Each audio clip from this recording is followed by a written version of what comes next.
it's a, from my perspective, the media lies, and you can get anyone. You get there's a debate between flat earther and a globe earther, and the flat earther started by saying, "Do you agree that this is the case and that's the case?" And the media is propaganda, and the globe earther said, "Yes, the media is largely propaganda." I'll agree with you on that. But Well, I will agree with you that the media is largely propaganda. I've in first person experienced that. But there's a big leap between that and it's aliens and they're directing us and dark forces and that sort of thing. There's one and then there's the other. One is a big leap from the other. Demons or no demons, they gotta have your consent. This is what I'm trying to tell you. Why do they have to have their consent? But who? They have to. Do they? They believe the book as much as I do. Well, I mean, short of them physically, like, let's just say, for example, getting a jibber jab, short of them actually physically grabbing you and putting something in you, they do have to coax you. Yeah, it seems. Right, but they didn't. Okay, but my point would be is that they didn't compel me. They didn't at any point. I wore a mask a couple of times, only when I absolutely had to, and I was at a job, and we were doing a photography shoot, and we had to go to the AT&T building, and they said to get in you have to wear a mask. So I had no choice. So I had to suffer with a mask for a few hours. And as soon as we got past the checkpoint, I took it, I put it around my neck, and when someone glared at me, I put it back on again. I pretended I was, But that was it. No one compelled me to do a lot of things, but they did in other countries. I definitely agree with you. Like Australia, holy smokes. They did a bunch of stuff. So, you're killing it on that one, dude. You caught that deception right off the kicker. Oh gosh, that was just like ridiculous. It was just stupid. So I was like, no, no, I will not comply. Well, that's why. I mean, okay. So since we probably, I don't know when the last time we talked, but does that this whole discussion about the Earth, does that not, because of what you saw happen these last few years, does that not in any way make you go, could there be more going on? Well, yes, but the lie would have to encompass the entire universe. Okay, so the first thing you need to do, one big lie. Okay, but the first thing you need to do is explain to me what I'm looking at when I look up. That's the very first thing. None of I wouldn't even concentrate on anything else. I would concentrate on finding out what those things are. Okay, so that you ground by looking at the sky. No, okay, but that's just a trite saying that doesn't really. Okay, but you're also saying we can't look at the ground. Come on now, because you can't see the curve of the ground. So, but you also can't look at the sky. So what? you got to give us something here. You don't. You know what I'm saying? I hope I'm bumbling a little bit with my words. I'm sorry, but if you're saying the ground doesn't look flat, the ground does look flat. We both agree with that. The ground looks flat. So looking at the ground is pointless because it looks flat. Okay, so where else are we going to look? You look at the ground, we can't look at the sky. What else would you suggest? Serious question. What would you recommend we do if we can't look at the ground because it's demonstrably, looks flat, and we can't look at the sky? So I'm open to suggestions.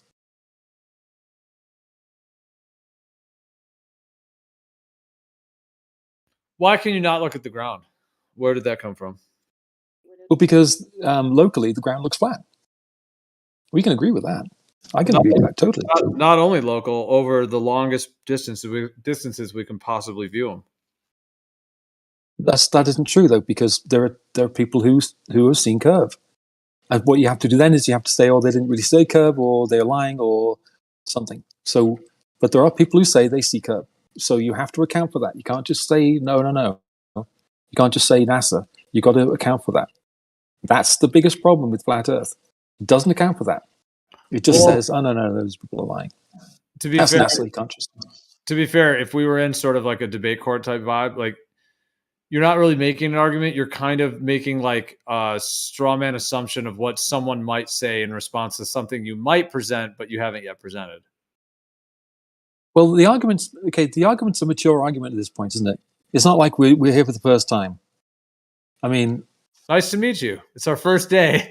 It isn't our first row. None of us have, we're here for the first time. This is the first time we're saying all this stuff. This isn't. This is. You know, we're months. You know, dozens of months into this, to put it a weird way. Yeah. Right. Yeah. This so it's kind of a. At this point, 8 years in, this is a deliberation. Yeah. So it's at the stage in the game that we are now. I would want to see a good deal more evidence for flat Earth than I'm seeing. So explanations of things, for example, the size of the Earth, the topography of the Earth, done by flat Earthers, not globalists, because you don't trust us. So done by flat Earthers. I'd like to see that type of stuff. Explanations for what we see in the sky, not just its lights, just more than that. That's what I'm after. So that's all I'm saying.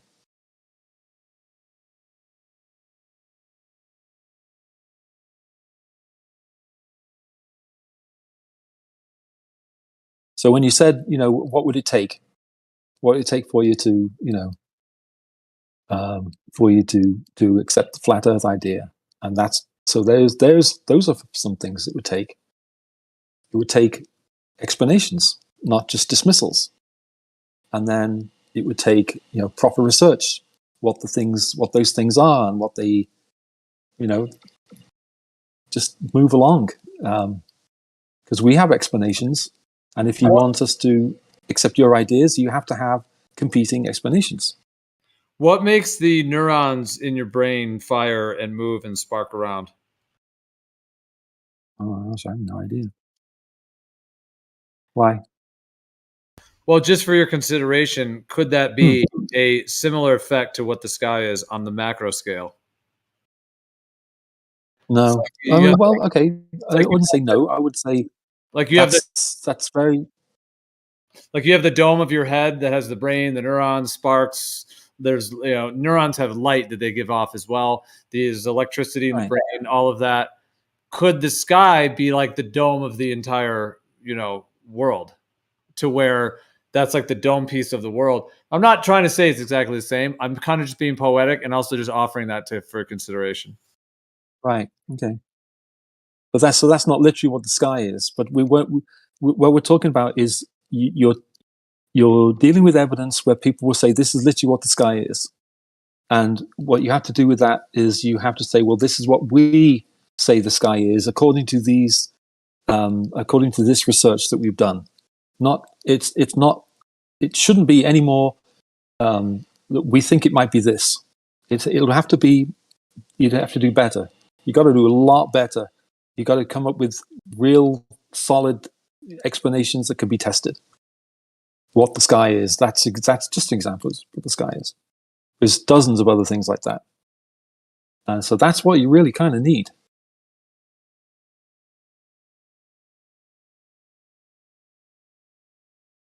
Anyway, I'm rambling. I apologize, guys. My apologies.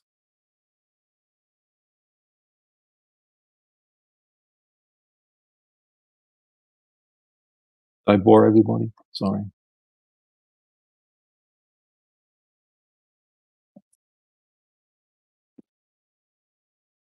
Scott still here?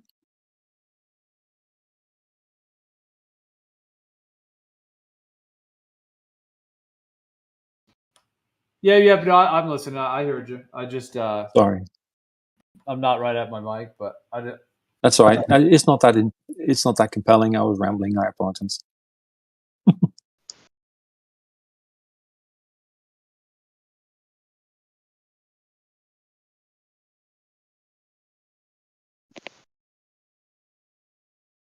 Did everybody leave or what?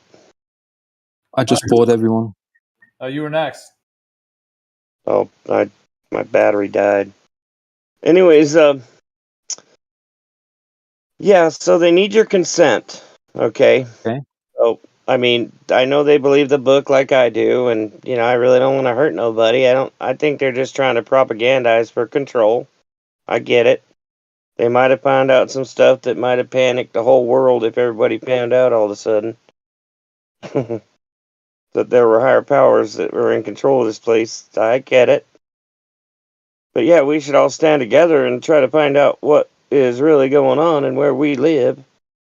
I'd be willing to trade my life, anything. It doesn't matter. I'm willing to go to the mat for this. I don't care. I'd rather do that than live in a Jesuit propagandized fantasy world. I'm sorry. Now, who's the guy who was just asking for how the sky worked and all that? Like we should have Was had that I? figured out. I just posted like the volume episode 1, a celestial navigation on a flat Earth that shows the model of what. But let me be clear: anybody who acts like they know exactly what the sky, exactly where everything is. But if you want to just see a model of how it works in the formula, the transform, and what the planets are actually doing, what the sun's actually doing, and how the celestial navigate, I've got 4 episodes on it, but I posted it just about 5 minutes ago. Introduction is part 1. That's the one that I recommend you watch if you want to see what's going on in my reality. Okay. Brian, it's great that you're figuring out the stars and all that stuff, but I mean, we have actual land where they're limiting our movement and we can't go there. I mean, we can't go to space anyway. We already know that. We know they're just Well, lights in the sky. They move.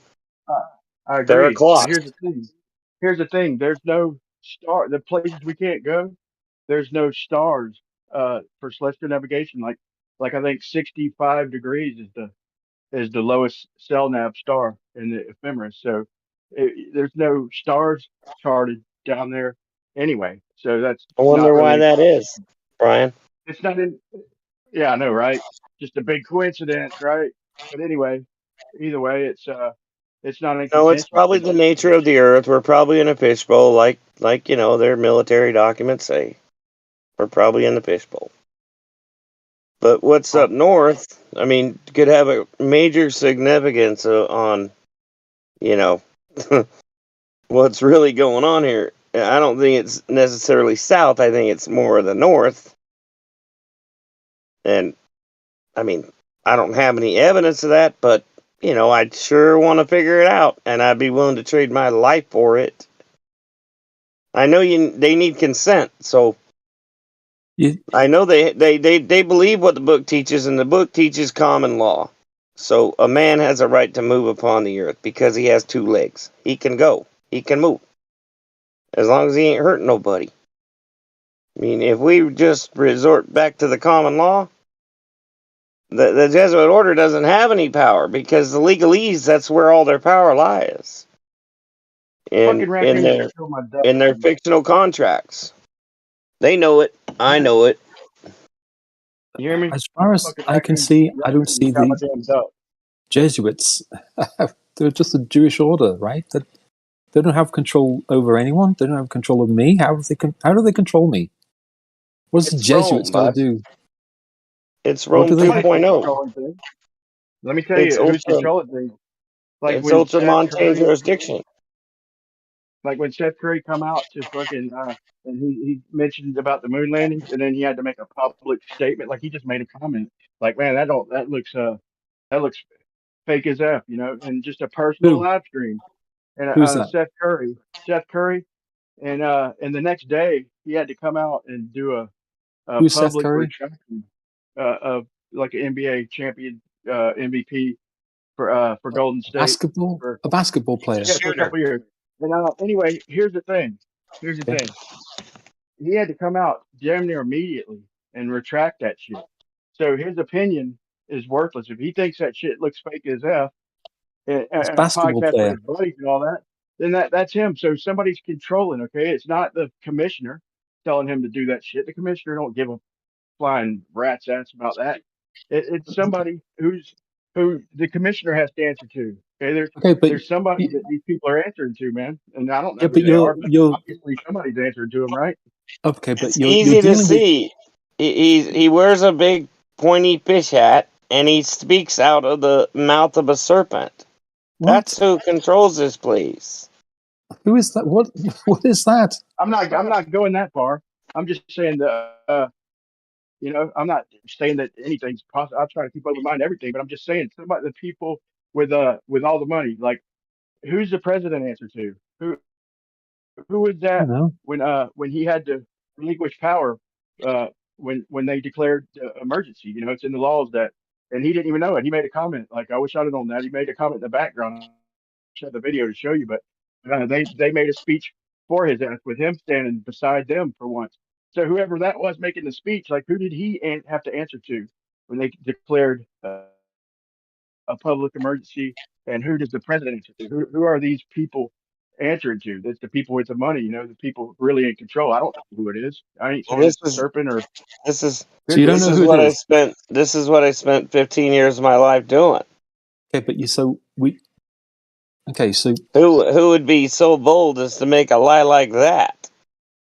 okay, I'm That's trying to. pretty bold. I'm trying. I'm trying to figure out what it is that you're because it's the Jesuits. Okay, but Well, it's who really Rome. It's the Pope. It's they owe a loyalty to the Pope. So who is they're they? I mean they're your enemy because they're a military order. It's the Jesuit order of the I don't Roman think it's Catholic Church. anything. Society The of Pope's Jesus. got You ever certain heard order of of them? control, man.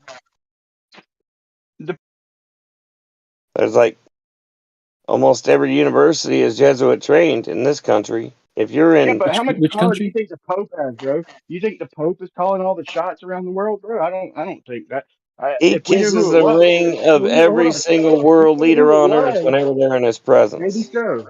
I will guarantee he's got a certain amount of control, especially in the Catholic amongst Catholics and shit. But as far as around the world, and if we knew who it was, we might be able to do something about it. But obviously, we don't know who it is.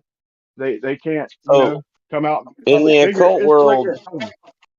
Go ahead. they have keys. There's keys to power, and there's two of them. One's religious power, one's political power on earth. And the Pope of Rome holds them both. It's called ultramontane jurisdiction. I posted it all in the chat tonight. I gave the Let's say whole this. Jesuit oath. I gave you the keys to the Catholic Church, the keys to the Pope of Rome. The man who speaks out of the serpent's mouth is the one world order. He is the Antichrist. I don't know if he's the what do you call it? The man of sin. I have a good. I've got a pretty good idea who that is, but look, To I go don't back, want to to offend go a back bunch to of rah patriots here in this country, but look, well, hold on. look, You're not really stopping, so let someone else jump in. go ahead. Brian, did you want to respond to that, or I was gonna ask? Yeah. Yeah. Go ahead. Go ahead, Gio. I'll respond after you. Well, no, it's just that I was gonna actually take it back a little bit. I was just gonna because we went off on that Go whole ahead. tangent, but I was just gonna ask like what Hugh wants to see. Or no, my question was gonna be to Hugh. Hmm. And I mean, I'll ask it, but of course, Brian, if you want to respond to the other topic too, just whatever flows. But I was just going to ask you Yeah, man.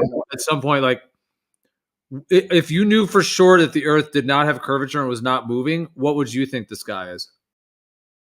I wouldn't have any idea, and I wouldn't have any way of finding out. How would I find out? The only way to find out would be to, well, you could do one or two things. You could go there, or you could look at it and make guesses as to what it is. That's it. You can make guesses, and they educate you guesses, obviously, but you could do spectroscopy and all that rest of the stuff, and you could make guesses as to what those things are, rather than just Right. saying You can make a lights in the model. sky. What I'm saying is, You in can flat know. Earth side, the most I hear is lights in the sky.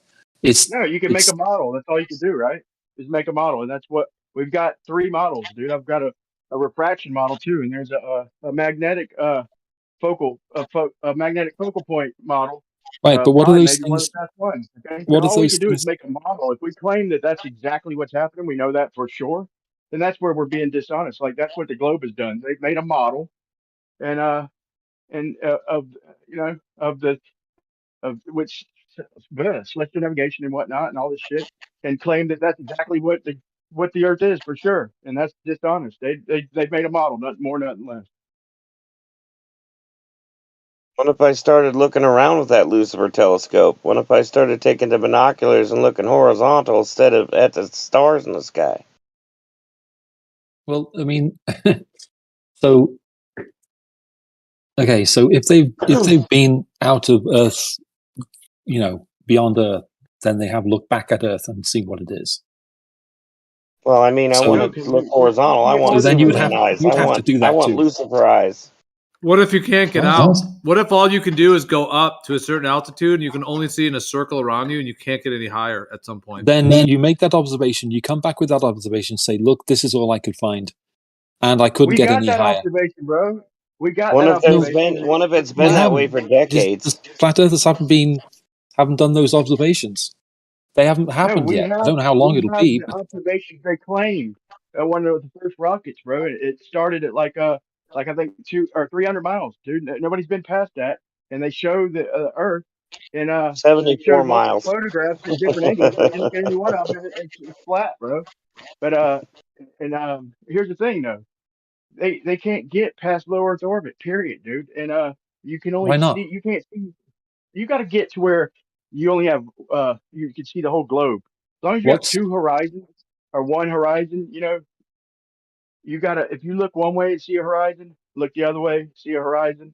Pretty much, they've never been past that point. You got to be like 19 or 20,000 miles to see both horizons at one time. Gino, can you repeat your question to him, please? I don't think he's answering the question. I didn't get a question. Sorry. I'm just saying, you got to be up. I think the globe says it's 19 or 20,000 feet. It's like almost to the first Lagrange point to see to see literally both horizons without turning your head, to see the whole Earth. Like when the lady went up in that William Shatner or the the rich dude's freaking thing. He went up like 65 or 70 miles, and she comes down and says, "Well, I'm just disappointed because I thought we were going to see the Earth, but I guess they said we weren't high enough." Nope. It's Can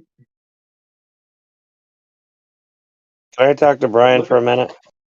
Yeah, let me say one more thing. Look up the Earth curve calculator. Look at the horizon calculator from 250 miles. You might see like Florida and Georgia, and maybe a little portion of Alabama, and you're just going to see a few states. You might see even a portion of a country, or you're not seeing anything to speak of. You're not seeing the world, or however you want to put it. Like, Okay.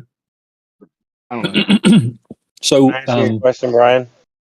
go ahead. Yeah, it seems like we see in a limited circle, even at high altitude.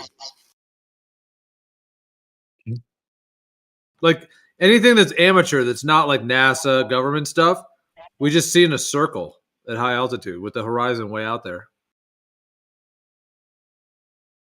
Are there any true earthers that don't believe? I mean, or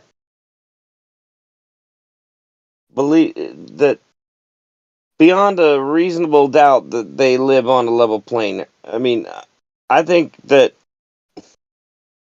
I'm only talking to them, okay? The ones who, beyond a reasonable doubt, know that the Earth is a level plane.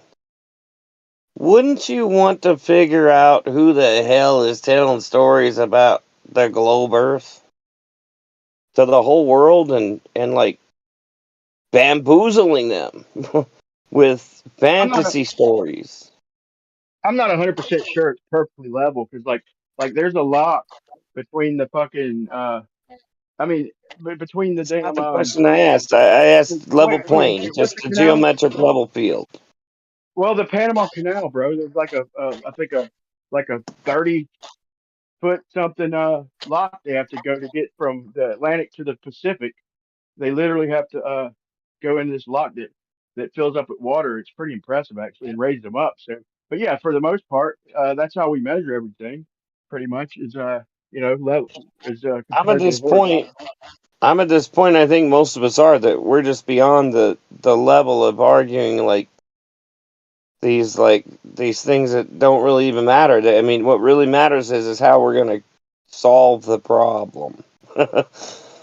and and You until people wake up and find out what we're really up against, then I mean, and I gave you the biggest thing you could ever know is that they need your consent.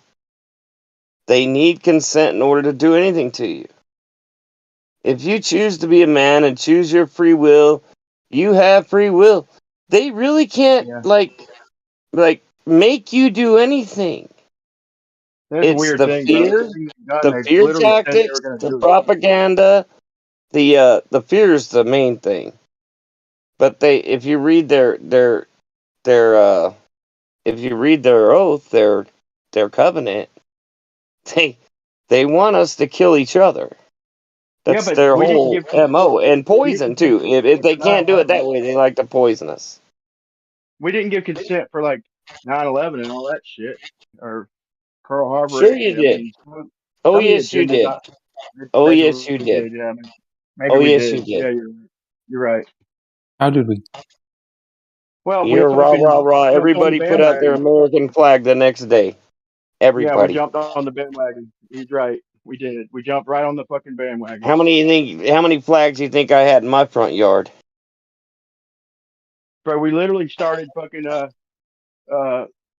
as a country anyway, like attacking Saddam and shit like that, like knowing damn good and well he wouldn't have been Bin Laden and all this shit with things going on, and knowing damn good and well they're not, if you look at the actual facts, that they weren't even a part of this shit, you know.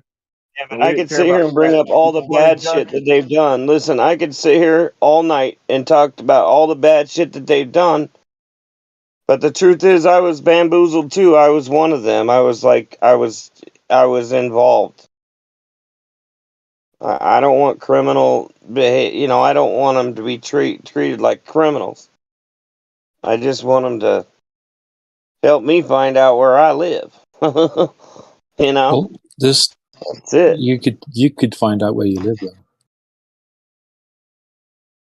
Well, yeah, if I had some billions of dollars and a few man, I don't even need billions. I probably only need a few thousand, but I need 25 of my fellow man that aren't afraid of death by whatever means the Jesuit order is willing to I don't think exact. But I know they need consent. They just can't do it. Now, if there's no witnesses, then they don't need consent. That's why they hold you at the end of the day in the courtroom, because there's no witnesses.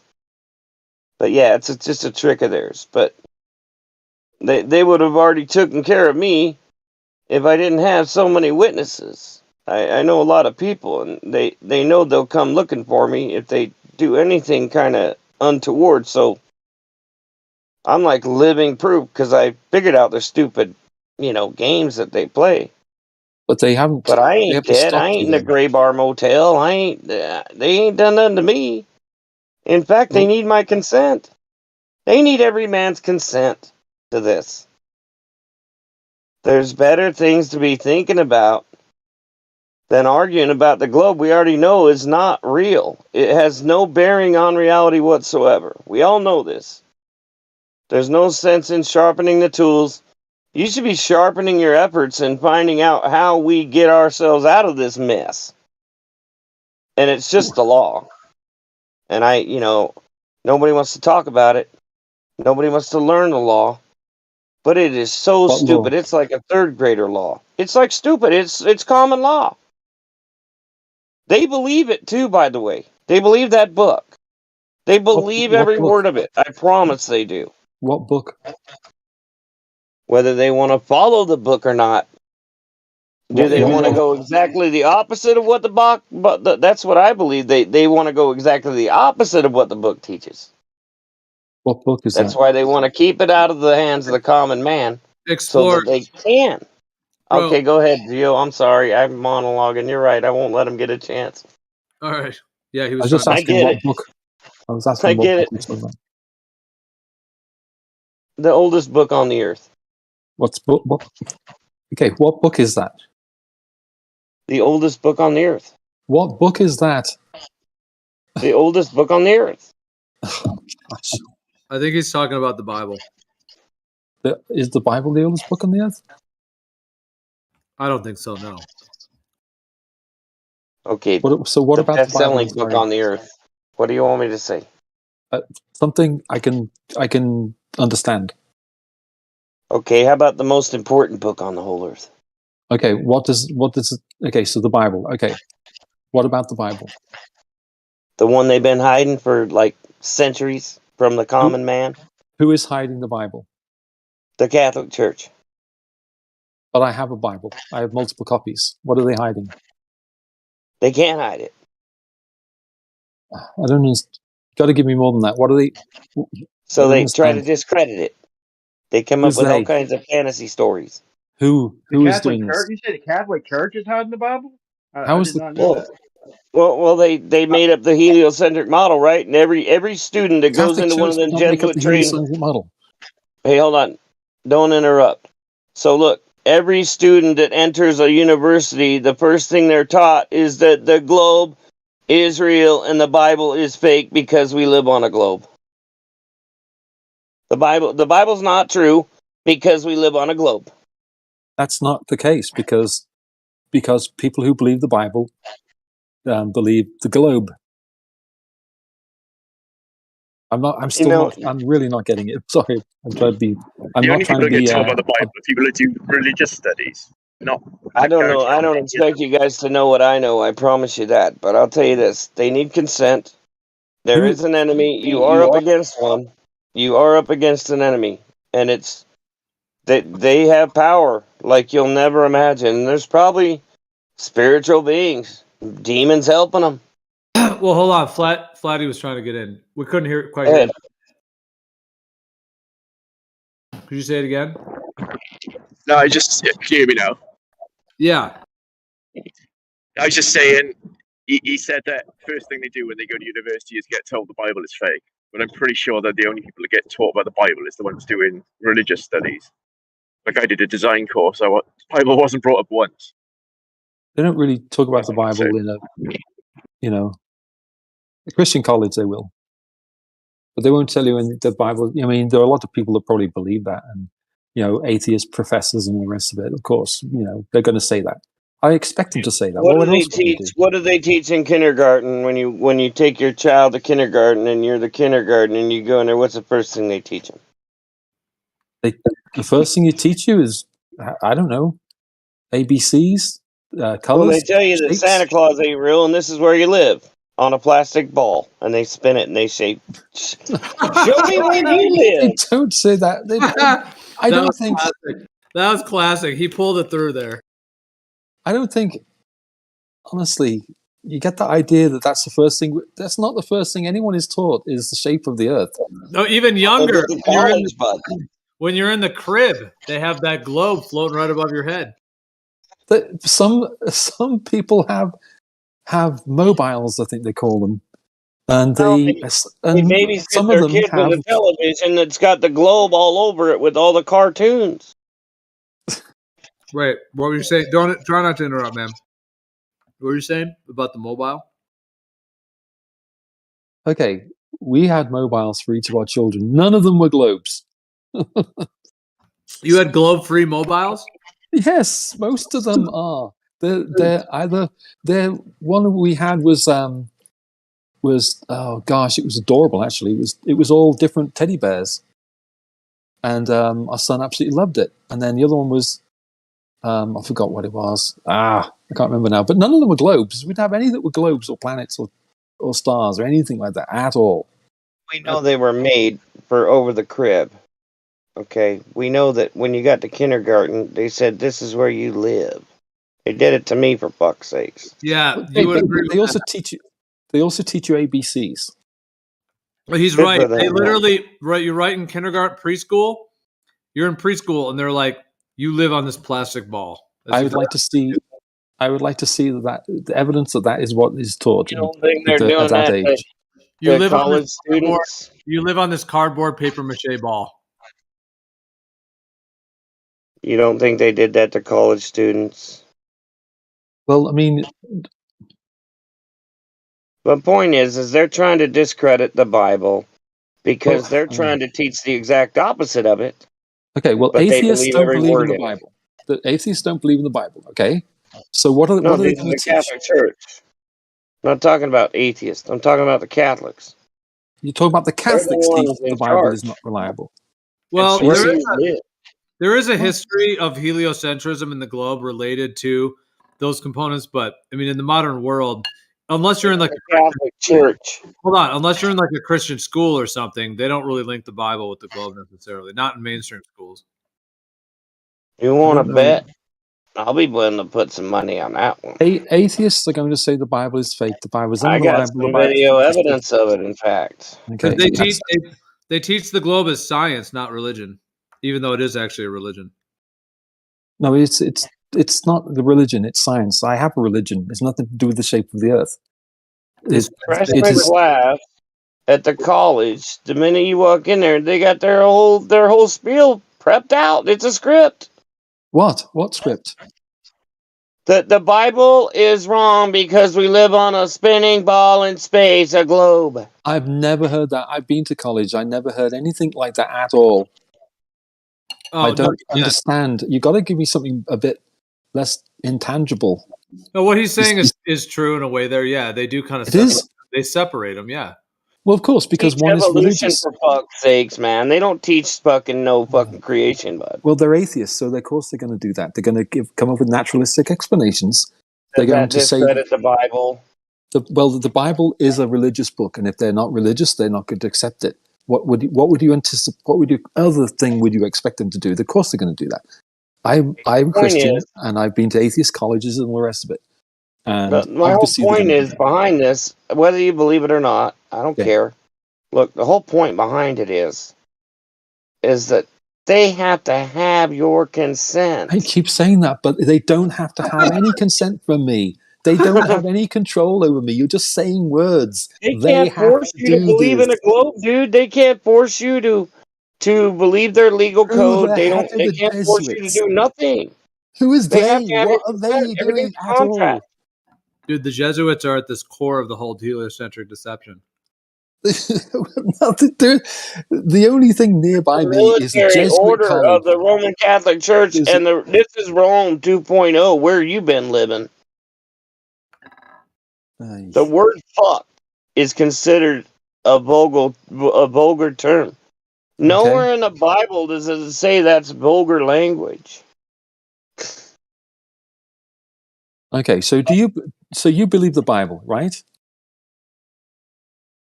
Who made up the swear words? Do you believe the Bible? Of course I do. Okay.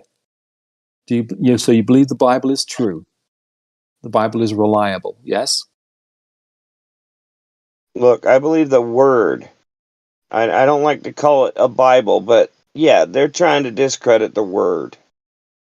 And they've added some things and they've subtracted some things to fit their heliocentric model, and it don't work for someone who knows the word. It can't. That is true. It's impossible. The Bible teaches that private judgment, a simple farmer can read the word and understand what it teaches. And when you do that and you read the words, then you know what's in it and what's not supposed to be in it.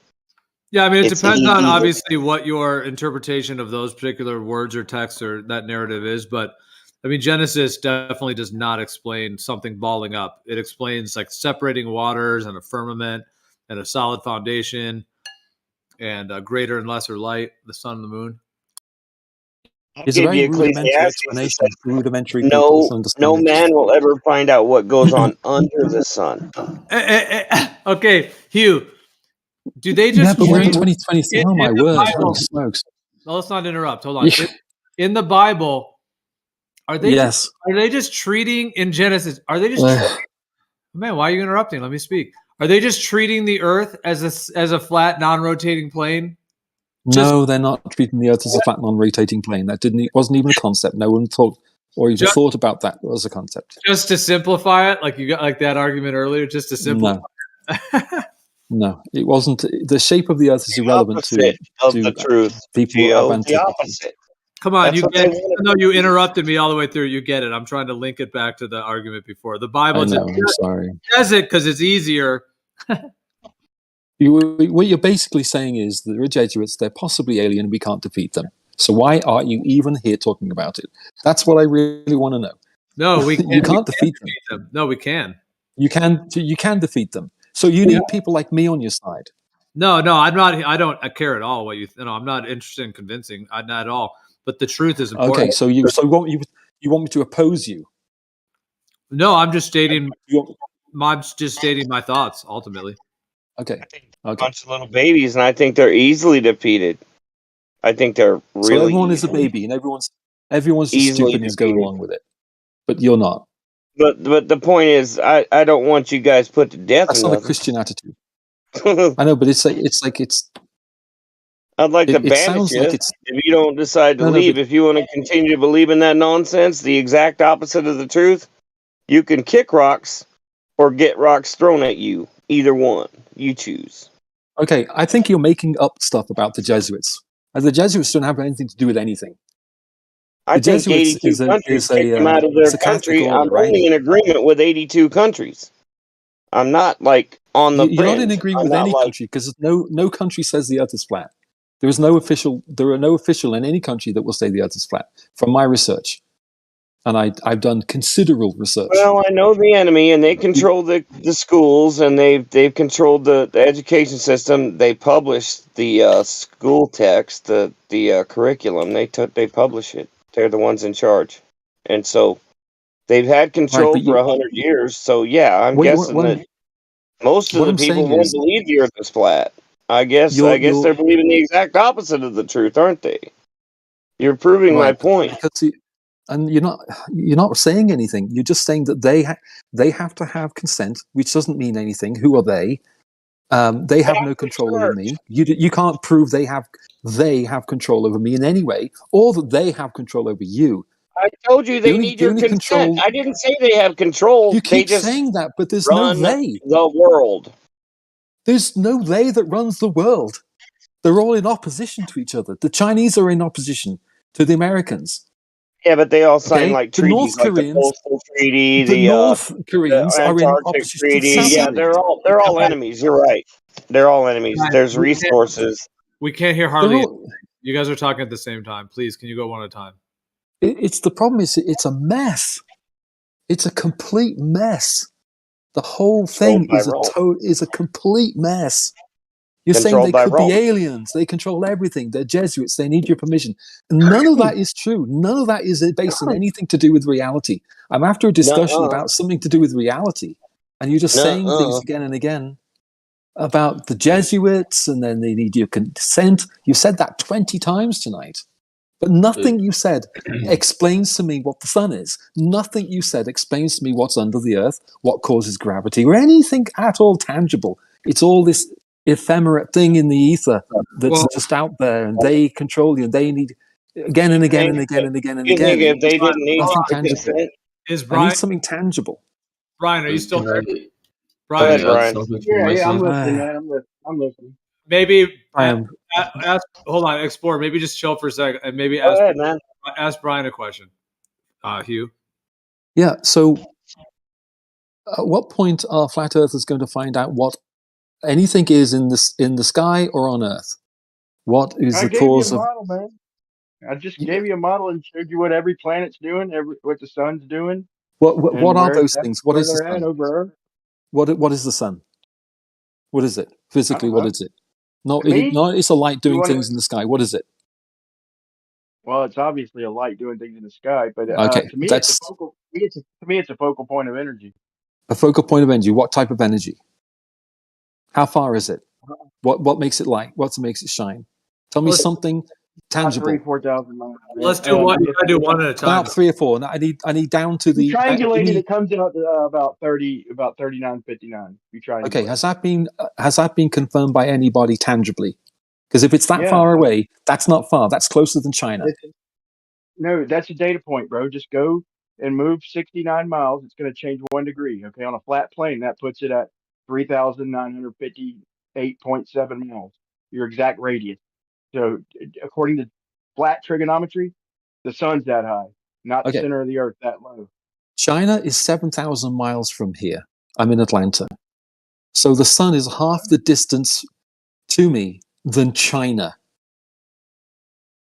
So, China's 7,000 miles from me as the crow flies. Mhm. And Well, you're saying that the sun is half that distance. Yeah, it would I'm have. saying that's what the trig is. That's what the math. That's how high the math puts it. Okay, The now math my puts it. turn for question. Okay, Okay. now what's the math say your sun is? Walk me through the math on how high the sun is in your world. How? Go What do you question. mean? How high the sun is? What do you mean? The distance from the sun, from the Earth to You the asked sun? me all about it, so I had to do the math and explain it to you and explain the Well, you didn't do trig. any math. You didn't do any math. You Yeah, I just did. said I did. according to the calculations, but I don't see any Yeah, calculations. I did, man. I did the tangent function and pretty much worked out that 69 miles, 1 degree, that puts it 39.59. Okay. Okay. Now I'm asking So you. So walk me through the height of the sun. You're asking me all this shit about the sun, so let's go question for question. So no, in your no, model, no, walk me through the math of no, how high the sun is, please. no. So Uh, this is one-sided then, right? I'll explain. I'll explain. When I ask flat earthers things, it's because it isn't written anywhere. If it is, it's in the form of YouTube videos.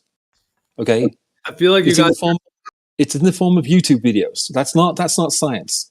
you So guys are when you guys are kind of talking past each other, Hugh. Okay, sorry, this is the thing. So Sorry. if you have like an AE type map and you have Polaris at the center and then you have the equator, you know, like a line around it, Yeah. a circle around it. Okay. Okay. If the equator is 24,901 miles, which is what they claim the equator distance is of a globe. Okay. Mhm.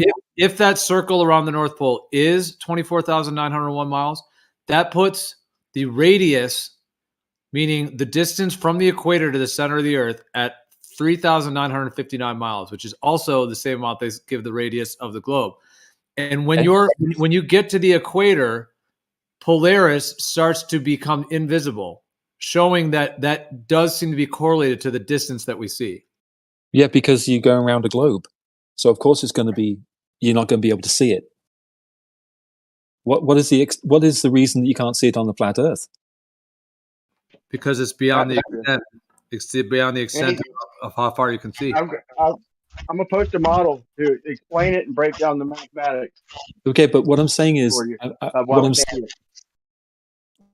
just saying that what you're telling me is, I just looked up the distance from Atlanta to Shanghai, and it's 7,000 miles. So you're saying that the sun is half the distance to me than Shanghai. That's literally what you're saying. And I just want to know that you.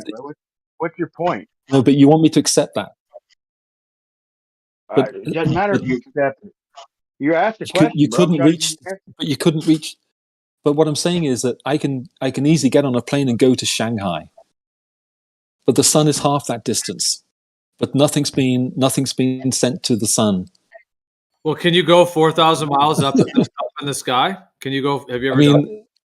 I mean, yeah, that's been done with rockets. Yes. No, it hasn't. We're trapped in low Earth orbit. Remember? That's what you say. I remember you said that. I remember you made that claim. NASA says, bro. That's what. No, NASA that's not what NASA says. says. Yeah, no, that's not what President what NASA Obama said, and every astronaut. No, it is not. No, it is not. Okay, you got to do better than this. You're just making stuff up. You guys, NASA did not say that. Hugh, man, you guys got to go back and forth, man.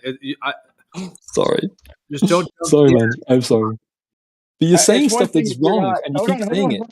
Let me respond. It's one thing if you're not, like, maybe you haven't heard all the astronauts' testimony and President Obama's testimony, but don't. No, I'm not cherry. I don't cherry pick. Hold on, man. You ain't got to interrupt. I'm almost done.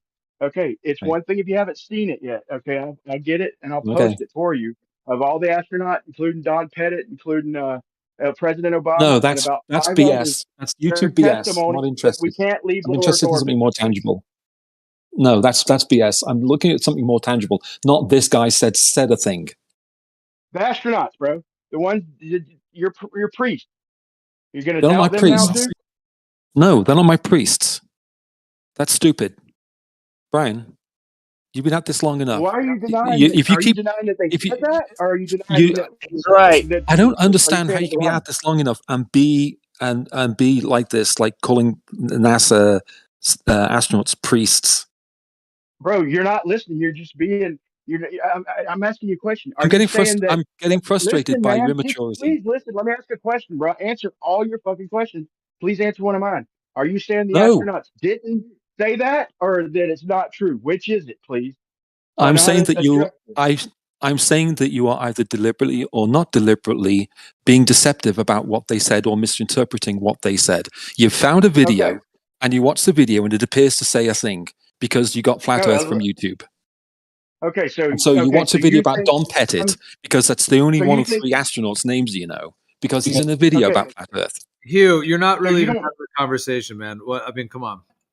Well, it's I'll this post is a being short video here. Well, I So don't want to do this the is mute. I don't want to do the mute and unmute thing. But you're just like you're talking past him. Like, can you guys stick on a topic? yeah, but Actually, you're saying Don Pettit said this.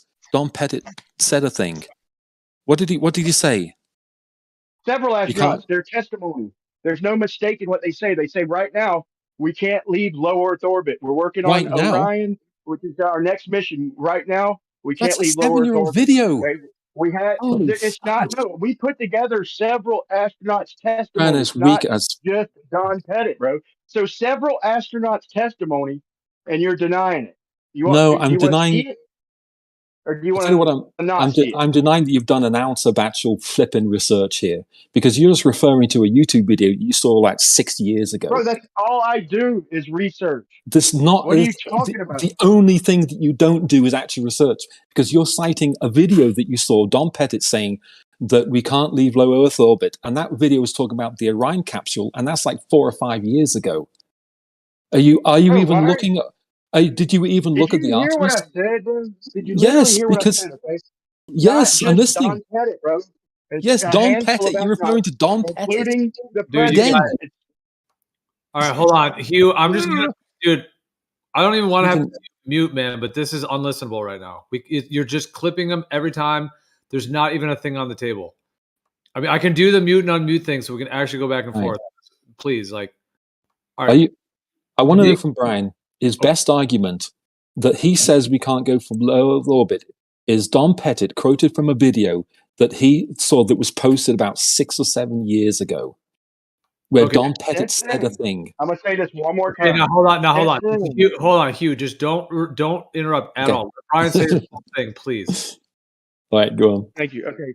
Since Yeah, yeah. then, we have put together, okay, from our research, we have put together not a trick. We have literally put together multiple astronauts, including the President of the United States, not just Don Pettit, not misunderstanding multiple astronauts' blatant claim that we It's can't painful. leave low Earth orbit. Okay, since the Don Pettit one, we have piled up a bunch of them. It's what we do. We research, okay, as a team.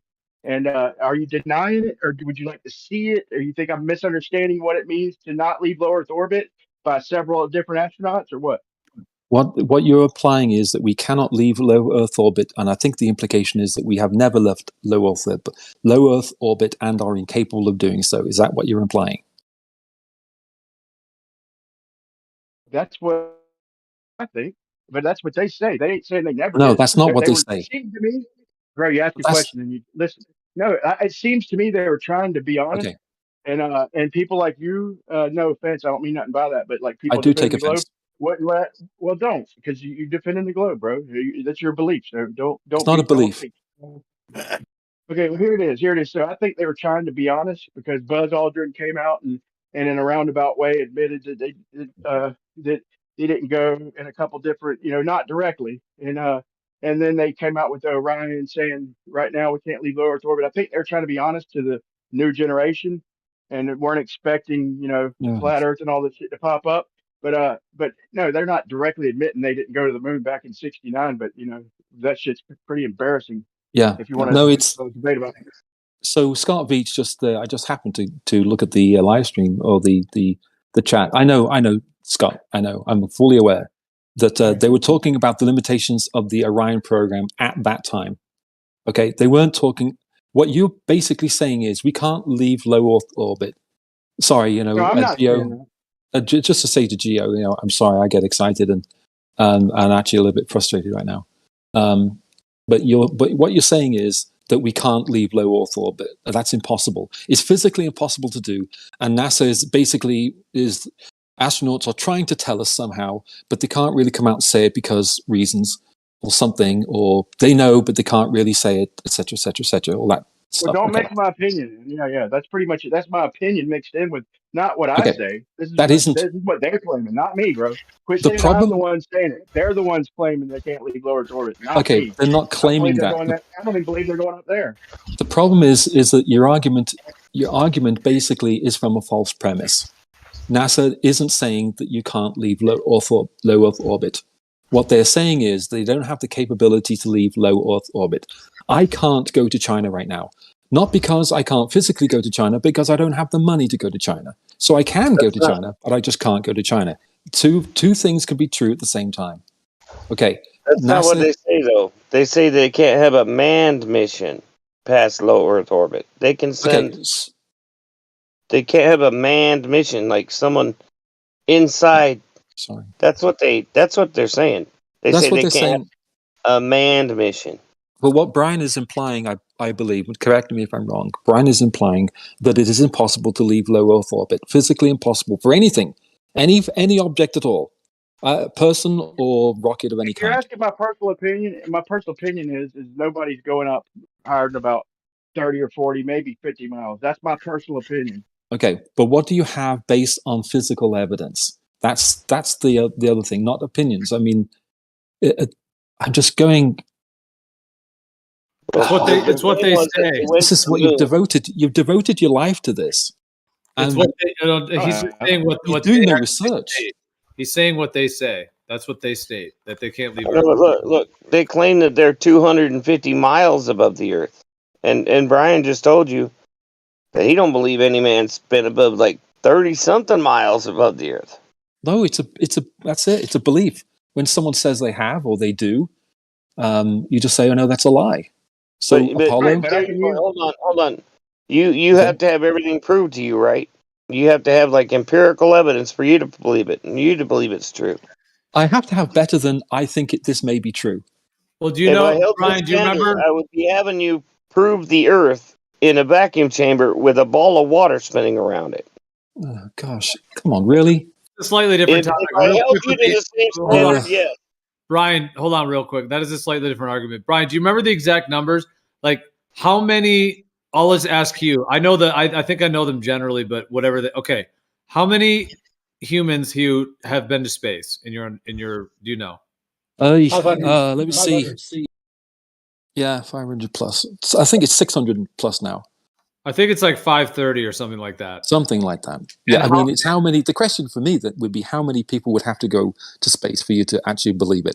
Would it be 1,000, 10,000, 20,000? What happens if it gets above 100,000 people? You're just going to call them all liars. I mean, and how many? Okay, the next part of my question: do you know how many have left low Earth orbit? 12. He's assuming the 12. He's assuming it. He wasn't there. He's assuming it. Okay, so 12. Now the question is how many would make it true? 20, 100, 1,000, 2,000? I don't think it is 12. I thought it was like 26. No, 12. 12. 26 went to the moon, but the rest orbited. 12 went on the surface. So, well, let's say 26 then. I'm sorry then. Okay, but the question then is, how many people would have to do that in order for it to be true? For you to accept it's true? I mean, would it be 10,000 people? One person.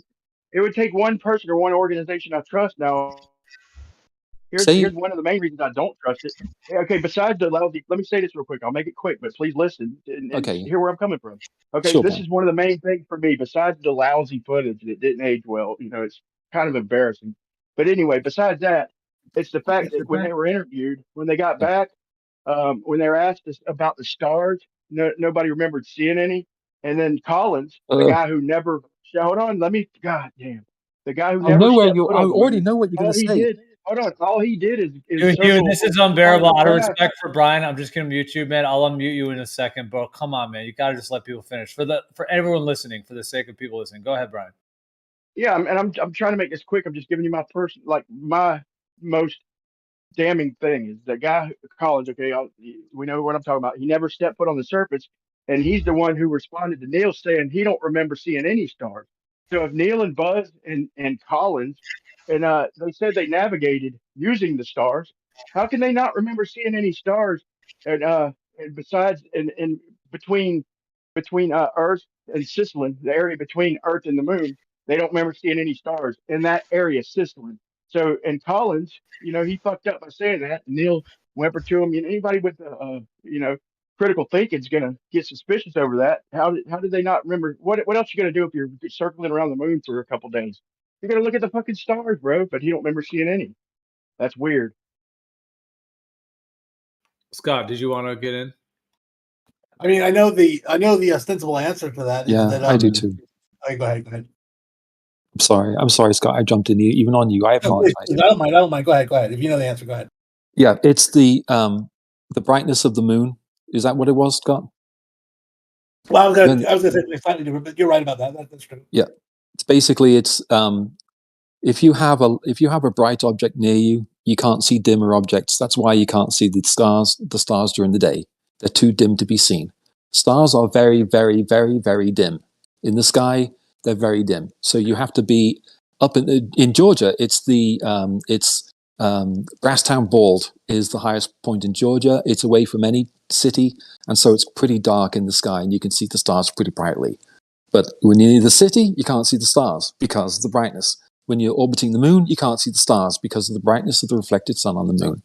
When you're in deep space between Earth and Moon, then you can see stars. When you get closer to the Earth, you can no longer see stars. You can see this in photography because the cameras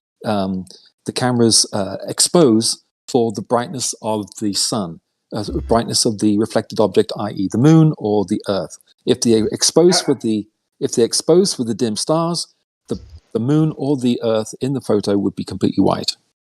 Can you show us Two quick any questions. pictures from space Two that quick. show us Hold on. One thing. That's- Two quick questions. Yeah. One, you're saying that if you're on the other side of the moon, you're still saying you wouldn't see the stars. And two, how did they navigate using the stars if they can't see the stars, bro? Because they were in deep. Because They they were could see the stars when they navigated. They talk. If you read the transcripts of the actual mission, you can hear them. They're talking about the stars in the in between places. He's using the sextant. He talks about sighting. I forget which star it is. So they are seeing them there, but when they get to the surface, they can't see them, and there's confusion over what he's talking about when he says we couldn't see stars. all these. No, he said it's crystal clear. He said in Sicily. He Okay. even defines Sicily. Says the area between. I don't remember seeing any stars in Sicily or in space. And then he defines Sicily, saying it's the area between the Earth and the Moon. There's no misunderstanding. And Well, and then yeah, he's go ahead. using a sextant. Are you talking about you're talking about cislunar space? He calls it Sicily. Cislunar. No, he's saying cislunar, I think. Cislunar space. Yeah, cislunar. So He's using a sextant to sight, so maybe he means with his natural eyes and not the sextant. here's the thing about all of this. I've got to point it out. All you're really doing is you're trying to pick holes in what people have said in this video and in that video and this thing and in that thing. There's nothing beyond that, i.e., physical evidence that they did not go to the moon. There's no physical evidence that getting to the moon is impossible. Getting out of low Earth orbit is impossible. Getting out of the Van Allen belts is impossible, or getting to Venus is impossible. There's no evidence whatsoever that any of those things are impossible. We answer one of them two. I'll yield and let you keep talking if you'll just answer them two questions. What was the question? Okay. Did Collins see the stars every time he was on the side of the moon when the sun was blocked? Could he see the stars then? I don't know, and I don't care. You're picking holes. You're picking holes in what someone said. you're picking holes in what someone said. You're not presenting scientific evidence at whatever. How long? 6-7 years or whatever. We should see some scientific evidence by now, and you're still picking holes and saying Don Pettit. What do you mean Why do you scientific think evidence? Okay, so what was the next question? I just want to say Why do you think we're questioning it? because you're misunderstanding, or you deliberately or otherwise. Because you have no scientific evidence. There is Guys, scientific can I- evidence. When it's brought up, you guys glaze over. That's the issue. Can I throw something in Oh, real math quick? is not real. You act like children. It's just, it should be better than this by now. Come on. Can I throw Bro, something I in real asked you quick? for math. You won't give me the math. You won't answer any questions. You say could look don't up give the a math, shit. Brian. Bro, you're saying that there's nothing at all. Okay, what can I do? I can't do experiments in science to prove they didn't go to the moon. Some people have done some shit like that, arguably, but I'm just giving common sense. And I'm not misconstruing what they said. Would you please quit quit poisoning the well, bro? I literally said I almost quoted Neil Armstrong verbatim, bro. And he literally said Sicilin and defined it, bro, or cislunar, whatever Can I you throw want something to in real call quick? it.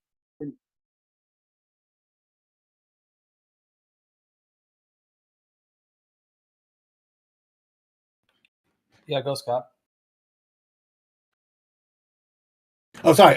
Okay, so I'm looking at the actual transcripts. This is the transcripts of the actual missions. This is Collins in the capsule talking to Capcom and Armstrong as well. They're literally saying, "Okay, Houston, this is Apollo 11, Star 40, seeing it through the sextant. It's just now disappeared. Could the common angle 47 be a little bit higher, please? Stand by. They changed an angle or something. Okay, I can see it again." If you do a search on the word star in this transcript, it's filled with them talking about the stars that they're looking at. So they can see stars then. So Correct. they navigated. So they did navigate by seeing the stars. So when they were asked a question on the spot for the whole world, when he said he don't remember seeing any stars, and Buzz shook his head no, and then Collins said I don't remember seeing any in the area between the space between the Earth and the Moon. He didn't remember seeing any on the spot. I don't care about the transcripts. They already said that I they think could. that there must be Yeah, confusion over exactly what he's saying there. They couldn't tell between the drill and the real thing. They would have never knew. I suspect that there's confusion over that area that he's talking about. I bet you there's confusion over exactly when he's talking about. But here's another thing they say, and this I think you'll find interesting. This is from Colin saying, Colin saying, Roger, 44, it's just not bright enough right now. There's a reddish glow. I see that filling the black area of the sextant, but the star is lost somewhere in there and I can no longer see it. Like, so they are having trouble seeing the stars. That's true. But they are at points seeing them. Words were, yeah, I hear you, Scott, and I'll check that out. But his words were, there were never, quote unquote, there were never any stars. And can you post that? Yeah, I'll post the interview where he says he starts off saying there were never. Could you see the stars despite the glare? Okay, not the other interview, and he says there were never any stars in space or in Sicilin, the area of space between the Earth and the Moon. He said, "I've heard you could see planets. I don't remember seeing any." And Buzz shakes his head no. He looks at Collins. Collins says, "I don't remember seeing any." Okay, and then he nudges Collins like, "Shut the fuck up," He mumbles something at him, and then they twiddle their thumbs again. I just said I just almost said it verbatim. I'd be surprised if I misquoted even one word. But he started with, "There were never any stars in between." Well, cislunar space, it's CIS-lunar. Cislunar space is the region between the Earth and the Moon. So that's the region he was referring to, perhaps, in their model. So yeah, I'd love to see the. I know the clip, but I'd love to see the language because I remember feeling like there's a detail that's like he specifies something that changes the interpretation. But I'd like to look at it again if you happen to have it. I can find it. Oh, God. Is there any pictures from space? You guys been to Mars? You've got Voyager. You got Imawari. Are there any actual pictures of the stars, like video, live video feeds of the stars from space? It doesn't matter. It doesn't matter. Okay. By the way, the cislunar space claim, Collins, that was on the briefing when they claimed to come back from the moon. If they expose, like I said earlier about the cameras, if they expose and they're looking at the planet and then they're exposing for the dim stars, then they're going to have dim stars and the planet's going to be really, really bright. But yes, there are plenty. I've seen the film. They shot all the pictures on film. I've seen the film pictures, and yes, you can see some stars. From what I remember, it's been a while. Can you put it in the chat, please? So I just found the clip, and he actually says he can see stars. He says, "I don't recall seeing any stars on the surface of the moon or the daylight side of the moon with my eye. I can only see them through the sextant." I'll post it. That's a different interview, bro. That's not the interview where them two were sitting there. That's the one that all the Glovers try and reveal. But at the very least, he says he did see stars in one. Then, right? That's something. So I'd love to see the one you're talking about. But Brian, wait. What do you say? Wait. What do you say? He said. Say it again. He says, I don't recall seeing any stars from the surface of the moon or on the daylight side of the moon with my eye. I only saw them through the sextant. I have to hear that, but let me post the one I'm talking about. That's not the one I'm talking about. Another one he says through the optics.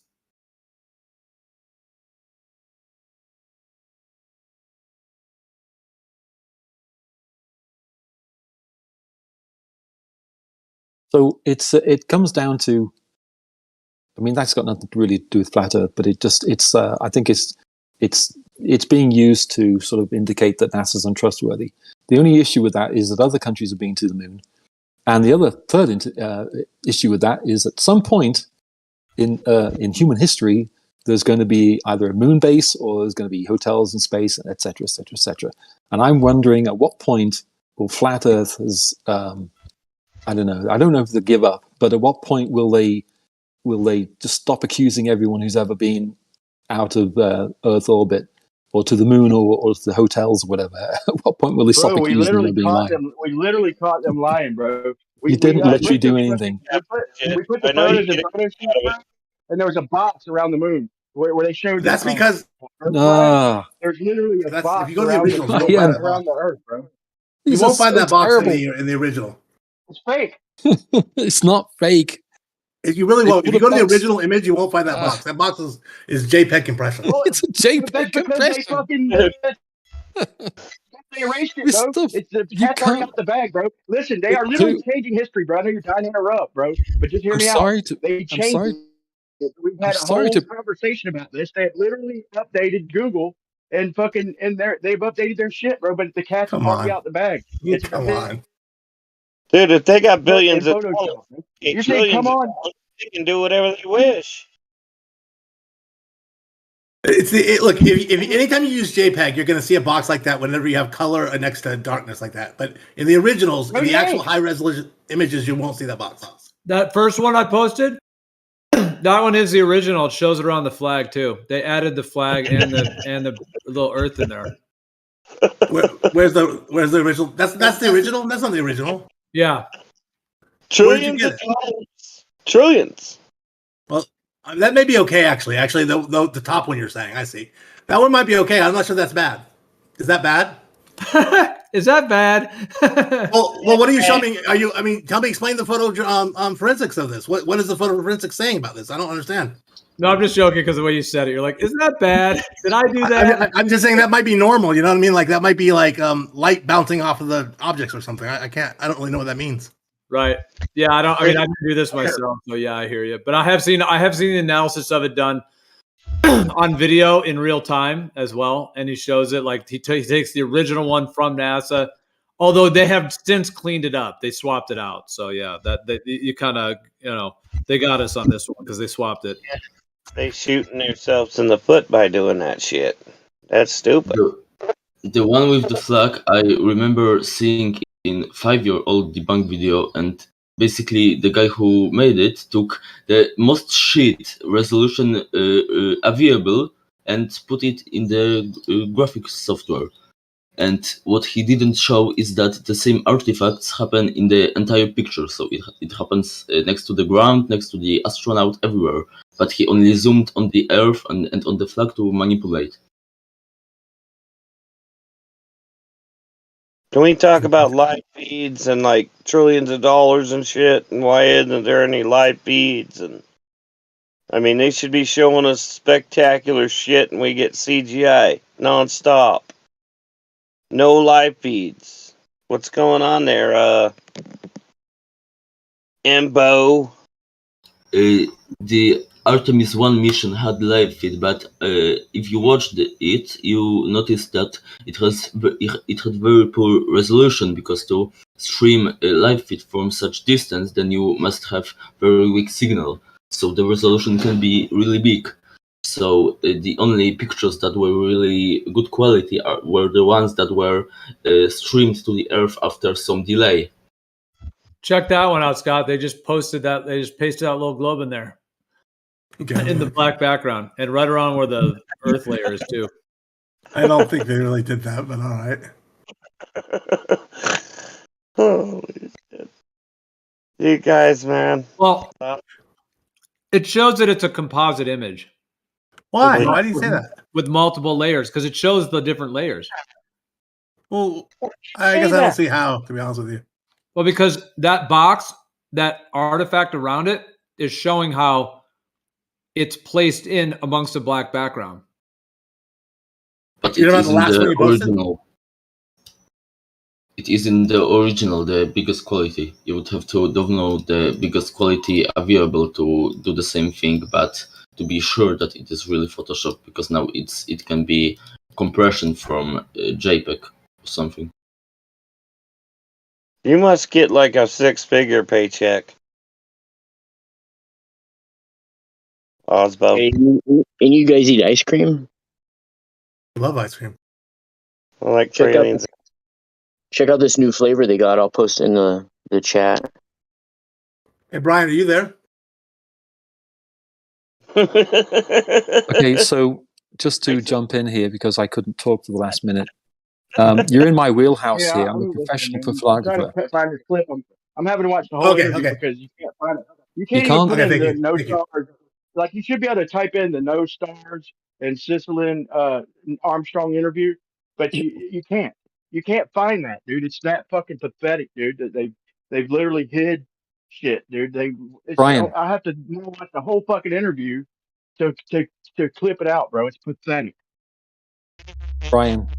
Whole fucking world down for a fucking year. What do you think they were doing? Scrubbing the truth. All right, Scrubbing.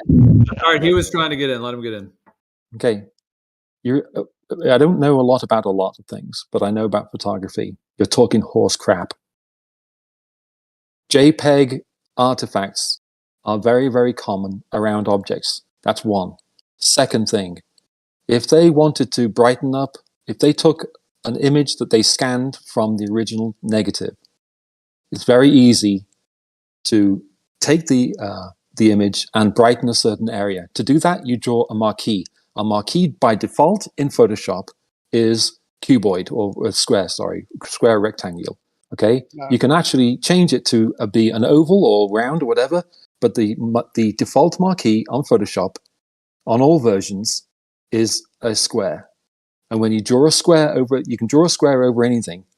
And if there's darkness behind it, you can brighten just the lighter areas of the pixels inside that square of the marquee you just drew. And then you brighten up the Earth. So what you're probably seeing is someone had brightened up the Earth, and they did so by drawing a marquee over it and then brightening it up slightly. That isn't evidence of fakery. That's not excellent, bro. But the thing Okay, so you're a yes, I'm a photographer, Photoshop expert. Yes. Good. Very good. Very good. Yes. Now I just posted. Thank God, dude. You should have led with that, bro. Okay, so I know what I I just should. posted in Live Text 1 was since you're a Photoshop expert, okay, and you know about photography. Yes. Okay, so explain how at the same time from 760,000 miles apart.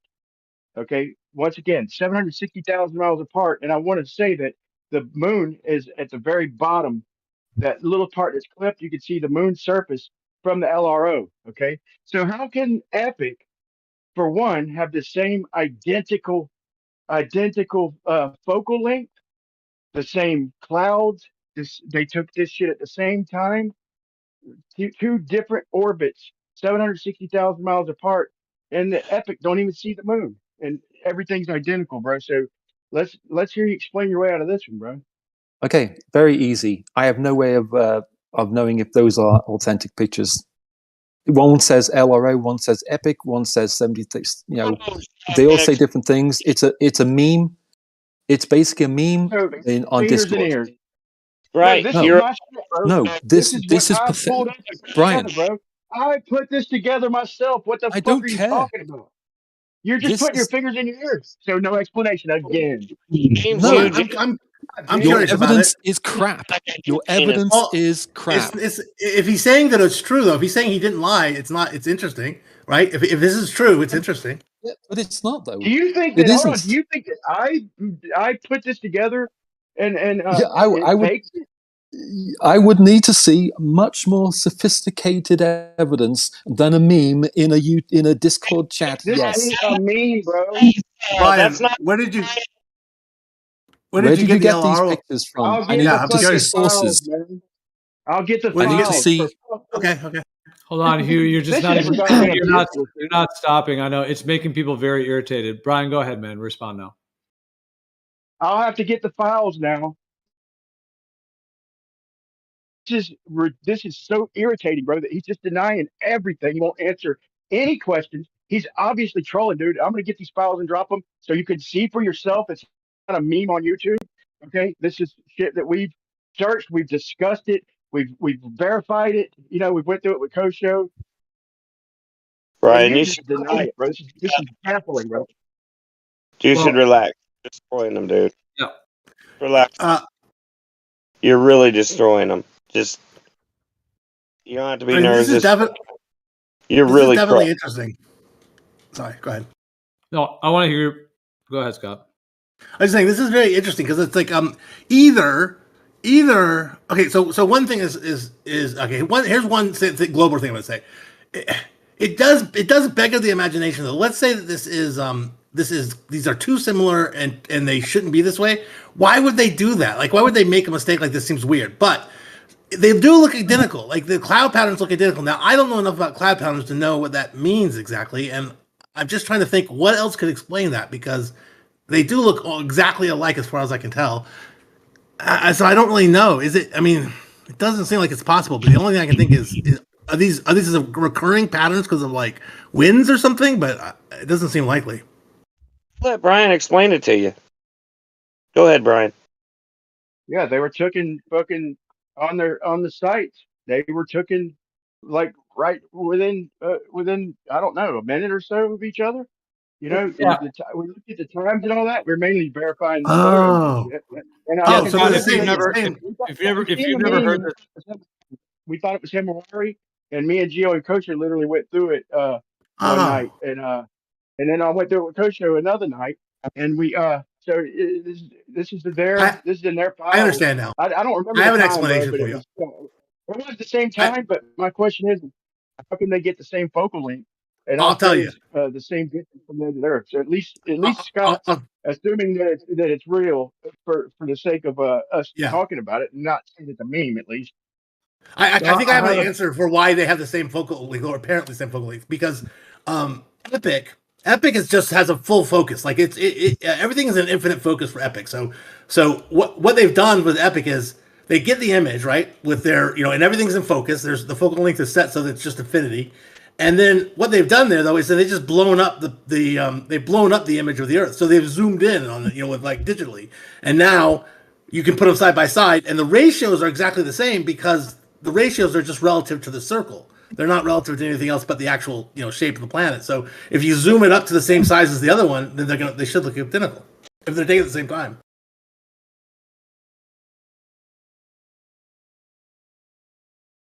Well, thank you for offering an explanation, but I mean, we've heard that before, and we said this, okay, and this was what kind of stuff Kosho. I don't know if he's listening, because one time he come back and said that stuff, we had to go through it all over again. But so here's the question: so there's a little area around the Earth, and both I condensed them to get them on the same screen, to be honest.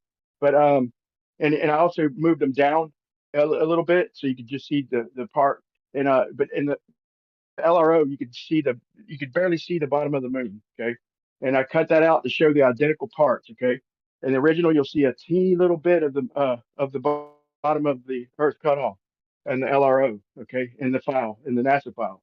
Okay, now how can Epic take a picture of the entire Earth with that same angle, same focal length, and all that, and the moon and LRO, for that matter, not be in it? I mean, how could they? Did they, warp time and space to zoom around the moon and around Epic to get that same shot? It's a tough one to explain, bro. I've never got a good explanation. I actually think that probably Hugh's probably a better person to answer this, but I think that's I think that's just doable. I guess I should say, like the when you're actually on the planet there, the stuff that's getting in the way, that the angle, the thing that's in the blocking that the placement of that camera, the difference between these two cameras could be 10,000 miles. I mean, they could be so different compared to the distance involved that they could be very well different enough in terms of height angle so that they're completely bypassing the moon in one, and the other one they're on the surface of the moon. And I still think you'd get roughly the same thing because we're talking about 1,000,000 miles away type of thing. So the 10,000 miles of height difference doesn't really make that big of a difference in the feeling of the angle, but it is enough to bypass the moon, for example. So you're Just saying like that It's like kind of like the sun and the moon look the same size. You're saying that even though these are almost a million miles apart, that they're just one's further, one's closer, and somehow they got the zoom exact. No, well, I think they did the zoom afterwards. I think like once they had the image of the Earth, then when they publish it, when they put it out for somebody to see, they frame it in a different zoom level then digitally afterwards. It's like a post of it.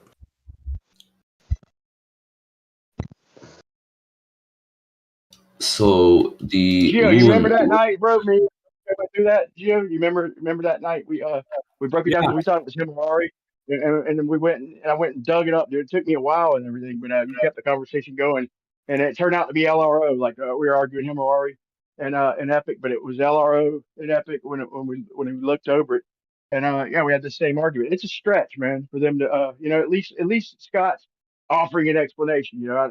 It's lacking in my opinion, man, but at least he's calmly and rationally trying to explain it. I'll give him props for that. He's like the Kosho times 2. It's Geo keeps muting me when I get too tight. Oh yeah, no, you were out of control. Brian couldn't even get a sentence out. He couldn't even get a sentence out. Brian would start to say something, you'd be like, "No, that's not it. No." I get so it's really tight. frustrating when you ask to see something. You ask to see something, I go and I pull it up and take No, time to do it, and then you just brush it under the rug, bro. It is frustrating, bro. So the Lunar Reconnaissance Orbiter and Epic basically are the same distance from Earth. So if they took the picture at the same time, they would look identical. One would be slightly They're different an L1 resolution. and L2 and L3, bro. They're 760,000 miles apart. Okay, yeah, it's still at that. Okay, here's the thing: at that distance, that doesn't make any difference. nothing in space. That's not. You're talking 340,000 miles. So at that distance, it wouldn't make any difference. You'd have to be much A million closer. miles away, and one of them's right there in the moon's orbit. Okay, so the one on the left had a little bit of the moon in the picture, and so for the one that's in the Lagrange point 2, so it was 1 and 2, I guess, or 2 and 3, I don't know, but I know that the one's a million miles away. Epic's 1 million miles away, so you just subtract the 240,000 miles, and you get the distance they are apart from each other. And here's the thing: Okay. so the Earth is only 240,000 miles. So how can you get a picture of the Earth exactly the same without the moon in it? I mean, Without the one that's 760,000 miles closer in between. I want the technical manuals. I want the technical manuals of those cameras, man. Yeah, They must. what you'd need to do is produce a paper on that, and then you could have you may be able to get a case together to make a convincing case that that's evidence of fakery.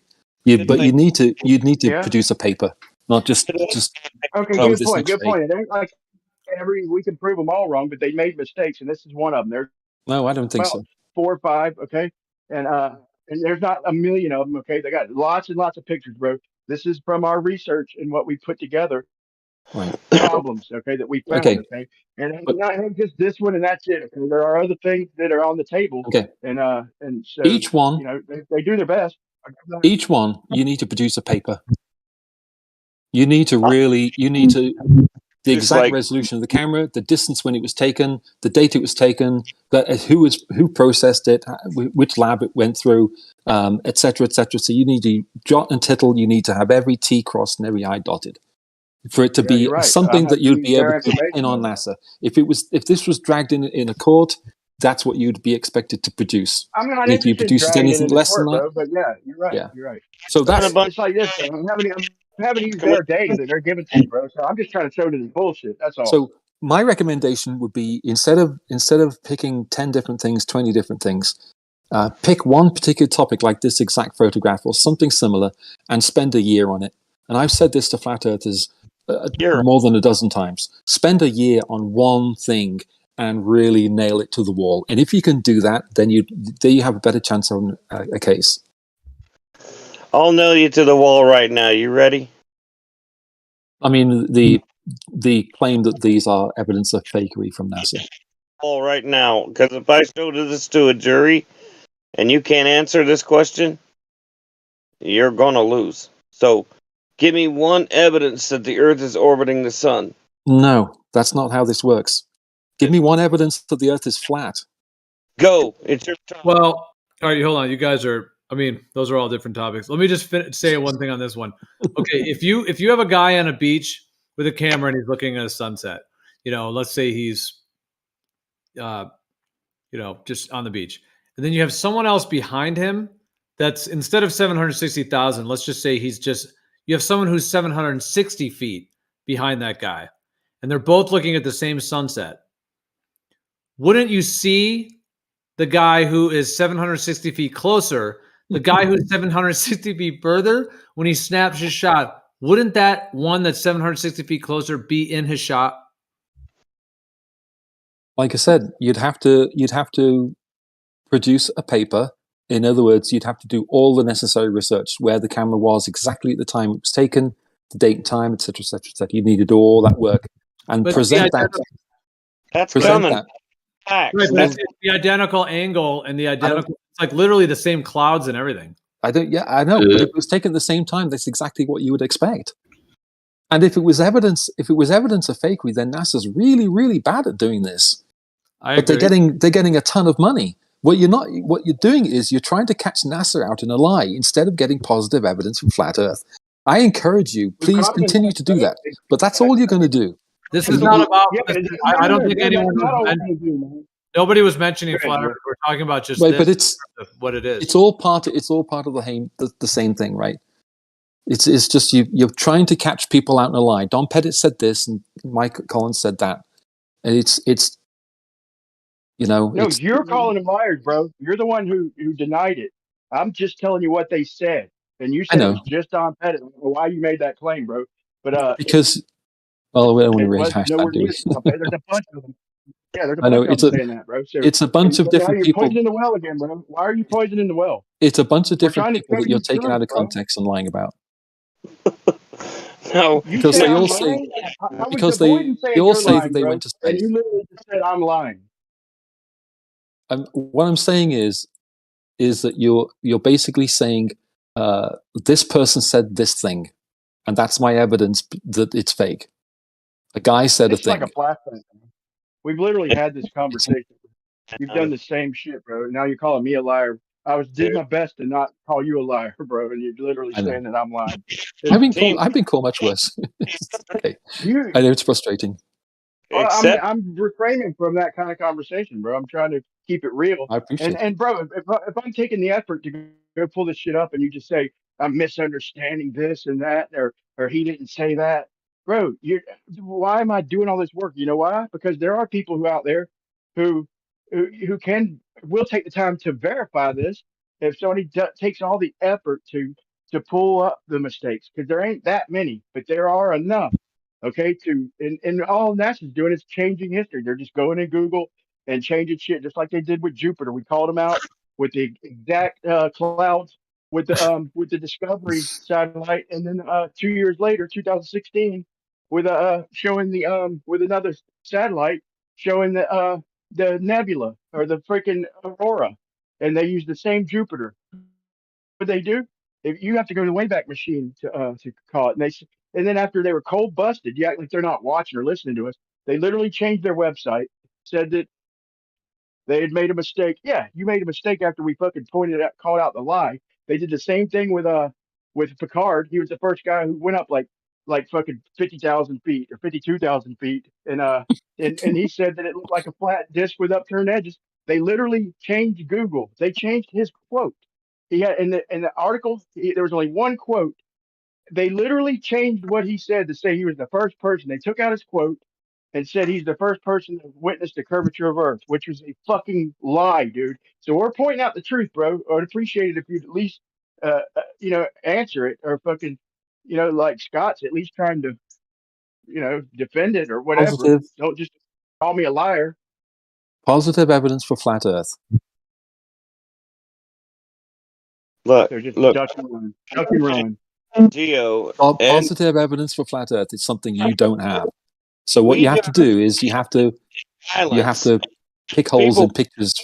do want to end it in violence, and we're like the good guys.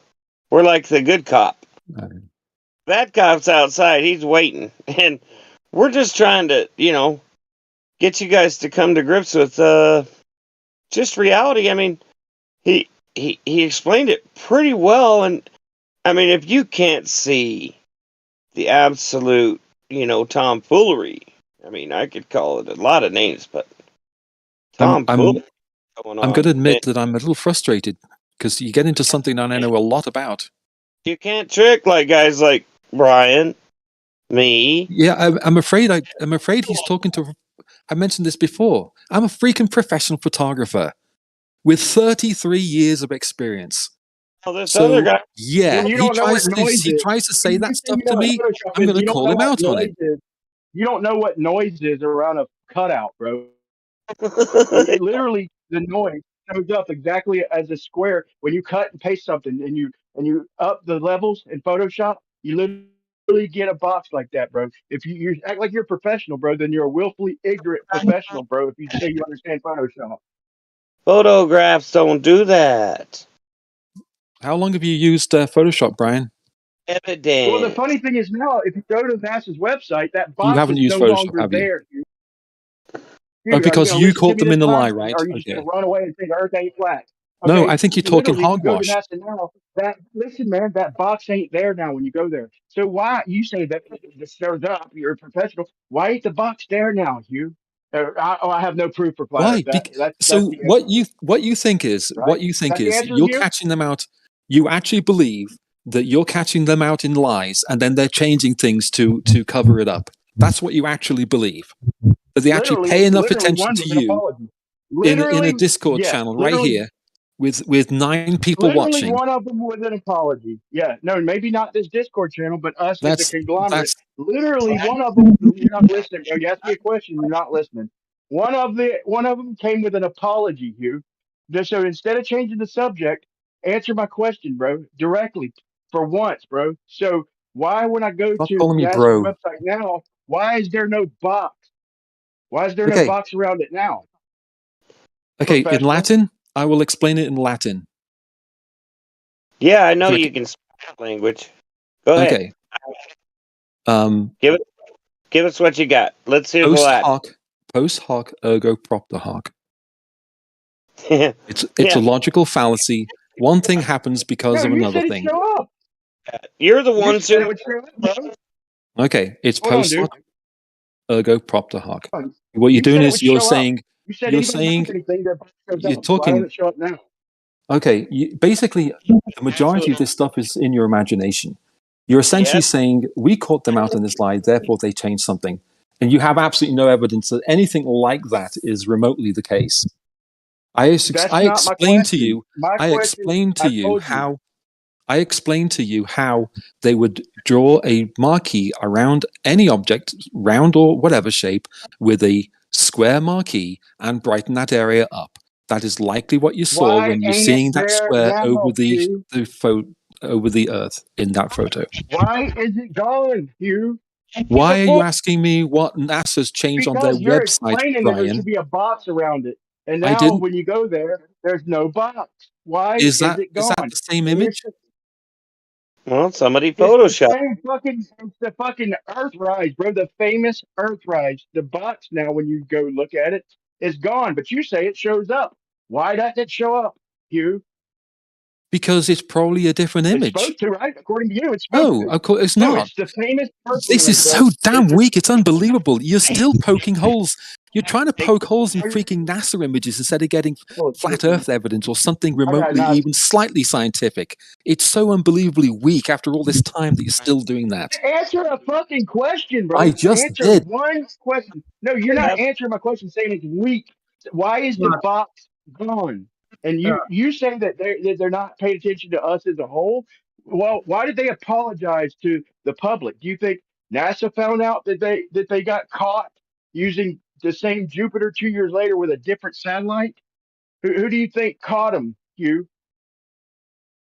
Weak again, or give me proof for flat Earth, or anything but address the fucking questions and the points. Well, I got I nothing think. to say to you, bro. I mean, I had to mute him just so you could even speak. But dude, I think he's kind of trying to get under your skin by just assaulting with like all these things to just deny everything you're saying, just keep saying no, and then try to like personally attack you. So I don't know. I muted him for a second. I don't know if this is productive. Yeah, I'm gonna back off. You're right. You called it out perfect. I just noticed it. I should have noticed it sooner. Because you're making good points, but Poisoning he's not really like listening and replying to your points. He's just kind of yelling and then shouting. I mean, I'll unmute him. I mean, dude, can you have a conversation or what? If he stops lying. He's asking me these things. He's literally asking me for things, and I'm literally going and pulling some things and giving him other. Like, I'm not just throwing this out there. He's asking me for these things. I'm giving him what he's asking for, and he won't even answer a fucking question. I did. And do you think that NASA's watching this Discord channel, bro? Yes. What It's absurd. The level of absurdity is starting to annoy me. You're literally point, bro. I just did. Dude, you can't even confirm it's the no same box, photo, can you? You can't confirm anything about it. You just have it's this thing in your imagination that NASA's watching what you're doing and paying attention to you, and they notice that you caught them out in a lie, and then they change something on the website just to cover their tracks. It's paranoid delusion. It doesn't make any sense. It's delusional. Or do you think it's fucking research calling out dishonesty? Okay, and now I'm gonna call I'm out looking dishonesty. Dude, he's just hold on. Don't interrupt. Don't interrupt. I know. The only way to do it is to mute him every time, and I don't really want to. I don't know if sit and mute and unmute all day, but that's the only way to do it. It seems. This will be the last thing I say. I think we all heard him say that the box will appear around it. He said that the box will appear. Not which one, okay? The Earthrise photo. We all know the one we're talking about. The one in question, the one that we put in Photoshop and changed the levels and noticed that it's a cut and paste. It's exactly what shows up with a cut and paste. We've exampled that. Now he says, well, the box shows up. He's a professional. So now why, when we go to NASA, why don't the box show up? He just said, so don't say that it's weak and all this. You said the box shows up. Why doesn't it now when I go to NASA's website? Why is the box gone that you say shows up? We know you slapped him around, Brian. We slapped him around pretty good because he's resorting to all kinds of fucking tactics. It's retarded. Yeah, right. I am letting him get under my skin, but Jesus Christ, I'm answering everything he's asking to the best of my ability. You're not. You're making accusations, and you're acting as if I should know why NASA changed an image on their site. I'm asking questions, bro. Just asking questions. I didn't say I did not say that I am an expert on NASA's website. I said I'm an expert in Photoshop. The problem is that when you talk to people who know things, is that you try to disparage their knowledge and talk down to them as if they don't know what they know. So you're trying to BS me, and I know exactly what I'm talking about. I did already. I did already. So why is the Hold on, Hugh. You didn't even address anything he said. You just did a bunch of rhetoric and ad homs. How should I know why NASA's changed anything on their website? Tell me that. Why should I know that? Am I the webmaster for NASA's website? I mean, are you listening to what he's I'm saying telling at you. all, or That's the answer. What the heck are you thinking? So you Trying to expect me to just go get me dig to? and pull it up. So he questions everything I say It's to your you, and I just got to keep conspiracy. pulling up. No, you yeah, heard him. Scott Beach. Respond to it, bro. It's Wait not. a minute, This is public knowledge, bro. but Okay, this is not bro, some shit that you think this I'm is just gonna pull up. I'm not dancing for him no more, Gio. I'm backing off for a minute. I don't yeah. go anywhere, but I'm not gonna respond to this douche. I would actually just suggest disengaging. He's not even being in any way fair. no, it isn't fair For a because minute. if you want to come up with an argument that makes sense, that it's scientific in any way, shape, or form, then fine, we can have that discussion. But why did NASA change this on their website? What the heck is that?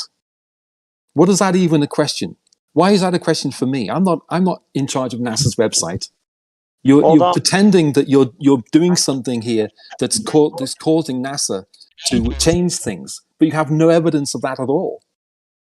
Okay, All right, you're that's like it. a defense lawyer for the globe, but let's do this. Oh, Okay, for fig's sake. ready? One evidence exclusive to the Earth orbiting the sun. Go. It's your turn. No. Whatever exclusive to flat Earth you have, the Earth is not curving at 8 inches per mile squared. One evidence that the Earth is orbiting the sun. Nope. It's your turn. Go. No, that's not what this is. You didn't Because even if even respond to, like anything Brian had said. You just made these broad, generalized statements about NASA. That's not even what he was saying, dude. I don't even think you heard him, honestly. yeah, I did, because I've heard the argument before. The arguments basically are NASA did this thing and it looks like it's fake. That's it. Inspired. No, I asked a question, bro. I asked a question. You About NASA's said website. that you said that something bright, like out with a dark background, is going to give a box around it.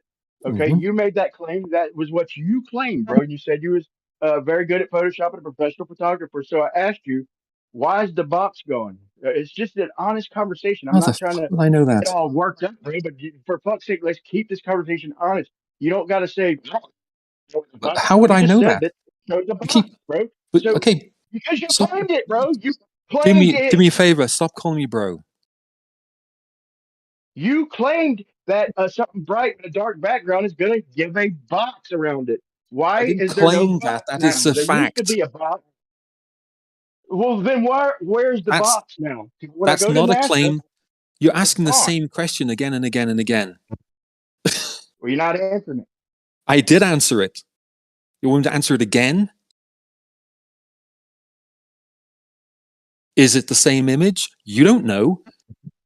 Yes, I do know. It's Earthrise, the famous Earthrise, taken from what you call it, from you know which one it is. So you just now you're trying to get me to go prove Did that it's you? the same footage. We've been through this on this channel with multiple It's Globers, bro. It's not in denial, bro. You're the only one who unbelievable. made the claim that that a box is supposed to show up I around didn't it. make that claim. I stated a fact.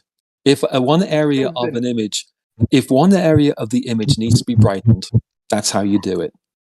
It's So okay, simple. well, You can talk about answer me Photoshop this: all the time. You don't know who jack about it. pointed out? What group of people pointed out that box in Photoshop? Will you be honest and answer the question? Who pointed out that it was a doctored photo and there was a cutout and a box around it? Well, let me And ask then you a they question. retracted it. I can answer that question with a question. Good for you. Does brightening part of an image make it fake? Was that camera Well, not in space, just for not your knowledge, orbiting the bro. moon? Just for your knowledge, they said that they did it for effect. You know, they come out after we caught them. Okay, yeah, we You didn't. flat earthers, we're the ones who pointed out was the answer to that question. But after we caught them, they did come out and say, because nobody else caught them, we caught them. They come out and said they did it for effects, that it was a cut and paste. They literally did admit it, and now it's gone. So unless you want to go find the video and the article where they admitted that they did it for effects, if you go look it up now, all you're going to find is an Earthrise with no box around it. You're not going to find their article. Luckily, flat earthers have documented it, and we have footage of the article because it's gone now. It's wiped from the internet. So you're calling me paranoid and all this, and I'm telling you, they're literally changing history, basically. Now you're going to probably call bullshit on all this, but they literally did admit it. We do have the documentation. No, I'm not going to go find it. Okay, all right. So here's the thing: is in this discussion, right, we've got two perspectives. Basically, you're saying that everything NASA done is a lie. That NASA is doing is a lie. You got to have some damn good evidence, and you've got butt kiss. I didn't say everything they did, but the director of the CIA did. You better have something really, Hold really on. good to The offer. director of the CIA said that not only was what you lie, everything they claimed they did was a lie, and they called them not a space agency. This was, I mean, not the CIA, the director of the FBI. So not me, but the director of the FBI said that everything they say they're doing is bullshit. I think they're doing some probably cool shit. I've seen some of the rockets that go by. They're pretty inconsistent, but So you know, the but question still remains of whether NASA changed a picture or didn't change a picture, or added something or didn't add something. Does that mean that there was no camera? Is that implying? Are you then implying that there was no camera in space and it did not take a photograph of the Earth? You're the expert. I'm trying to show you. I am the expert. That's why I'm asking. You're asking for evidence that they're lying, and I'm giving you You're accounts not. where we caught them. You say I'm not, but you want to address it when you ask me the questions, and you don't want to acknowledge it. Now, will you acknowledge that the director of the FBI called them not a space agency and said that you thought that that they mostly lies, but he found out now that everything they say is a lie. I just killed the quote, but why did the director of the FBI call them I was not a gonna space say, agency? you shot that quote right in the face. Fine, dude. Just All right. get it So over. does that prove that NASA did not have a camera in space and took a photograph of the Earth? Dude, it's not really about proving. Yeah, it is. Because these are images that we can't validate. However, they're not consistent with what would be required if they were real. Okay, you have no idea what they would be required if they were real, though. That's the problem. You've got no idea what they would look like if someone went up there and took a photograph from that perspective, from going around the moon, whatever. You would have no idea what it would look like. You do, though, because you've been there. You were in that exact spot in space, and you took the picture, right? Okay, so is any of this evidence that NASA did not send a craft around the moon and took a photograph of the Earth? This is evidence that NASA's full of shit. Okay, and you want to call us paranoid and all this? Like I said, No, I just flat earthers have called them out and caught them. They have we literally did get one apology, literal apology. the flat Earth movement. They literally put an apology in fucking writing, bro. And, they acting like we're paranoid. What's your problem? The problem is that the arguments just haven't got any better since I last came in here, and the time before that. The arguments have stayed exactly the same, and I'm reacting because I'm frustrated. Because honestly, I want something a bit better than this. I'm actually in some respects selfish because I want something good. If I'm going to, let me give you something. I don't know if you were in. Just speaking to Geo for a second. I need something better than this, because it's just gonna. If you want people to make a documentary that isn't a hit piece on flat earthers, you're gonna have to do a lot better than this for it to make it look like it's not a hit piece. Bro, there's nothing and, we and can right show now, you that you would ever. it's gonna be a hit there's piece. There's nothing I can say, bro, that you'd ever. This is just trash rhetoric at this point, man. You're not even making any arguments. It's just. I'm trashing your arguments. I'm trashing Brian's arguments. I'm trashing your arguments. They're the weakest I've ever seen. All right, this guy just needs to be on mute, man. We gotta move on. This is awful. This is the same thing that happened last time. This like what do you call it? Deja vu. Remember? Same shit. He's just ad homing and just losing it. It's not even a conversation at this point. There's farmer's boy, right? Brian, you're doing great, dude. You fucking smashed that dude all over the place. It was wonderful. Thank you. Very good. I like to pull clips out of when these people come in with their horse shit. The good ones I'll pull out. I gotta take Geo's advice and remain calm, dude. It's so hard when they just, dude, when you're trying to have a genuine conversation and they do that, dude. I fall for it every time. and it makes for a bad video, you know. So it obviously makes for a bad patch of the show. But at least my facts are, at least I bring some shit to back it up. So it ain't all for nothing, right? Yeah, Geo does good. He does a good job of controlling me because I get a little excited. But you know, I learn a lot from Geo. I try to slow down and just really get him into the goat. And hey, I think Geo's wonderful, man. It's a great Discord. But these I don't people, mind talking with Scott and Kosho. You know, Kosho gets angry. I probably aggravate them sometimes too. But dude, at least you know things they've seen already. Like I've showed this guy that interview. This is deja vu. We've literally had a pretty similar conversation that went the same way. That was him asking the same questions and me giving pretty much the same answers with a little bit of new shit to add on. But and it's pretty much not answering any questions. That just gets aggravated.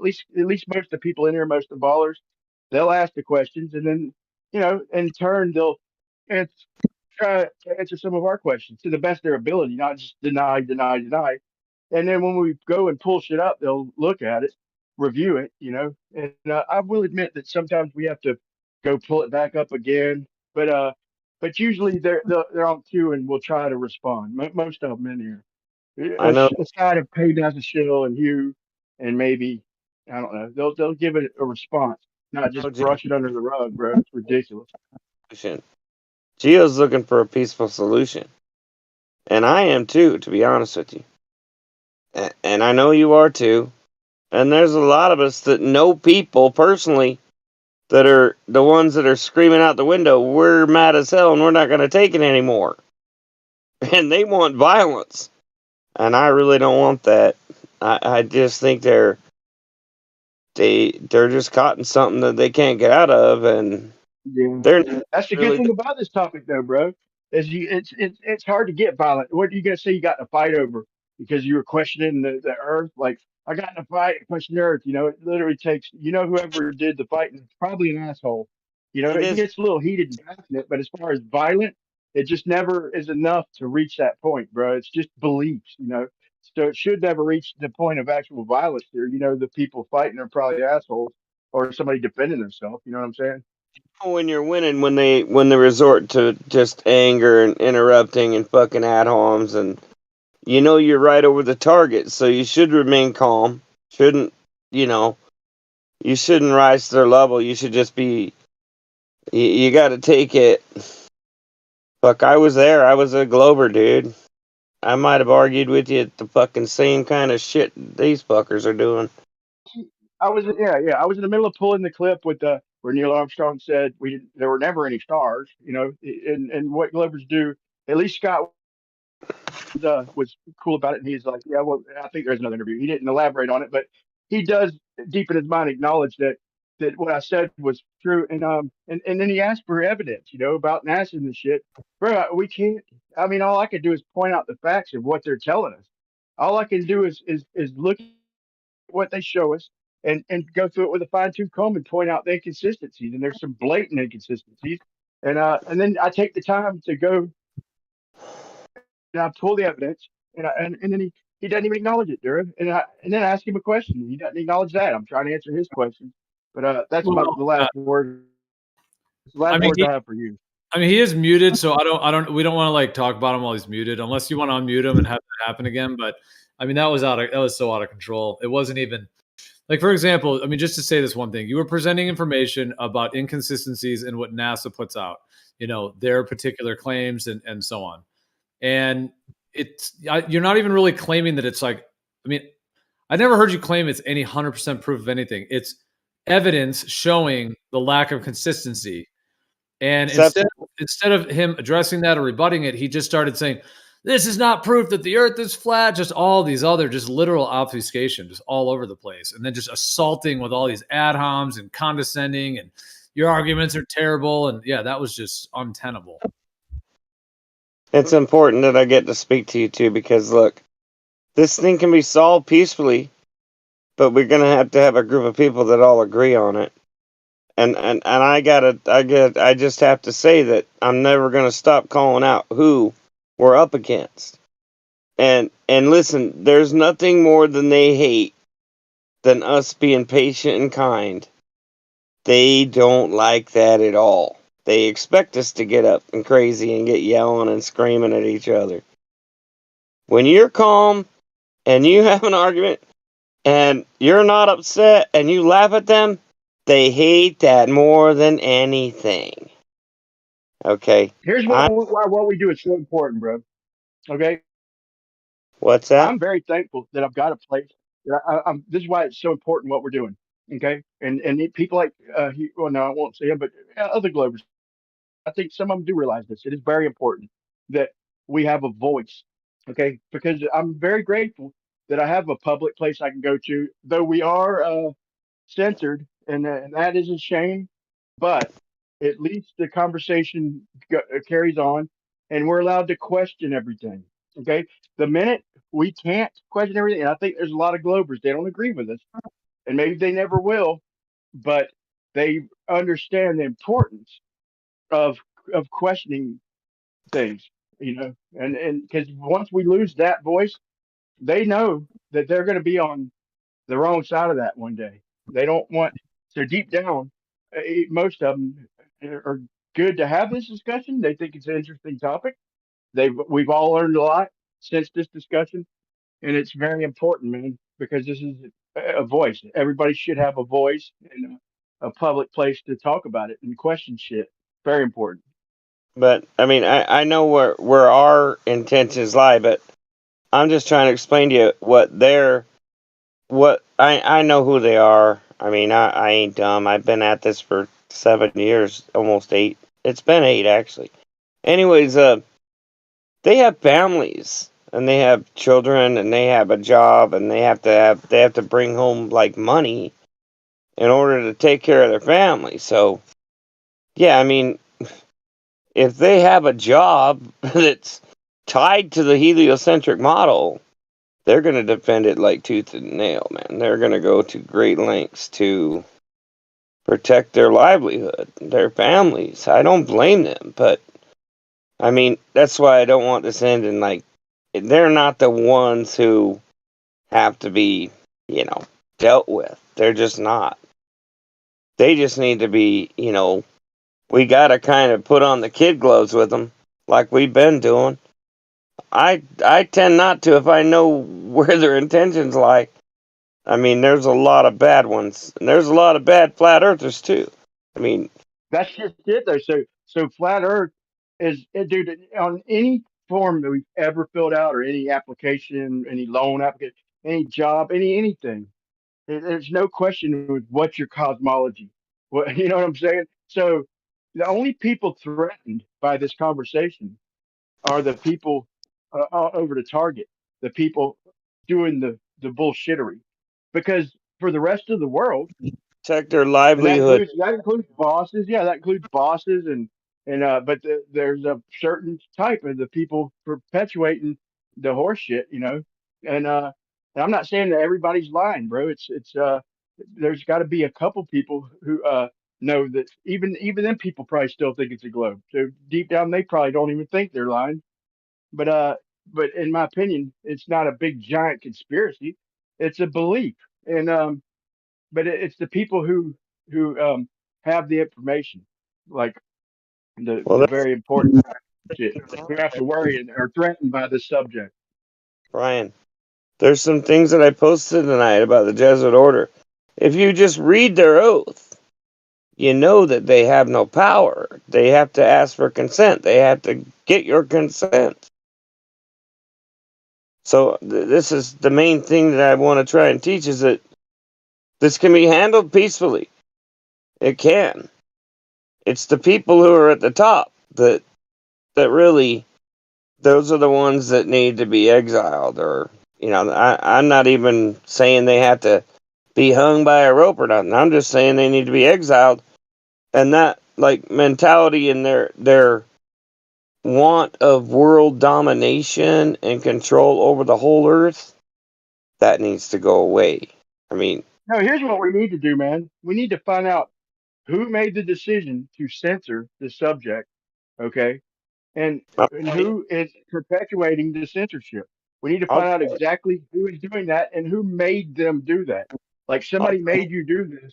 You can't call uh, research of misinformation. Okay, if now you can maybe say some shit and maybe quit, but there's a reason they're not banning everybody's videos because most of us are following the rules and not giving misinformation. We're asking questions and giving evidence. So whose idea was it, and who made them people? Who made them? Who's pulling the fucking strings? Who's calling them shots? We should be able to find out because there is a video of about them censoring flat Earth. What gives them the right to do that? And and who called that shot? That's what we need to do if we're going to do something productive. We don't got to start no shit or any violence or try and dethrone the Pope. Maybe we do, but I don't agree with all that. I just think we need to get to the bottom of who's second. silencing us. This is very important, okay? I'm trying to tell you that they know they know what is taught in that book, the Bible. They know it. They believe it. They want to teach the exact opposite for the farmer, the slave, the plebes. But their families, they live by it. And so if they can teach you to be a dead man, because the Bible teaches that you can do anything you want to a dead man. And they made the whole Yeah, but world. bro, I don't want to get caught right back up into fucking religion. Like, bro, I do acknowledge the fact that it took a battle between science and religion because the church was fucking arguably even worse, bro. They kill people for fucking. They wouldn't even let people have fucking copies of the Bible and shit before they come out with this model. Once everybody got copies, they invented the printing press. Then they come up with new information that nobody else was privy to. But I could argue, bro, I don't want to slip right back into that camp because religion is personal. It's private, in my opinion. It's It's personal. It's not, you know. No, it's why the common law is so important. Because it really doesn't have anything to do with the religion or like a language that you can fool the whole fucking world with. I mean, Right, but I'm just making a point that I have my own faith, and I absolutely believe in God, and I've identified as a Christian most of my life. I'm not, I'm not going to start preaching to you and shit, but I no, believe the but Bible. I believe the Bible, and I always hear out who anybody who has anything to try and teach me or anything I don't know. I'll hear any philosophy, any religion. I'll hear what they have to say. And but here's the thing: I don't want to make this battle religious. That's gonna backfire, bro. what do you want That's what we're trying to get out from under is a religion. battle, dude? You're in it. These people have a religion. Can't you tell? You just exposed them like they wouldn't even imagine that you could even do. They scoff at you. They they like they call you names. They scoff at you Yeah, like but I you don't. can't argue back with the Bible, bro. I can't debate the Bible because the Bible's always said what it says. And I do agree that it is a flattered book. It says like play under a seal, it says, dude, I What? don't even got to go over the quotes. You know the quotes, but here's the point is I can't debate reality from the Bible. I can take wisdom from it and prove all things and hold fast to what is true. But I want to give, I don't want to argue personally. I don't want to. I don't mind people who do. That's your prerogative, but I don't want to argue this from a religious standpoint. I think that's going to backfire. Right, Brian?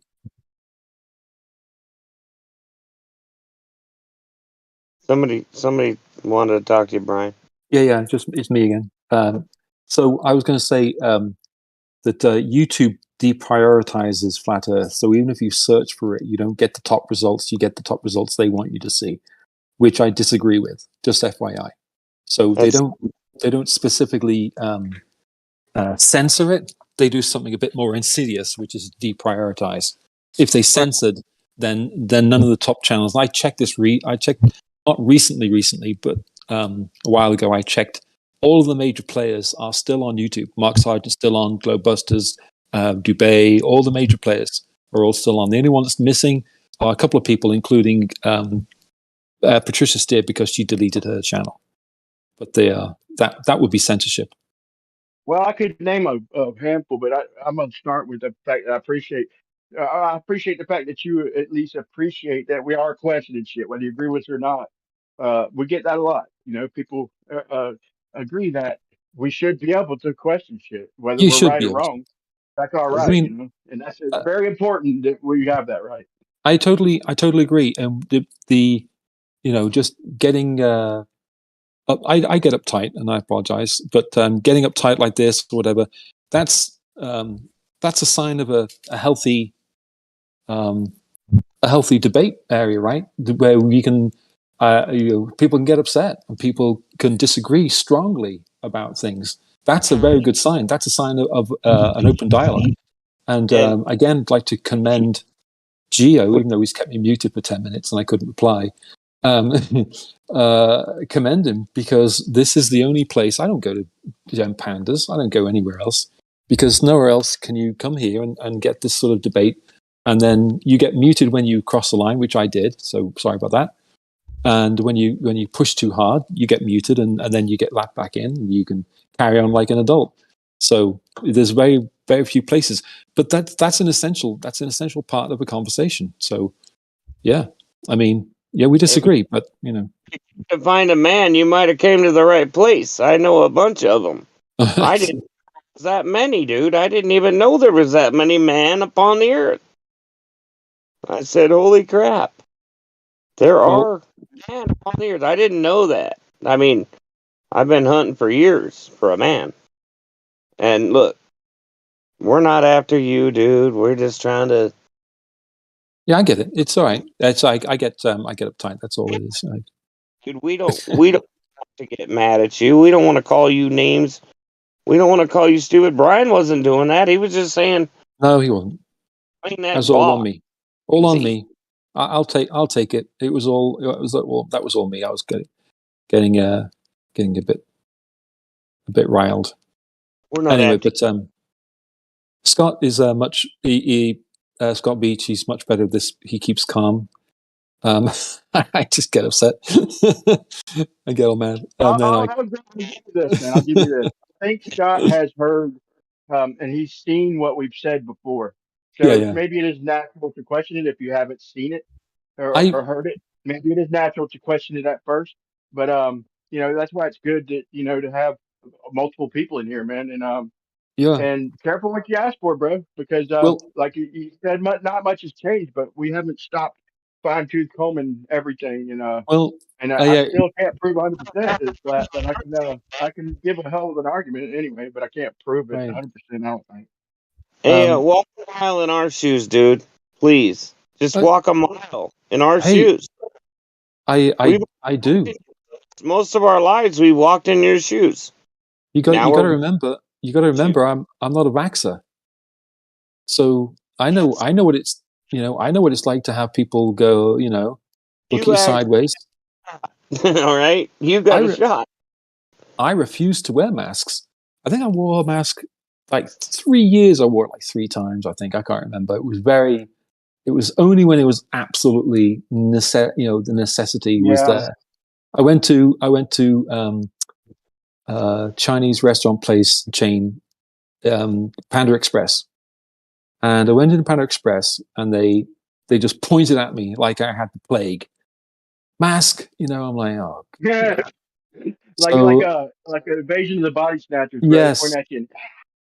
Exactly. But dude, I had to wear one when I went to the metro. The first time I put on a mask, like 6 months in, bro. This is so funny because I was on Discord on this very channel, and it's the very first time I put on a mask. Really? And I accidentally hit the video button, bro. I accidentally hit the video button, and I'm sitting there masked up and shit in metro or something or Australia. But luckily, Travis was Luckily, my buddy Travis played sure. He's like, Brian, man, your video's on. And I was like, oh my God, what are the fucking odds, bro?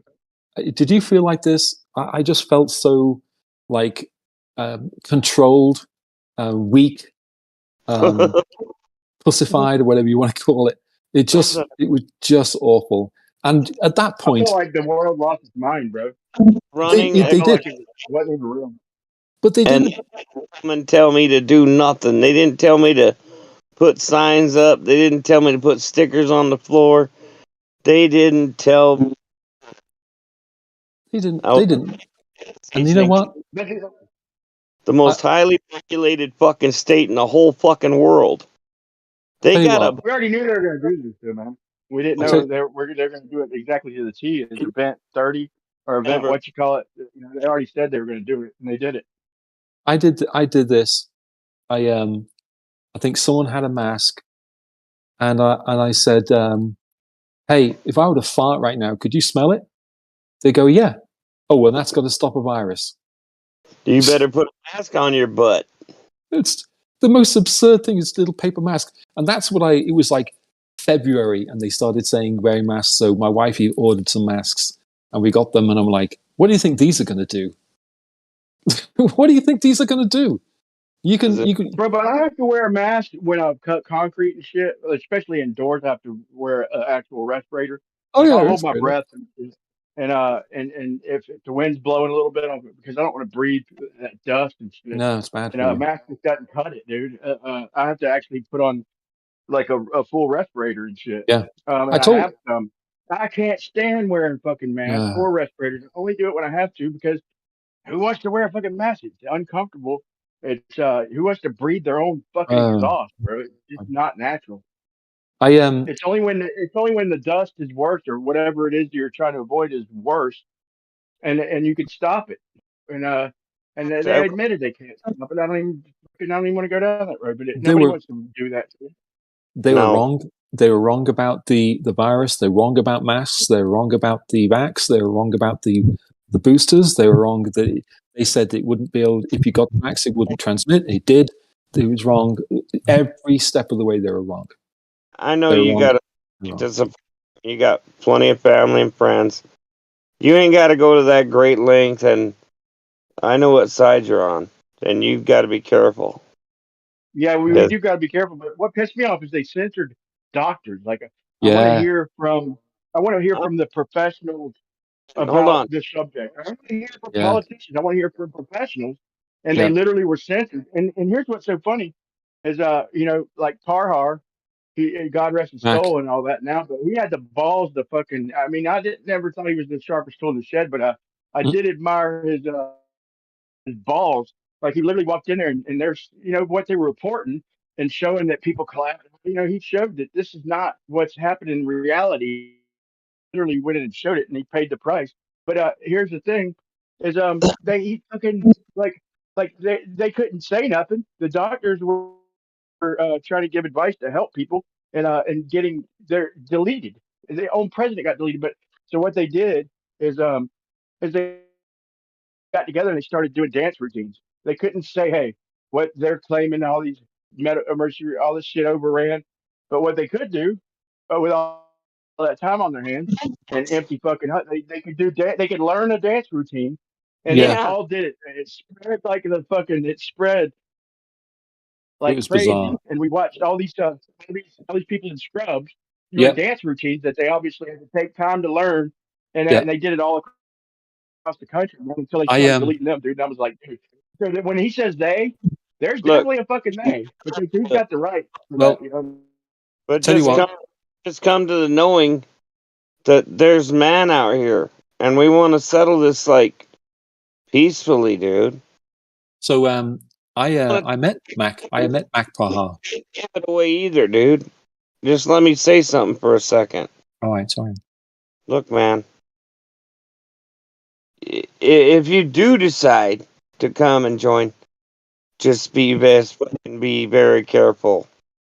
I mean, I don't know, man. All I have to say is, have witnesses around you at all times. Always push them. I teach every single one of my fellow man that the best third party impartial witness is a video.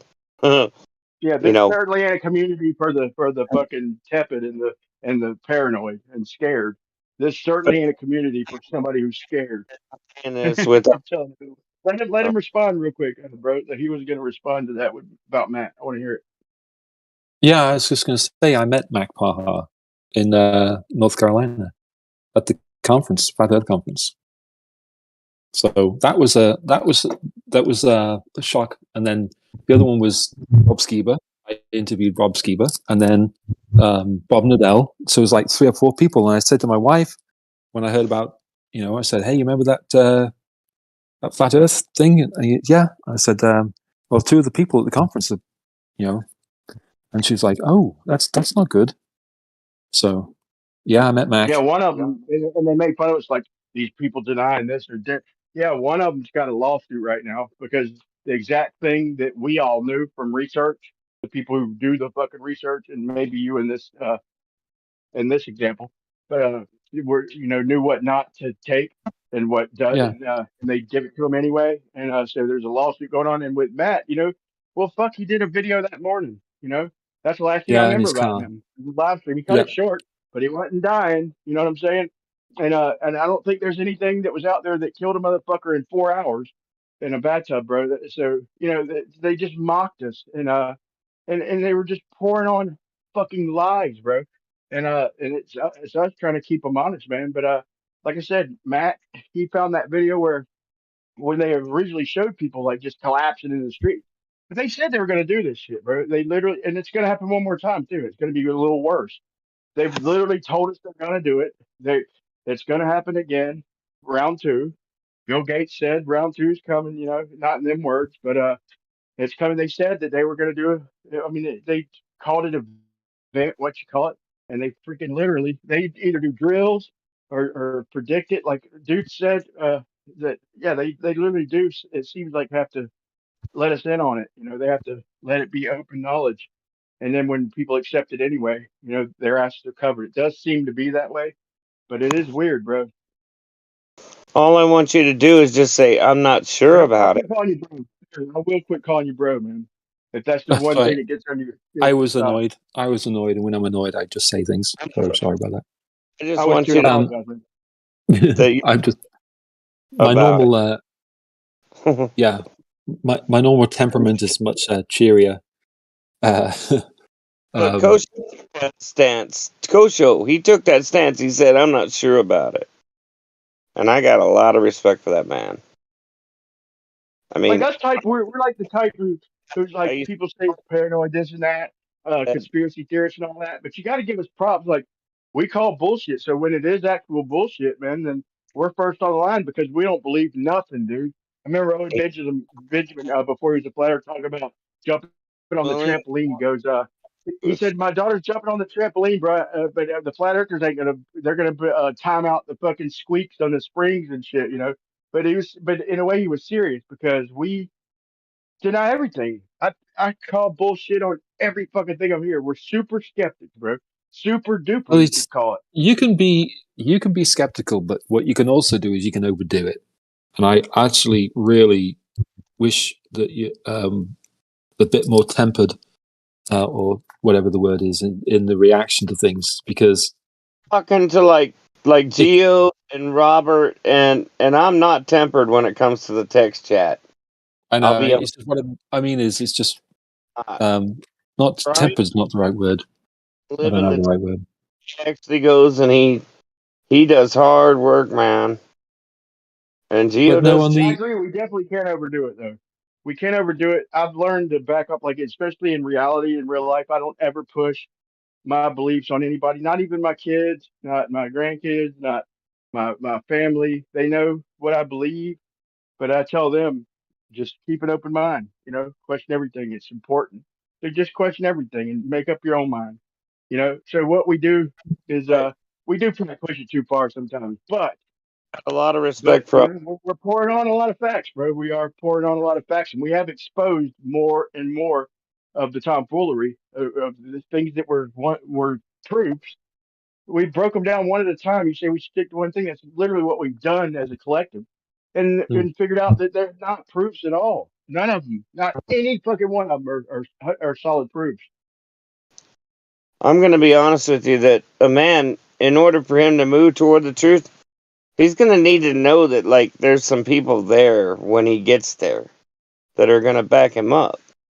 I mean, you know, when I found out about the Earth, I was like, man, I really have to be like honest with myself, and I couldn't even, I couldn't do nothing but tell the truth, and I've been ostracized, been called names, I've lost family members. My whole family thinks I'm crazy.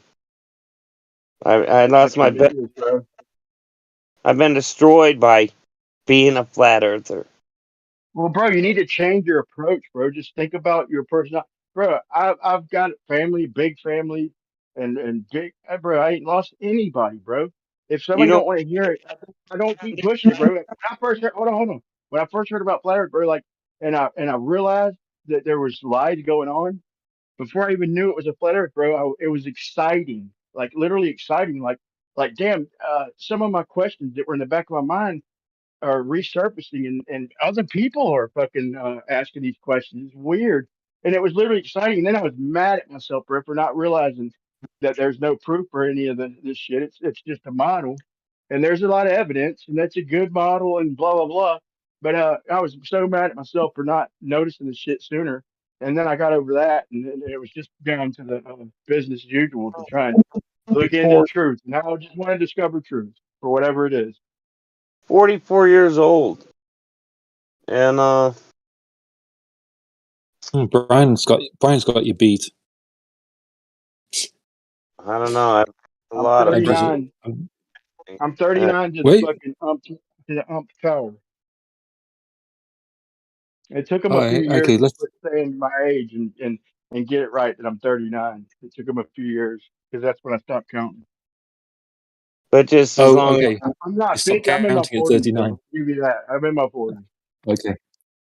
the best Fine. thing is you're not sure, dude.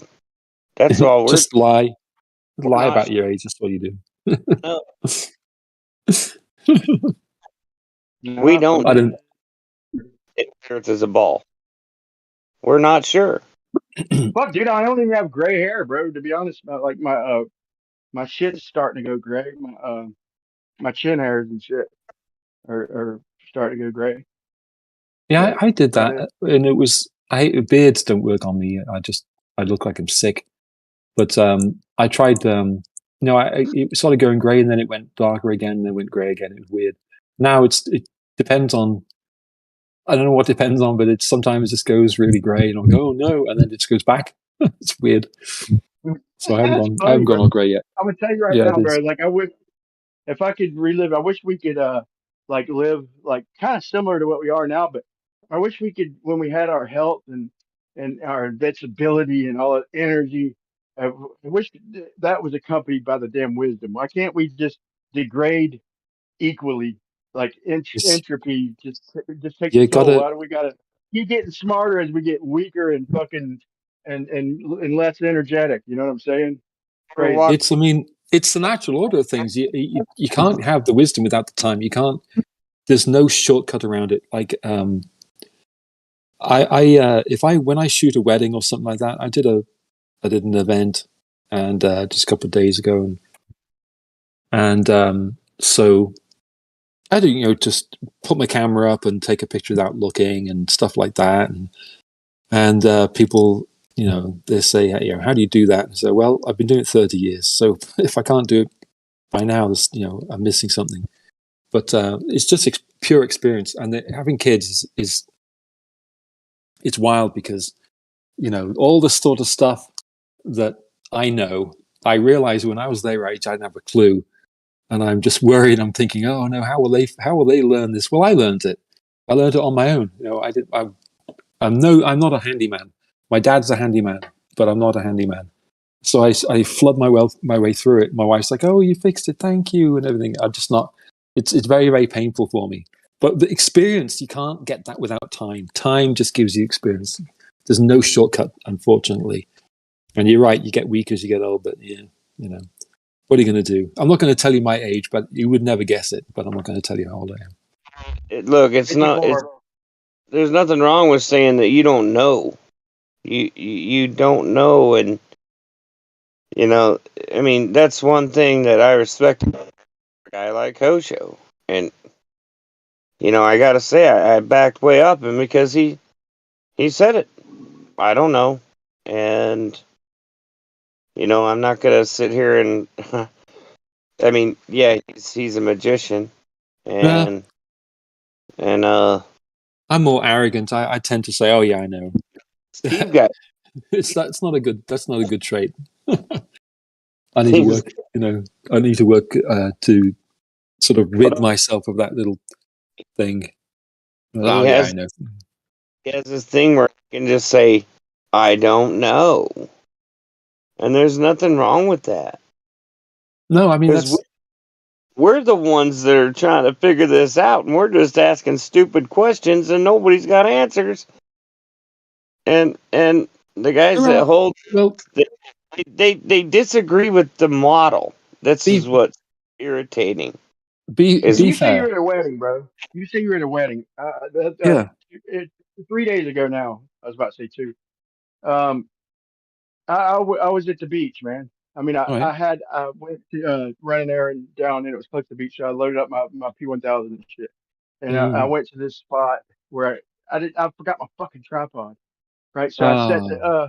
the camera on the yeah, I just set it right there on the boardwalk or Right. the walk to get down to the beach. It's about Yeah. it's about 3 foot above the water. It's just a gradual slope, maybe 5, whatever, but it's down pretty low. I did actually go down there, but it was one of them days, bro, where there was a horizon, right, with no inferior mirage, and but it's way far out there, but it was there, right, and Okay. I mean, I could show a ship that's way too fucking far if I wanted to show that, or I could show a ship that is that's obstructed, right? Way the fuck out there, like at the very extent of my zoom, a big ass fucking container, right? Big ass container way Right. out there, and I could do the numbers and all that shit. I've seen it all. Okay, I've been out there so many times. I've seen it all. Okay, and I'm gonna say this. So what I'm at the point of doing is figuring this out. Okay, because I've gone out on days where, especially like with low tide and shit, and on crisp days, you can see there's no horizon. The way y'all describe a horizon should be on a flat Earth, like infinite. That happens, okay, in reality sometimes. Not a lot, but it does happen. And then days that globe claims actually happen, and probably a It's little more often than the sooner, but it does. But it ain't every day. Okay, so it's the fact yeah. those things are happening. I'll let you comment because I wanted to carry on, but I've been long. I do want to follow up on that, but go ahead and interject. No, I was just going to say it is frustrating because um, in the globe model, the globe is large, so a curve is going to be very gradual. 8 inches every mile is very gradual. That's unbelievable. That's like my span of my hand is more than that. Like my tip of my thumb to my tip of my pinky finger. So that's every mile. That's not a lot of curve, and so it is. I do get it. It's not that I don't understand. I just say there's just it's so beyond comprehension. It isn't. It's actually not as unreasonable as some people might say, because it is such a slight curve, etc., etc., etc., and all that sort of stuff. So I do I understand it agree, from that man. perspective. Yeah, I really do. In I your do model, get it. bro, it is reasonable that back then, before they had better optics, to see so much more going on that that they would focus on the distance. Because there are days where, like, I could see a kayaker a couple miles away obstructed, bro. That's Yeah. way, not supposed to be obstructed according to the globe. And I could see days where every now and then it might match a globe, and then every now and then it might see where it matches a plane or something, But my point is that it varies drastically, really, dude. If there's a fear and mirage a lot of the time, which is highly frustrating because that's a dead end argument. And so the point is it does vary, and then it varies in the evening, like when it gets cool. Um, so here's the argument to me. The argument is this, okay, is with the refraction, because I could show you a time lapse that I didn't do personally, but Soundly did. I could show you other time lapses at Skunk Bay where he lined up 7 miles worth of lights, and he lined up with them and literally watched them through the night. go flat, concave, convex, flat, concave, convex, flat, concave, convex. I did a video to it. I literally played a song to it and watched them, the straight line of lights or whatever you say they are, dancing. Okay. So my point is this. So why, when it cools down, are the fucking are we seeing a flatter Earth? And why, when the sun's out and beaming, for the most part, not always, but usually when the sun is highest overhead, when they say it's the least refraction, maybe it is, but I need proof for that. So what is it about the sun being overhead, and what is it about the when it cools down at night, and even I've heard in Antarctica and the North Polar region, like we see further and cooler Right. climates. I need proof that refractions happen the way that they claim, and I think it's the exact opposite. But I'm open for new arguments. Yeah, it's the thing after the debate goes on for so long. What happens, I think, is that people get tired of the answers. So the answer for why it appears to be curved, or more or less or whatever, is refraction. And so once you hear that the first dozen times, it just gets boring. It just gets, oh, you've heard that before. And then we say, oh, where is the container? We say, well, gravity. Well, okay, well, that just gets boring. And then it just ends up being, I think the conversation goes on a little bit too long, and people just get tired of hearing the same thing over and over again. That's one of the reasons I don't stay in the argument and don't stay in the discussion much at all. I mean, Let me tell you what you missed, bro. Let me tell you a go on, very important one that you missed.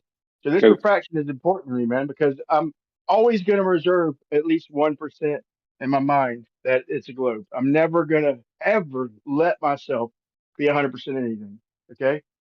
And Okay. I catch myself getting emotional arguing about how fucking up and down works on a flat earth. Like I catch myself getting emotional and I back off and I'm like, I'm gonna hear this motherfucker out, whether, excuse my language, whether he's right or Yeah. wrong, I'm gonna hear him out. Whether I agree with it or not, I want to be able to talk about it without getting emotional. And that's tough for me, bro, as you know. But so here's the thing. So while you were gone, um, I fine tooth combed Mick West's demonstration, bro. And it wasn't just him, it was a few others. And they said that this is how it works. They put sugar in a fish tank and they said that and I literally made a model with upward light refraction. Because I'm like, if the earth Okay. is flat, then it's got to be upward light refraction to make us see things lower. Right. But the whole time Travis is and ranty before he turned was not necessarily agreeing with that. But people who spent probably more time than me going out doing observations. But so here's the point. So when I looked at his video, I seen that he was trying to get the laser around, to show that it was bending around the hump that he made in the fish tank, and he slow it down. He never got the laser to bend over that hump and hit beneath the hump. He had to go to the side of the ramp. And I noticed that I watched it 5 times in slow motion. Like, that's slick shit, dude. He shows the laser bending, but he's literally doing it fast. And until you slow it down, you can see that it never shines over that hump. He does it beside the hump and makes it look like he's shining over the hump, which to me is downright deception. Then he also took a still shot before he added the water to blow it up, and I showed where the frame, the little leaf at the middle of the fish tank literally moved. He literally had to go back in time and redo this shit, or use a previous photo to hide the magnification. And it's cold busted, and you can argue whatever, but you can't argue That's them two facts. But here's yeah. my main point: is that even when he added the sugar and it showed light bending down, sure, okay, but the fucking city that he had at the other side of the aquarium was half cut off. So even if it's doing what y'all claim it's doing, and I'll post a photo because I know you don't just take shit on word. I'll post a photo where the laser beam is halfway up the city, and half the city's obstructed, whether it's compressed or whatever. It's still missing, and the laser beam is higher up the city skyline, even if it's working the way y'all claim it's working. Thanks for listening. I got a little long, but that's a main point, brother. Yeah, it's the issue with the what do you call it, kitchen sink science, right? That's the thing. I mean, David Wise did some of that stuff. Dell did something like that, and a few other people have done that. Who was the other chappie that does something a little bit like that? I can't remember his name. Anyway, the kitchen sink science, it's all good and everything in it, and sometimes it works and sometimes it really doesn't, because what you're trying to do is you're trying to reproduce effects on a large scale, and you're trying to reproduce them in your kitchen. It's just, I don't know. I never really took anything that anyone tries to prove, using those sort of methods. Like the penny on the table, moving the penny away from the table, with the camera at the edge of the table, that type of thing. Yeah, it's just, yeah. The only way to really do it is to get. I really don't know how to prove it, because it's a big problem, right? It's an expensive problem to solve. If you really want to prove the Earth is a globe, that's expensive. That's massively expensive if you really want to prove it, because you got to send us something up. Yeah. Go. Sorry, I'm rambling. Go ahead. So, can you read Romans 12:3? No, I really don't like to. I don't like to do You're that not a in the Bible. no, Okay. because I don't like to associate the Bible verses which I consider holy with arguments like this. What it says is that the amount of faith will be high in heaven. That's what I wanted you to read. So even if you have a tiny little bit of faith, even though you don't believe the Bible, as long as you have a little faith in your Creator, you're going to be considered in heaven. Okay, hold on. No matter. Where did you get the idea that I don't believe the Bible? Well, I didn't. I didn't. I just, I thought you. You assumed I don't believe the Bible, even No, though I said I do believe the Bible. Come on. I didn't. You said you didn't have any, belief in that. No, I didn't. I said I don't use the. What I said was, I think my exact words were, I don't use the Bible, or I don't like to associate the Bible, which I consider to be holy, with arguments like this and debates like this. Okay. It's like if you. I get it's like it. it's like no, never mind. I won't say it. But I don't like to keep them. I like to keep them apart. So the one I do was just the Heavenly Father saying that even those with the least amount of faith, the grace given to you by the Father, I could pursue the faith in Him and love Him so much and pursue, the grace. And even those with the least amount of faith that haven't done it their whole lives, they'll be considered higher than me in heaven. Okay. These are powerful things. And I think it's Hebrews 11:6. If you read Hebrews 11:6, it like I said, I explains what I just. Yeah, I like to keep those separate. It's like I have this sort of thing where I associate things a bit too much. The little issue I have, so I keep the Bible out of it. MC Toon is a bit like that as well. MC Toon, but believes the Bible, but he keeps it separate, and he even doesn't like that others bring up the Bible as evidence or stuff like that. I keep it. With this discussion about physical I keep the reality. Bible out of it too, bro. But if somebody, to be a globe earther with knowledge, I understand that there's a lot of the world that's Christian that are globers that have no idea that we're even talking right now, that this is even a subject. That's going away. It's still the majority, I think, slightly. And you do got to look at Genesis, bro. And and here's another thing. Like, they're coming out, and you talk to any actual professional or PhD or actual astrophysicist like Rob Parks or you realize they give the evidence and they talk a good game, but they ultimately do admit that it's a model. It's all based on base assumptions and shit that they give evidence for that too, but they still, it's they don't hold 100% behind anything. True scientists never do, and they, so it's hard to go by the global cosmology as a whole They and read the they first say book of the Bible, right? Genesis, like it is weird. It's backwards. they say the problem with the science science in general at the moment, or the current.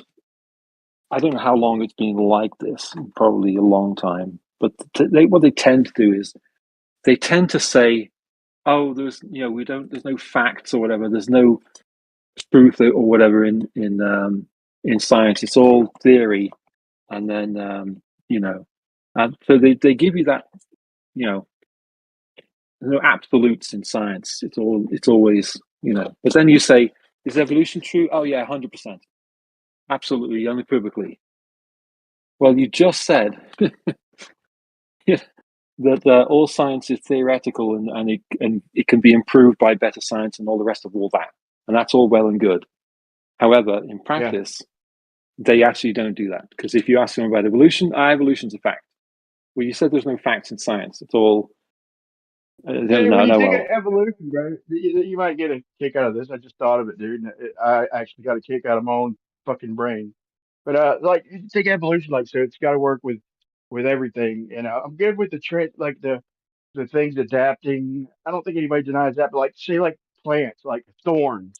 Okay, thorns. Okay, we could all look at something like thorns, and you'd be like, okay, so this plant or this bush, had some prongy freaking pieces that made it, because when people went to grab the shit, it poked them a little bit. yeah, And so like it just, like that turned into thorns, and the more potent protection from probably more animals. pieces they Yes, had. And so the same thing is like, okay, so now we got certain size thorns here in these bushes, lets the little nitrogen shitting animals in, and keeps the big ass plant eating animals out. I'm just saying, like, bro, anybody, with plants and with things like that, bro, like, I just thought of that off the cuff. Anybody could give it a story of like shit adapting, but like saying the shit ain't designed is almost denying the science, the modern science. it's Like it's it's a weird literally thing. a code, right? It's a weird thing, because they say that organisms adapt, all right, to their environment. But how long the amount of time it would take to adapt. For example, if you've got a certain plant that gets eaten by this certain rodent, I mean, if the animals like the rodent, if the rodents like this particular plant, they'll just eat them all. There won't be any left. So how do they adapt? How do they grow? How do they decide? Oh, I'm gonna grow, develop some thorns so this rodent doesn't eat us. But by the time that happens, they're all gone because they've all been eaten. It doesn't make any sense. So why would you adapt for something that would take thousands of years? Yeah, It's just, it does make sense that there would be changes and all that, but as far as yeah. like as far as changing species, man, that's just not proven. But And in fact, maybe they will prove it, but as far as like changing, just changing entire species, yeah, to me, that's not proven. And I'm still open for the evidence that it is, on a big scale. But then it takes so fucking long. What are we gonna wait for it? It's just probably nothing. It's almost like arguing about the stars. Like that model I showed you earlier is it's infinite. The transform is it's a cylindrical, infinite position with the stars. It doesn't mean that they're infinite distance away like the globe. It just means they're a point source of light. So however big they are, we can mathematically put them as infinite. They could be an inch and at 100 miles in their infinity, right? You know what I'm saying? mhm. It's not that simple. It's not that simple. But when you start using infinity, bro, it's easy. It's cheat to me. It's fucking cheating, bro. I can make just about any metal work, bro. Like I can make a gravity metal mass if I do 6 times 10 to the fucking 27th, but that's just one little, to me, kind of a cop-out model, but it's perfect explanation for the globe. It's just an infinite cylindrical fucking transform, right? So But it here's the doesn't real prove, question. even if it works, it doesn't prove the Earth is flat. Now, if evolution were real, at what point will humans turn into something different? Apparently they say that we are growing into something different now. Oh, we just don't see it. Yeah, because the change is so slow. I was going to say about the animals, though, Brian. Sorry, I was going to say about the animals. My favorite animal. How many generations though? Oh yeah, that's the thing, right? It's thousands of generations. I mean, humans have basically looked essentially the same, right? They've grown in height or whatever. They changed slightly, but they basically look the same for quite a long time. We have glyphs and all sorts of depictions of humans. Yeah, one thing that's noticed in I'll call it evolution or biology is the dominant species tends to evolve slower because there's less of a need to have a dominant genome present itself. So humans are moving a little bit slower than, say, a microorganism that gets killed in the millions every day. Okay, so like cockroaches then. So cockroaches should have evolved into something else, right? So cockroaches should have evolved into what? Like attack helicopters by now, right? To extinguish their enemy, the human race, right? Well, what cockroaches are good at, which is surviving, they've evolved in quite a few ways to survive their environments. So if you were to change the environment, and they know this about cockroaches, they've actually studied this in cockroaches. If you were to change their environment drastically, cockroaches within within a short period of time actually adapt and evolve to their environment. You actually see it. But nobody's arguing adaptation, bro. Like you could say that there's humans born without like a pinky toe, and if that was an advantage, bro, you're talking about fucking about 50 or 60,000 years where none of us have fucking pinky toes, bro. The time got lined up. Nobody's arguing adaptation and what works and all that, bro. But it's still a design. It's still literally they call it a fucking code when they're talking about DNA. It's just like roaches and all that shit. With people, that shit's void, bro, because we're using our minds for shit. I don't think people were ever stupid, man. Dude, do you think people were fucking grunting to each other? Like that's not an honest thought to me. No, but in nature, physicality is what wins, right? So in nature, those physical traits that give you an advantage will evolve into the next generations. Whereas with humans, what's preventing the cockroaches from evolving? What's preventing the cockroaches from evolving? They're not. There's nothing preventing. Yeah, because I guarantee. Hold on, in my lifetime, there's been at least 1 million generations since the first cockroach that I've stepped on. Right. So at least. If you wanted to do a case study, the places to go do these nice case studies for are places that are hard to get to. So you want to go to Chernobyl and go do a genetic assessment of the bugs in Chernobyl and see how they've changed in the last 70 years since Chernobyl happened. Well, then you'll see evidence of it. You'll see animals have adapted. They've been put into. Yeah, but I should see it in the roaches outside. No, they haven't adapted, bro. They have literally like 10 years after Chernobyl. There were some people, most people don't know, that never left. Okay, the wildlife, even the wolf, literally made a fucking comeback, bro. It's one of the best natural environments over there in that area because fucking man wasn't there to taint it. And there's no radiation fucking growing three-legged wolves and shit, bro. Literally, man left. Nature fucking made a quick comeback, bro. That just exposes more poor shittery that we were taught. Not necessarily, because on a genetic levels, and there's research being done on this, and on a genetic level, they're able to see that those animals have adapted to a higher level of radiation. So that means throughout their cycle, they've developed genomes that were able to become more and more resistant to the radiation. So it's not. That's not evolution, though. Well, yeah, it is. Hold on. It's absolutely if the way you see a nuclear power plant breaking down can't change a fucking organism, but for just adapting, bro, we adapt to fucking too much nicotine, to too much alcohol, to any poison. Like, man, for some reason, get addicted to whatever poisons them, caffeine, you Listen, name it, call bro. it If it's poison, call we it want it. We want it, adapting. and we adapt to it, and we build up tolerance to it, and we adapt to it, bro. There's nobody arguing against adaptation, bro. Well, And bro, but if hey, a bro, nuclear adaptation and evolution meltdown are the doesn't same cause thing, a bro. mutation, what will, right? Well, bro, like adaptation and evolution are at the core of it the same thing. It's a genetic. It's something on your genetics that enables you to better live in the environment you're in. At the core of it, it's evolution. That's at the core of it. Adaptation, evolution. It's the same thing. It really is. No, it's not. It's fucking code. It's So, how we so were where do you think you designed. came It's from? obvious. Here's the thing. So people like saying lately that science doesn't prove anything. You know why? I've done 100 things. I've tested like every test I could possibly do. I've even got the Cavendish ball, bro. I've literally done it all. I hate talk. Like I hate talk, but to me, talk is cheap. I like to see things, I like to do things, and I've tried everything that I can do in my power. And one thing I've noticed, whether it's intelligent designer, which to me it's obvious, or you say scientific proof things, is Mother Nature or God, whatever, will not be pinned down at all, ever. You can't. I agree to a certain extent. You can't prove anything unless it's just like a null or a fucking what you call it. But you can't prove shit, bro. Mother Nature will not be pinned down. Any test I've ever fucking done, and I've done a dozen or more, there's always something that fucking you're like, hey, what about that, dude? So nobody will ever be able to prove shit, dude. God, we're not as smart as God. He made it like that. It's not a coincidence. Sure, and I'm of the belief that God left enough evidence for us to find the nature of our creation and the nature of His existence, and we're just not there yet. And I don't think that answer is on Earth.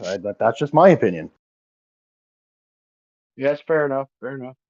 Do you think there's It's another frustrating though, planet? man, when you're doing these things. You think you're going to prove something, and it's just so frustrating when you're doing these things day in day out. It's like fucking fuck, I can't prove nothing.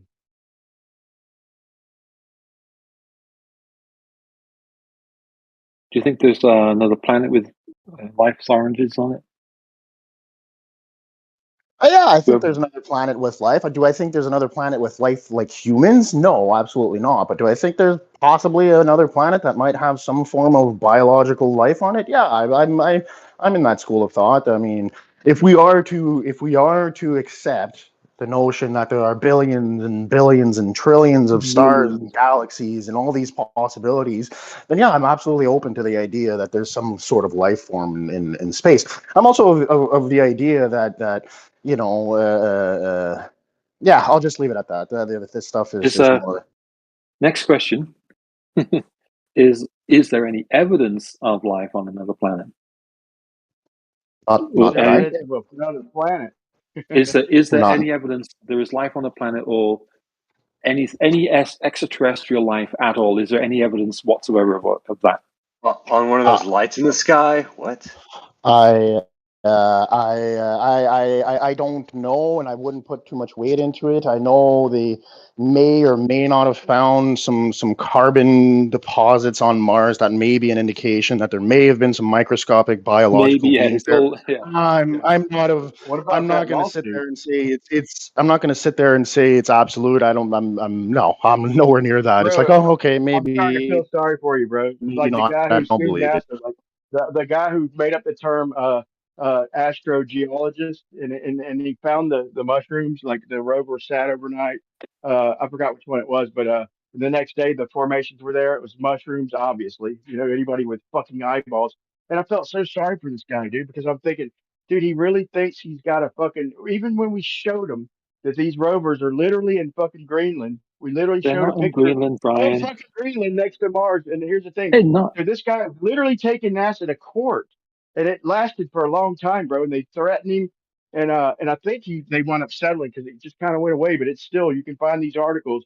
The astrogeologist that worked for NASA was suing them because they just overlooked it, and the fucking in his heads were saying, no, just don't worry about that.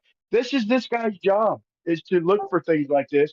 He finally gets the smoking gun and shows literal mushrooms growing right in front of our fucking face on Mars, and he's so ate up and thinks it's real, which I would have thought it was real too. It's just luck that a happenstance to come upon the truth. At this stage, this guy don't I know that. and he's fucking suing NASA in court, and they're fucking throwing him under the bus and shit, and saying that the wheels spun out or some stupid shit that they always do. Brian, It's sad, dude. It's really sad. Brian, you got really cursy all of a sudden. Yeah, because I get emotional, Yeah, bro. it's because It's sad. I They're brought up deceiving people like this, bro. And to hear somebody do it live, I brought up it's really sad. he They got had emotional. they had That's to right. I settle. got emotional. I got emotional earlier. I got emotional earlier. But when Brian gets excited, he gets all cursy. Brian, they I was had gonna, in court. They had to settle. They could not win the argument in a court of law. That's the only resolution. the reason I asked, I don't have my phone in front of me or my iPad in front of me, so I don't know who I was talking to there. The reason I asked is generally people on the flat Earth side are sort of enamored with the idea that there's a coming fake alien invasion or something. And my experience has been that generally people, globers, if you want to call them, don't actually believe there are aliens. It's possible there are Yeah, aliens, but me either. But here's the thing: that doesn't come from us and just guessing. That comes from Werner von Braun's secretary and the old director from the FBI. Like these are whistleblowers, and she come out and said literally everything that's happened is going to be terrorist. This is back in the fucking early '80s, late '70s when she came out. This is before terrorists. And said it's going to be against terrorists, and it's going to be against radical Middle East, and then it's going to be asteroids, and then it's going to be an alien invasion. And remember, it's all fake. Like this video is from the '70s, and this is von Brian, Braun's I have so I have like on this, and this is just my opinion, right? But I'm of the opinion that many of the whistleblowers that you hear are disinformation campaigns, and they purposely let these people come out and give this information to get people in a tiffy and to have conversations about useless things. I am 100% in that boat, whether it's political, whether it's scientific, whatever. Most whistleblowers, in my opinion, are psyop. They are purposely sent to throw lock them up, right? information out into the wind. So lock them Mockingbird. up. Lock them up then, right? No, we can't lock them Well, we up. gotta do, wait. We got to do something about it, right?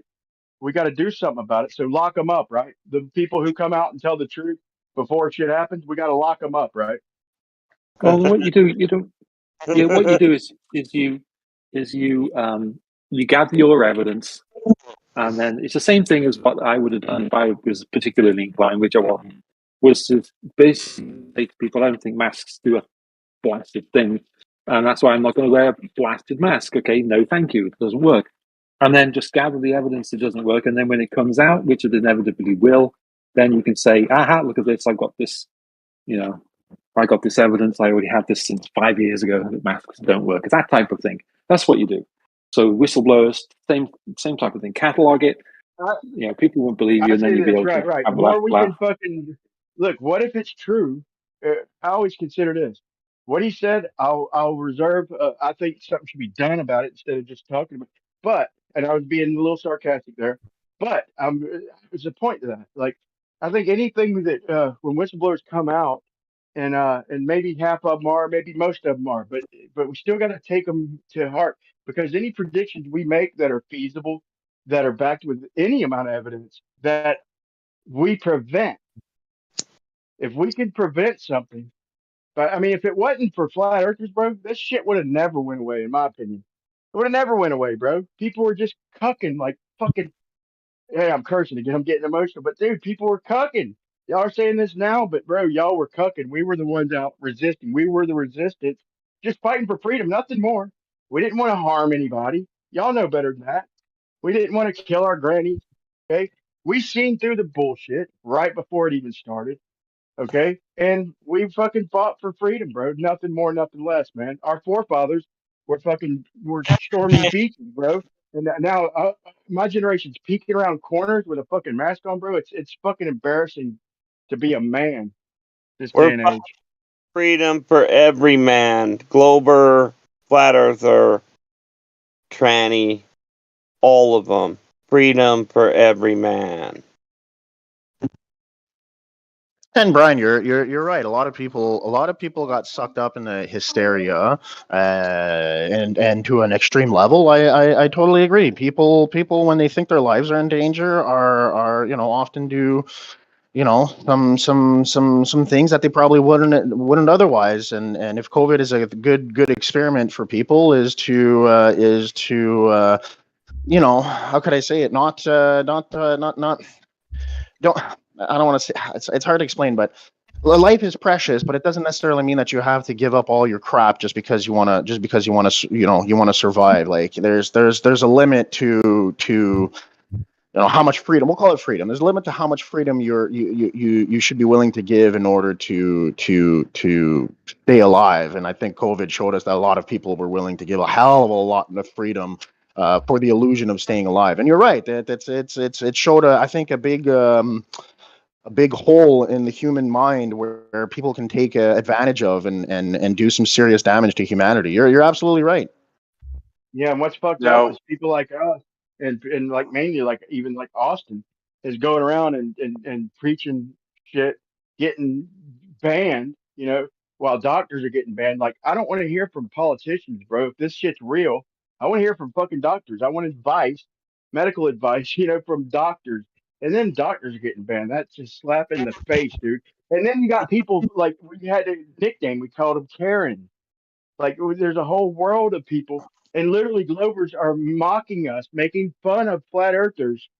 And when we're the only people out there fighting for freedom, like I said, like Austin and shit, and they're like bragging that he's fucking got put in jail for fighting for fucking freedom of speech rights. What kind of piece of shit fucking uh, mocks a young man for fighting for fucking freedom of speech rights and fucking freedom uh, against the government? That's what it's living in a nightmare, literally. Glad y'all Yeah, are coming around.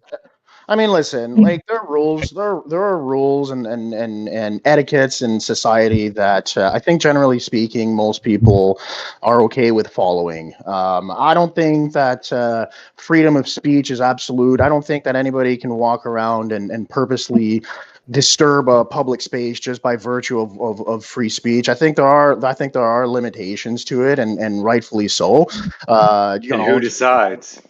What's that? Well, well, unfortunately, in when you have societies, unfortunately, society has to decide, and we can have a 14-year argument about whether or not we're actually in No, a we can't. democratic Our country. I forefathers mean, we decided, can bro. have that conversation. Yeah, I mean, No, there's a we lot. can't, bro. Our Yeah, we can. forefathers who put this system together, it's a miracle it's lasted this long, deciding that we all have a voice, right? And I'm not talking Right, about but in him the same interrupting, like disturbing people, bro. I don't think he was disturbing people. But Like, Brian, in the same way that a court makes laws, the forefathers made laws. They're not any different. They're it's just because you associate more with their laws and how they wrote it. And I understand that, but at the end of the day, the forefathers still laid bare a set of rules for this country to follow, and the rules were fantastic. Not taking anything away from it, but they you're still wrong, bro. wrote down a You bunch are of rules. wrong, bro.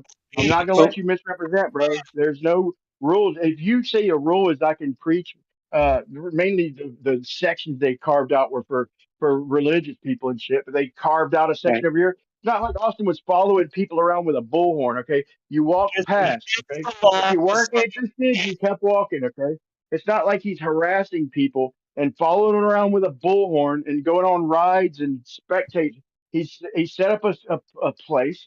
He carved out a little position in a public area.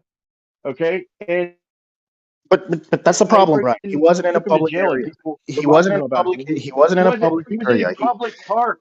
He wasn't in a public park. That's the problem. They don't recognize it as a public park, and there are areas in that park where you can go and have your blowhorn and say what you want. But where he was, it wasn't technically a public park. So it falls to the same So notion that go if you were away to from come, where it there's no falls to the people, then, same right? notion as if I came into your backyard and I just started blowhorning in your backyard, and you're like, hey man, like Bro, I just whatever, like. said, bro. Now you're getting disingenuous. I'm sorry to cut you off, but listen, man. I'll make it quick. I just said he's not following people around with a bullhorn. He's trying to get a message out of what's going on everywhere. He's trying I to open understand up that. people who are, you agree that people were asleep and needed to hear some things besides flat Earth. They needed to hear what was being done and that we did have a choice. Like things are happening and we do actually have a voice and have a choice. Don't you agree? People needed to hear that. But Brian, I'm not arguing that. I'm just saying that there are areas where he can go and say that, and he was just in the wrong area, and that's it. That's all You it is. just It's not yeah, not. but you He was just compared in it the to wrong. I'll him follow. I Brian, let literally me led with him not following people around with a bullhorn, and you compared it to being in somebody's literal backyard with a fucking bullhorn, bro. I don't appreciate it. No, it's because you're saying it's a public space, and what I'm saying is that it's a public space with rules. So there are rules to that public space, and he was breaking those rules. Like that's all it is. Like that there's, like that's There's all it no is. rule, bro. Bro, you keep saying there's rules against that. It is a public space. It's a national park, and and you talk Mount Rushmore, Yellowstone, bro. These are national parks, bro. Quit saying they're here's not public. can I And quit just one saying second. there's rules, bro. There's no rules except for the new rules, not our constitutional rights, bro. There are no rules except for the fucking horseshit rules that people made there to try to keep the preachers away from all the people. So the one thing I was concerned with what Mac did was there was the mask rule, right? And we talked about masks. I've told you how I felt about masks. What I wouldn't have done is tempted to get on the plane without a mask because I know people would freak out.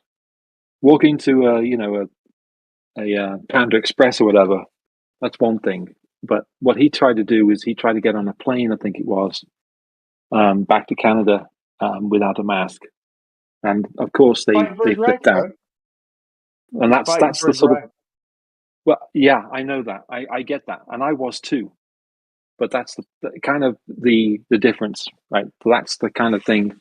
I think what happens sometimes is people always don't always sort of discernment is a bandied word. We bandy that around a lot, but Bro, um, if you how about if you were the one who exposed the video where when they first showed the American public, they showed people literally dropping dead. They show a guy getting rushed in to a well, hospital, I don't know. and I don't know any. showed, Yeah, wait, what if you were the person, Matt, who showed the who got tipped off and fucking showed the clip where after the scene cut, the dude gets out of the stretcher, they quit running.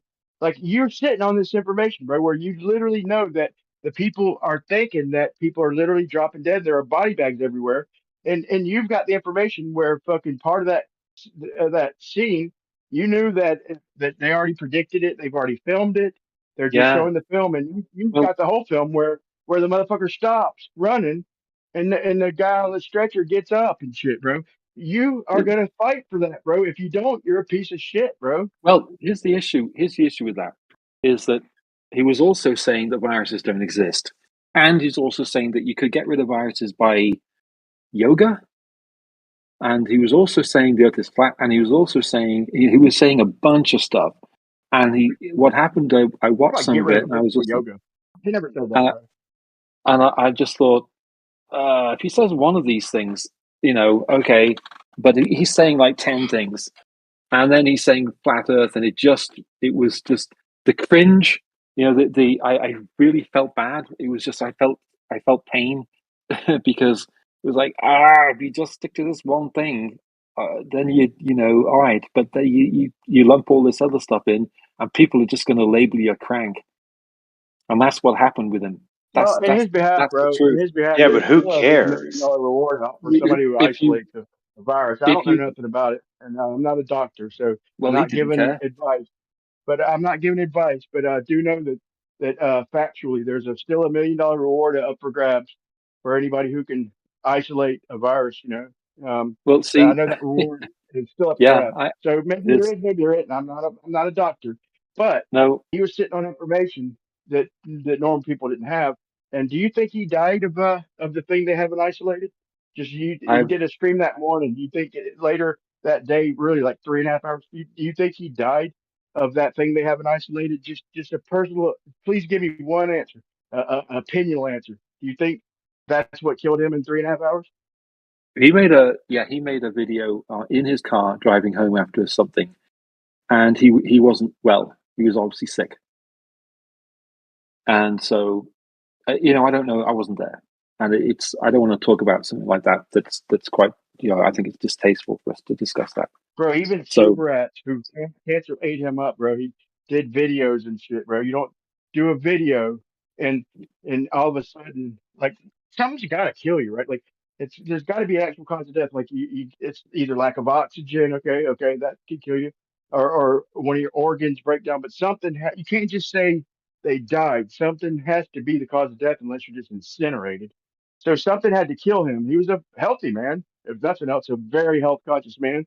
And I don't remember him saying he didn't feel good. Maybe he did. Okay, maybe I missed the video before the one he did.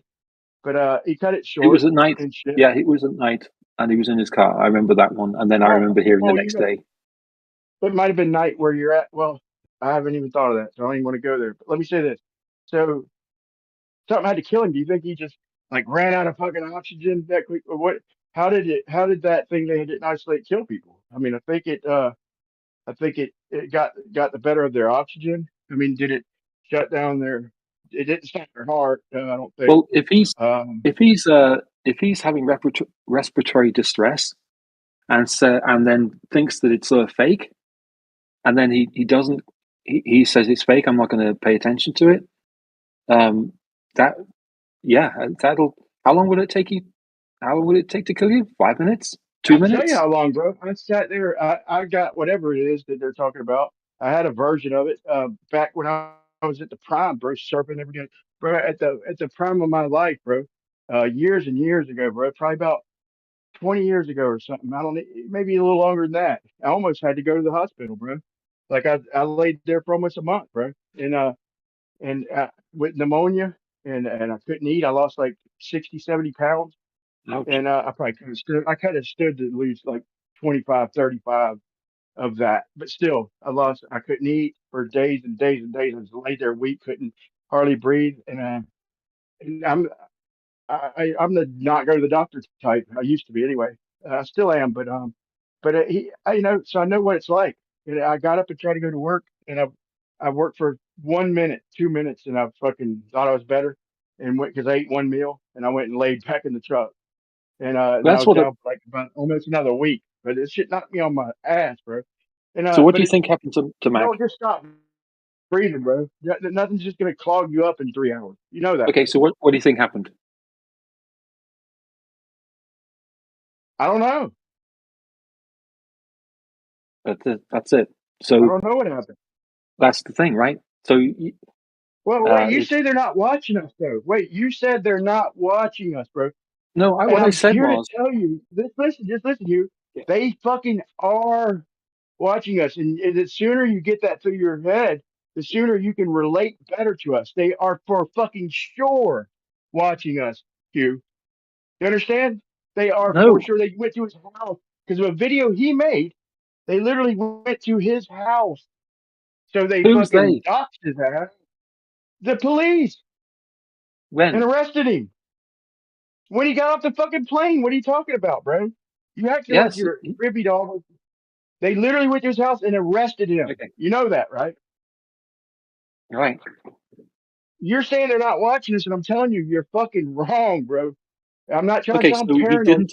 bro. So This community ain't for the weak at faint at heart, bro. so They they can didn't come do have whatever his. the fuck they want. So they didn't That's have most his of our name when he attitude. got on the plane. They didn't know who he was when he got on the plane. They They are had no fucking way of identifying watching. him or where he's from or anything about him. I mean, come They on. He came had to his house after he opened up his shop. You know, they came and fucked with him. When he yes, got on a plane, they came and fucked with him. When Nathan yeah. fucking went and was walking his dog and made some comments to some children, they came and got him. Okay, People they complained. changed. That's what I mean They about this. apologized to us. They didn't say flat earthers, but they literally apologized to us for fucking up the Jupiter photos 2 years apart, They different didn't satellites. You know, apologize. they literally changed the shit. You say they're not watching us, bro, and at least acknowledge the fact that they fucking are, bro. Please, Okay, yeah. I'm giving you Here's the good thing, evidence. Brian. You've got to live in reality. If you were such a threat, you'd be dead already. Could you please stop with this? If you were such a threat to the system, They're gonna cut, bro. The only way they're gonna there's get no. caught is if they come try to kill me. You understand that? Because the only way I can catch them You're is imagining be sitting here these. waiting. Because hold on, no. You're not thinking, bro. You're really not I, thinking. I am. I'm If they thinking come to kill reality. me, bro, and I'm waiting on them, No one's and coming to we are kill all you. waiting on them. Just listen, bro. Listen. If we're all waiting on them to come kill me, that's the only way I can get to their bosses, bro. I'll be dead, but the motherfuckers sitting here waiting with me. That's the only way we can get these motherfuckers is if they make a Brian, mistake and send somebody to kill me, bro. You know what I'm saying? They no, can't do that, bro. They don't care about us that much, and they can't nobody just is go killing after everybody you. because then they're gonna get caught. Okay, but you've got some of the biggest pushers of flat Earth that aren't being harmed at all. Okay, I didn't that say live. that flat Earth is harming people, bro. You said they No, weren't watching us. no, they're not watching. Or let me put it like this: if you represented opposition to a they, okay, we wouldn't be having this conversation. That's not how. Bro, they That's kicked not my how door in anyone twice, who bro. operates like that plays. You've got this idea that they're watching everything you do, and they're and you're not going to say it Bro, what you I think know for happened a to Mac, fact they're not right? watching You're not everything going I to do, say it, bro. but I know what you're thinking. No, I don't think. No, I don't. I don't necessarily think that, man. I don't know. I don't know what happened to Mac, bro. Okay. I know what they said is wrong. That's all I know. I'm not gonna even pretend I know what happened to Mac. I'm making a point that you said they're not watching us, and I'm telling you that you're wrong. And I'm not paranoid for my life, bro. If they're ballsy enough to fucking come kill me and risk them motherfucker getting caught and Gosh, fucking and held down and tortured to expose the motherfucker to get to the top. That's the only way we're gonna get to the top, dude. Is if they're stupid enough to make a mistake and no, start killing nobody like me. I that's don't think not. they're That's watching nobody like me and you. dude. I'm sorry, that's not how it will go down. You'll just be dead. There'll be no going to the top. There'll be no exposing anyone. You'll just all be wiped out. That's basically the end of it. You get this That's the idea that they're watching only you and thing they're they just can waiting test. to That's make the their only way move. we're gonna catch them. Right? Hey, if there is a they though, No, you admit the only way they're gonna get no. caught is if they make a mistake, right? If there is a You they, keep if there is the people with all the money pulling the strings, then the only no. way they're I going to just get caught is if they make a mistake and somebody snitches on them. Somebody gets caught doing something in their behalf and rolls yeah, over, but right? that's not. Yeah, but this you you've got to look at it. How can I even say this? It isn't just It sounds sounds like terrible. you're paranoid, bro. You'd be a flat earther, except deep down you're scared that you might die at a conference or something, bro. I No, mean, is it's what it no sounds you. like to me. I'm just saying, Nah, bro. he's just a This community is pretender. not for the faint of heart, Where, bro. This community is where you certainly get not for this the stuff faint of heart. from? But You nobody you thinks you that anybody's watching us or listening to our calls, but they're watching our community as a whole, okay? For okay? sure. That's all you're saying, right? That's okay. And then I still don't agree, but all right. I mean, we can agree to You don't agree to with what? not agree. You don't agree with what? Well, Brian earlier we had a little bit of a deep argument, and I got muted for getting too angry. Brian and I were disagreeing about something, and I just basically said, "Dude, they're not watching you. I mean, you're just saying the Earth is flat. They're not gonna. I don't think they. There's bigger fish to fry. There's bigger issues in the world, bigger people. There's Well, I people on mean, the, if you the don't think you're on a you know, list being in public yeah. like this, then you're very I don't naive. think you're on. I don't know. I may be naive then. I just don't think you're on a list. That's fine as Honestly, long as you can admit to yourself that you're naive. Then yeah, you're definitely on a list. I promise you that. I mean, what do you think no. these phones are for? They're for surveillance, dude. Well, Don't you okay. get So that? do you have a phone? I'm on the Yeah. list. Oh, you're okay with being surveilled Yeah. Everyone's I being know I'm on a surveilled. fucking list, bro, because they done kicked my because you all fucking have door in, phones. bro, for nothing, bro. I know for a fact I'm But on a fucking list. They done you, slandered my ass fucking you wouldn't who's even they? believe, bro, but I don't tell my story too much. The police, Who? the cops, the You've motherfuckers been in not normal cops, the motherfuckers in SWAT you've been literally kicked my harangued. fucking door in and arrested my whole family. Yes, What? for When? nothing. When was that? Bro, I don't even like telling this story, bro. It's happened twice, bro. Okay, this community ain't for the faint of heart. I've got similar stories for other people. I'm not going to share their stories. Okay, but what they said they had, they didn't. They went up charging me with some stupid fuck shit that was bullshit, dude. I did probation, And it was motherfuckers, with no faces, bro, who never ever showed their faces. I never got to see any of their faces, never got any of their names, okay? And I'm tied up in the fucking system. They literally fucking crashed in my fucking personal domain, took my naked daughter out the fucking shower, slammed her in the hallway. No women, okay? Two grown men slammed my fucking 14-year-old daughter fucking in the hallway and got her face down, butt fucking naked, bro. For Humiliating, no bro. You reason think at things all. like this ain't happening, bro? For no fucking reason. You fucking ain't right for no fucking reason. And I'm telling you, if you think things like this aren't happening, bro, you're wrong. You're wrong. Well, I could just, when I look back at the movement as it's evolved, and if I was in charge of suppressing something like this, I would have had someone knock on Mark Sargent's door. Well, because if you look at how many people that got flat Earth from Mark Sargent, it's in the thousands, many more they produced a thousands, warrant for marijuana, bro. I and don't even fucking smoke weed. so They why are they did going produce after you? a warrant later on after I fucking bonded out for every bit of money I had in the bank. Like they knew exactly how much I had and fucking Okay, but bonded why me are they over going after? fucking almost $100,000. Why are they going after you and they're not going after Mark Sargent? They're not going after Patricia Steer. They're not going after Oh, how right. come the fact I don't even smoke weed? Do they have a fucking warrant to fucking come fucking arrest me for marijuana when I don't even fucking smoke weed? How about that? You want to answer that? I ain't smoked weed in fucking probably 15, 20 years. How the fuck did that happen? Just another coincidence. I swear to God on my fucking life. All I'm saying On is my that life, bro. They bashed my shit in for a warrant for marijuana, and I don't even fucking smoke weed. I don't fucking sell weed. I don't fucking, my and wife smokes weed here and there, they But managed to convict bro, you for nothing at all. no, they convicted me with Granny, my wife's shotgun. She's fucking a redneck, dude. Georgia redneck. Okay, She's got a fucking so she has a gun. All her right. dad's shotgun, right? She told the police what was in it and everything, what was in it and all They this don't other shit, bro. And I didn't just know, stuff dude. like Literally, they took the gun. They took my wife's shotgun, bro, a 12 gauge hunting gun, like home safety, whatever you want to call it. That's what they got me for, bro. They did, but they so couldn't that stick me with it because she described it to a T. She said the gate's open. I don't even okay, know what a so gate is, bro. right, so She it described how wasn't many the case shells that was they in just it.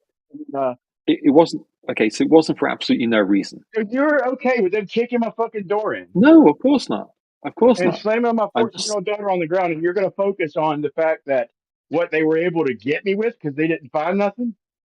all Really? I'm trying to all I'm trying to say is if they were going to suppress whatever you want to consider the truth, if you want to say things about it and they want to suppress it, then they would have gone after the people who've been instigating it and spreading it the most. And that would start with people like Mark Sargent. And they haven't touched Mark Sargent and they haven't touched Patricia Steer, etc. How do you Just know? all the different people. That's all I'm saying. How do you Wait, know wait a that, minute, bro?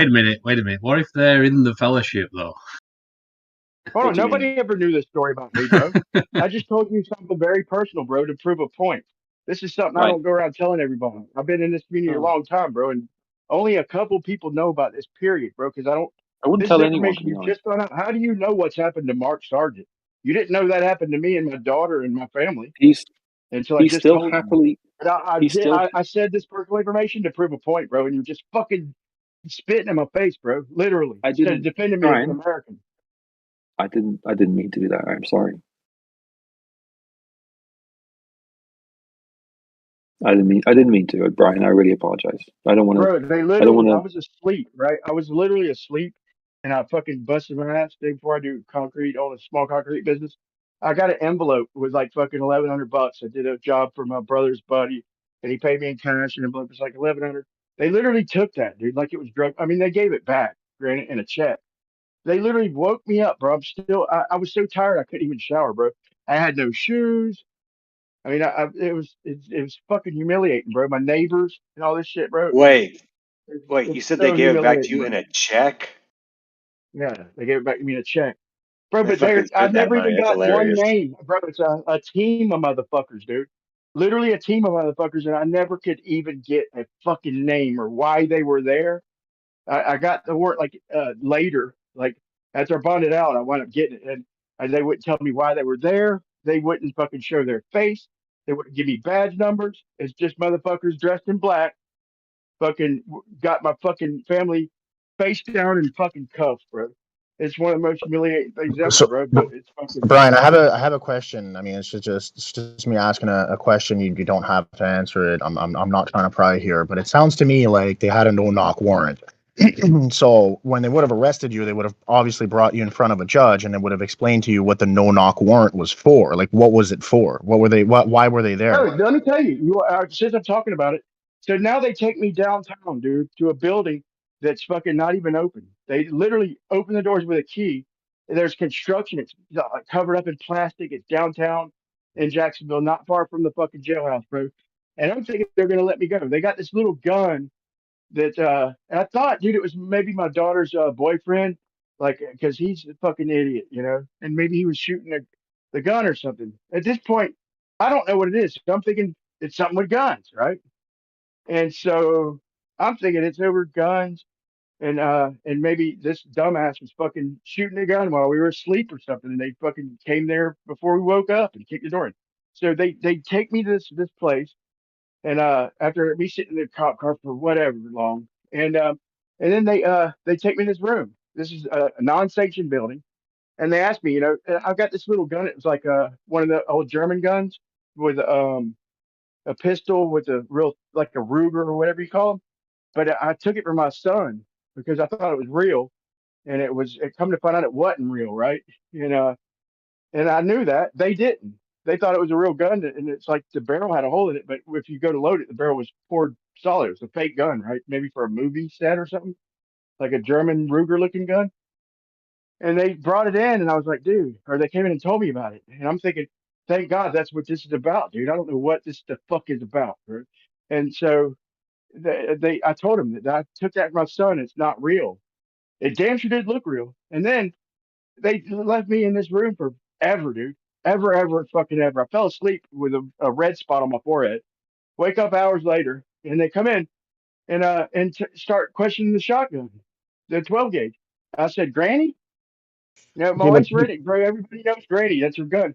And she but described it Brian, to the fucking police who took me down. The only so people was who this showed up at ATF? the end to show their face, because So it just was a sorry, guy with a face who hauled me off, right? So Brian, the was it police eight? kicked my door and Was didn't it have a face. ATF with a sheriff? Was it the ATF with a sheriff? Like who came? Who executed the no knock warrant?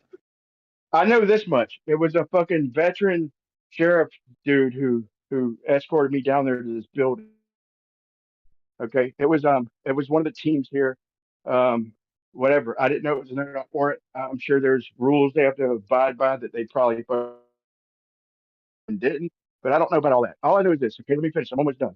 So then they take me. Okay, and I wake up and they start talking about Granny, and I was like, they're like the only people who show up in a cop car is a old veteran cop that drove, and they actually took. So anyway, so they say that you know, they start questioning me about that. I said, I don't know. That's my wife's 12 gauge. She hunts. Like that's Granny. Anybody and everybody's told you that's Granny. It's fucking nickname. She's 4'11" and fucking he explained that the gate was open. There was one shell in it. I don't even know what a gate is, and I swear to God on my life I don't. I didn't know what was in it. And I told her, you know, they said it was on your side of the room and shit, dude. I said, well, fucking so. I'm like, I put it there, you know, to keep it away from the kids. Like if I'm just saying that, like I don't know, they're saying they're gonna fingerprint it. I'm like, you might have my fingerprints. I might have put it back there. So then they said, okay, so you put it back there. This bitch, not in uniform, once again, a lady who wasn't even there, hands me her keychain that's got a PVC pipe on it, and says, so this is, I'm gonna hand you this, and I grab it. She says, are you possessing that thing right now? I said, yeah. And then she said, okay, and she looks at the other guy. They walk out. And I'm back there. I'm thinking at that point, I said, no. I said, dude, you're not going to charge me with her gun. I didn't say when. Dude, I don't touch the gun. Like, I didn't say when I put it there, dude. Like, I don't even know if I did, or you're going to find my fingerprints on it because I don't touch her fucking shit. And they leave for another hour or two. They come back and they lock me up. And they take me to jail. I'm like, what the fuck, dude? And I never did get the names of anybody who got the no-knock order. They got a warrant for marijuana. It's a bunch of Okay, bullshit. but the no knock wasn't for marijuana. They didn't no knock warrant you for marijuana. Not in maybe in Florida, but I don't know. I think That would make me a liar. That would What's make that? me a liar. No, I'm I just said I'm that would asking make like me a liar. So take your pick, bro. If you think I'm making this shit up, or they did do that, and that is what the fucking warrant said, because that's exactly what the fucking warrant said.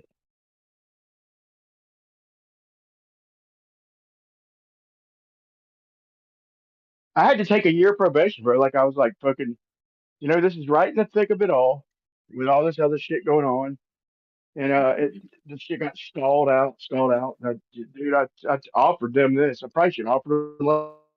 They accepted my first offer. I'm like, I'm not doing no time over this bullshit, dude. I done spent my fucking money to get out this bullshit. I should sue y'all's ass for slamming my daughter out the fuck, but I don't even know who to fucking sue.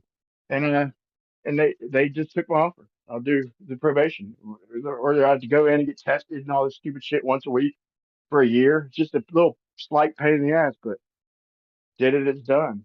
I don't tell that story very often, dude. But when he says that nothing's happening to nobody, bro, you don't know that. And there's so many stories like mine, bro. You have no idea. You only see what you're seeing. That's why I said this community ain't for the fucking weak at heart, faint of heart.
Yeah, when I first came into this, I had listened to a lot of Bill Cooper. A patriot, a boomer, but a good man. He was killed on his doorstep, allegedly. That's what the story goes, anyway, by the police. I don't know if anybody, you probably know about that. And so I learned a lot about the mystery schools, and I thought all the people in these chats, for instance, and I thought, oh, they must be the Fellowship then. But no, quickly soon I realised the club people are on both sides of this argument. Don't ask me how I realised that, but because also I realised that they hone their shit with the things that we say. So certain things I don't say. But yeah, the Fellowship's on both sides of this argument. Make no mistake about that. But I don't do this for clicks or a monetary reason or any other reason. That I just want to figure it out for myself.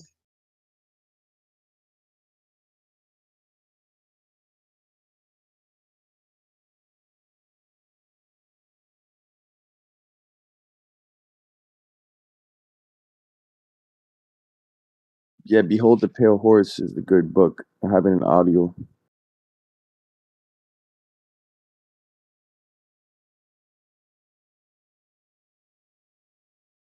William Cooper. If nothing else, it might be a fun distraction, Sounds a bit silly, but yeah, I enjoy it. I enjoy asking these difficult questions.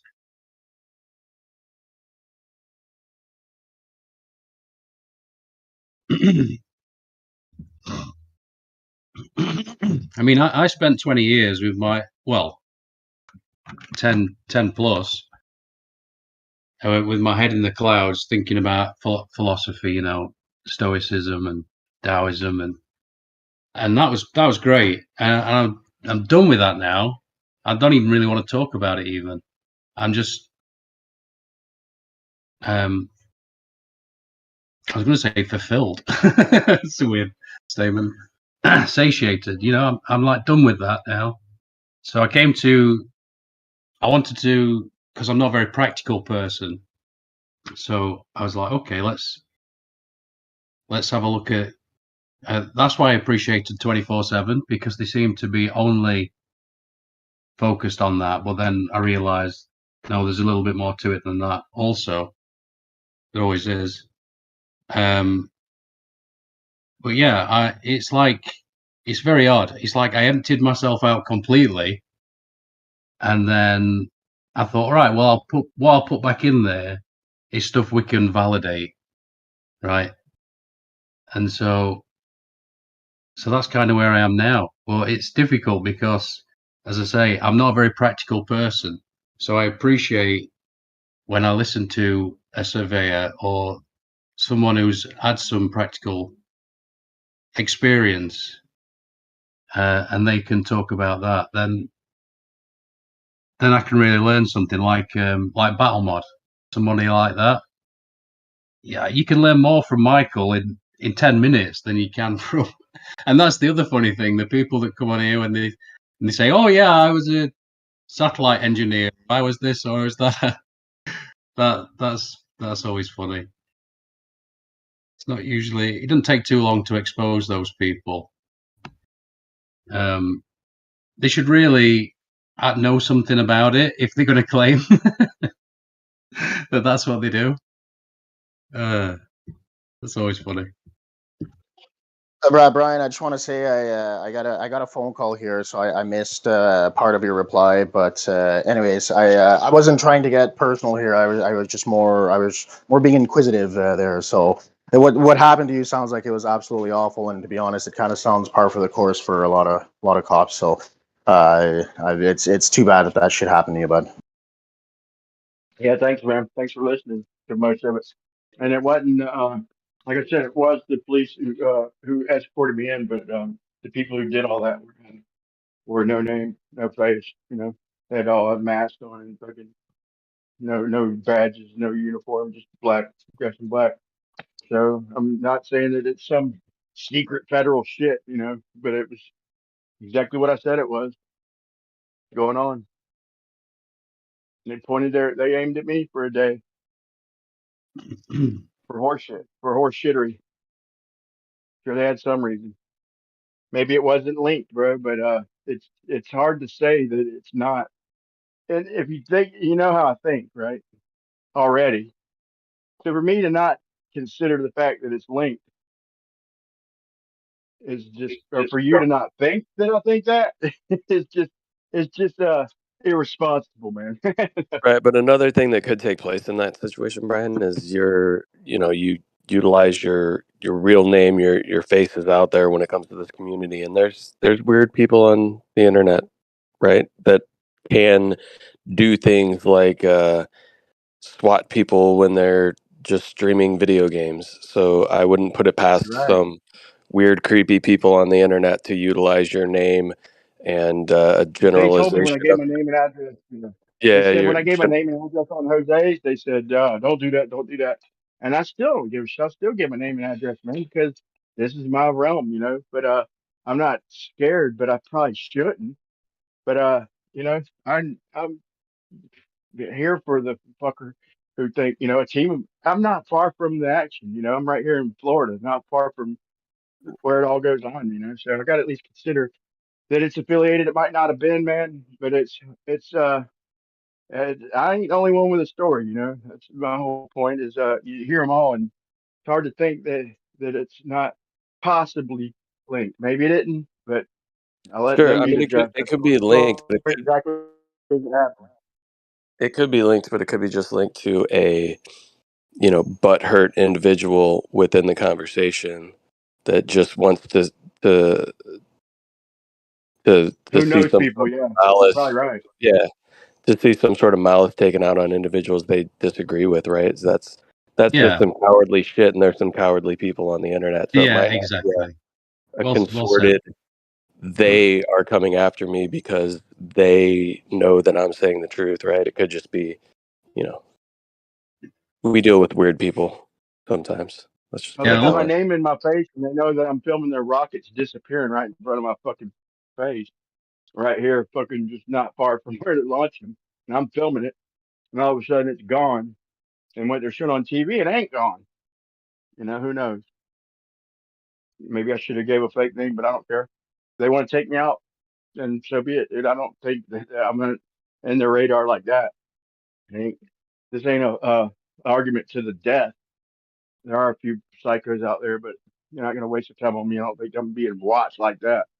But as a community, I do believe for sure we've proven time and time again that they are definitely listening to us, responding to us, Oh, and 100%. watching us as a community. 100%. There's people Proven that. who are tasked to monitor the things that we do. Don't get any don't think it's not taking place. But I mean, like you were alluding to earlier, all of us have cell phones. Everybody's being watched in some way, shape, or form. Whether they think that's taking place or not is neither here nor there. It's been certainly admitted within the United States that that's taking place. I mean, enter Edward Snowden, the guy that comes in to tell you the obvious shit that conspiracy theorists have been telling you forever. So you can just say, yeah, we know it's happening. We've known it. Not a big deal as long as you're not doing anything wrong, right? So that's an admission that they're watching and monitoring everything that we do. Maybe not in a sense of you've got a human being that sits there and watches every single thing that you do personally, but the amount of computing capability they have, data storage, and their ability to run algorithms through certain keywords and things like that certainly keeps an eye on everything that we're doing for sure.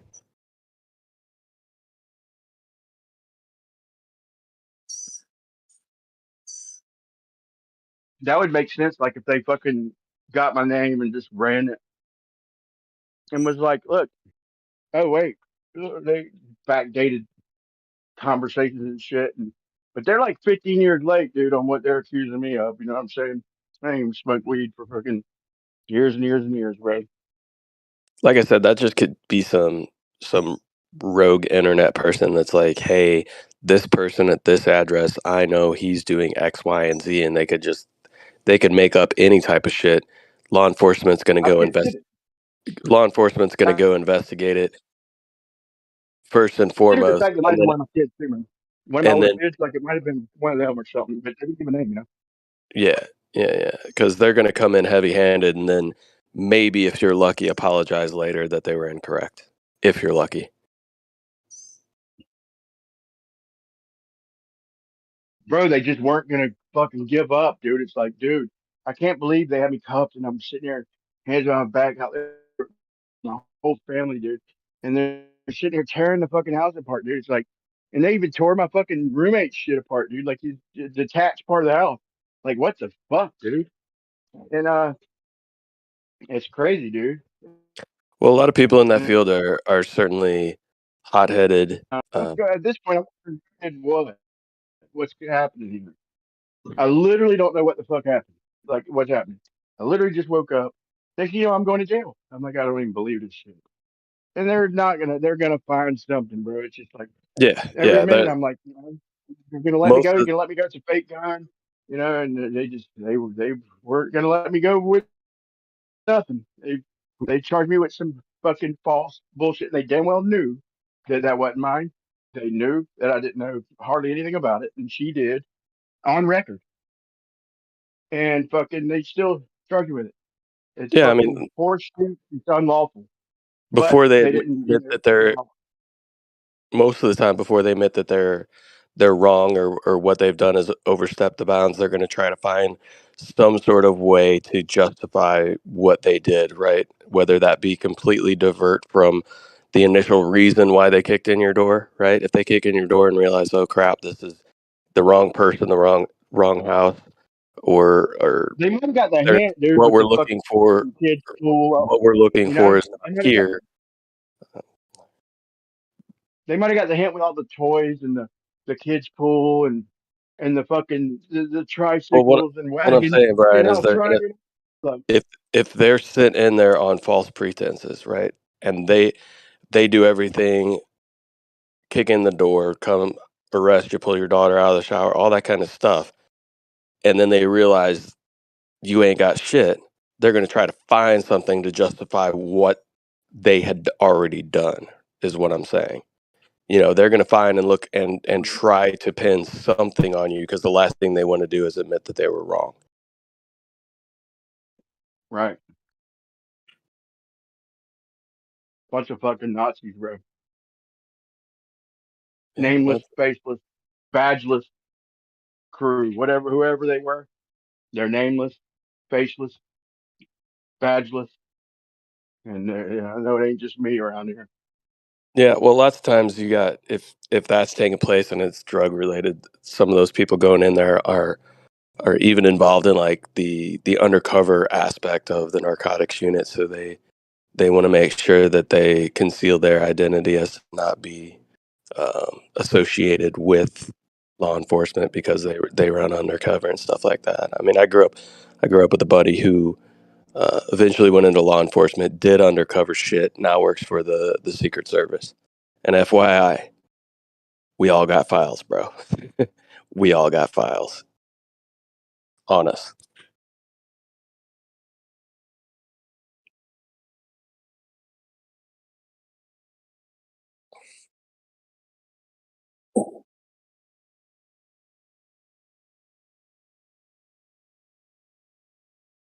But yeah, lots of times law enforcement can be pretty heavy-handed, pretty hot-headed, and certainly doesn't like to admit when they're wrong or that they made a mistake.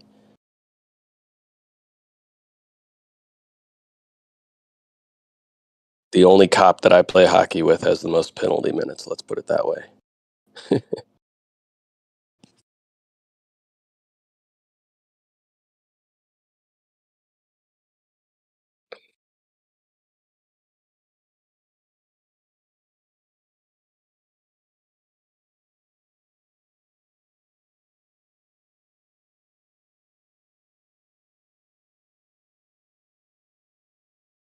They need to be raiding the fucking pharmacy.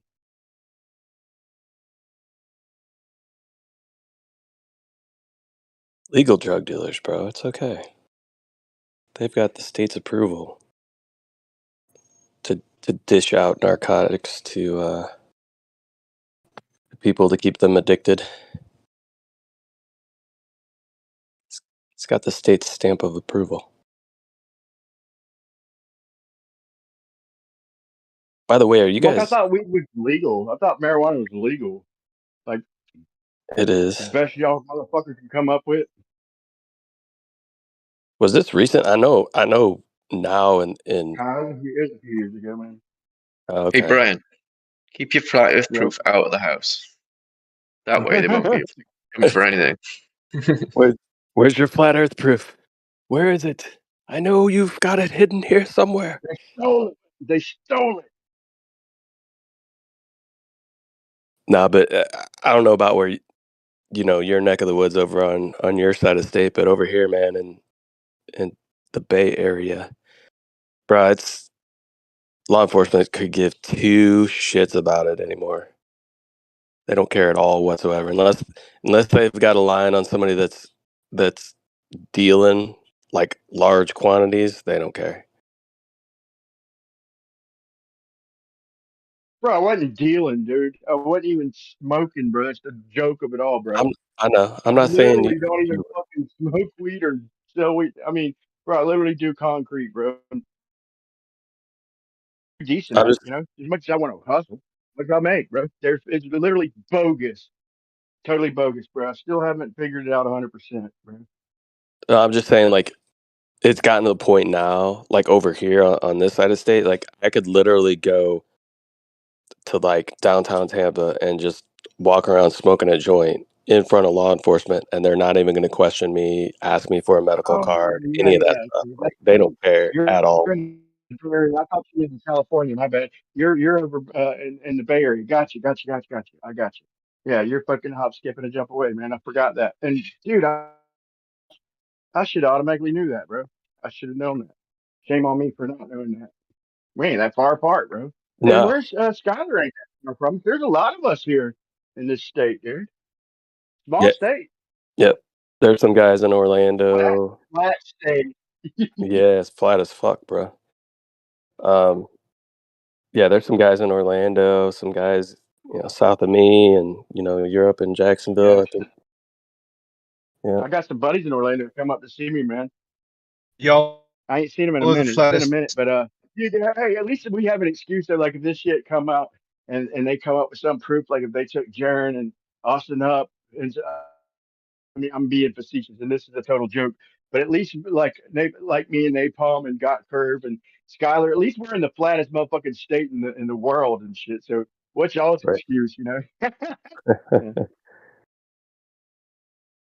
Yeah, The I'm name's basically on a mountain. I live on a mountain in the state of Florida. I'm 63 feet above sea level.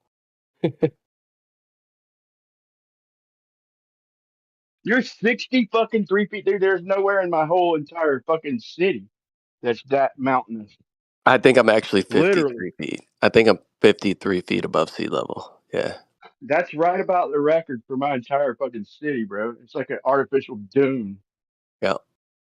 I'm in an area of my county where, like, dude, I'm not that far from huge, like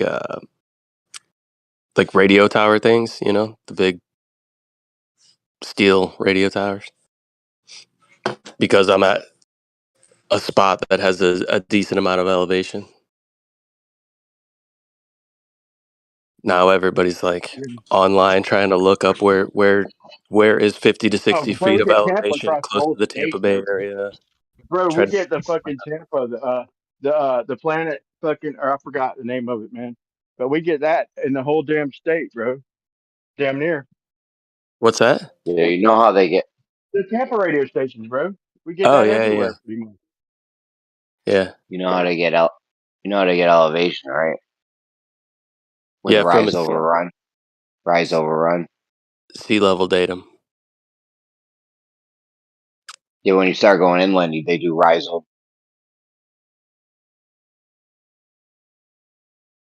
You know, rise overrun is Napalm. Yeah, I mean it's basically like, think about stairs, right? Yeah, you make a horizontal Height line. divided by length. You make a horizontal line. If it goes up 1 foot, you're now one. In the end of the line, you're up 1 foot in elevation. Funny they don't factor in some sort of curvature, do they? That is what I mean. That doesn't work. They boldly even say they don't. Like with the geoid model, they literally show how they do it, bro. And we all know this. It's planar surveying. They even show a mountain with a level surveying and how they do it before they incorporate the fucking geodesy and all that shit, dude. The actual measurements. We know how they do them. There's only one way to fucking do them. You know one thing that people are always like, oh yeah, just look at Google Earth. It's pretty much exactly what the world is, right? So if you go onto Google Maps and you zoom all the way out, it basically turns into Google Earth, right? So I was on Google Maps the other day, and I was zoomed out fairly far, and I was clicking between like satellite and the cartoon, right? Just between satellite and that. And I started to notice, I was like, man, I can have like the whole United States kind of centered in I'm zoomed out enough to where the whole United States is kind of in the center of the whole ball's not necessarily being exposed, but I got the United States in the center, and then I'll click to satellite, and most of the United States stays basically the same, but the ball decreases by like 15%, and things on the outside change considerably. I'm like, how can that ball between these two views, right? Stuff in the middle is remaining basically the same size and the same view, but then everything else around it changes just when I click between the satellite and the other view. If anybody's at a computer, you should try that and see what I'm talking about. Because it just goes to show that you can bend and warp things in a program like that. Yeah. Oh yeah, I can't even make sense out of Google Earth or Google Maps. Like literally, I was gonna buy a house over in this little, like a three-sided island. They call it island, but it's like a black hammock. It's like Like I couldn't even find it on Google. Like I literally had to go. Like I'm trying to just go which way I know I'm driving, dude, and I could never even find the pathway. And that's when I started thinking, dude, this shit's all fucked up because you look at Florida. Okay, I'm at the top of it, right when it before it cuts up to Georgia, along that little angle up north. But if the closest place to go north or east, you can't go east because there's the ocean, but you can go east because there's fucking Amelia. They call it an island. They call it Amelia Island. It's not a fucking island. Okay, and it's southeast, bro. You look at Google Earth, look at any map, and then when I'm at the St. Johns River, which you can't miss because it's the only fucking river cutting in North Florida. I've showed video of them rocks. Okay, and then if you go past them, there's a bridge going literally like mostly east, but slightly southeast. And it just goes for about 45 minutes, dude, doing 65, 70 miles an hour. And then it starts to angle a little bit, dude. I don't even trust the fucking layout of my local region. Like the map don't show nothing fucking going east. It shows it cutting north, And but it's so confusing, bro. When I've tried to look into it, it's so confusing of an area because it's only the one road that goes that way. Yeah, And like when I you was can't link it in with nothing else. You can't see nothing else. It's so secluded. You try to zoom out, and then you can't tell what it's doing. You lose sight of it, dude. It's fucking almost like slick, dude. I don't know, but I haven't pinpointed it yet. I'm yeah. suspicious. So when I click between the two views, right, the normal view, which is whatever that kind of cartoon view, and the satellite view, I'm thinking like, oh, well, when I do this, they're probably changing the scale, right? Like the scale, but it has the scale down on the side, down on the bottom, and that scale's not fucking changing when I click between the views. But guess what? The ball's getting like 10 to 20% smaller when I click on the satellite. I'm like, what the fuck? How can that scale not change, but the whole entire ball changes? What's going on? Anybody can go to Google Earth and check this. Okay, that river that I just spoke of, called the St. Johns River. It's a big river that cuts into Florida, right? Now, right on the other side, the north side of that river, there's a road that runs alongside of it. It winds a little bit, but when you get toward the end, right where it meets the ocean, you don't see no east, right? There's literally a road that runs Okay, but what parallel. about that rise over run thing? Like, what's Yeah, the I know, Wilbur's right? comeback to that? We're making a horizontal line, and then if you've gone up 1 foot, it's 1 foot higher in elevation. I got it, It Jeremy. doesn't work on a Because ball. on days it doesn't work out for us, dude, I'm always done with my model. It's 7/6R, but the R stands for rise. It's 7/6R. Well, I got a refraction model in the making right now. So yeah, they better answer.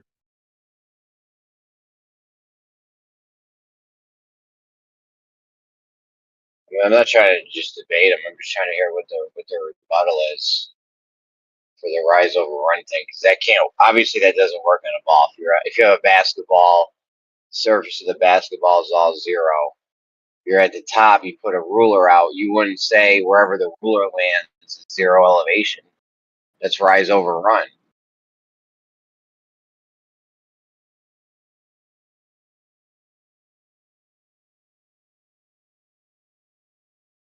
Did you guys hear that, or did I break up?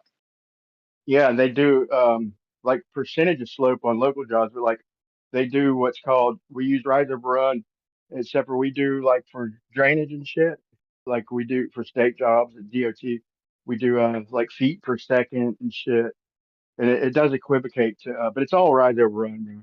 It literally is. It's how we measure it. It's how we lay it out. It's how we calculate the fucking feet per second. It's all rise over run. It's all the roads in this whole entire area that I know of. There's no other way to do it.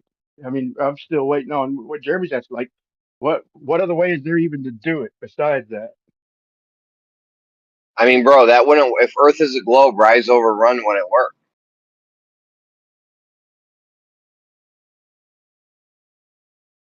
It's really like that simple. Like you're not even close to, I don't know. How far do you do rise over run? What's the farthest rise over run you've ever done? in total and in one shot. Like I say, man, we break it down to feet per second. So, I mean, dude, rise over run is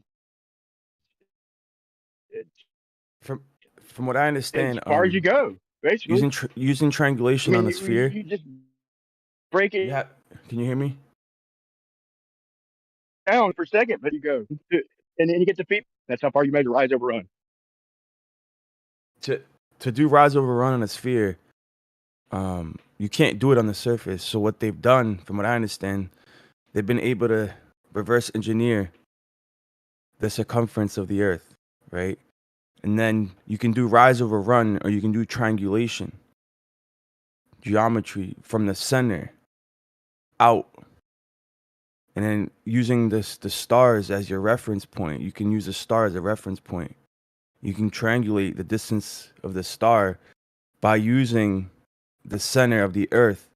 So the middle of the Earth, they'll use that as a point of, and then they'll use the second point, what will be the star, as a reference. And you can, the third side of the triangle, you can get that. But this is all using reverse engineering, bro. Like, it collapses on itself when you realize that actually the numbers that you have for the circumference of the Earth aren't even right. So even if theoretically you measured a point from the center outwards, because you can't do it from the surface, you can't do it if you don't even know the circumference. It's weird, bro.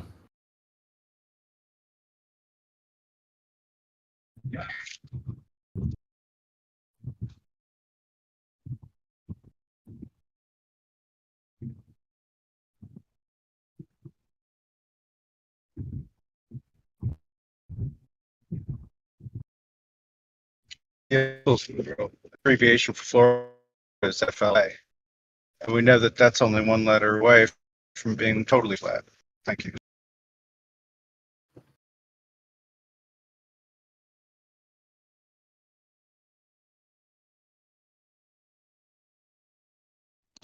So, guys, 18 genders. What do you think? Is that enough? I just read today that there's 3 genders of spider males, 3 types of male spider, 3 types of males in spiders. Yeah. So Hospital even the lists arachnids are getting in this game. Yeah, I hear you, bro. Check this out. NHS hospital lists 18 genders, including 2 spirits. 2 spirits? That's what it says. So what, you can identify as a ghost now or something? I don't know. Oh no, 2 spirits is in American Indian. 2 spirits is when you are both male and female simultaneously. The American Indian do have something about it. I get it. Okay, I'm behind the times, it seems. Both male and female. Holy crap. Yeah. Yeah, but I'm totally into this bisexual ghost thing. That does sound good too. You like bisexuals? What? Well, Kansas passed a law. I posted the thing. I don't know if you guys saw it. And there's only 2 genders in Kansas. So I hope that spreads. Finally, people are starting to wake up. So a big shout out to Kansas. I mean, this whole thing's fucking delusions of grandeur or whatever. They're delusional. Bro. We don't have to play another. Some maniac thinks they're a cat, and what? I have to go along with that? Why? Good question. You know, exactly. Like these people who have like they, them pronouns. I find them funny because back in the days we used to call them schizophrenics, but now we have to play along with that little shit. No way. There's 8 genders in the Talmud? Come on, bro. No, it's true. You there? Honestly. Yeah, it's true. How? Messed up. Tell me more. No, that's just in the Talmud. Like, what are they missed as? What are the other genders? What are the other 6? I'll read it. Do you know? Yeah, it says here, bro. Yeah. Zakar, male, Nikeva, female, androgynous, having both male and female, Tumtum, lacking sexual characteristics. Ilonet Hama identified. Wait, let me close this 1 second. Ilonet Hama identified male at birth, but later naturally developing male characteristics. Ilonet Adam identified male at birth, but later developing male characteristics through human intervention. Saris Hama identified male at birth, but later naturally developing female characteristics. Saris Adam identified male at birth and later developing female characteristics through human intervention, i.e. surgery. You're kidding me, bro. In No. the Talmud. Wow. In the Talmud, yeah, I posted the link, bro. And here's the weird thing: the Talmud was written down in like 1500 years ago. So it begs the question, because, for example, Ilonit Hama is a man, female at birth, but later grows into a man naturally. There's people who have diseases. However, Saris Hama is a female who, through intervention, i.e., through surgery, becomes a male. But yeah, I posted the link. It's pretty interesting. That is extremely interesting. Thousands of years ago, human intervention? That is extremely interesting. Wow, man. Yeah, Good find. check the link. Check the link, bro. Because you forget something, please, bro. Who is pushing this whole agenda? Don't ever forget that.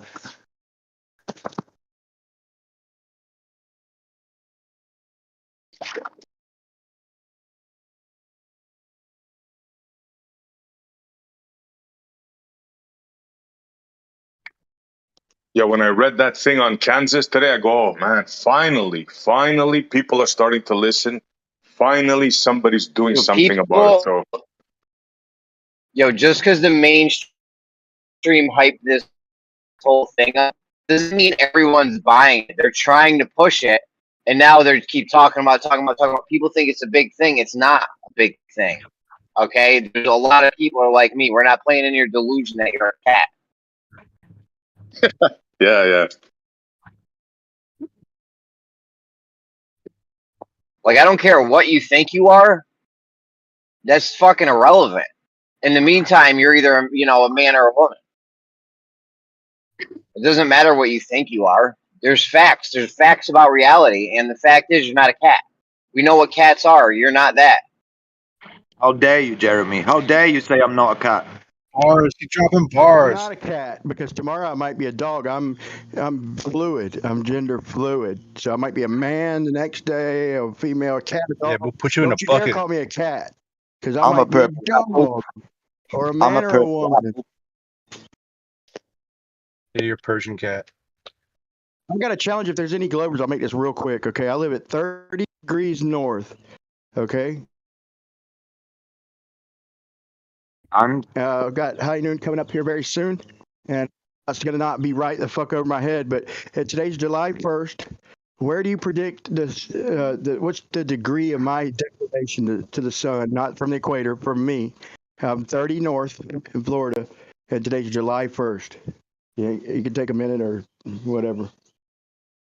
What's my shadow going to be? I've got a 1 meter stick, perfectly leveled. What's the shadow length going to be at its highest point? That's the quiz. Them two questions. Fuck that. I ain't got energy to calculate that, bro. I don't even know the formula.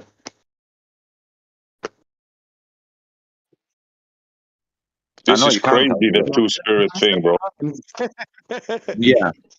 Well, the thing is, with the two-spirit thing, SC, the Native Americans had a very interesting tradition where, so say, for example, you're a heterosexual man and you go and sleep with someone who is a two-spirit, you weren't considered to be, like, gay. You understand? Because that person had both the female and male soul within them, male and female energy. They're really weird how they had that whole tradition. It's not, like, just straightforward. Hey, yeah, no, this blew my mind with the Talmud thing, because in case I didn't hear it, it is rise over run. It literally is the formula Jeremy said. so this Talmud thing, bro, it blew my mind when you just said that now, because you just made me have a connection which I couldn't find before, but you just brought it in for me. Check this out now.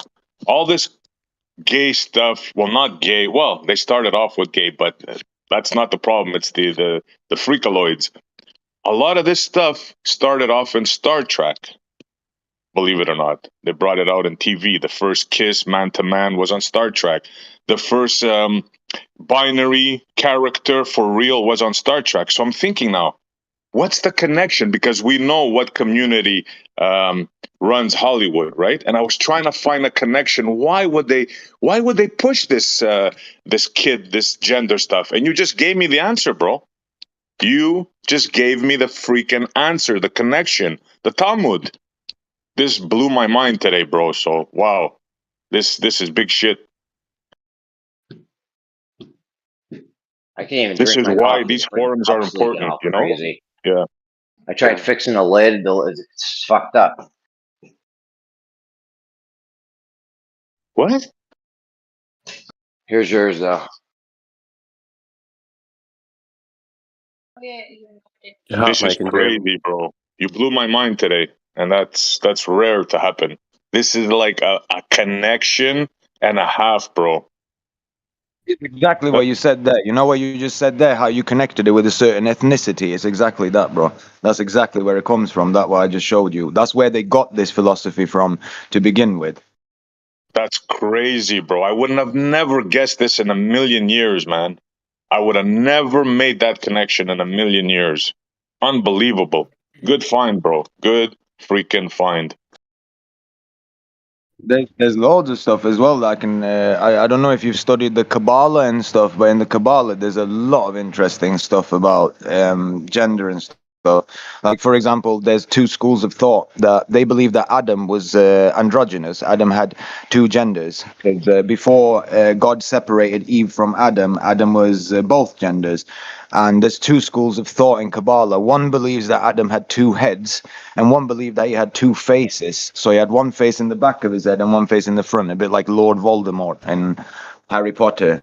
But that's where this whole androgyny thing comes from to begin with, because they believe that in the beginning, man was androgynous and perfect. And they believe that in the end of days will be like the beginning of days. Do you understand? Yeah, this is freaked And out, Adam was man. In the asexual. Talmud, I can't believe this. Yeah. You said Originally, Adam we was were built like asexual. Ken dolls.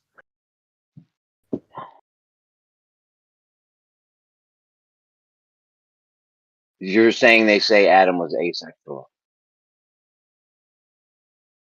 No, he was That's the first androgynous. time I He hear was that. both male and female. Yeah, Jewish mystics, that's what they believe. There is a very good And book by a guy called Christopher John Björknes. It's called Beware the World to Come. If you read it in there, he breaks it down very nicely and quotes it from the Torah and the Talmud and everywhere as well. That's a very, very good book. It's just a new edition has just been released quite recently. It's a very good book. Yeah, I so really recommend it. so they're saying Adam was male and female, and there was no Eve. Yes, to begin with. And so asexual. Oh, what do you mean to begin with? Hell out. Not Wow. asexual. Well, I suppose. So was there an Eve or not? No, not to begin with. No, you're right. He was asexual to But begin then with. he Yes. made an Eve. But then they made an Eve, Yes. and then they had kids. Yeah. Or did Adam have kids with himself because he had both the parts, or what's up? That's I weird. don't know. Well, you can't. You I, gotta I, either to be accept honest that. with you, I'm not You gotta. very Hold on. comfortable talking about this like in public. For You gotta accept the obvious reasons. Talmud for what it is, right? It's the Babylonian Talmud. It's contrary It's from the to the devil, man. scriptures. That's what it is. It's from Satan. Hey, Jeremy, this Lord Grimm, is that Grimm? The Grimm that we know? He wants voice permission. I think so. Yeah. All right, I'll give it to him. Set him up. We'll see in the Blast text chat. pass. There we go. Graham, there we Oh, go. it's Grimm. We haven't heard him for a while. Yeah. Hold on, Graham. Grimmy. Your electric universe is coming to fruition, bro.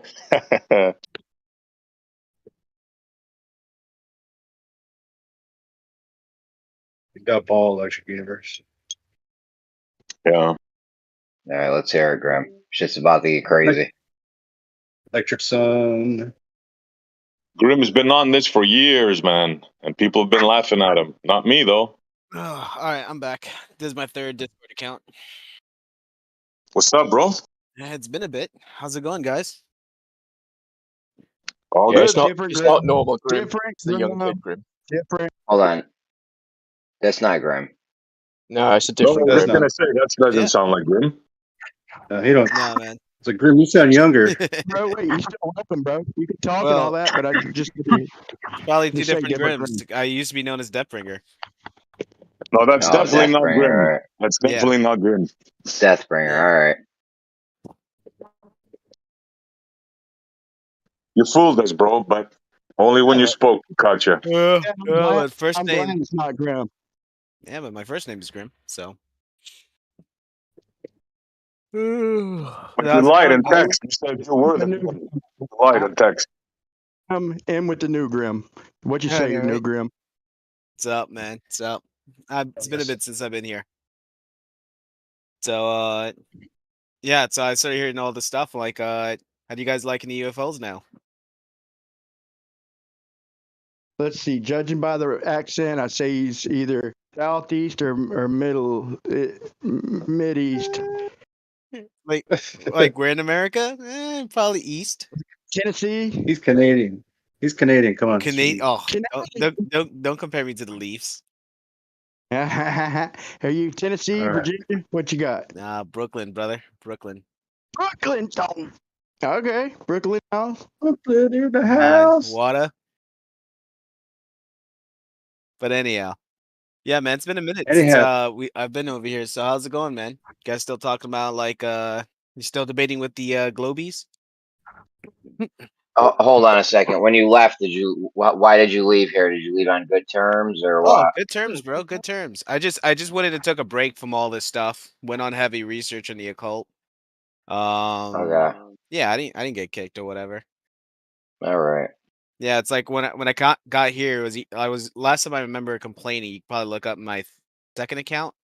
Was like you guys had Bible studies and like debates, like this endless debate of refractions. So I like, know, all right, it's endless. yeah, I don't Endless know. fucking What did you debate. learn about? What did you learn? Major thing that we have done is that we literally took a deeper dive in downward refraction, how it's a density gradient, and the light down I think we noticed that they took a little bit put too much emphasis on worrying about the laser and not about the city skyline. And so what we took a deeper look into is that okay, we agree in the sugar water at least the light's bending downwards. They say it's making things appear higher, which is why we see lasers too far. But we put the city skyline next to each other with the laser dot on it, and it's literally not doing what they're saying. So even if it is bending down, which they're demonstrating, it's not making off half the city. So this sugar water literally eliminated the bottom half of the city. So that's one major thing that's happened when they're gone is even their own claim stabs them in the face. Now I'll I post can a picture understand that. so you can get a visual.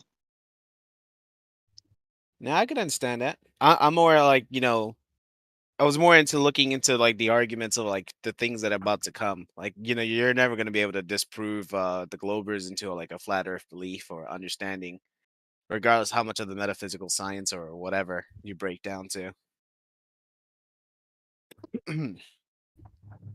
That's why I was thinking like you guys were in this endless cycle of a circle. Like it was like insanity, the definition of it. Like you guys keep doing the same thing over and over with these Globies, and you'll just never get anywhere. No offense, though. You're absolutely right, bro. You couldn't have said it any truer. You're right, bro. But here's the thing, in my opinion, like our heard to new audiences is through like me. I go on modern day debates. I go occasionally to Glover's channels and stuff, and I try and keep it real. And agree with it. I try and admit when I'm speculating and all that. I try and keep it real and give them models that they ask for and shit. But claim that here, this is just what you're fucking asking for. Doesn't mean I know exactly what's happening with the heavens. I like the argument and shit, but it's like we're being censored so bad. It's the only way to reach new people, and for some reason we're still growing. So I don't know. I think they're doing us a favor by having an opposition to us, because that's the only way we're getting heard lately. But they're doing real bad in the debates. They're getting fucking mushed.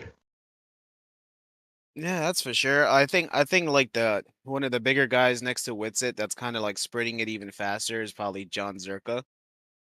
That guy spread it super fast, super quick. Yeah, And unfortunately, them two are at heads. You talking about Q? well, well, I remember seeing the two of them together in a debate not so long ago, within about a month ago. They were Yeah, together he won't. debating against Globers. Oh, okay. I thought you were talking about QE, because QE and Nathan and them are bashing No, Austin. no, John Zerka, John Anybody Zerka. else who- Okay, dude, I should be familiar with that, bro. I've heard the name a million times, but He's a up and John's a- coming, growing Twitch streamer.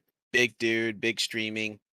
He has a huge pull. As soon as he learned about the flat Earth, he pretty much destroyed anyone in debate, especially on the leftist Twitch circles like Destiny and a few others. And he's I he's can't in find it, any. man. I hear there's debates going on and shit. I can't find any, dude. Yeah, just I type post in John videos. Zerka flat Earth. I haven't tried that. I didn't know the name, but I've posted videos on TikTok. Like I got a YouTube channel. I'm like coming up on 1,000, like just creeping up, dude, steadily, surely but steadily, without any advertisement. Basically, just sharing videos within communities, and then TikTok.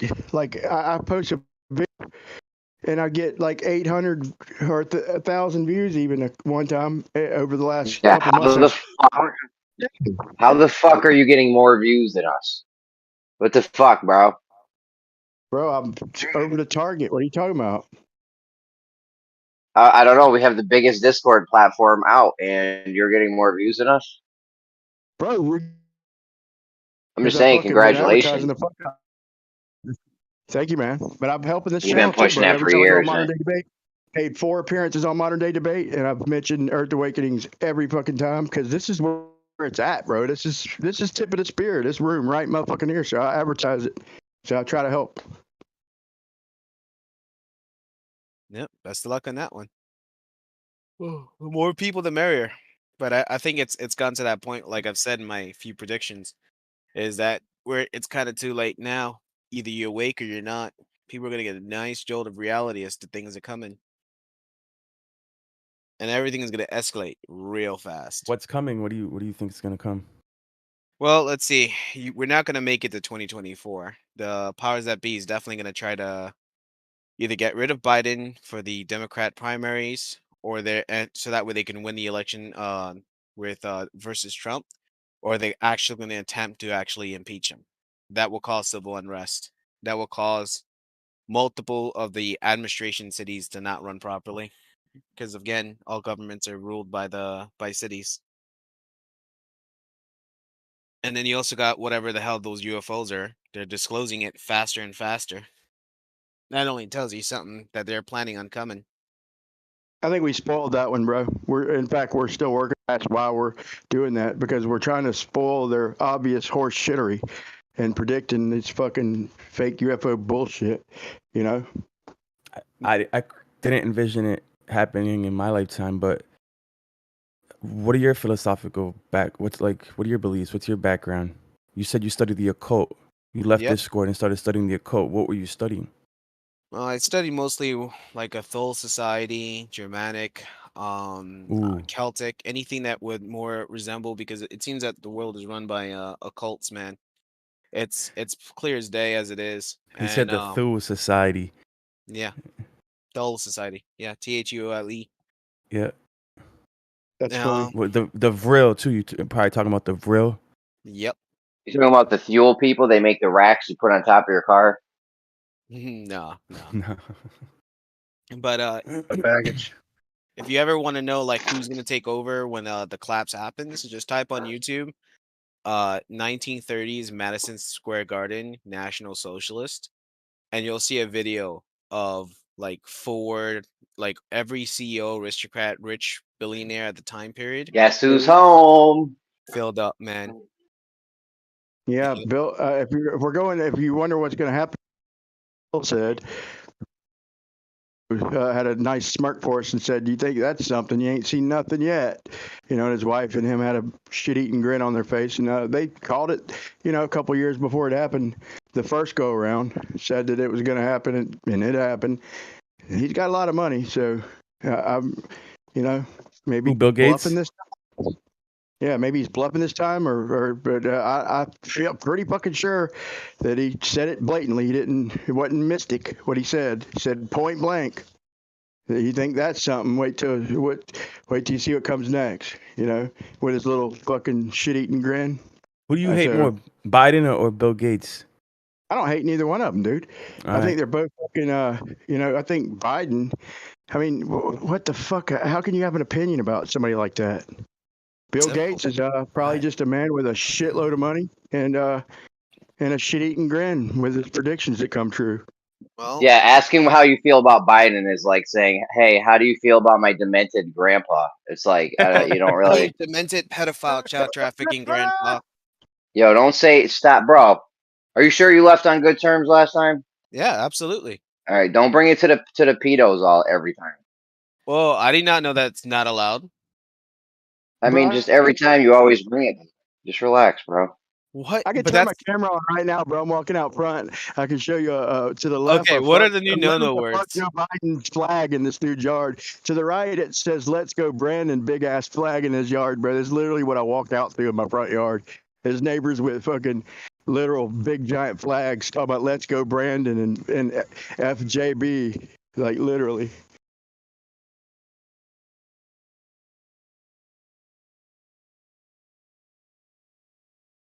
Yo, he asked a legitimate question though. What are the words that you can't? Like, I would say stay away from the VAC word, the COV Dude, you can word. say pedophile, but don't bring it to that every time you talk. That's all. Oh, I'm not, dude. I'm just letting you, like, you just asked about what do you think of like Biden besides an old dementia grandpa. I'm like, there's tons of things you could bring up. When you think about Biden? I think Joe Biden, he's your brother. And in this day and age, we knew something like that. That's no, it wasn't good, but I think y'all got the point.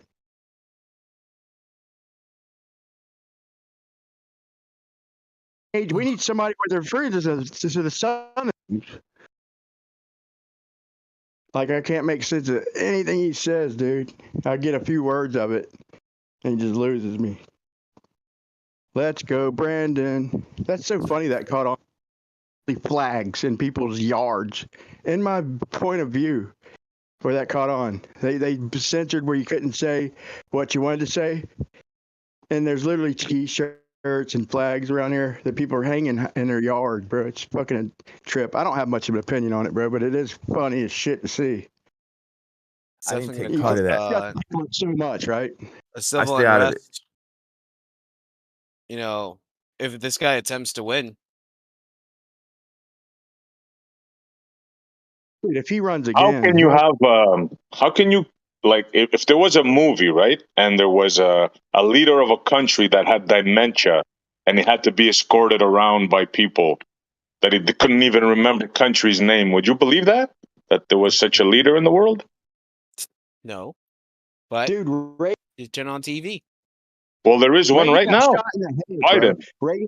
Reagan got shot in the head, and he speaks better than Biden. So I mean, I don't know. Well, the guy literally doesn't know where he is.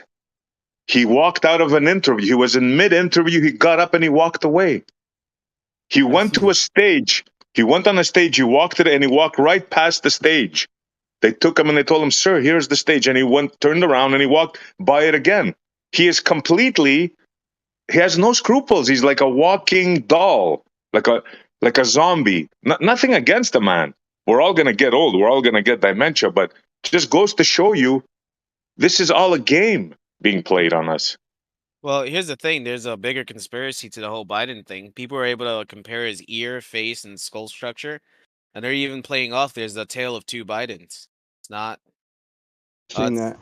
Here's Yeah. the thing, bro. We watched him take the power from Trump on live TV, bro. Like people literally don't want to talk about that, or like he's usually in the front and his handlers are like behind him. Well, his last TV interview, his handlers were in the front talking when they declared the emergency thing.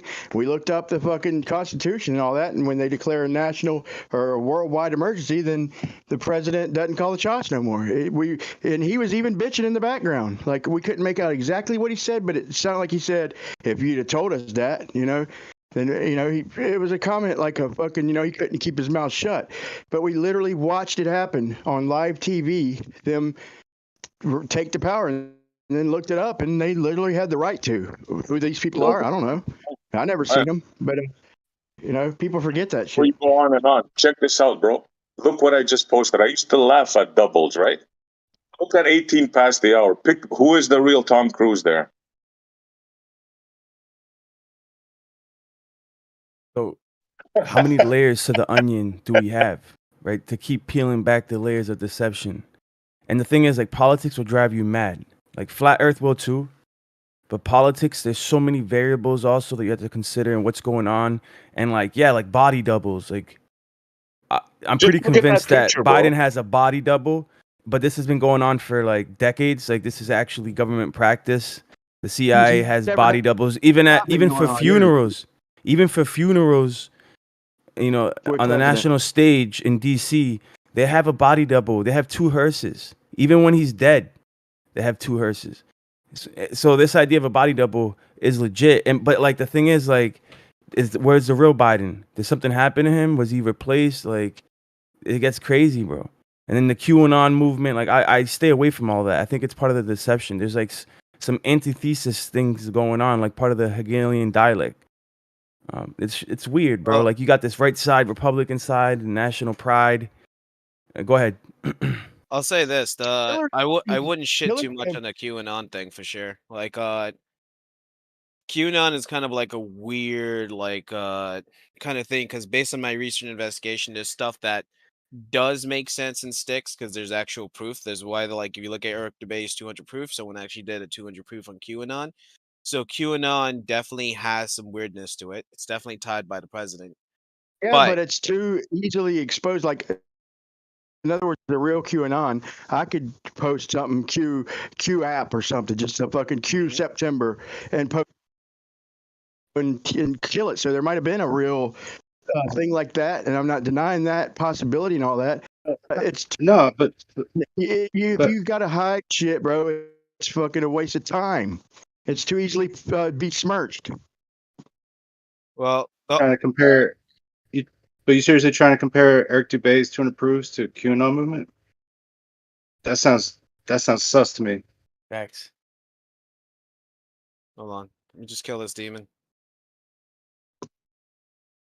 Yeah, QAnon is like, that's just a waste. Like you said, you can't have anonymous anything like that that's go viral. I mean, like I said, it's too easily infiltrated. You can't deny it. We don't know who the fuck it is. So anybody could say any fucking thing. It's apparently it's the CIA themselves. It's the CIA themselves. Little shit first. Well, I mean, I'm sure it probably had some truth to it at first, but it couldn't last because there's no name behind it. It's like Al Qaeda and ISIS and Bin Laden. It's the right. CIA, dude. It's just, right. They can say whatever they want and paint whatever picture they want with it. Exactly. It's fictitious. I'll say this though, and you can look it up on BitChute. There's a lot of channels that are kind of promoting it, but there, like I said, just like with Eric Dubé with the 200 proofs of the Earth is flat, you also had other people doing the same thing. 200 proofs that QAnon was a real thing. And even the president responding with ++Q ++, and people asked if could you, if it's really the president, have him tweet. And the fact that on his official Twitter he's been caught posting it, the exact quote from one of these 4chan posts.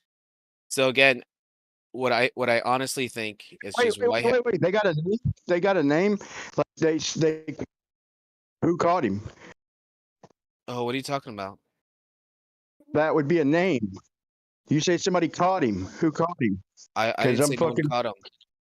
Oh, I thought you said they caught. You said he posted Q tweet or whatever. No, they and they said in caught. 4chan, in one of these 8chan posts, right? They have call signs, right? Supposedly Trump's moniker sign, supposedly, is plus plus Q plus plus, right? So anytime you see that code sign, that's supposedly the president. There's multiple photos of him in front of the number 17. 17 represents the letter of the Q. There are plenty of times when he went to go pick up a sports jersey, he chose to pick 17. But those are argument that could be argued. But the reason was when they asked him, the person that was posting on 8chan, can you get Trump to say this word or a few sentences? And on his speech and on Twitter, he posted exactly that. So that's where a lot of people are kind of Who did finding this they do ask to nothing. do that? Who asked Trump to do that? I mean, In I know you 8chan. say somebody asked, but who did they ask? Well, it's anonymous, so it's 8chan. So in these message boards, you're pretty much anonymous. It's all number sequence. Slap in the face, though, bro. That the fucking president at the time has to fucking do anonymous shit and's getting deleted. Ain't that a slap in the face? Like, I'm not Republican or Democrat, dude. I gave up on that shit. Like back when the Republicans, I was a diehard Republican, and they got the House, the presidency, and the majority. Like finally we could do something because nobody ever had all three, right? And it was the first time in history, and I about lost everything I fucking owned, bro. So I quit being a Republican. That don't mean I'm a Democrat, because I'm fucking definitely diehard not a Democrat, but I'm diehard not a Republican now too. So, but ain't it a slap in the face if you're a Republican or whatever? If the president has to fucking anonymously fucking try and fix the world, what the fuck? If the president can't speak up on what's going on, how could you stand behind a anonymous fucking might be the president movement, bro? It's a fucking, you might as well piss in my face, It dude. hasn't happened. None of it that they prophesied, none of it has happened, dude. Like, well, actually, I can't say none of it. That's my point. I'm speaking in hyperbole, but what I'm saying is that they predicted a lot of things that did come true, but they predicted more things that didn't come true at all. Like the fact that all these different PEDOs or diddlers, that they would be caught up, and none of them are facing charges, bro. You had like one, like Weinstein and Epstein. That's it. What happened to all the stuff that was predicted? That it was all gonna come out. Yeah. That Hillary was gonna get charged. That this was gonna happen. That none of it happened, bro. Yeah, exactly. Like I said, that's why there's a lot of weirdness and discrepancies, but I wouldn't fully dismiss it. That's why I was trying to say at the beginning. I wouldn't dismiss it fully. There's clearly something going on. Clearly there's some stuff that makes sense and some stuff that clearly does not make sense. Yeah, they're going to allude to the fact that, or they're going to allude to, we're going to take down these people. We're working on the inside, blah, blah, blah, all this crap. Like you think you got people working for you on the inside, and people are investing all of their time on trying to decode and decipher all this shit instead of actually pushing what these people claim they're going to do, but never actually do. Right. So when none of these people got indicted, Hillary Clinton's it just blew over, right? Nobody pays attention to it anymore. Somebody thought that they had their back and that they were taking care of it. And all the energy was invested in trying to figure out that whole entire movement's like cryptic shit in the background, and nobody actually put forth the effort to push to actually get some things done when it comes to people like Hillary Clinton and shit like that. Genius way Perfect to flush fucking out your psyop. enemies, though. What a genius way to flush out your opposition. Well, it's a genius way to control people to ensure that the people don't actually come together and force the hand, right? They think somebody else is doing it for them, and then when it doesn't get done, the people are so apathetic or think that, oh well, we're going to wait a little bit longer. There's going to be a few more indictments and blah blah blah, and the people who would might actually take some action Keep are giving just false hope. Yeah, We're waiting exactly. on Jesus to save us now. Well, the thing is this, right? I did some research within a few friends and stuff. And you have to understand, 5 years ago, if you told any of these normie boomers or normie anyone about the deep state, about the trafficking and all that stuff, and I'm not going to say the no words, and you go throughout that whole thing, they would tell you you're insane. You're an aluminum hat, conspiracy theorist, get away from me. But yeah, but the flat earth is a lot harder to believe in versus all that stuff. We don't Like- fall for any of the bullshit, bro. Flat earthers are the exact opposite of conspiracy theorists, bro. We don't fall for any of the horse shit they fucking try and throw our way. You gotta be above the bullshit. Facts. So this is a way to basically release it to the average public normie, but control it, right? We saw the same thing happen back in the day with like Ron Paul, right? So you have a lot of libertarian and anarchist minded people who are like, you know what, maybe we can actually affect some change if we can get this guy into office, right? And they started the Tea Party movement. Now, if you ask anybody, you know, even a year or two after that, you would think that the Tea Party grew up out of the Republican Party, that it was the average boomer who was involved in the Tea Party. No, they literally came in and co-opted a grassroots movement that was trying to legitimately get libertarian type representation within government. They came in and completely co-opted that and shifted it right back to the Republican Party, to where, you know, even somebody like my father, where I'm like, hey, here's this guy Ron Paul. This is the things that he stands for. Blah blah blah. You know, it was the same old song and dance. Oh yeah, it sounds great, but that's basically a third party, and we can't vote for a third party because then we're just throwing our vote away. Blah blah blah. I heard that from both sides of the aisle, right?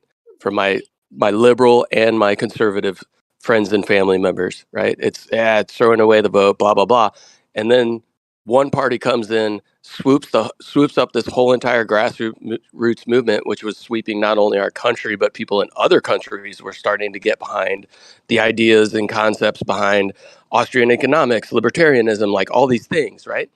And the big party just came in and said, "Oh yeah, now we're starting the Tea Party." Oh yeah, really? Yeah, it was just the average conservative boomer who just had the same Republican mentality, had no actual emphasis on libertarian or anarchist views at all whatsoever, took no time to understand the economics behind the platform that was initially there, and it just completely got co-opted. That's exactly what takes place every single time, and that this is just another example of it, where you might have people that are like, okay, yeah, screw one party or the other. That's why I'm leaving the Democrats and I'm going to vote for Trump. And then you get involved in this Q type movement and you think you're going to go somewhere or whatever, do something, and it just gets co-opted back into the same machine.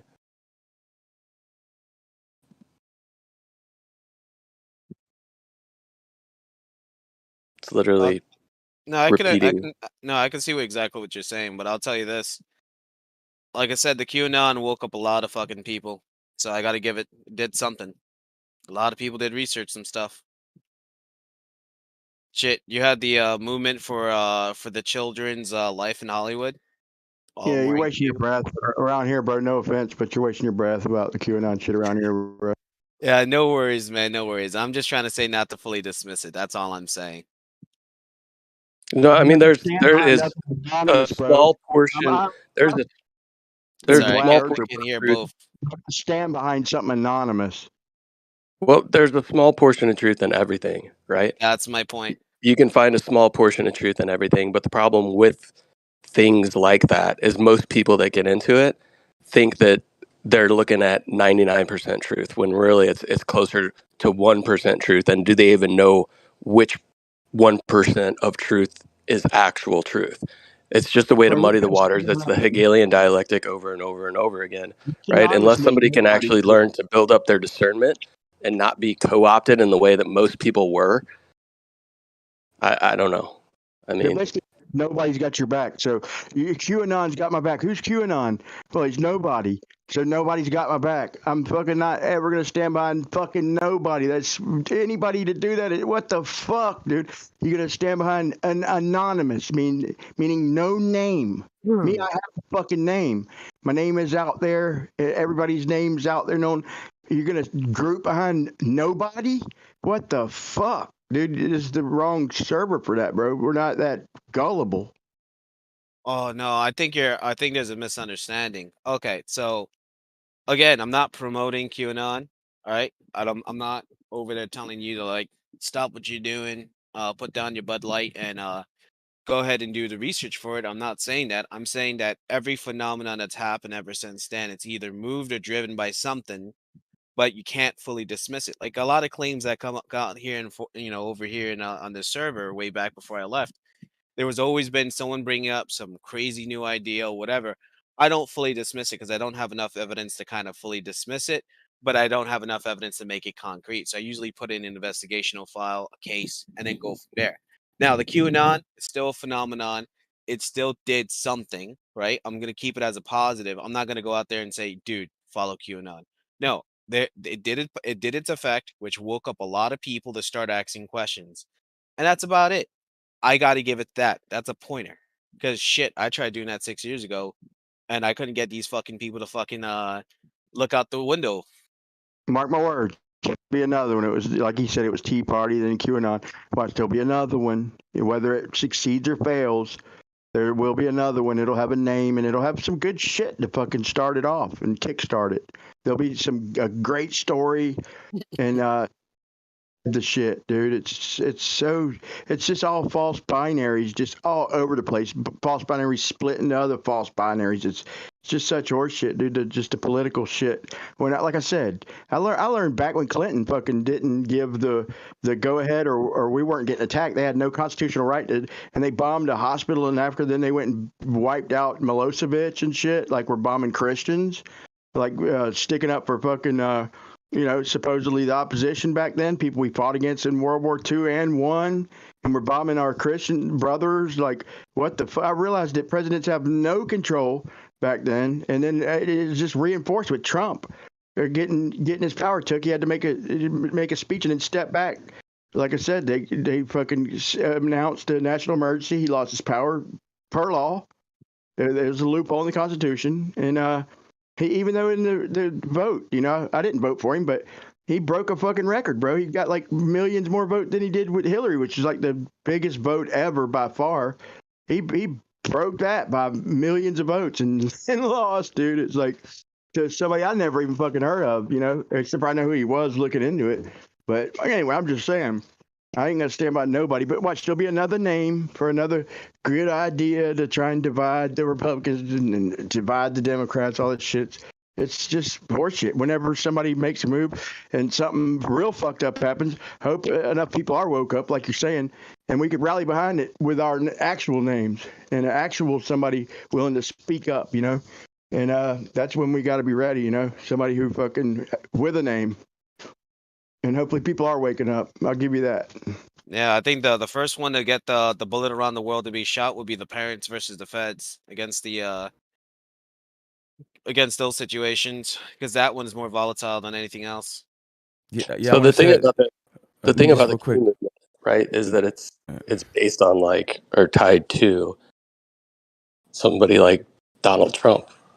Do you think these people who are researching and waking up when it comes, if Trump runs in the next election, do you think they're not going to go run and vote for Trump? Do you think they're actually going to affect some change? Do these people think that Donald Trump is going to change something? I mean, he's literally a candidate who ran as an anti-V word and then instituted the quickest process in ensuring that everybody got the V word. It's laughable that people would think that they're waking up and would tie themselves to somebody like that. You're not. The idea is that People Trump's. are waking Hold up on. to- Let me get in here real quick. Let me after Napalm. Hold on. This is real quick. I'm trying to get into it. Oh man. Yo, let me get in, please. So the idea is that Trump's the one leading QAnon. He's like the authoritative figure. Like he's the one calling the shots. He's like, tweet this. That's what I've heard, right? But the idea is that government has a remarkable ability of manipulating emotion, right? We've seen it with the Capitol riots, Capitol invasion. Well, who set that up? From what I understand, it was like a lot of inside military members there that were dressed in regular civilian clothing. But anyways, so these things have been going on for a long time. This is how governments collapse around the world. CIA operatives that go in, infiltrate government, lead to a collapse, restate the government put our own puppets in it. It's a strategy. You know, you got the Operation Northwoods document.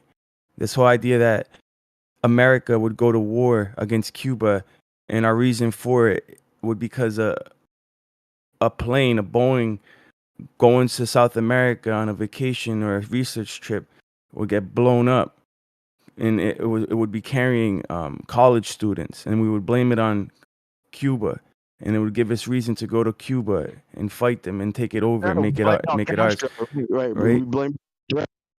Right. Blowing up a whole Boeing of filled with college students, either mock students, because they in the document it had different options. It had like, well, we can use mock students and pretend that there were real students on it and fool the public, right? We could do that, or we could actually just blow one up with real college students in it. Like, yeah, which one do you want? And ironically, I guess it got up all the way up to Kennedy. Kennedy's generals signed off on it. It got up to Kennedy, Operation Northwoods document, and this is declassified, and he declined it. He didn't want to sign off on it. And then, like a little bit after that, ironically, is also when they shot the dude. But so you have all these things, bro, and this is just part of it, bro. It's all part Add to that. Let me add to that, bro, because I like that. I like that. Okay, it wasn't right after they shot it, but yeah, they did. But this was actually before came out and said, "Beware of the military industrial blah blah." So he literally tried to find out who it was, and nobody wanted to give up names and shit. And he gave a speech about secret societies and how they're repugnant and have no place in modern society, bro. Like, bro, if anybody was ever for us, dude, it probably might have been that dude. You know, and maybe all the presidents think that they're doing great, but there's obviously some psychopaths writing up ideas like that, bro, that cannot be named. So when you say who's they, that who's the fuck is they? The motherfuckers writing up ideas like that, trying to pin Castro with some shit like that. What the fuck, dude? Who's Cuba fucking with, man? They're just a little nation, and freaking living their lives, dude. So I think what we need to be aware of is a war. Look, keep making my TVs, my circuit boards. I'll keep pouring your concrete. Let's scratch each other's back. Let's work hard so we can all get what we want. Let's not send our kids off to die. That's the only thing that we need to, as long as we're all fat and well fed, but let's keep working hard, helping each other stay ahead and teaching values, and let's keep our kids from going and dying, our grandchildren from going and dying. That's the fucking only thing important. This goes back to the Cuban Missile Crisis, the Cold War. We were mad at Russia for meddling in our backyard. And then today, fast forward, why are we in war? Because Russia does not want us meddling in their backyard, which is Ukraine. And so this goes full circle. So we're hypocrites. Because when Russia was doing it with Cuba, we were scheming up all these crazy inside jobs and false flags, right? And now somehow we're supposed to be justified, by using and abusing Ukraine for our, purposes, our motives. Like, we've literally used and abused Ukraine. We treated Ukraine like our bitch. Of course we do. We took out the system. We inserted in 2015, I think it was, right? Yeah, Zelensky. Zelensky got inserted. He's a puppet, dude. He's a government bitch. And half the Ukrainian people know this. The other half don't. The other half are oblivious. They're like the Democrats in America. They're like, yeah, he's a hero. Yeah, they like Zelensky. You know what I'm saying? Because they bought into they drank the Kool-Aid over there. The Ukraine's propaganda.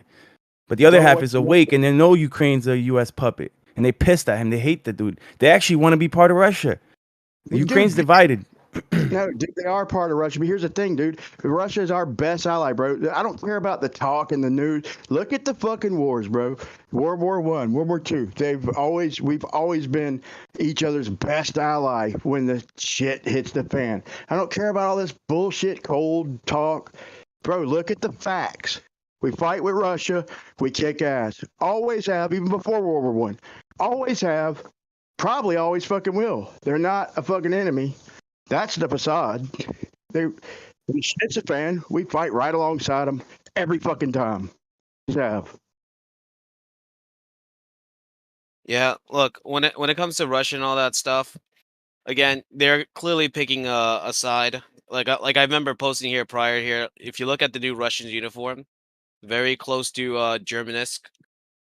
And again, you're starting to see a lot of countries realizing that America's pretty much done for.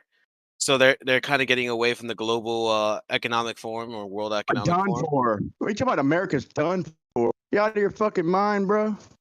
Yeah. You look at the USD dollar. You look at the brick, Bro, we're which the only is nation in the world that's not done for, bro, because it's a whole nation full of fucking assassins, bro. Never say America's done for, bro. That's fucking horse shit, bro. That's the worst thing I've ever heard this year. yeah. This So week. So I'm gonna say that. So I'm gonna say that again. So when you look at America, right, the government itself, and you look at the entire what they used to do with the infinite money, the machine that went burr, they used to rely on the Federal Reserve as well as federal institutions in other countries, right? And they used to, infinitely influence people. Like they'll keep infinitely spending. Now, ever since the Russians started buying off its foreign trade partners, because again, we used to sanction people, we used to sanction, like for instance, Brazil. When Brazil wanted to have a power plant, we sanctioned them, saying that we won't give them any government funding if they go ahead and build a power plant. So what Russia's doing is becoming the new America by saying you can build whatever the fuck you want, just put your currency to gold and silver. America hasn't done gold and silver. Our money's not backed by gold and silver. We back by petrol, which is oil. We which all is know not this, bro. We all yes. Yeah. So said you're currently we're masculine, not bro. mining oil, right? So What? yeah, we're not mining oil. What do you mean we're not mining oil? Platform Hill House, bro. Yeah. We ain't missing the platforms here and. We're in an oil deficit, right? We're on reserves, right? Bro, you just believe any fucking thing they tell you, bro. You're in the wrong server. You believe anything the news tells you, bro. You're in the wrong Oh, dude, I'm not because server. I'm telling you, no offense, bro.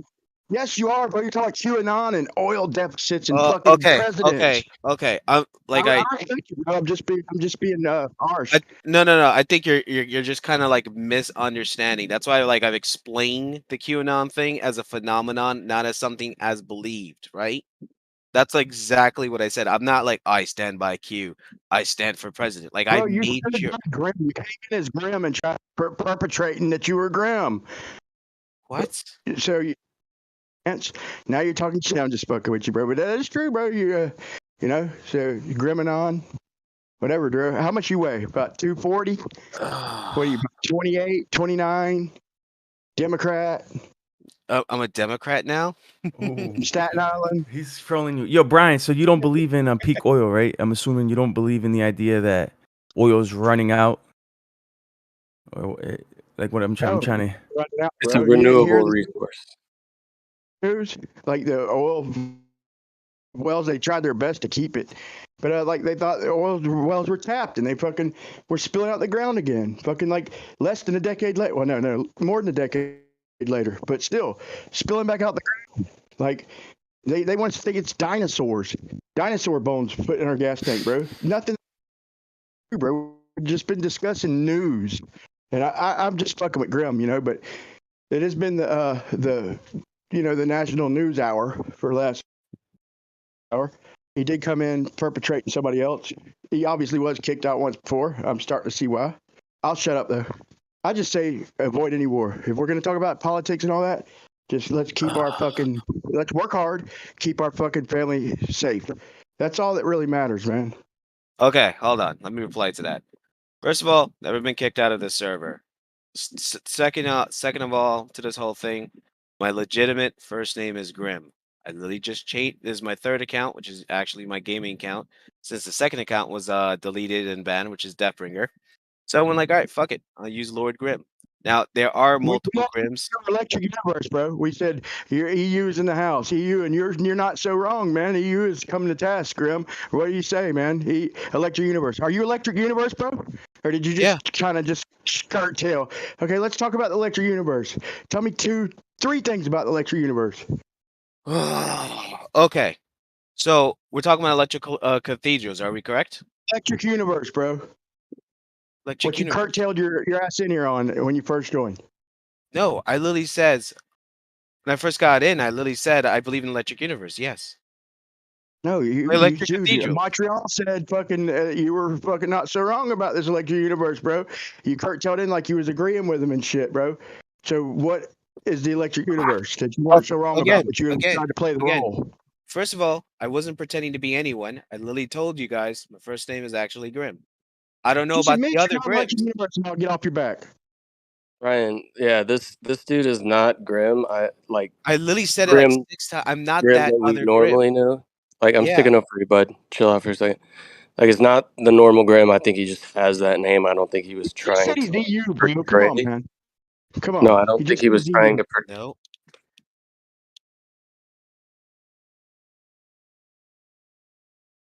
I apologize, man. But at least be honest. It didn't say, nah, dude. Grim, I ain't fucking Electric Universe. You know, just be honest to this point. I'm sorry. I'll back off. I've been honest the entire fucking point. You just keep misunderstanding. You're just jumping out of the fucking mouth. I never said I was this. I literally said when I first got in, and someone goes like, "Are you with Grim Grim?" No. My other past user account name here was Deathbringer. I literally curve stomp any presumption of it off the bat. Yeah, Right? hold on there, bro. In the chat, though, hold on. In the chat, you told me that you were Grim. Yeah, Yes, I I said my am that first name Grim. is Grim. I'm not saying the Grim. You do know that you have at least 4 other people named Grim previously here, right? You know who I was referring to, bro. I I mean, I'm don't not even know. accusing you of anything, but First of all, don't try to play now that you didn't say it, please. look, first of all, I literally gave, yes, I'm Lord Grim. I am Grim. When I was in this server as Deathbringer, I literally said my first name is Grim. I even mentioned when someone asks, "Oh, what's your first name?" And it's not the first time this guy asked me where I was from because of my accent. We had this discussion before. So that's what I'm trying to say is there are other Grims. You have a southeastern accent. No, I literally said East Tennessee Coast. at the northerly most. You Not literally from asked me Brooklyn. this.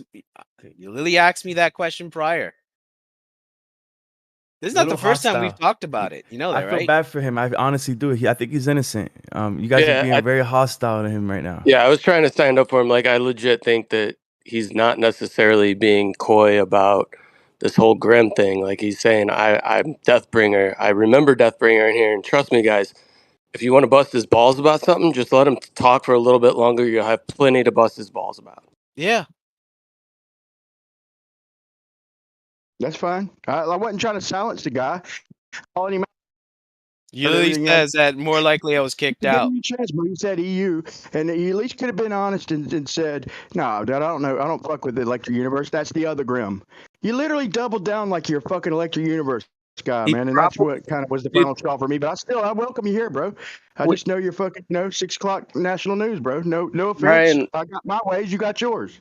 Brian, when you asked him about it, and he said something about cathedrals, which is probably a reference to like Tartaria, right? Like them Yes. being electrical, blah blah blah. He just doesn't have a proper understanding or a knowledge of what the actual conception put forth by the electric universe people probably is. So he's probably just associating with, what he's seen on the internet about alleged Tartaria and Antiquitech and things like that. So There you go. Guy figured me out so fucking quick. Yeah. That shit's ill too, though.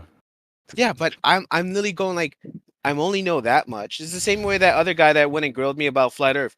Oh, you don't believe in this? And like, dude, I don't debate on flat Earth. I literally believe yes, it's a realm. I believe that we're definitely living in something. I do believe that there's infinite land. I've clicked my roles already on this fucking profile, so it's like.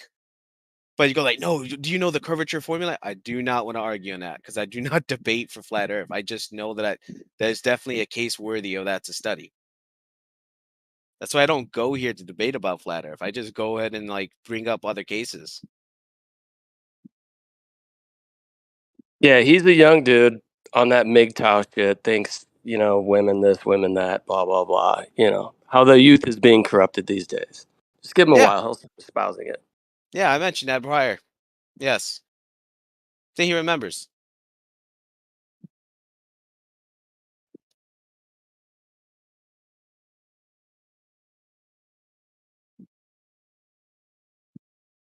But yeah, so what's Electric Universe? What's the definition, a summary of it? So there's a lot of people who have put forth ideas in what is considered the electric universe. If you go do a little investigation, I haven't dug too deep into it, even though I have a basis and understanding that I espouse that is You're lying, dude. Just say what it's about. Congruent. What do you mean I'm lying, Brian? You don't think I've heard of the electric universe? I haven't gone too in depth about it, but it's basically I'm just similar fucking with you. to it's basically similar to ether theory and things like that, right? Where everything within the universe can be explained through electrical forces, electrostatic forces, as opposed to the I ideas and thought you concepts around gravity and things like that, right? So I did, definitely bro. am in that camp, but I haven't fully invested into studying everything within an electric universe because I think they are missing some things as well, which is why I didn't dive too far into the electric universe. But yeah, it's the idea that everything is basically electric within the universe. Yeah. To come barging in. I had to hold for a second. I had something I had to do real quick, and I came in and when he asked the question, well, what is DU? Like I thought he was calling Brooklyn out again because he didn't have to defend it the second time. I was like, okay, you're not Grimm, but you came in saying you're EU. At that point, fucking you're not Grimm. Just say, hey, I'm not EU. At that point, just be honest. But sorry, I thought you was Brooklyn there for a second. Yeah, Brooklyn, no I'm worries. back, bro, but I literally said I was Brooklyn. bro. That's all. Keep it real, please. I think Lion of Yah just had a legitimate question about it, right? Right, Lion? Like you were just asking what electric universe is, right? Yeah, I have a book that I'm about to buy. I have it like buy later on Amazon. It's all about electric universe. I've yet to read it, but I do plan on reading it. I was just seeing what you guys thought because what I did look up on Wiki, that's what showed up. Rational Yeah, I think Wiki. there's a lot to it, but It's a mockery, dude. But they made a mockery of it. It's insane. Yeah. They even made a connection to flat Earth in here. Well, It says they here don't. a quote: Wallace Man, Thornhill. when I comment on their videos about their scale, they don't argue. I will say that they don't argue even one bit. I'd say you're right on, but man, double check your scale. They just send me a thumbs up, like a quiet little thumbs up. I will. That's all they ever do, man. It's not like they're not considering it, bro. I think they know their limits. I hope that's the case anyway. But I wanted to say, I apologize to dude and all that, man. I'll back off. But I want to say, don't we all get shocks like in our arms and like if we're sleeping and sometimes? I mean, is it just me, dude? Does everybody feel electric shocks every now and then besides the little carpet fingertip zaps, or is it just me?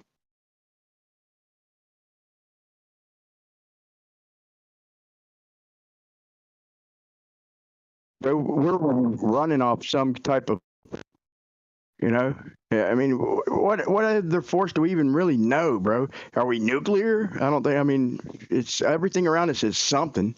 Electric's a good way to put it, I think. Yeah, they're kind of mainstream, but who knows? They go against mainstream, so I'll support them to a certain extent, regardless.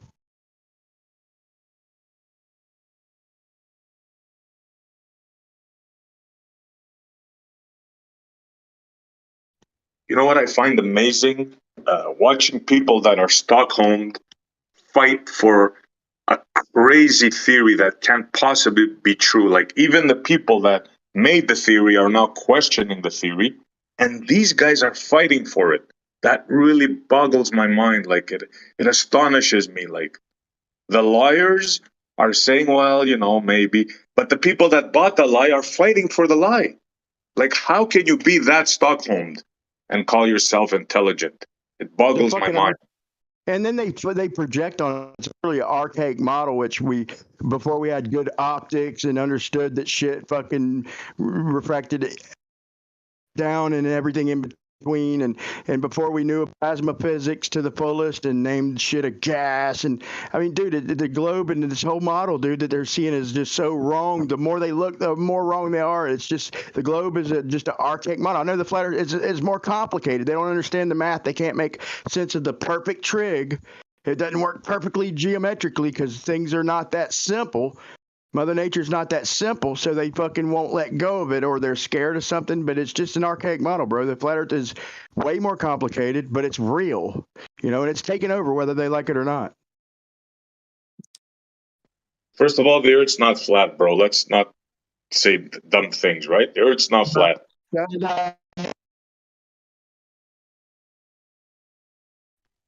But these guys are like they're I don't know, man. Like take motion for example, right? Motion. Their fantasy says right now that they're traveling at 1.5 million miles an hour, right?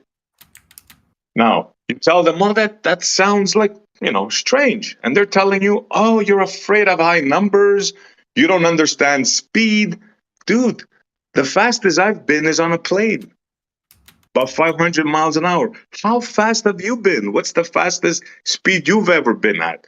Like, somebody convinced you you're traveling at 1.5 million miles an hour. Do you understand the ridiculousness of that statement for you to believe? And to question somebody that dares questioning it, it's you're on the wrong side of the argument, bro. Understand that. Remember, dude, me and you've been around forever. So remember when like George used to tell us like, well, it's a steady speed, and then we'd literally show him the definition. He's the engineer, and God rest his soul and rest in peace. Like I love him, now that he's gone, I miss him more and everything. But still, like I'm just pointing this out. That we would point out that a couple weeks ago you literally taught us what acceleration was, which is a change in direction, damn it. And you're sitting here saying it's a constant velocity. He changes words and just says constant velocity. Then we show him the percentages of a ISS that's following us, even around the sun. And then it's going like 17,000 miles an hour, but we're going 66,000 miles an hour, which means when it goes back the other way, that's a big fucking percentage, dude. This ain't some shit they could write off as us orbiting the sun. This is us moving 66,000 miles per hour. You add 17,000 miles per hour to that. That's like 25, 30% difference in speed. And then now you're going the other way. Instead of going 83,000 miles an hour, now you're literally going 49,000. So 12 hours later, you're going from like 49,000 miles an hour to fucking like 83,000 miles an hour. That's such, dude, that is, when you really look into this shit, dude, they're fucked, dude. The numbers are goddamn ridiculous, dude. It'd be the roller coaster ride of your life, dude, the shit they're preaching.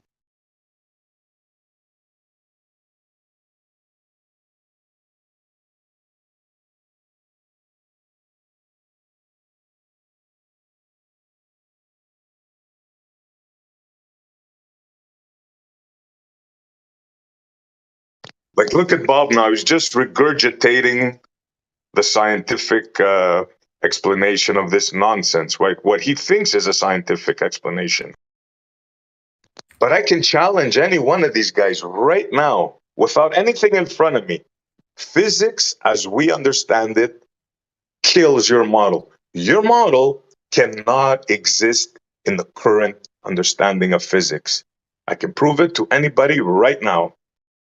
Yeah, but satellites, but signals. See, signals. He came in the other night and he literally had to teach him spherical geometry, which I'm thinking about making a video. I probably won't unless he eggs me on. But I've got all the clips where he's like, what? I can't, a chord line? I didn't say chord line. Right after he's like, no, you use a chord line. No chord line in spherical geometry. He's like, really? I didn't know. After his own side told him that. After he laughed at me for trying to teach him that there's no chord lines. Me and Jeremy trying to just look. They're not above being taught something, dude. He's taught me a couple things, but when you mention teaching them something that you've been studying or something, bro, they just throw a fit, bro. Like they can't be taught anything by anybody who thinks that horizontal is level. They taught anything by somebody who has a belief that level is horizontal. This is not about teaching, bro. This is about common sense, right? Common sense. You don't have to have one day of schooling to understand. You can go into the jungle, find a person that hasn't taken one day of schooling and ask him, are you moving right now?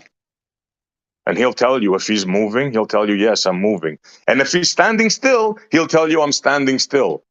Very simple. If you tell that man you're traveling at 1.5 million miles an hour right now at many different vectors, he's going to look at you like you're insane. Totally insane. There's no way around that. You've been conned. You've been fooled. It's as simple as that. Accept it. Accept it, man. If you tell him you just came from a place where you're standing upside down to him, you say, but if you say, look, I just came from a place where my feet are facing your feet. And then try and convince him he's moving, bro. He might probably just eat you or kill you. Yeah, I was about to say, do you think it's wise taking advice about how the Earth works based on someone who doesn't study it at all? Study what, dude? What can you study that could possibly tell you you're traveling at 1.5 million miles an hour? Please explain it to me. How? No, I'm asking the question related to, you think it's wise to take advice pretty on mad how at the myself, Earth bro. works related to someone who lives in the jungle and who does not study Earth at all? Do you think it's wise but to do that? I didn't ask you to take advice from him. What Well, I you said asked was you take any asked the person. question related to him. Sorry? You asked the question about, hey, are we moving? Moving? You were asking advice about the Earth, if it's moving or not, from someone who lives in the jungle, who doesn't study this at all. That's not wise at all, my friend. Like, I wouldn't go to someone who lives in the jungle. I wouldn't go to someone in the jungle. I'd go that guy in the jungle. That guy in the jungle, I would go over him for hunting advice or how to survive in the forest by yourself. That's what I'd go to him for. I wouldn't go to him just for how the Earth works and how the shape of it, if it's affected at all. That doesn't make any sense. Like, why would you do that? I didn't ask you if you were going to go and ask him for advice. Maybe you weren't listening properly. I asked everybody actually, if you were to ask that person, if you're standing still or if you're moving. This is what I said, word for word. He would tell you if he was standing still or if he was moving. Then I said, if you were to tell that person you're traveling at 1.5 million miles an hour, I said he would laugh in your face. Now, which part of that do you not believe? Because he doesn't know anybody, because he's a guy who lives in the jungle. That part of life does not affect him, so it's not going to matter what his answer is. Or maybe you were taught horse shit that any layman would laugh at. That's SE's point. Is any layman with half a brain and just living skills who has never been indoctrinated with horse shit would laugh at it, bro. It's not even a consideration, bro. It's total horse shit. I mean, the only thing I'm hearing from you guys is that you guys are just calling it horseshit, and then you compared getting the correct answer to someone from the jungle. Bro, you ever considered it not moving? I mean, would you at least maybe you're not moving 1,500,000 miles an hour? Maybe. Well, I understand that we do, but the reason why I don't feel it is because the motion is inherited. So if I'm moving at a certain miles per hour, I'm not, and that movement is consistent, and for a very long period of time, I'm most likely not going to feel it. But the only time I'm going to feel it is if the momentum changes, and it hasn't changed at all. Bro? I understand, but maybe we're not moving. Will you at least give me that as a fucking man-to-man, honest? Maybe we're not moving. Will you give me that? I mean, the possibility is there, but it's incredibly unlikely based on the observations we made about Earth. So I'll take the maybe. It's fucking laughable to me, bro. But it's an incredibly unlikely maybe. It's my witness test, so I'll back off. No, this is a classic example of Stockholm, right? Stockholm syndrome. When they found out that captives, after a long period of being under control of their captors, they tend to sympathize with them and fight for them. This is what's going on right now. The inability to decouple from the liars. It's quite amazing how somebody can think they're traveling at 1.5 million miles an hour now. It boggles my mind. It truly does. Because you don't feel motion if the motion is consistent across the entire time. Not to mention the fact that it's over the course of an entire day. Wait, just hold on. Before I continue saying this, are you talking about over the course of a day or the course of a year? I'm talking about speed right now, which they claim you're traveling at 1.5 million miles an hour in very, very many different vectors, many different over the directions. course of an entire year, correct?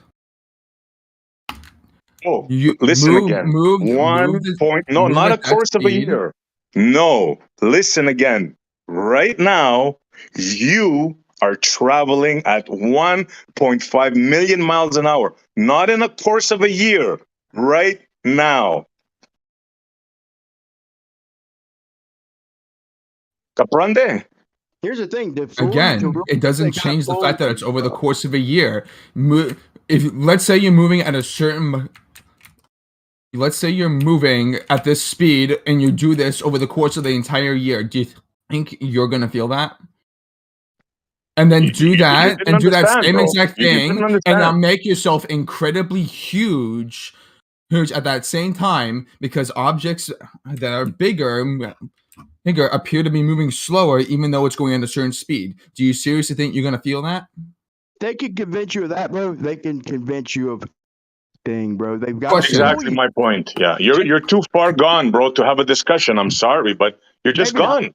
There's no way to get through. Well, you're denying basic reality of what's happening in the universe. So, like, there's not much. You have no evidence of that. How do you know what's happening in the universe, my friend? How can you claim that statement? Seriously. Because we make observations and we look and see. That's how.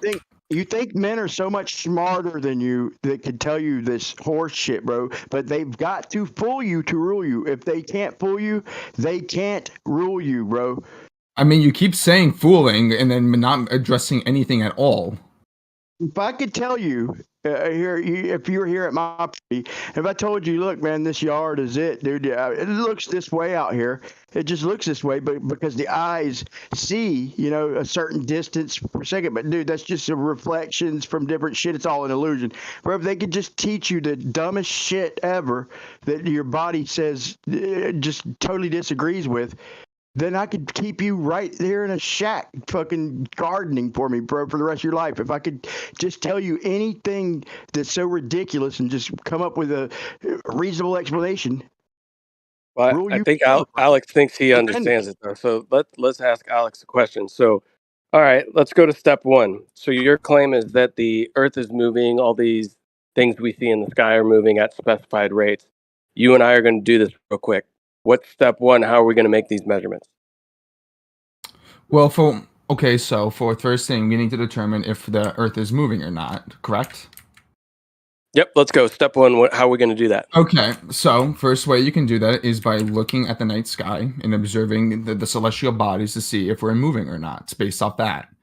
Cool. So based on observations, the Earth can be stationary and the center of everything, or it could be moving. Both are options, viable options based on observation. Would you agree to that? Yeah, that is correct. Yeah, okay, based on so that one observation alone.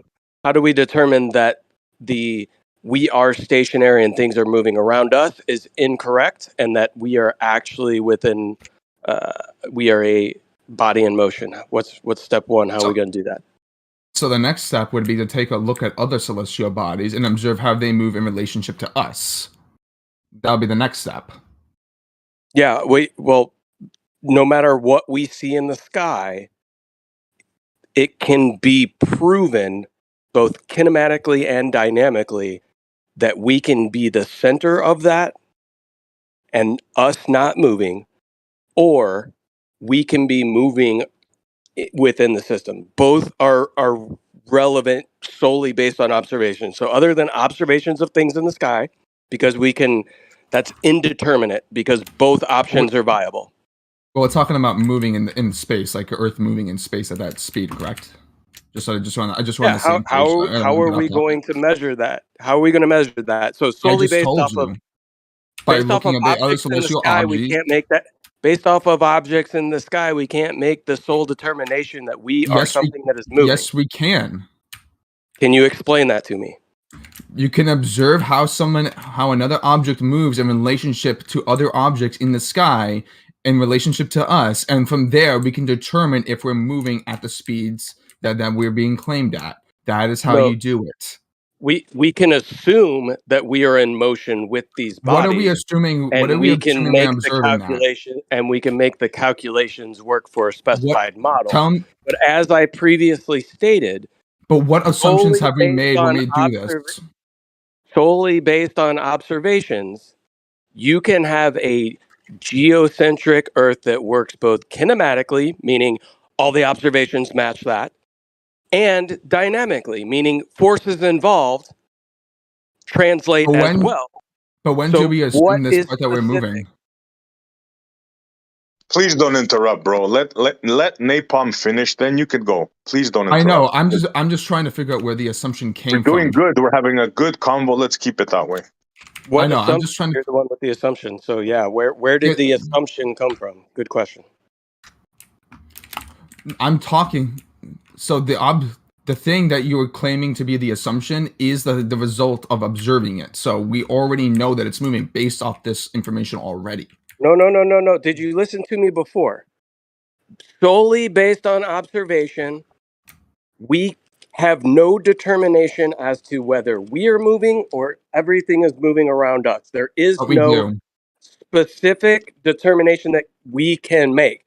And if you disagree with that, then you disagree with most everybody that gives you the shit that you believe in to begin with. I mean, can we take your word up on that though? Because that's literally how they figured it out. You can take their word for that, right?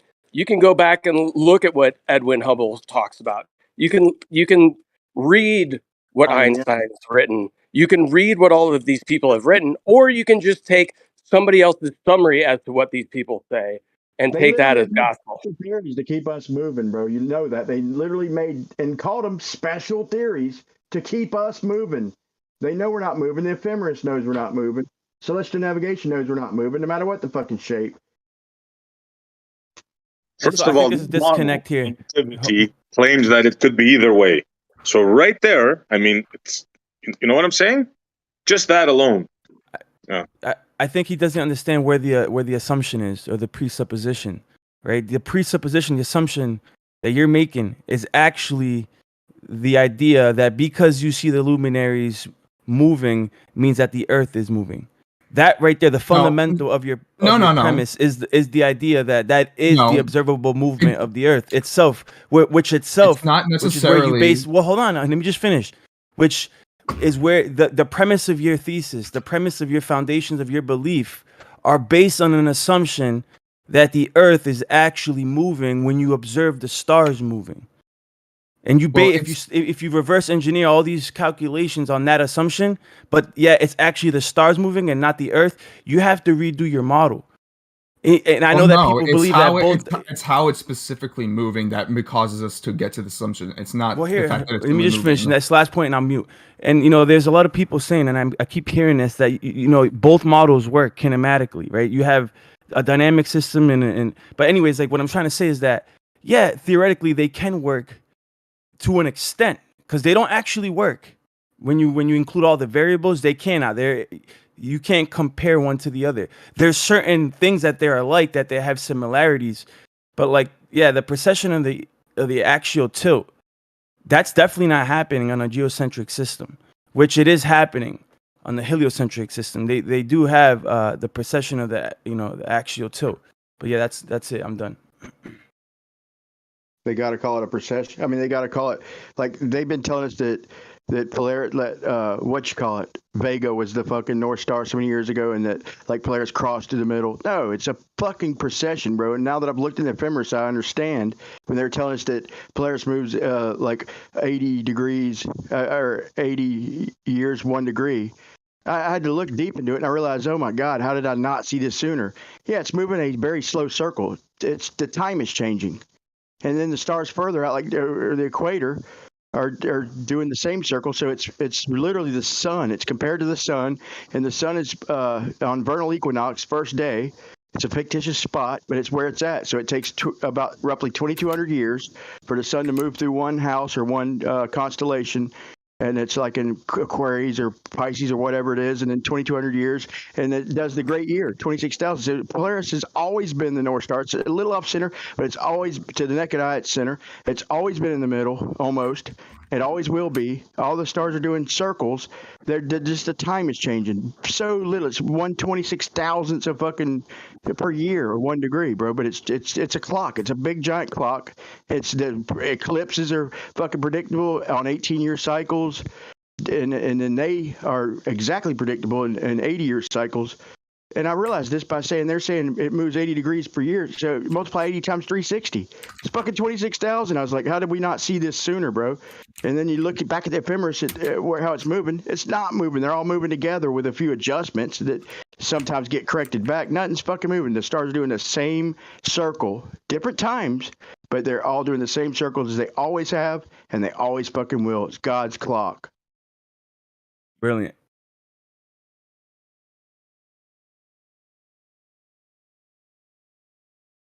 So let me just read a few things for you, Alex, that you think that this is kind of a slam dunk thing. Let me read a few quotes. A great deal of research has been carried out concerning the influence of Earth's movement. The results were always negative. That is physicist Henri Poincaré, who basically Einstein plagiarized for his theory of relativity. This conclusion directly contradicts the explanation which presupposes that the Earth moves. Physicist Albert Michelson. Another quote: We can't feel our motion through space, nor has any physical experiment ever proved that the Earth is actually in motion. That's historian Lincoln Burnett. Let me get you something. Do you have anything more recent though, just out of curiosity? Like Sure. You want Stephen Hawking? You want Stephen Hawking? Here you go. No, not even specific names of people, just something more recent, because like when scientists, it's always evolving and it always keeps updating its answers based off that. So which is real, the Ptolemaic or Copernican system?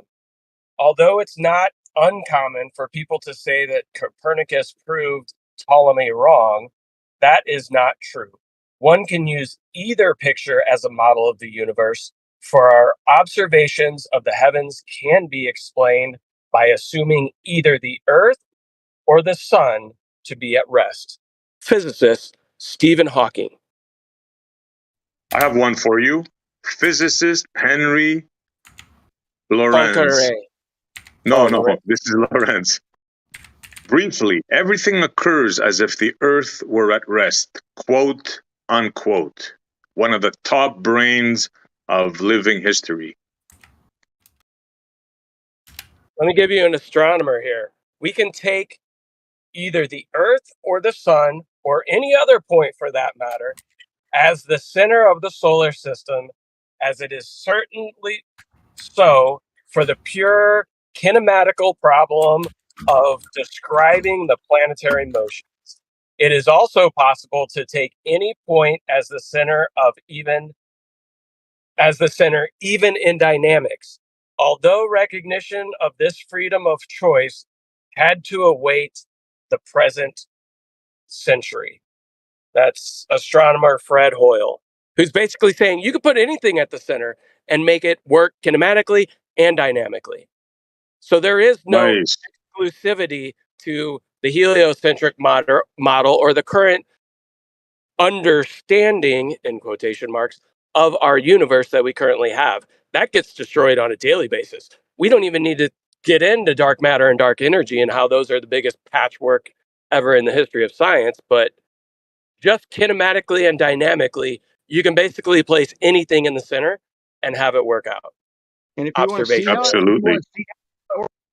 if you want to see like how could the fucking planets, and if you just want to see it, then I just put in lab text. I think you might have jump forward about Brian, let me read this last one to drive the point home, if you don't mind.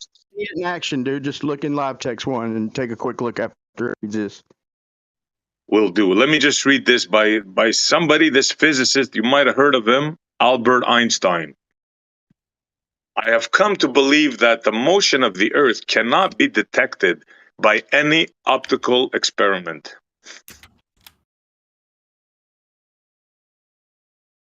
Not bad, huh? So here's my question: what do you guys do in relationship to the observations about Mercury and Venus clearly not rotating around Go Earth? to live text 1 if you want to see it in motion. You want to see what all the planets are doing, their GPs on Earth, the positions that they're directly overhead.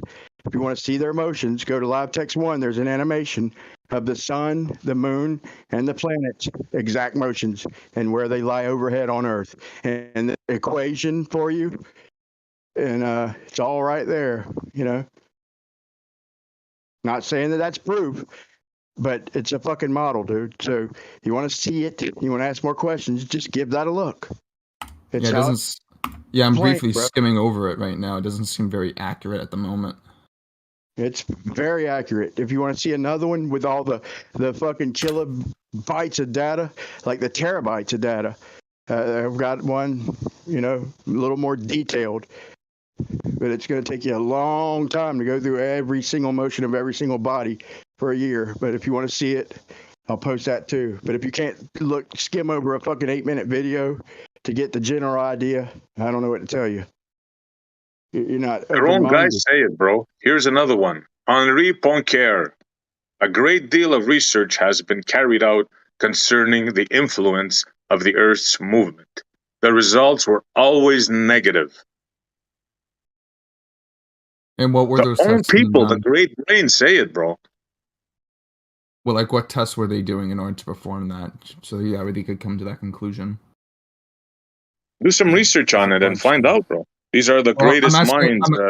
I'm asking you since you're the one quoting them because you seem to know more about this than I do. So shouldn't you have that info? Well, they've done the experiments of rotation. I agree. So what experiments did they do? Michelson-Morley experiment is one. That's one of that them. rings bells. That's like one of the Michelson-Gale most is famous another one. ones. I mean, you haven't heard of these, sir? They've done many. Yeah, those are just two of them. I'll name one, bro, and I'll even explain it because it's for the layman.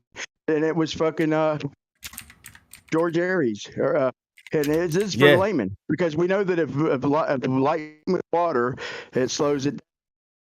Here's the thing. So he just looked up the body of light. They have to tilt it a certain degree due to refraction, okay? And then he said that if he slows the light down, then he should have to tilt the telescope a little bit more. But if it's the Earth moving, if not, then the light's already on its path. It's already left the star that's moved out of in front of it, and then it'll hit dead in the middle of your eye. It's very simple and very fucking genius. And they called that Aries failure because he was trying to prove the Earth's motion, but once again failed because you don't have to change the angle even when you slow light down because it's already on that exact path. Hold on. How do you slow light down? In other words, what do you mean? Slow light down by fucking. Yeah. What do you mean? Explain that, please, to me. Okay, so that's what you got from that, bro. They've literally slowed light down to fucking 8 meters a second in laboratories, bro. You got to introduce. Oh, in a laboratory. Okay. Yeah, I'm just saying water. I thought you. Okay. Water. I just thought you were saying that, like, I'm sorry, like, I thought you were saying, like, oh, they took the actual sunlight or the light of some other object and they made it slow down. It's like, then that's not what light is. Not technically. Yeah, I see what you're saying. So yeah, I was just confused. Technically, they say it's taking a longer path or whatever, but still, you do not have to because you know the telescope you have to aim a little bit for the refraction part of it because of the lens, and the water should make an additional adjustment because it's a longer path for the light to take, and efficiently. I mean, just slowing it down in essence, basically, not technically in your model, but still slowing it down in real life, like if any other light's coming at us. And we know that we slow it down. And if we're moving, then we have to adjust. If we're moving in a car, if we're moving in anything, on a ride, on an escalator, we got to adjust, right? But if it's the car moving and there's something in the distance moving and you're stationary, you don't have to adjust. So it's a very simple but genius experiment. If it's the stars moving, we won't have to adjust. Because the light's already left, whether it's photons, ether, whatever you want to, either way, it's on its way. The star can carry on doing what the fuck it's doing, and we didn't have to adjust. So they called it a failure, and it's something they don't teach in higher learning, education. Something we had to find out on the fly. Another failure that they called it. Just we're not moving, bro. Just stop, take a deep breath. You're not moving, pal. The only evidence that they have of the Earth moving is a pendulum, and stellar parallax, or stellar aberration, and that's about it. Yeah, Even though Sagnac it's effect fucking proves that wrong, and then we're moving backwards. You want to accept that? Question with the pendulum experiment. Well, what was the thought process behind that? Just like, what was like their hypothesis? Because I'm looking into it as we speak. Pendulum is not an experiment unless you are observing a natural phenomenon. It's No, not like a a natural hypothesis. experiment. I'm asking for the hypothesis, not like what it is There or is, what it isn't. there isn't one because it's not an experiment. Foucault predicted that the pendulum would precess according to where you were on Earth, so you could basically take the sine of the latitude and divide that by the 24-hour day of the time that your pendulum went back and forth, according to how many degrees it precessed. I can do one right now live, bro. I just cleared out a little room. So you tell me what you read, what you see. Tell me what you think's going to happen. I'm at 30 degrees north. I can get the pendulum going for about 1 hour exactly, going good and strong. It says You tell here, me, and we'll all make a pendulum.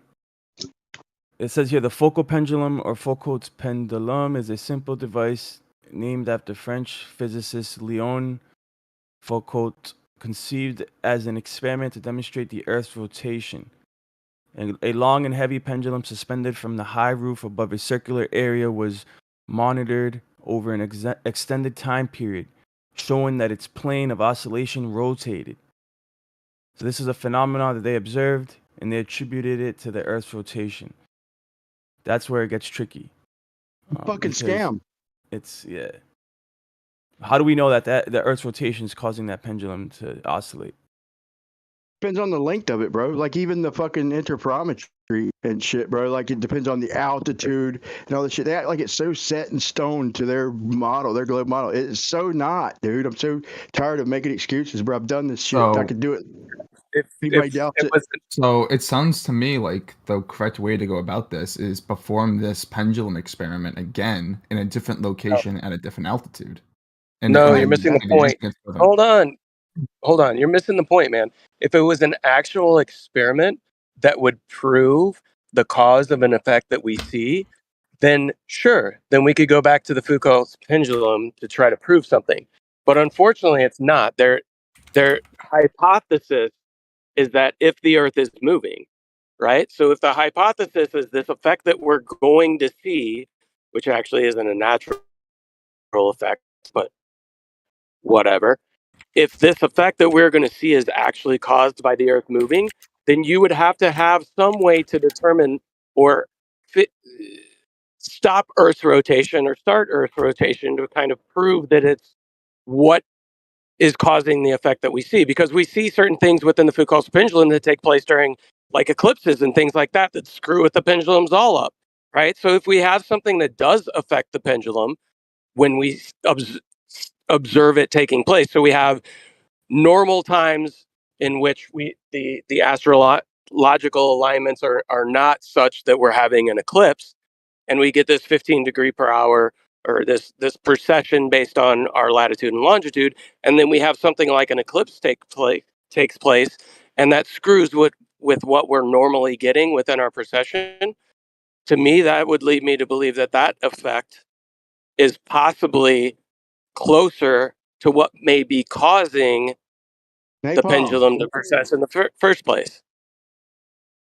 Might be the only fucking flat earther ever that's actually done this several times, bro. I could do it right now, fucking live, over and over and over. Hey, have you done it during an eclipse?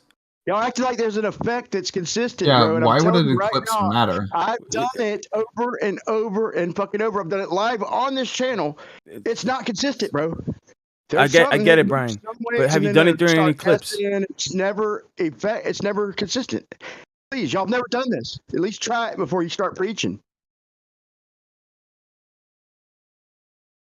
I mean, pendulums are on display all over the world, bro. They have public museums all over the world with like these public pendulums, bro, that sway back and forth. Now, I don't know exactly how it works, but I'm not saying that the experiment is official, but I'm saying like so apparently the pendulum stops moving at the eclipses or this phenomenon, right? Yeah, I don't know it's what to not call an it, bro. experiment.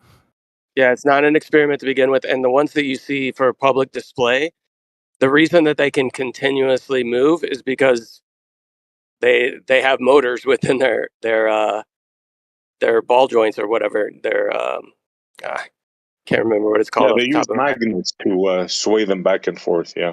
Yeah. So So real they get quick, so the what causes them to stop new- moving though? The ones that aren't being used by motors or moved by motors. What's Yeah, so causing it's it to been stop moving? I think it's called the Elias effect. It's been observed multiple times where Foucault's pendulum can be affected by eclipses. So that would be something where the next eclipse that happens close to a place that has even one of these public ones would be interesting to see if you can observe it within the public ones. Yo, Napalm, I think that was not with Foucault's pendulum, this Elias effect. I think this was with a other apparatus of pendulum called a paraconic pendulum. I don't think this is observed with Foucault's pendulum. I'm not sure, but I think it was not the Foucault Yeah, it apparatus, is. but a paraconic apparatus, right? Just to bring that in. Go ahead. Both. No, I'd say both. It was Oh, observed. both. Okay, okay, okay, And okay. so so they think that this is evidence for the Earth's rotation. But if it stops moving at the eclipses, how is that? How can they can explain that? That's a phenomenon that's unexplained. If the pendulum is moving due to the Earth's rotation, why does it stop? Let's just pretend that this Gravity. is actually what's going on. Why would it stop? Did Gravity. the Earth stop moving? That's a good question, but the real question to ask is why do pendulums don't make the same pattern? Like, I'm willing to bet anybody here, if we take two pendulums and put them side by side, I'm willing to bet anybody here, say, $1,000, that you'll never get them to make the same pattern. And why hasn't that ever been done in the history of pendulums? Find me two pendulums side by side. I'm assuming we're talking about pendulums that are exactly the same, like what they're supposed to be doing, just out of curiosity. Yeah. Okay. Yeah. Just so we're all on the same Try to page. Google it. Try to find it. You won't. 400 years of pendulums, right? Now, one instance I can find where there's two pendulums side by side making the same diagram. And I'm willing to bet anybody that if you do it, it will not, you will not show the same pattern. That's the way to kill this Foucault pendulum proving Earth rotation fantasy. Simple. I think I know why, Montreal. The reason why is because you only need one pendulum to hypnotize the masses into thinking that, this is because the Earth is spinning. Good one, brother. I'm being serious, though. I hear you. Well, that's what they use, a pendulum to hypnotize you, right? A swinging clock. So you're right on, bro. But think of what I said, right? How is it possible in 400 years of pendulum, there's never been an experiment of one pendulum side by side showing the same movement? How is that setting it up possible? right now, see, I got identical lead balls. I'm setting it up as we speak. You'll be the first, bro. You're going to make history right now. I'm going to do this bitch live one more time on this channel. And so motherfuckers quit acting like they know what the fuck's going to happen, bro. They're acting like, well, there's definitely an effect just because of the interferometer and all that stuff. No. It fucking dude, This is history in the making, bro. You're going to be the first one to have done two pendulums side by side. So gather around, people. You're part of history right now. I'm even strings. I'm halfway done setting it up as we speak. Well, Montreal, do they have to be set up side by side, or do the pendulums just have to record the same exact result? Well, according to your theory, if you have two pendulums side by side, they should more or less show the exact same results, the pattern with the sand every time. And I claim it won't happen. I claim it won't happen. All right, because I'm currently watching two videos, of the focal pendulum being time lapse, and they appear to be doing the same exact pattern over and over again. Are they side by side, sir? No, but the results are the same. So we can just throw that statement out then. It's not what I asked. Because that's not what I asked. Yeah, but why would they have to be side by side? Like, I don't see the point of them being side Because by side. The that's results are the same. Synchronization. I'll tell you why. Because I claim this claim of the Foucault pendulum has nothing to do with any rotation of the Earth. So if the claim were to be true, All you would have to do is put two pendulums side by side and show the exact same motion every time. Very simple, logical thing. But they show the same exact motion regardless if they're side by side or not. No, negative. They don't show the same exact motion side by side They because do. you haven't done it side by side. So you can't They make do. that statement, sir. If you record the motions of something, of an object, and then you go to another the same exact object in a different location, and you record them, and it's the same exact one, it is pretty safe to assume that they're operating exactly the same way, and that there's no interference in between them. So them being side by side does not matter at all. Negative. You can say that and wish that and think that all you want, but no, it is not the same thing. Okay, how? Assumption is an Because I'm experiment, asking bro. for, listen to my words carefully. Carefully. I'm asking for, has there ever been an experiment done with two pendulums side by side?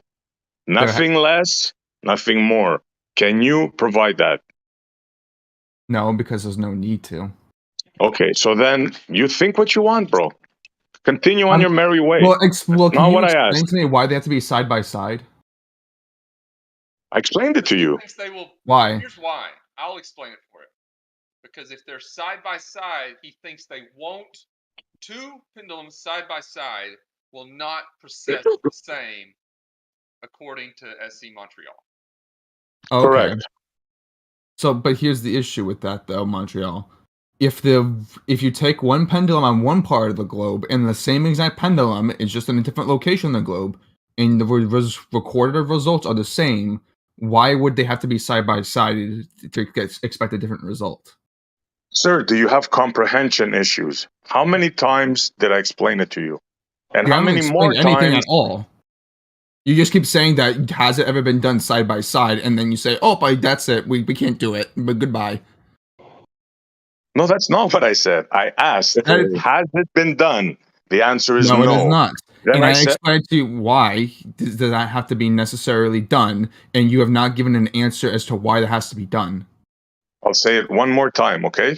Say it one more time. Because I think that the pendulum has nothing to do with Earth rotation. You guys say that it does. So if it does have something to do with Earth rotation, you can put one side by side, right, at the same spot, the same location, and they should show the same precession. And I say that it hasn't been done, therefore I claim it doesn't prove anything. And why hasn't it been done? So that's my claim. Now, whether you like that or not, it's completely up to you, bro. You don't have to accept what I say, but that's I'll my be honest claim. with you. I'll be honest with you, Montreal. I don't like it. I don't think it proves anything, other than it hasn't been done before, and we don't know what would happen. And to assume what would happen would be ignorance. But yeah, I just don't agree with your premise, Montreal. But with all due respect, bro. Yeah, no problem, bro. I'm just bringing up a point. I really don't care what you guys think. The way I think it's like this: they haven't done it because they know it's gonna kill their fantasy theory. That's what I think. Now, it's just my opinion. Now, ask yourself: 400 years, Hank. Why haven't they done this? That's a good question. Why? I'd like to see it. I think it'd be interesting, but there's no need to do that, though. No need for you, sir, because you have a preconceived notion of a pendulum proves Earth rotation. I don't. I ask questions, and this one is a killer. If you ask me. The point is that if the two objects are going to be behaving exactly the same, why do they have to be right next to each other?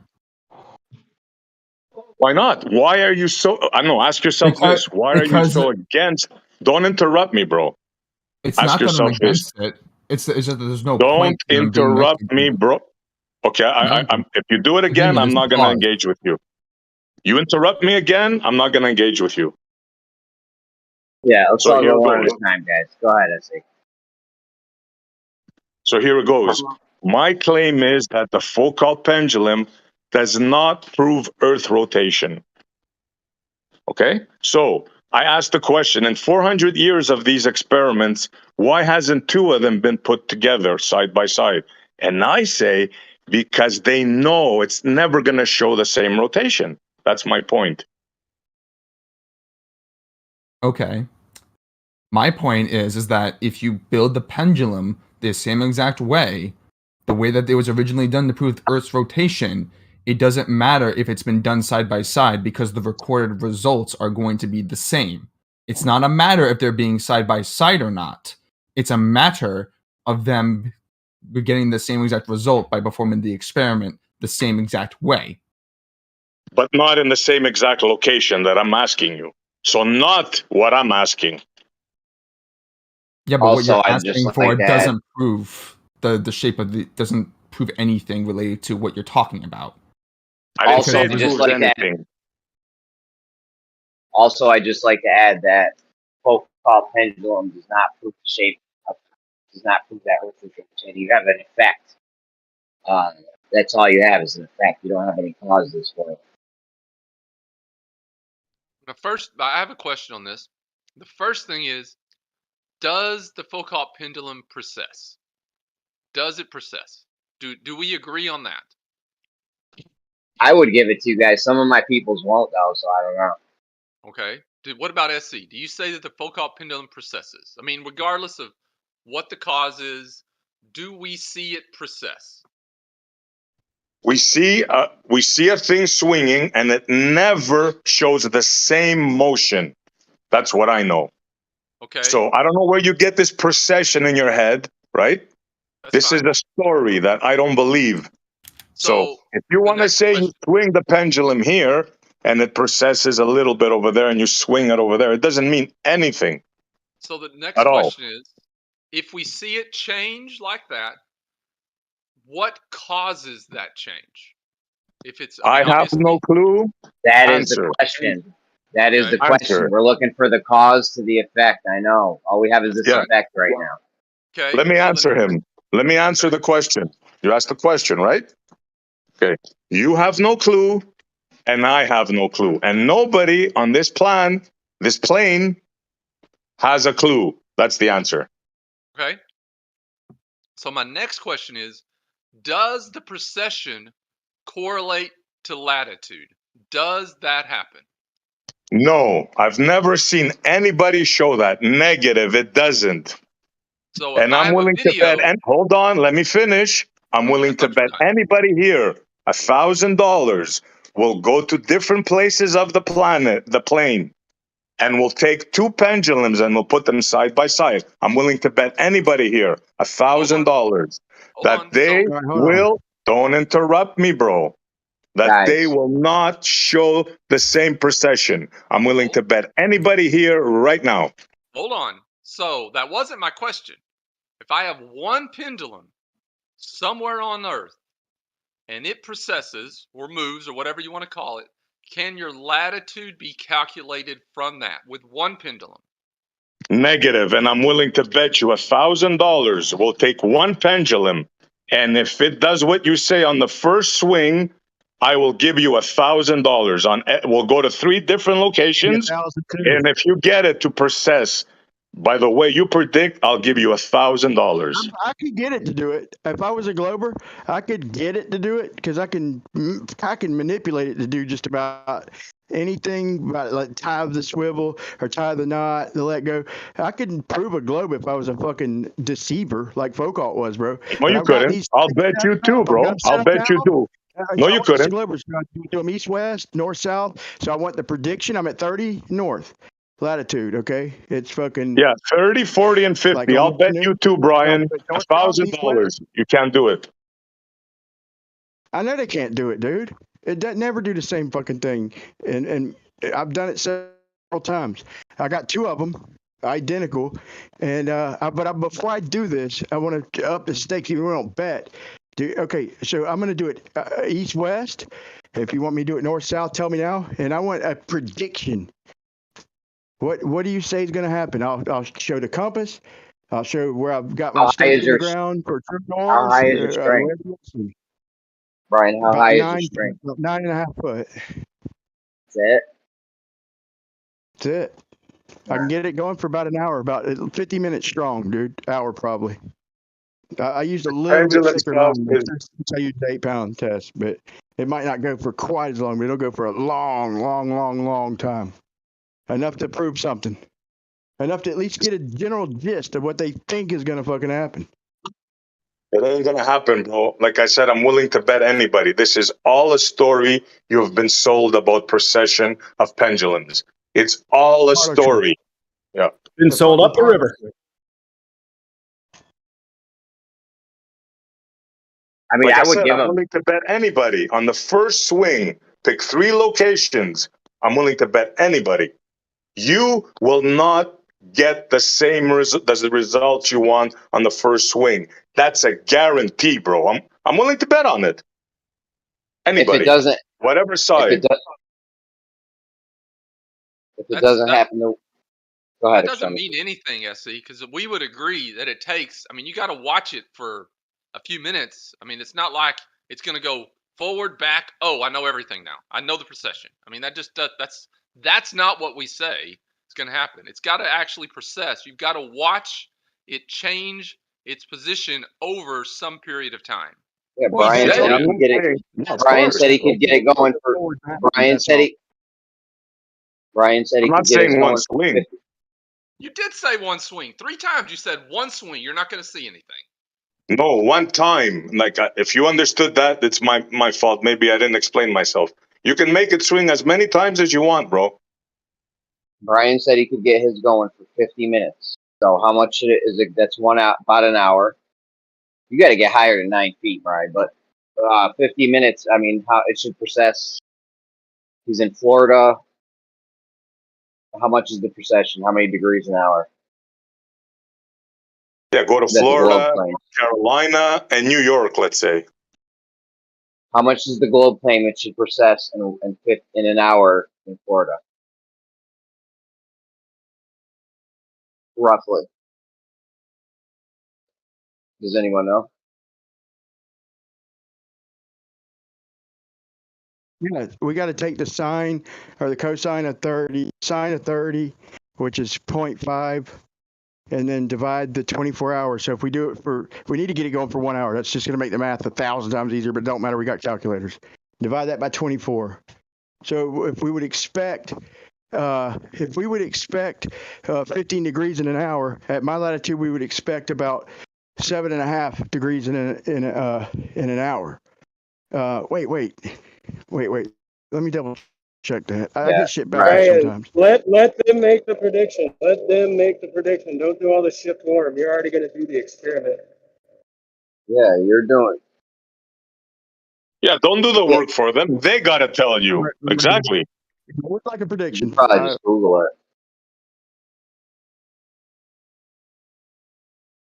And I guarantee you, it ain't gonna happen. It ain't gonna happen. Guaranteed. I'll burn a string too. Like they're like string. Like I've done that. Burn a string because a lot of times it just starts like it's so much humiliating because Rumpus got joked upon about it going like at a S at the end. With a pendulum, but literally, it literally does do that sometimes. Like more often than you'd think, not like every time or every other time, but it literally just starts S and like going like in an oblong, dude. It just what the fuck it wants, dude. There's no predictions, bro. You could say I'm not high enough, but I think the height has to do with the fucking you get it swinging longer, you know. But we'll see.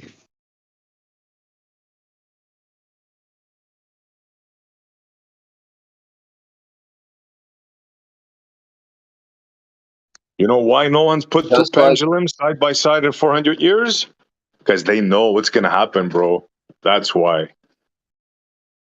Their whole fantasy is gonna get shattered in front of everybody's eyes. See, I'm willing to give them the latitude precession, the weight change, the latitude, all that shit. The thing is, even when it comes down to it, even if that did happen, even if the effect does happen, okay, so what? Now what? Then what? 7.5 degrees, bro. And in 1 hour, it's 7.5 degrees. And if we just like we could do a good super strong I won't give it to them. I want to see proof. which I would be won't give like that to 3 them. points. I hear you. I could paint a couple lines, you know, but I'd like a prediction from them, you know, couple maybe. They ain't predicted nothing yet. They're just acting like, What's well, your it's going to latitude, do Brian? exactly what it is on my globe. Brian, what's your latitude?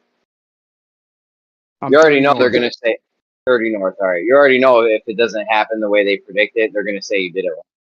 That's Oh, that's why I was going to show them how I do it. I'll do it over and over. What's All your day weight? long. What are you using for a weight? Hold on. I'll show you on the scale. I want to see one of them do it, like Bob the Science Guy or Blue, that have the ability to do it. I want to see one of them do it, because if we do it, you're right. They're going to say, you did it wrong. If they do it and Probably it comes never out done an not experiment correct, in his life. if they do it and it comes out wrong, they'll just say they did it wrong. What do you mean? Yeah, you're probably right, Jeremy. So even if you gave them all the latitude change with precession change and weight change with latitude change and Cavendish, you have an effect. Now what? Exactly. Even if you give it to them, right? Which I won't. So you have this procession. What does that mean exactly? Could be a million things doing it, right? Then you just Could be basically assert your electromagnetism. mantra. It could be pressure. It could be So going back to what Jeremy said, if you do give us that, and it is correlated to latitude, and it does change latitude, which Jeremy said he would give us, why does it correlate to latitude? That's the question. What's the cause? I know. Yeah. You got a correlation So, and causation conflation. right. And so my question to Right. that, my answer to that is, or my question, I guess, is how do they calculate? They use a formula, obviously. They use a formula to calculate your latitude based on the precession. So how does that formula work? Why does it work? Why does that formula let you calculate it? What is the formula, and why is it correlated to latitude? Yeah, I know. You got some math. You got some math for why it happens. So what? That doesn't. Do you now have a cause? Do you now have a cause to the effect, or do you just have some math behind the effect? I got to file 2/100ths of a gram to get it just right. It's 5.14 and 5.12. I'm gonna file 2/100ths of a gram to get it exact. I thought it was exact. It's damn fucking near exact. The string might even it might even be what's got it off the 2/100ths of a gram. You bored? You put want me to put the CD back? In the end, you only have an effect extremis. You don't have the cause. They don't have no fucking effect. I mean, even if you give them the effect, that's all they have. They don't have a cause. It doesn't matter. Yeah, but there's only a few things I can do. This is one of them. It's very easy, bro. I'm not giving them nothing that don't exist. But yeah, for argument's sake, yeah. Well, yeah, I mean, yeah, I'd like to see you get higher than 9 feet, but it's pretty low, bro. You can't do it outside, though. That's the thing. I know. It's just like the Cavendish, bro. Another fantasy story. Teachers have sewn them in half, like you've seen them, because they can't get them to work. They gotta try and try and try. These are all fantasies, bro. All these gadgets are totally meaningless, and they could be debunked very easily. Hey guys, if you keep questioning their religion, they're going to get a bishop in here, and Nicator or somebody like that is going to come in here. Yeah, they're going to send in some high-ranking, debunker. Right. Kosho, Negator, somebody like that. Oh, shiver me timbers. I mean, if there was a gravity anomaly, would the Foucault pendulum process the same extremis? Let's just say for shits and giggles, there's some kind of like gravity anomalies. Would that change the precession?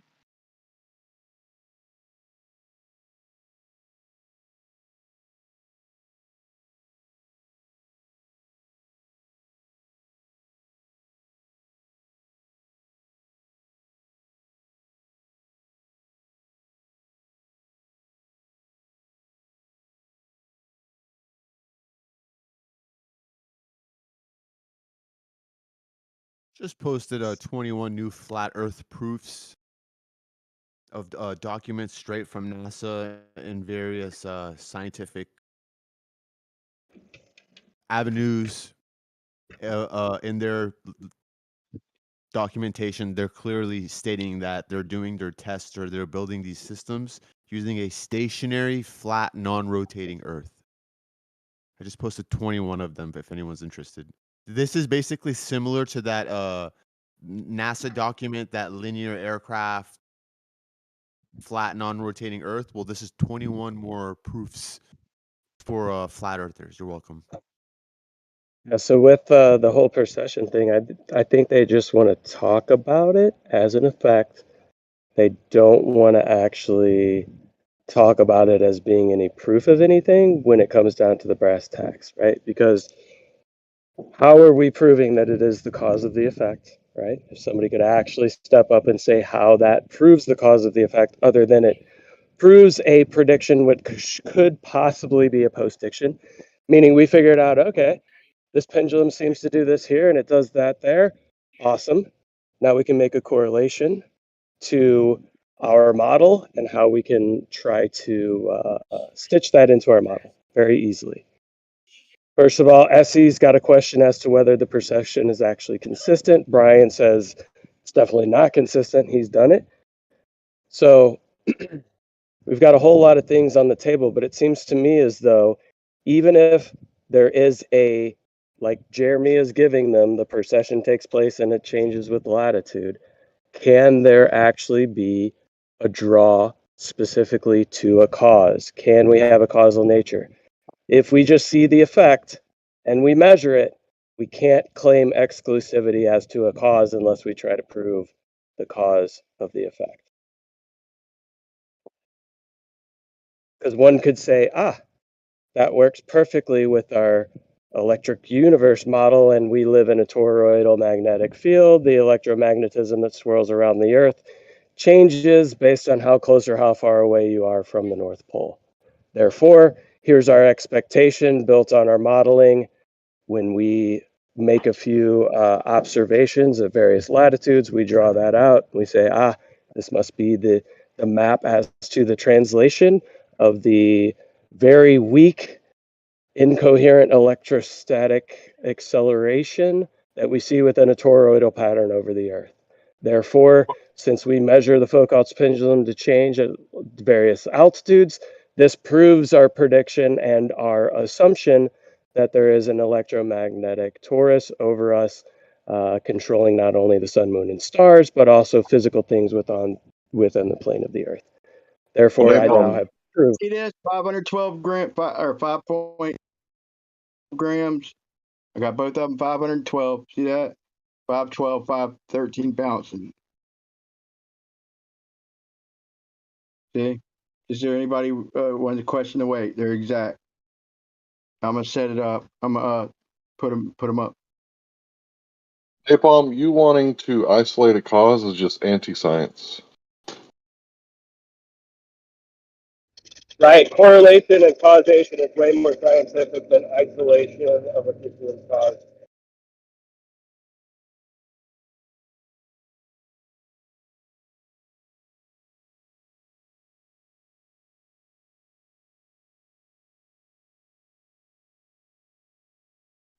So what it comes down to is we don't know. We haven't seen any proof. We just know stories. They say it processes.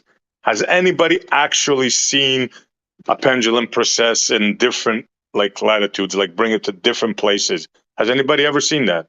I haven't.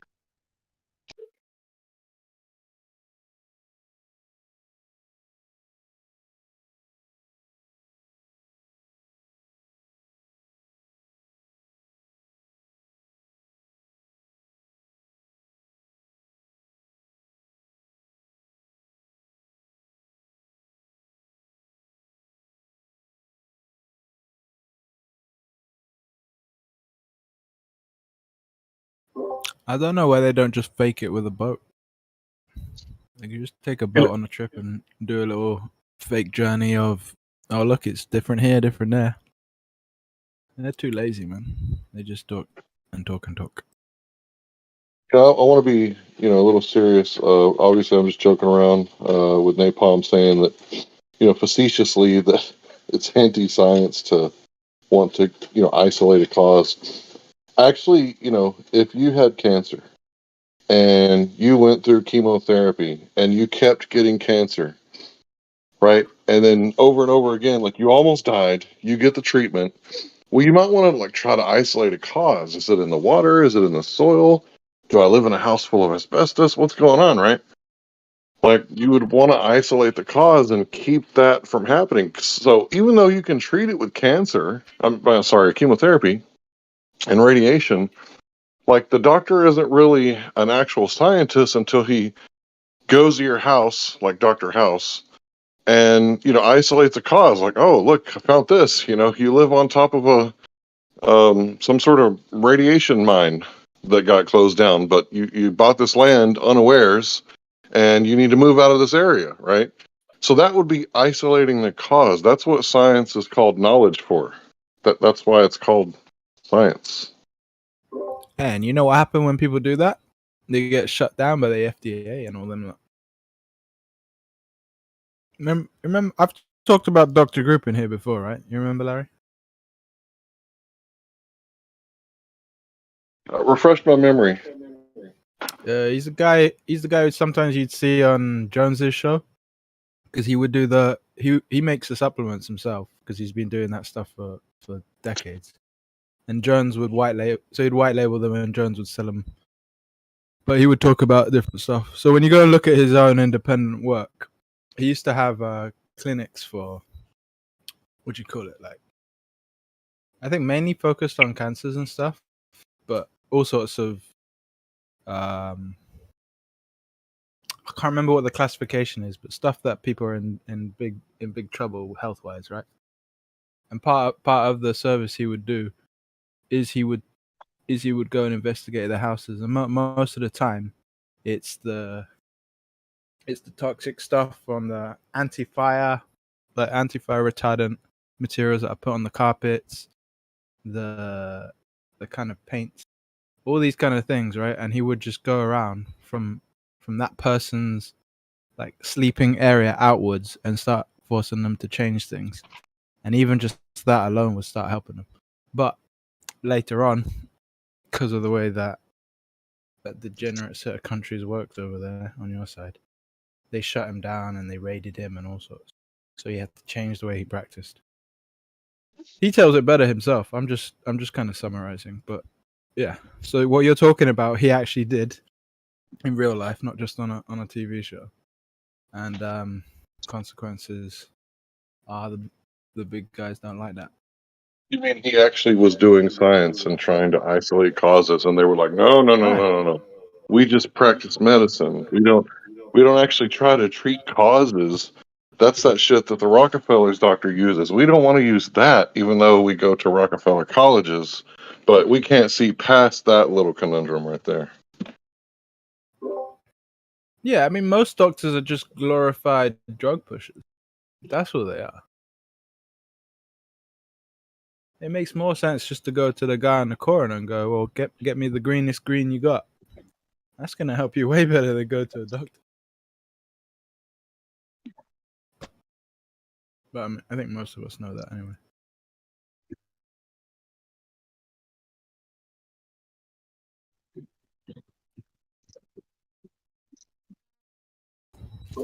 But having said that, the beauty of what life is like these days, however draconian certain situations have been, anyone who cares enough about their health, they don't need to go to someone like Dr. Group to do it for them. They can go and listen to him, and he can explain it, and then you can do it for yourself. And I think ultimately that's actually the better play, because when it comes to health, you have to want to get better first. Like, it doesn't matter how good the doctor is. If you don't want to get better, nothing's changing.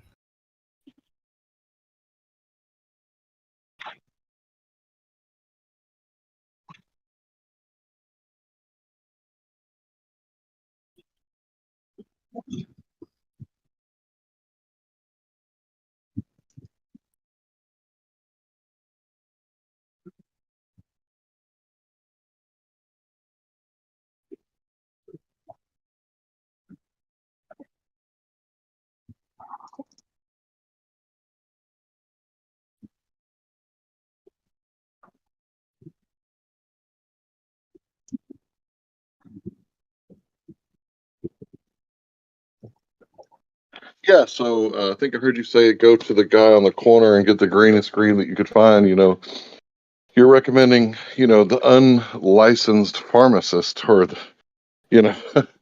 guy who's breaking the law, right? And from my experience, if you take weed and you grow it, the male plants, you can make like little smoothies with like mango and the male leaves.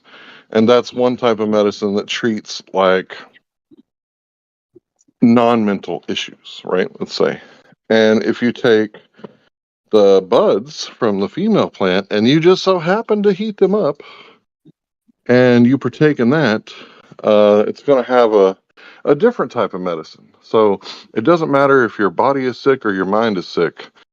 And, if I was saying this 30 years ago, right, when I was a young man, everybody would be laughing me out. The government said that it's a Schedule 1 narcotic, and you're a conspiracy theorist, and you're an idiot. But since the government has finally, loosened the boot on our neck, and we've actually been able to do a little bit of studies, now if I'm challenged, I can cite like several colleges all over the world that's going to back me up, right? But these people in this room right now, if they were here 30 years ago and they were acting the same way that they're acting now, they would be calling me out for being a conspiracy theorist and an anti-government tinfoil wearing hack. But you know what's funny about that? If you'd gone maybe another 30 years or another 100, then they would have had a completely different attitude. We've gone full circle, man. Because before they started demonizing it and banning it, that stuff was in every medicine. Like all the apothecaries, the way they used to operate medicinally back then, you would have, as a matter of course, almost, you would have the hemp plant or some extract of hemp within a tincture for all sorts of different ailments. Because whatever the ailment might be, let's say you have like a certain herb that's specific for that ailment, the hemp extract would like accelerate or facilitate that herb to be even more effective. So that's how it was. I'm sure you've done the research, but it's funny now because now you got that nation of small hats who has like the highest level research in this topic, and anyone who questions it, it's like, well, you're questioning your overlords. What's going on here? But just to finish up on why I mentioned it in the first place, like the reason I mentioned the green, I mean, it's medicine in and of itself. We know this, but if you're going to compare what doctors actually do, they're just drug pushers. So if you're going to go to a drug pusher, why not go to somebody who's actually pushing something that's good for you? Let me just say something. I don't want to go ahead. Servers have been shut down because of medical cops. So,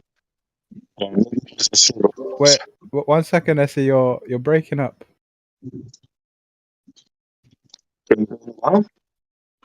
No, it's like you're in a wind tunnel or something. I don't know.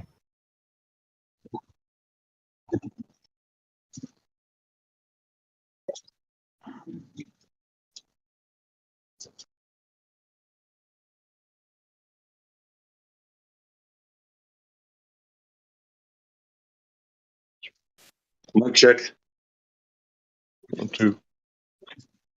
Yeah, I was just saying, bro, that servers have been shut down for medical talk. That's all I'm saying. Let's just be conscious of that. Oh, yeah. Sorry. Right. Fair enough. Marijuana. Unlicensed pharmacist. Criminals. So we can't Torture cuffs. talk Rape about cases. we can't talk about food. We can't talk about people voting for one player and then picking another player. What can we talk about? I can't tell you guys why I'm putting cayenne pepper on my eggs. I can't tell you that. It's good Really? for your heart and your blood. Okay, I guess you can though. You special? Are you a secret king? Huh? Hey, you know what? Maybe just let me talk about it because I'm not in the States, so I'm not under the same draconian weirdness. Oh, you don't get it, Okay. bro. The servers have been shut down because they'll use that as disinformation, medical disinformation. So it's screwed up. I feel dirty just saying it, bro. But yeah, Yeah, I know, man. I You're like all right. this place, You're doing a and I good don't want thing. to see anything happen to it. That's all I'm saying. Yeah, you're just trying to protect our property, you know, our Yep. server. I get it. You're doing good, bro. But I feel you on that. Every time I felt, you know, compelled to censor someone because of the algorithms and YouTube and Google and all that shit, I felt like a dirty little slut working for the state, to be honest, right? I felt like a That's prostitute in how the I brothel feel of right fools. now. Yeah. I Yeah, feel like a little bitch. Yeah. yeah, I feel you, bro. I feel you. But I felt like I was Congress's little bitch, right? Like I got a badge. Look at my badge. I got a shiny fucking badge. And I know politicians are the most evil people on the plane, but I'm going to enforce with the force of the state the boot on the back of your neck to make you comply. Like that's how I feel. Like the brothel of fools is Congress. The Congress is the brothel of fools. I've not heard that expression before. I like that one. Brothel of fools. Wait, so we can insult people, but we can't talk about what we put on our salad? Well, they're trying to use whatever means they can to curb our speech, right? That's what this is all about. So, yeah, it's sad, and this is our way of life. It seems right now.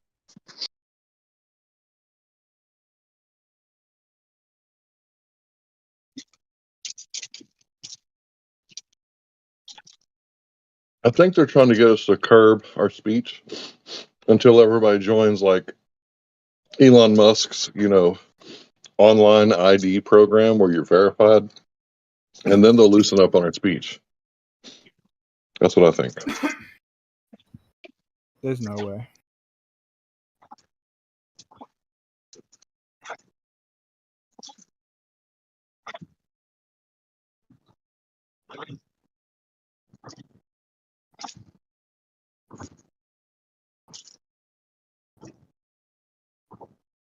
We can just nick the overlay or the skin of something like Discord that everyone's familiar with. Just run it on an independent bandwidth. Peace out, homies. Meet me on the private radio.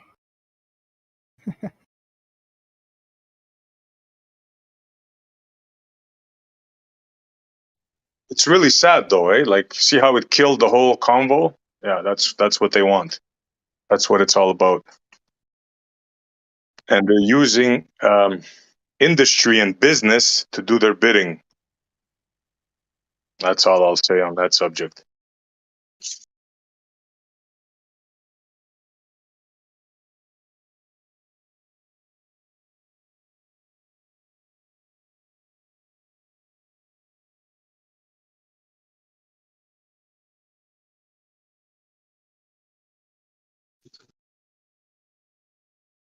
So if there was two herbs that I think are the tastiest, right?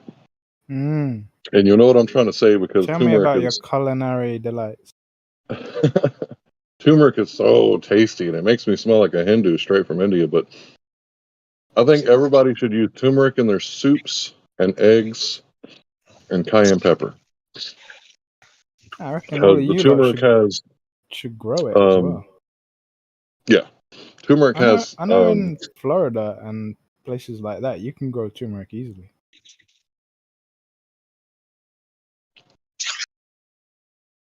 yeah, turmeric has been shown to be born in whatever month that Cancer is born in, and I guess cayenne pepper is, you know, like Pete Shea says, earth and heart, they're the same thing. So yeah, I think they're really tasty. I think you should eat them. But there are obviously other ones, but those would probably be the most important. Hey, you know, right? paramedics use cayenne pepper to deal with heart attacks, I think. Oh yeah. I think anybody who has heart problems should keep a little Vasc around their neck, and anytime they start to go, or if you're bleeding out, we can't talk about it. But No, yeah, but cayenne pepper this is is proven stuff. it's a weird like logic leap to make if you don't know about it. But it's like, yeah, let me put something spicy on my open wound. But no, it stems the flow of blood. I can't remember what it's called. Clots it, whatever. It's it's similar with turpentine as well, which again you would think this is gonna sting, but you put it on an open wound, doesn't sting, and it helps stem the flow of blood. And also You want to clean hear it. something else that works that I've used and wow, I can't believe it. Go for it. That's tasty, you mean? Tobacco. Oh yeah. Oh yeah. With tobacco, and it stops the bleeding. Like it's been my experience. I'm not giving anybody advice or anything, but yeah, tobacco on a wound stops the bleeding. So, Elisha, you were talking about growing turmeric. Yeah, I'm in Florida. I grow turmeric. It grows well down here. Yeah. Because in England it's slightly harder, but if you've got a greenhouse, suppose you can manage it. I've had a few little starts with it. Just Yeah, you can grow it as an indoor plant. It actually has a flower that is kind of desirable. People enjoy it. So yeah, it's pretty, but you have to Pretty. give it the right kind of soil. Ginger right And not alongside drown it. turmeric. Yeah, A little ginger and black pepper in your tea. turmeric is basically a ginger. It's in the same family. Yeah, they're the same rhizome family. I wonder if people have done any experiments with like, I don't know what you'd call it, cross pollinating or whatever, ginger and turmeric, seeing what kind of emphasis you could get, what kind of cousins you could develop. I don't know how all that botany stuff works.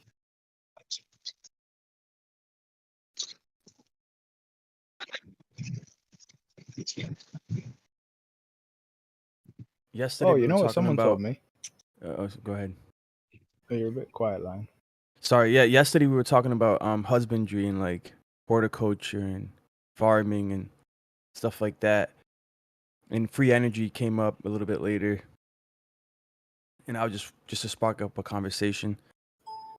What do you guys think about, the idea, like in the Bible, in Genesis, it talks about that by the sweat of the brow, we will eat bread, right? Like work is a byproduct and it's like required, like there will always be work involved. And the idea that you can get like an infinite loop or free energy, like what do you guys think about that? How do you incorporate free energy with the idea that it's like myself, I don't think it exists. I haven't seen it actually demonstrated. I've heard a lot of talk about Tesla and others in the past. Well, fundamentally it exists, but that doesn't dissuade from your other point of, we have to work. What do you mean fundamentally it exists? I think the reason people use the phrase free energy is as opposed to this stupid system we have now. So it's kind of like the term flat Earth. It's not specifically just a flat Minecraft world. It's got topology, but for simplicity's sake, but abundant energy or naturally there energy that we don't really have to do anything with other than tap into it, which is where the work would come in. Like even if it's just mind work, right? Apply your intellect. But I the way I'd explain how it's fundamentally there is just look at the sun. We don't have to do anything. It's there. That stuff is free for the righteous and unrighteous. The system of abundance is there because otherwise nothing would exist, right? You got reproduction for days. There's been no limit. The only people who have ever culled animals and people have been people themselves. And that's not for any necessity. That's just for whatever, right? What the fuck are you talking about? You have a system of abundance with the plants. You have a system of abundance with the different creatures that are out there and how they're able to reproduce. So the idea that something like free energy or whatever you want to call it isn't there just doesn't make sense. Because you put one seed in, you get a bunch of apples out. That seems like pretty free energy to me, bud. Just to elaborate, so basically what I'm referring to is a specific verse. And this is more of a philosophical thing, because if if free energy actually exists and there's a way that we can tap into that, it would actually probably, it would discredit this verse. And it says here, by the sweat of your face you shall eat bread till you return to the ground. For out of it you were taken, for you are dust, and to dust you shall return. So this is saying that basically for all of human history and into the future, there hasn't been free energy, nor where there will be free energy, where no work is incorporated. I think you're making connections that aren't really there. You have to take in consideration the historicity of the verse, right? So we don't know what the garden was like, but apparently the garden was bad fucking ass, right? And in this garden, everything just kind of grew. All they had to do was lightly take care of it, because this garden was obviously special created for the place of Adam and Eve, right? When they were kicked out of the garden, they got kicked out into just the wilderness, right? So think about if God made a city, he wouldn't build skyscrapers and concrete jungles, right? He would build like beautiful, immaculate gardens with 4 rivers springing out of it and beautiful fucking, exotic plants and everything just perfect. But, outside of the city, his city, not concrete jungle, it would be like, yeah, we got to have, thorns and thistles, so that the plants can not get completely wiped out. These plants got to have some sort of defense mechanism because I need them to last for like 7,000 years. So, yeah, outside he had to chop down trees and burn the stumps and, move the thorns and the thistles out of the way and till the ground. But in the garden, everything was the work was already done for him. So that's just my opinion. I mean, I see what you're saying, but scripturally, even before the fall, according to Genesis 2:15, that Adam still had to cultivate it. He still had to actually somewhat work, but it wasn't laborious. It wasn't like high intensive work. It was something that they enjoyed doing. It was a passion. It was a love. Husbandry is a love that existed before the fall, right? It just became increasingly strenuous for mankind to produce fruit and stuff like that, for whatever reason. All I'm saying, I'm not even trying to bring it into scriptures. I'm saying do people believe in free energy? Yes or no? Is it possible? And if it was, would it contradict this statement? And I think it would. It wouldn't contradict. Just because, see, I think like what Larry was saying, you're kind of connecting things that are unconnected. Just look at the sun. Mm-hmm. We don't need to go anywhere else. The sun is free. You don't have to do anything for the sun to rise on you. So, but yeah, I see what you're saying, but hear me out. So Genesis 2:15 says, "And the Lord Yahuwah took the man and put him in the garden of Eden to work it and keep it, to tend to it." This is something that was done before the fall. That's the duty of man, but we're not talking about that. We're talking about energy, right? Energy is free. So yeah, and I understand perfectly, bro. Like a circulating, like a homeostasis, like a harmonious system where the circle of life. It works symbiotically together to achieve a higher purpose, And there's little work required. What I'm saying is that there's still work required, even when they lived in a perfect state. Yeah, but so this idea of free energy. That's besides your other question. Does free energy exist? Point blank, yes. Look at the sun. That's not even the question. How did he get the sweat of the brow to mean free energy? To me, that means work. A man working. I mean, I think you're stretching a little bit here, bro, with all due respect. No, yeah, that's what I'm saying, that by the sweat of his brow, he shall eat bread, right? So he shall provide for himself and his family by the sweat of your brow. So if you could theoretically tap into some universal source, and there theoretically is possible, where you can achieve an infinite loop or infinite energy, like unlimited power, where you no longer have to burn coal, you no longer have to use nuclear fusion, or some, Tesla secret project that was, you could tap into the ether and power your cities and your communities. Well, there'd have to be the ether first. But that's not even the question. You guys are running with the whatever, the baton, as they say. How did you get sweat of the brow to mean energy, free energy, bro? I repeat. I never said that. Let me finish, bro, please. To me, it sounds like that verse sounds like work. You will have to work, sweat in the field, toil to feed your family. How did you get free energy out of that? Precisely. According to that verse, this theory of free energy is not compatible. But Because that's not you the could case. do away with Just because you could one do has away to with work work. doesn't mean that the energy that's available isn't free. I think there's just a misunderstanding here. Okay, so let's look back, No, bring it back to Newtonian physics, it's a right? conflation in the form of your question. Your question's malformed. Let me help Let's you out, talk bro. about Wouldn't you have to thermodynamics and like the build the transfer free of energy? energy. Wouldn't you have Go to ahead. build the free energy device? Wouldn't that make you sweat when you smelted the gold and the purified the copper and the zinc and all that stuff? Well, at first you'd have to be able to make a free energy Yeah, that goes device, which without nobody saying, ever but think has. about what I'm saying. You have to sweat to make the free energy device. Yeah, and So I actually it brought doesn't that make was my next sense. statement. It doesn't make sense what you're saying. You have to sweat in order to make the free energy device. So just because you're sweating doesn't mean you can't have free energy. Yeah, like the apples on the tree are free, but you still have to climb the tree and pick them. Yeah, I'm not saying that. So that doesn't negate my point. It's That's not, a given. It's not an incompatible statement to talk about Well, that. respectfully, I that's a think you're given. making it incompatible for some maybe semantic reason that you're applying incorrectly. They're not mutually Because the there's two don't have to contradict each other. well, both using Newtonian physics, right, and using like philosophical understanding of the universe. What I'm trying to say is that you can't get free energy, bro. Like even physically, it's not possible. I don't think it's possible.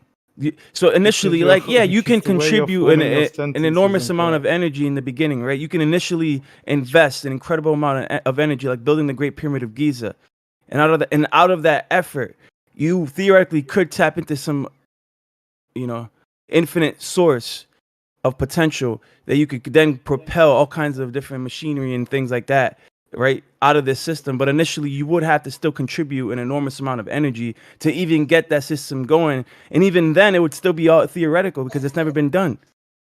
Yeah, but you're not applying the words correctly. Free means it doesn't cost any monetary or whatever. Yeah, right? so for I instance, made this. For I made the instance, disclaimer I already. got a Ferrari in my backyard. That's It's not free, what free bro. energy means. Shush, I'm not talking through somebody. Thanks. So I got the Ferrari lying in my backyard. It's yours. The keys are in the ignition. Just come and get it. It's free, but you still have to come and get it. Oh my Understood. Those I two understood things point. those two things don't contradict each other. You're wanting them to contradict, but they don't. You're absolutely right, brother. That's why I made the disclaimer already.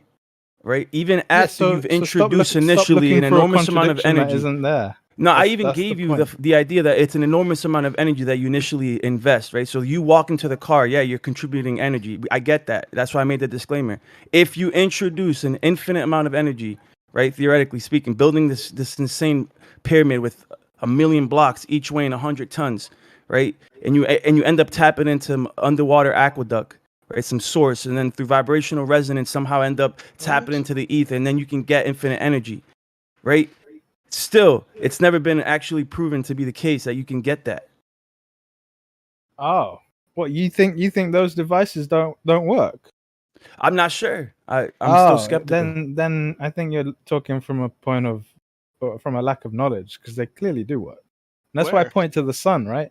Even these lazy retards with their solar panels, right? It's disgustingly simple, inefficient technology, right? I laugh at it all the time. If you've ever studied it, it's ridiculous, right? But that's my Elijah, position. can I- That's my position, and it's kind of irrelevant. But even that, Elisha, what the flip are they doing with it? guy They're trying to doing get in. nothing. They're just sitting there, collecting the sun very inefficiently and giving you energy, or giving you. They're just transferring it into useful, whatever, electricity, however they choose to use it. Cool. Who was the other guy trying to get in? I want to hear what he meant by that's not free energy. Oh, some squatting dog just kind of chiming Yeah, in. Chief. At Yeah, bad timing. What did you mean? So free energy by definition is you get more than you put out, right? And so it's not a matter of cost. It's never been thought of as the matter of cost, like monetarily. Any dipshit that wants to say, "Oh, hey, free energy means it doesn't cost money," and that's just an incorrect statement, incorrect comparison, incorrect way of considering it. Ain't no But such thing as free lunch. Exactly. Let me give you an example of the freest you can probably get. We have it right here in my province. In the province of Quebec in Canada, we have hydroelectrical power. So we put an initial investment where there's water running, build a dam, put generators there, just like Niagara Falls, right? So you make an initial investment, and then all you got to do is upkeep the wire and everything, and you have free energy. But there's a catch to that. The government takes it over and charges you for it. So it's no longer free. See how it works? We got it all around us. Waves, you can have wave generators, you can have running water, wind, solar, it's everywhere. But So it's the again, interest of the people that are running the show not to provide that for us. that's not what free energy means. What do you mean? There's no such thing as free energy. I started off by saying that. Okay. There is no such thing as free energy. You have That's to like make an saying initial investment. If you want to tap the sun, you got to have solar panels.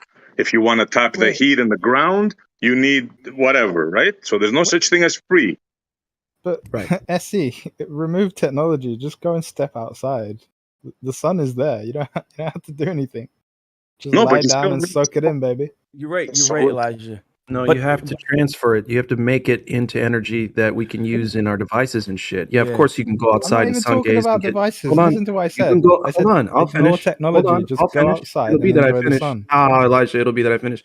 So you can go outside and get the sun. You can sun gaze and you can get tan and all that stuff. Plants can grow. Right. That's energy that we didn't have to work for. Free energy means the way humans use it, whether or not we have to do a shitload of work to get it and use it properly for our purposes or not. Yeah, you got natural heat coming from the ground, right? You get a pipe, you throw it in the ground, you tap it, you got the steam coming up. So you get a generator that turns a turbine, boom, you get your electromagnetic generator, you transform it, and you got your energy. But nothing free about it, right? You have to invest in that initial machinery, and then it's free, with the exception of the upkeep of the machinery. Still not very free though. I mean, that's a lot of stuff just to get the energy, right? Yeah, that's what I mean. It's not free. Right. I got you. Nothing's free, right? But You have if to you get more build, out than what you put in. yeah, So even if it's a not lot like more. perfectly free, 100% free, you still would have to get more out than what you put in and invested in. Bro, we supply 7 million people with electricity here in Quebec using water. Obviously, you get more out 7 than what you put million in. people. Yeah, you do. But there's a big infrastructure there, Essie, wasn't You- there, to make that work? The whole design of creation that I was talking with that I mentioned earlier is abundance. Because if you didn't have it, it would be unsustainable. So obviously, you get more than you put in. Otherwise, nothing you do would ever function for you. You would just die. Let me put it to this. Let's say you had a Imagine like the homestead. amount of energy. Sorry to do that, Essie, but just an example. Like the amount of energy someone puts into hunting a deer. If they didn't get more out than they put in, then they would slowly die. Well, let me say this, right, real quick, Essie. Well, it's funny because when you look at the math for electric vehicles and turbines, and you compare them all, and you add them all together, and then compare against oil, you can combine all that renewable energy, and it still doesn't equate to the efficiency of oil. Actually, lithium-ion batteries and Teslas, they've done the math, bro. It's like a 1-to-1 ratio. You're actually barely getting. If it's arguably, honestly, it's debatable. There's a negligible amount that you're getting back more. It's almost not even worth it to mine all that lithium and rare earth like cobalt and stuff. Look, there's energy all around us, man. It's just the enterprises, the people that run the show, do not want you to tap into this energy. As a matter of fact, when they tap into it, I gave you an example. The hydroelectric here, Niagara Falls, the money you give your government enabled that. And by the way, those are Tesla generators in the Niagara Falls. They're still running. But your government took that, technology, got free energy, quote unquote, right? And now charges you for it. It's very simple. Now, one more thing. If you had a homestead with a running river, you can have free energy. You just put a generator there, you have a wheel that turns, and you have free energy. You can run your whole house on that one simple little generator in a river. Yeah, I've seen the washing machine version where he takes a washing machine and converts it into it. Also seen the whirlpool version. Both of those look like they would last a lifetime. Yeah, or you just change a bolt here and there every 10 years. Big deal. Right. Yeah. Grease the bearings like once every year or something like that. It gets a little bit more complicated. I actually live in an old mill house. Like, there used to be hydroelectric like wheels all around here, this area of Massachusetts, Slater, Webster. This is where all the old mill houses used to be. Where they had hydroelectrics, bro. But you can't power like a metropolis on hydroelectrics unless you have like the Hoover Dam. Like, imagine all the households running out of the same river. It wouldn't equate. I didn't say every household. And they had hydrokinetic before they had hydroelectric. The Chinese, the Greeks, the Romans, the Dutch. Look at all those mills that they had using water and air, some of them. This has been done for generations, eons. The only reason, though, that people would make a statement like you made, Lion, is because they don't understand electricity well enough. That could be the case, but yeah, because they think of it in this they think of it too mechanically. They don't. That's not even the right word. It's such a basic idea, and if they apply it the way they've been applying it for the last 100 years, then yeah, you can't use that system. But to suggest that you can't use one place like Colorado or whatever to power all of North America or even all of the world, well, that's erroneous, because that's literally the system that was gonna be set up before they destroyed it. Yeah, dude, you can take solar. You can solar panel a small piece of like Utah or some shit, and that amount of solar panels would cover enough for America, I believe. I've heard that. Right, case, and solar panels are stupidly inefficient. That's what I'm saying. I don't think that the numbers How actually so? equate.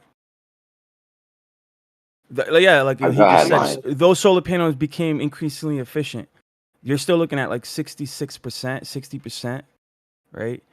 And maintenance and dust that accumulates, weather, like all these things. When you factor it all in, bro, maintenance, you're barely getting a return on investment, bro. Energetically, it's same thing with Tesla batteries. Like all these things that they claim to be renewable energy and like more efficient and better. When you break down the math, bro, it's none of it can actually compare to oil. Are you saying that it takes more energy to build a solar panel than we get out of it? Basically, bro. And what's insane is that when you compare with oil, and oil is like this dirty thing. Oh, we need to move on. We're better. Humans should be better than this oil. It's ancient. It's barbaric. It's outdated. But there's nothing as efficient. Like, even though it might. Where'd you get the math from? Where'd you get the math from for that? Where'd you get the math from for that to tell you that it takes more energy to build a solar panel? So like 15 years ago, 20 years ago, I was reading into Hubbard's peak and peak oil and this idea that, and then little by little, I started discovering that there's no such thing as peak oil, because like there's apparently abiotic oil, and that these ancient reserves that are in the ground, that even when you deplete them, you come back 10 years later and they're filled again. So they had to rewrite their paradigm. Like, yeah, like oil is actually Bro, like. where did you get the math? Well, I'm getting there. Hold bro. on, you might have missed my question. Go ahead. Where did you get the math from? I don't need your whole life history. Where did you get the math from? Right now, bro. I can't pull it up. Like I don't have it. Who told you that? Well, hear me out. So I have a friend. His name's Jorge Alejandro Armando Rivera Robles. He went to Boston University. Jesus. He's going for his doctorates, and me and him used to go back and forth all the time regarding energy and fuel. And he did his thesis in college and he presented it, and it was about renewable energy, and him and his group, it was like a 80-page thesis, bro, on how renewable energies is a facade. It's a hoax, bro. The math doesn't add up, bro. I don't have the math. I mean, I could try to source it and get it for you. Well, But I'll say this. Go ahead. About 70% of a car's like energy that it gets from burning the fuel is wasted. So I know what you're talking about efficiency.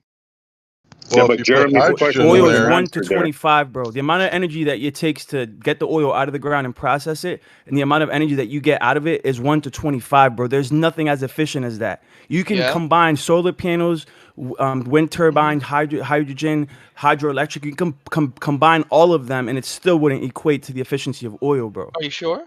I'm 100% sure. Yeah, that's not correct though. The problem is it's not correct. It takes less. Uranium itself is far more energy dense than oil. I didn't mention nuclear. Nuclear is not listed as a renewable energy. I didn't mention nuclear, not once. Hey guys, real quick, just don't talk over each other. I'm just going to be giving out warnings left and right. No previous warning to the warning. Okay, guys. Hard mode today. Okay, so here's the thing. It doesn't take more energy to make a solar panel than it produces. I don't know. That's not right. You have to conclude all the variables, bro.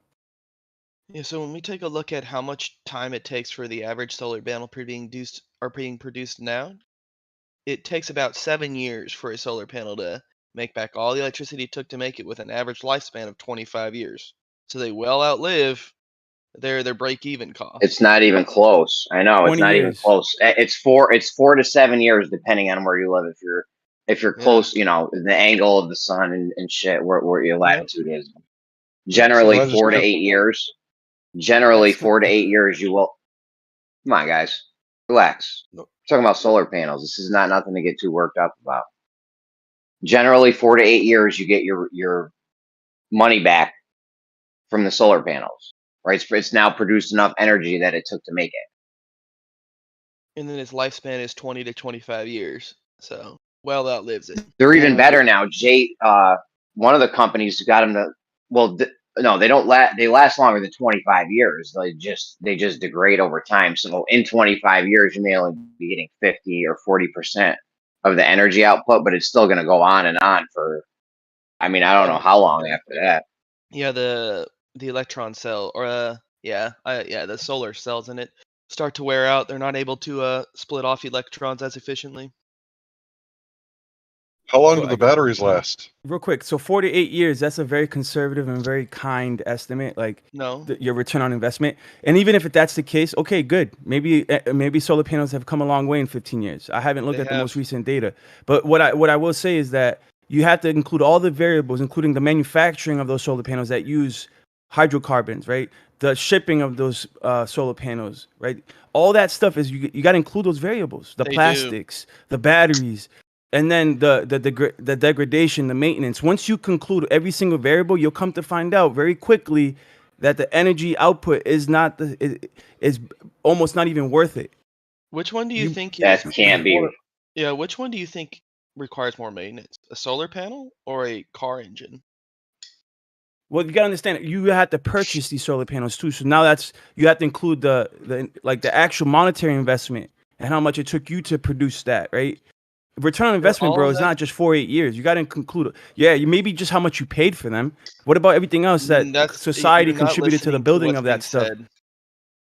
What is being said is the amount of energy that it took to produce a solar panel gets made back within 4 to 8 years. So yes, it takes into consideration how much energy it took to melt the steels and the titanium and the copper that goes in there and extrude solar cells using petroleum. All of that gets made back within 8 years. It's not true. That's debatable, because then we have to resort to like statistics and data, and data can be biased and swayed. That's debatable, bro. Yeah, and you're shit out of luck on a cloudy day. It's so funny when they're like, "Oh no, it's like good for the environment." It's like, yeah, when you actually fucking need to do something and like there's clouds out, you're fucked. So sorry. How long does a battery last? That's why you hook into the grid. Don't avoid it. That's why you either get. I'm not sure. That's why you either hook into the grid if you're worried about the cost of batteries and dude, having a cloudy day. why you even got solar panels if you're hooked up to the grid? I thought this is, you know what I mean? It's like, are we just trying to find the best energy source that suits our needs as humans? And it's like oil is a replenishable source. We have people that run the oil rigs literally saying, yeah, we just, when it runs out, we just come back in like 10 years and there's oil there again. Like arguing all this fruity, like solar panel, go green. It's like, no, oil, drill, baby. Gotta make jobs. That's how I feel. Do you think Yeah, that's but how I'd it really rather works? Hold on, I want to ask. Do you think but that's I'd how it really rather works? I'd rather spend a bunch of money on solar panels right now, then get the money back in 4 to 8 years. What are you gonna do for the cost of the solar panels? What are you gonna do with that Then marine have battery? to. How many years does it take to undo the damage that a marine deep cell battery does on the environment? And how are you disposing of them? You don't need batteries. You absolutely You don't need need a deep batteries. You can cell. hook directly Absolutely into the grid. inverter. You need an You inverter. All right, dude. You need an inverter and a deep cell battery to run solar panels. Okay. You don't Where need a are you battery. going to get that battery from? How long is the lifespan, and what is the impact of those batteries on the environment? You don't need a You can battery. hook into the grid. You don't. Detrimental. Hold on, man. You can hook into the grid. You don't need batteries. You hook right into the grid. You don't need to have a giant battery. Yes. Okay. Also, in many cases, Spotting dog, as far stop talking. One at a time. Jeremy said something to what I said. Now I'm going to respond. That's how it works. I don't need you to jump in. So, Okay. Jeremy, the sunlight hits the solar panel. The solar panel is collecting electricity. Where's that electricity going? To wherever National Grid sends it. I use whatever I can in my house, and then the rest goes to the grid or whatever. The rest goes to the grid. Yeah, you know the grid has batteries too, right? No doubt. Well, they have some very new ways. I thought you were done. Sorry, go ahead. They have some very new creative ways on how to store energy. You can do it with sand. Like, I don't know what my grid uses. They have gravity batteries. You can store batteries with a silo of sand. So they're not like, I don't know about marine cell batteries. It's probably not that great, but they're coming up with more efficient, natural ways to store energy. So. Yeah, well, one of the ways that they're doing is they use levees to store electricity because during the day, when solar panels are producing more than what the city consumes, even during the peak, they're using that extra energy to pump water up to the top of a reservoir. And during the night or during a cloudy day, they'll allow that reservoir to flow and they'll use hydroelectric. It's a well-used system for the No, past it's 20 not. years. No, Okay. because hydroelectric relies on highly charged magnetics, which take electricity to charge. You know how to make a magnet, right? Yeah. Okay. Either way, they'll This is not like some loophole for fucking infinite energy. Look, guys, solar is not what they say it is. I wish it was. I'd be right there with you, but it's just not what they say it is. Okay, listen. If I have to buy solar, hold on. If I have to buy solar panels and connect to the grid, right? And you have to buy oil every year, and trucks come and bring you the oil and shit. Who's gonna end up paying less in the long? What kind of oil are we talking? Like natural oils that you can get from like coconut or vegetables or hazelnuts, or are we talking like oil out of the ground? Because there's many different types of oil that can be used for internal combustion engines. Yeah, this gets real complicated. I was talking about for like your house or whatever. I don't know. Actually, a bunch of dudes that don't even speak English and like fire bows and arrows at helicopters on Boogan Island figured out how to refine coconut oil and power all of their machinery when the Australian Navy did a blockade on their little island because they didn't want to give the mineral mining companies rights. It is 100% doable to get off of their grid.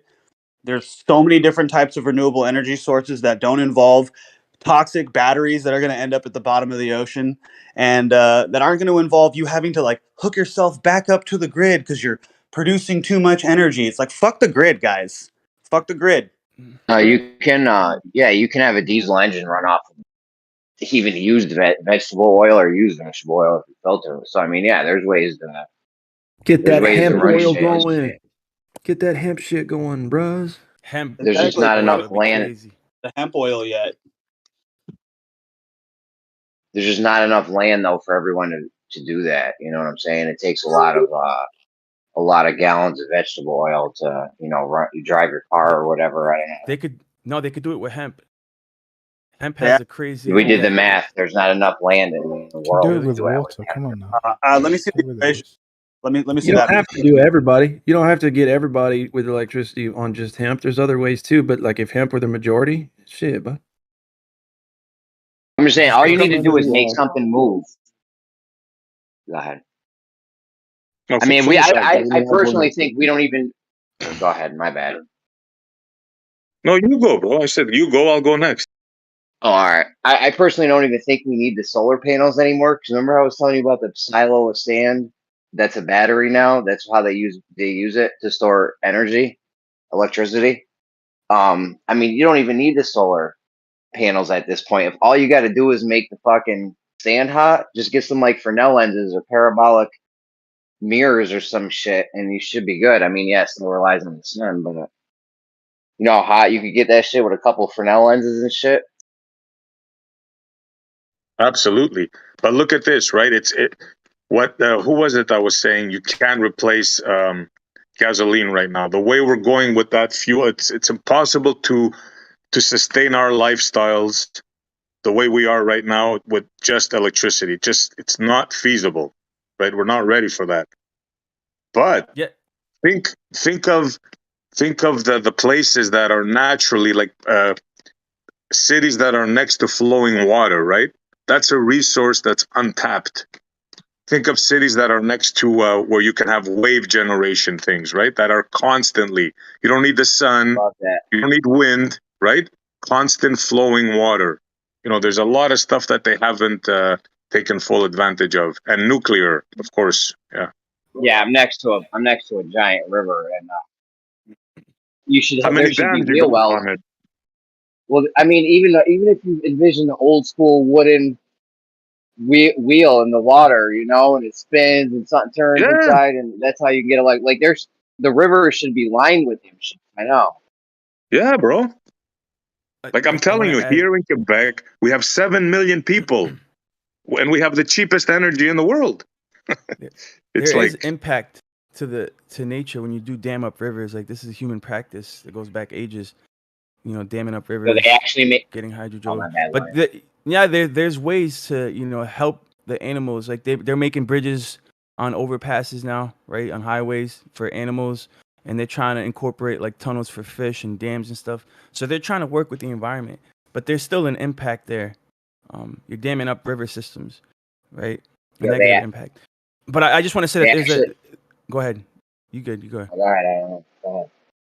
Sure. Real quick, I'll sum it up right here. But there's a UN objective, right? It's a UN initiative to do away with fossil fuels and the burning of coal, and because their idea is by 2030 they want to have renewable energy, like Yeah, it's universally, unrealistic. like because there's gonna be carbon taxes, there's gonna be things that they're trying to make it obsolete.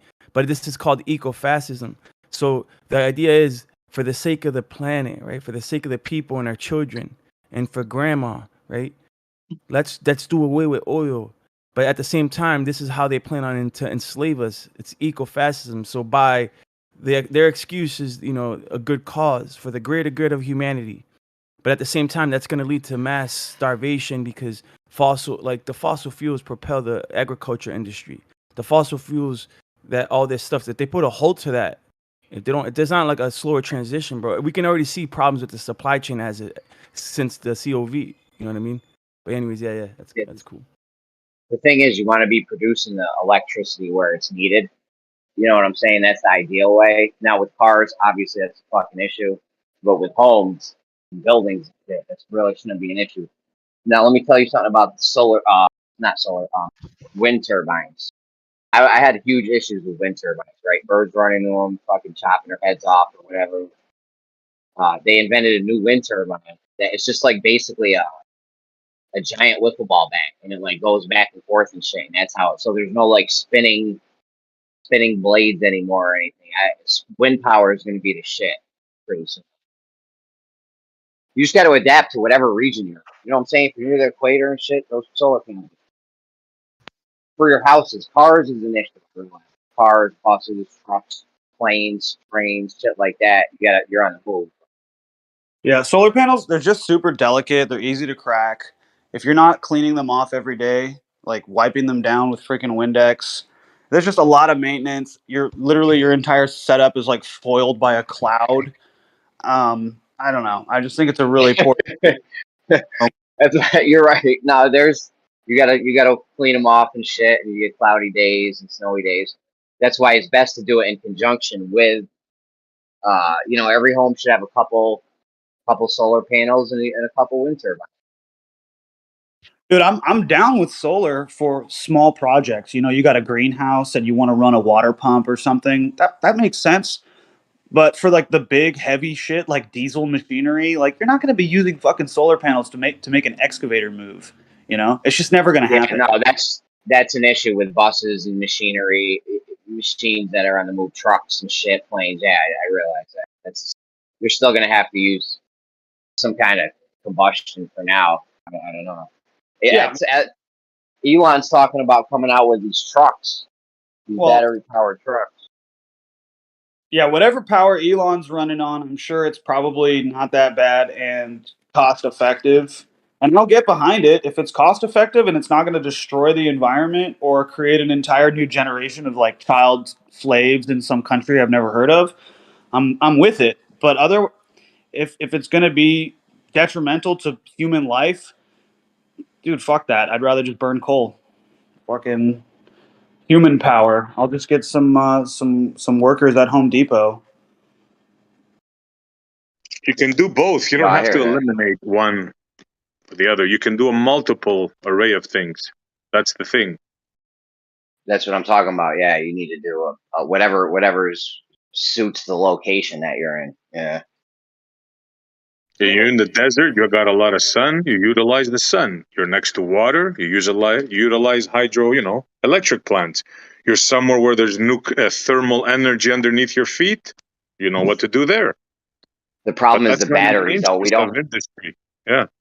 We don't have an issue with the homes and the buildings and shit. Yes, we could do all that with solar, hydro, wind, but when it comes to moving trucks and excavators and shit, it's an issue. And I think it's an issue because they've stifled battery technology throughout the years. It's just like Big Pharma was stifling the medical marijuana industry, suppressing it or fighting against it. I feel like Big Oil's done the same thing with battery. Dude, if you're spending trillions of dollars on oil a year, you do not want batteries. What do? You go buy Energizer, Duracell. Anybody that's researching batteries, you try to buy patents off people to suppress it. Just look into who owned all the copper mines, who had like the monopoly on copper when Tesla died, and you'll understand why we're still fucking using batteries, because they've had wireless energy storage and transmission for over 100 years now. I don't know how it works, but I've seen it. I mean, they just came out like a few years ago where you can charge your phone just like by putting it on something or by putting it within a proximity of something. So like we know it exists. It's a little gimmick now. You can buy it at the 99-cent store. It's been out for a while, but literally they just don't want to give up their hold on like copper mining and all these other like lithium mining and all this shit that they put in batteries. It's a fucking scam. Yeah, Tesla had that in the 1880s. Over 100 years, exactly. Yeah. Yep. Working model. They reproduced it. Yeah. And by the way, the war in Rhodesia, where Rhodesia became Zimbabwe, was all about copper mines and like a lot of the rare earth minerals that are there. It was about. Here's the thing: if they were to have a country that was intact and had good record keeping, we would have started finding out a lot of very interesting things coming out of that country. The country was fighting communism, and after it fell, became Zimbabwe. Well, let's just say a lot of rare earth minerals came out of there, and it was children mining for them. Aren't y'all flat earthers? I'm just an earther, bro. What are you? I mean, how can y'all know all this? Y'all are just flat earthers. I don't know, dude. I'm just a fucking cranny retard. You think it will. Yeah, no, yeah, that's interesting. The rare earth minerals are they're struggling to make these battery operated cars, last, and they're not telling the truth about what they do with the batteries once they go dead and how bad it is for the environment. But it's just more control in that instance. I was just joking about the flat earther, by the way. But I was joking about. Who the fuck is talking yeah, to me? y'all have a good one, man. I'm headed to Vegas. I'm gonna win some money when I do some the interviews for the winning the events. I'm gonna tell them that the Earth is flat. So heads up. Yo, Always let's bet on go. black. Good luck, And brother. Lady Luck be with you. How does a flat earther ever beat a glober in a pot? I have no idea. Dude, that's got to be the hardest fucking smack talk at the table. You're just, oh man, good luck, You dude. should see some of these people get on tilt, like just bring up gravity or the Earth not being a sphere, and they just lose their freaking mind. Plus their chips usually. Dude, is it going to be televised? Because one of my favorite things is watching people get flat smacked while they lose money at poker. Like online poker chats are some of the fucking firest places to have conversations. Yeah, they Just whoop televise their ass, a bro. lot of the events. Yeah, but they clip out a lot of, like, unless they're streaming it live, it's usually delayed 30 minutes. But they'll show all that conversation. But if it's like on ESPN or something, they'll edit it out. They don't want they just they don't like that conversation or things like that. They edit out. But like Poker Go and some other streaming sites, stream the whole thing, but they just do it on a tape delay, so there's no cheating. And they post all the conversations. If you can get that anything on air live like that, that would be great, bro. So we're headed out now. I got some buddies already there, some friends that I've already, like one of my buddies I play with on a weekly basis came in second in one of the bracelet events. And I'm gonna show them what it's all about. I'm headed out right now to the airport, meeting a friend there, and we're flying out. We'll be in Vegas at 5:30, so 5.5 hours. Have fun, bro. Be safe. Hey, see if you could find that chick that Witsit found and he told the Earth was flat. She said, Earth is flat. Oh, shit. She turned around and yelled at it in the street. See if you can find her. No? Nobody's there for that? All right. I'm afraid to talk over somebody. Sorry, I'm bro, not, just go. I muted. Nah, she was like, she was about to run and tell that you know about it. Yeah. Oh, yeah. Oh shit! Oh shit! Oh, I can't do that super loud, but my bad. Oh, you're good, man. I don't give a shit. Oh, dude, I've just been, guys. I gotta tell you, if you've never taken methylene blue and you've never heard of it, I really would encourage you to check it out. I just wake up every day like in the best mood, having gotten the best sleep. ATP production at a fucking all-time high. Just about to. Okay. I haven't even had my coffee yet. I have my cup right here. I'm gonna take my first sip. The trick is to not need the coffee, but man, is it delicious. Ugh. But yeah, man, methylene blue. I'm gonna look it up now. I work at a supplement store. I'm here right now at work. I'm gonna check it on out. I keep hearing check about methylene blue. What's good with it? So it basically raises the ATP production in your body, which is what we use to get like oxygen to the brain and repair the cells. It's produced in the mitochondria of the cell, and it's been used to. It was invented to dye textiles, so it was like a dye, right? And then they found out that it had antifungal properties, anti-malarial properties. They found out it was an antioxidant. And recently they've been using it to treat Alzheimer's as like a preventative type of treatment. I've just noticed I'm like way on point. My fucking mood is great. And it's not like I'm taking a drug and it's making me happy. What I think is happening is my body's just so healthy right now. And my brain is getting everything that it needs. When I'm sleeping, I'm healing better. Like, dude, does it sound like I have 2 broken ribs right now? Because I do, and it's fine. I'm literally gonna go work out in a little bit. It's gonna suck, but I'm like excited just because I'm healthy. It's when you're healthy, you're in a better mood. That's what I'm trying to say. Agreed. Totally. You're gonna work out with broken ribs, bro? Yeah, it's been like this for like 3 weeks. I can't wait anymore. I'm like getting restless. I'll probably do like some leg stuff. That's Dude, about it. shit. Just do squats, get that GH going. But what I was gonna say, shit. What is that how'd you like? break your ribs? Pull-ups, boy. Get on the pull-ups and muscle-ups. The muscle up is That's how how I you did it. I know. Just fucking fight the demon, dude. Get on it. Yeah, don't worry, I'm gonna get back there. I do need to like wait a little bit because they're just basically floating in there. It's not chill. So that methylene blue is like some Lance Armstrong EPO type stuff?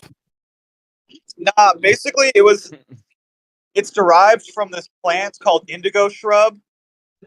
And they put some like salt, some sodium chloride or something shit in there. And they do a little cooking. They let them cook.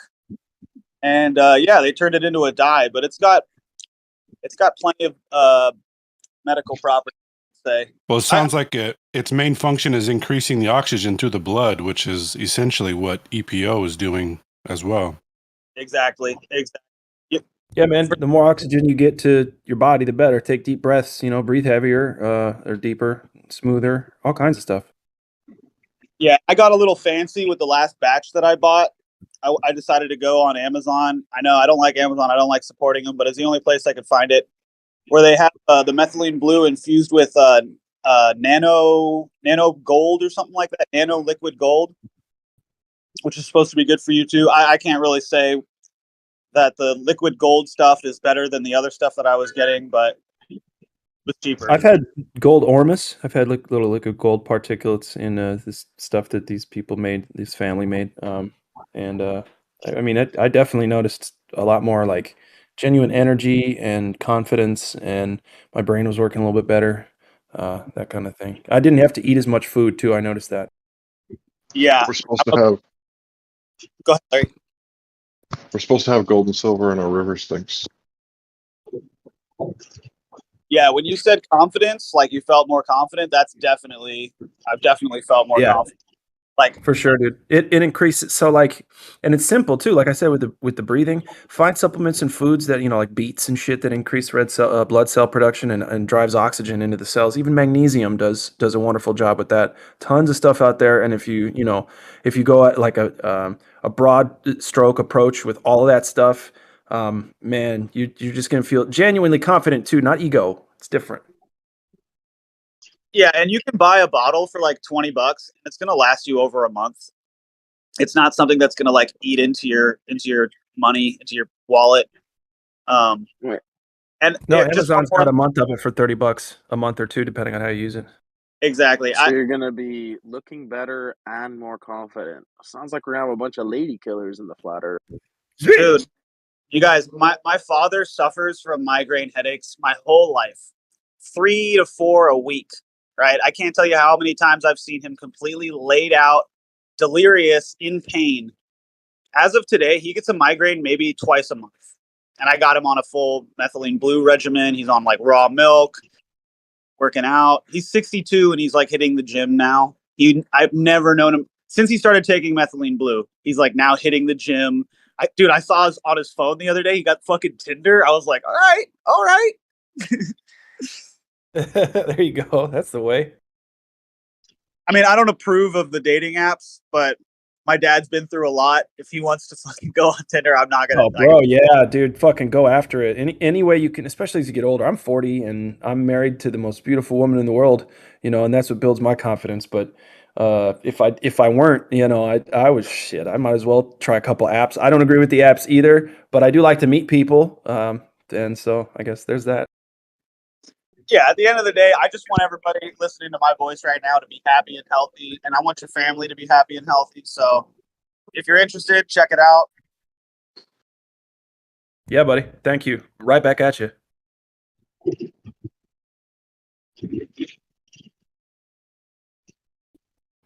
I posted a What are we talking, video like if people 5 drops? want to learn about it a little bit more. Tom Rogers talks about it.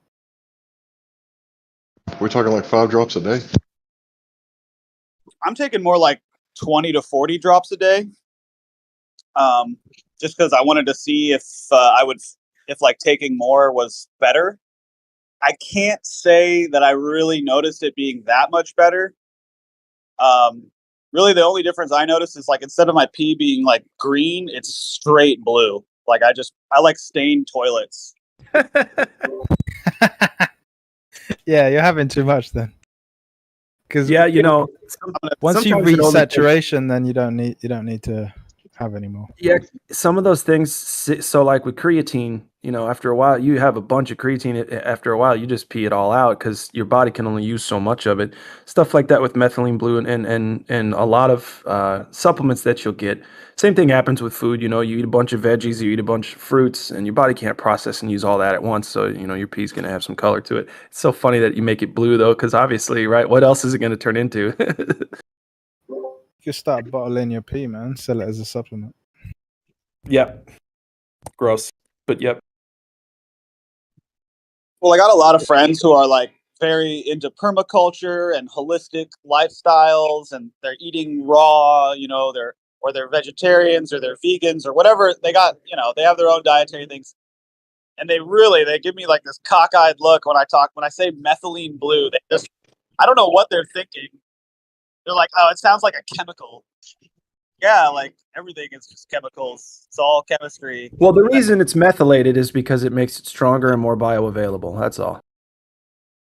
Exactly. And it's made from natural elements. It's not like in the 1800s when it was invented, they had all this like toxic waste that they're like, oh, what are we going to do with this? Maybe we should just try eating it. It's like, no, they weren't there yet. Yeah, there seems to be a very common thread when you do any kind of research into what we commonly call illnesses or diseases. It seems like the common thread is nutrient deficiencies in my research. So I'm always looking for another supplement to throw in there. Yeah, you would look at Go ahead, Larry. you would look at athletes and think they would live the longest, right? Because they work out the most. But a lot of athletes die at like 65, and they're just, you know, sweating out all their nutrients all the time. So if you're an athlete running marathons, you better have some sort of salt replenishment contingency plan. Yeah, man. And listen, all the energy that they use doing all that, you have that fire when you're younger, but that doesn't mean your body, like you can wear your body out for its production of energy levels later in life. Say like when bodybuilders, right? They take all the roids, all the HGH and everything, and they make use of that fire that they have when they're young, but then they're just ruined for the rest of their life. I think Cain Velasquez is a good example of that. Like, he trained so freaking hard to be able to do what he was doing as a heavyweight. I mean, he moved around like a freaking middleweight. And, you know, obviously he had a short career, but look what he was doing before he burned himself out. Yeah, I don't know if it's true or not, but I've heard, like, for example, in the dog world, it's pretty common knowledge that bigger dogs don't last as long as small dogs. And I've heard even in humans, in general, all humans have about the same size heart. So if you're a 6'6" fucking Viking and you're destroying everybody on the defensive line, the same size heart as a normal guy is having to pump that blood all through your entire body. You just wear your heart out. Yep. Yo, Asian people do shit Oh, like no. that. Like they'll only eat like, you know how we like stuff ourselves full until we're exploding. Like they'll only eat like they eat like they're in famine all the time. You know, so it probably has a lot to do with it too. And they're tiny. Dude, have you seen those? I'm sorry, real quick, and I'll maybe find the video so I can just shut up. But the Korean super soldier videos, those dudes are badass. Here, let me find some shit. So they're cheating. So they have a bigger heart than the rest of their body. Yep. Cheaters, fucking cheaters. Fuckers. Yeah, but you know the heart doesn't pump, right? Well, I know it's working. I don't know how it works, but there's blood going through it. So I've heard that argument before. Yes. Yeah, it's a misnomer. Well, I know that there's valves in there. not- I know that those valves do get constricted, and I know it's Yeah, not that's good not for to your body detract once from they your do. other point. Right. Like that, whatever they're doing can affect their heart, but the heart isn't responsible for pumping the blood. What does the heart do then? And The how does heart's the more blood? like you call it like a way station, but it'd be easier if one 1 second. I'll find a video. He explains the mechanics of it a lot better than I could. If it's not the heart, though, then what's making the blood flow? It's okay.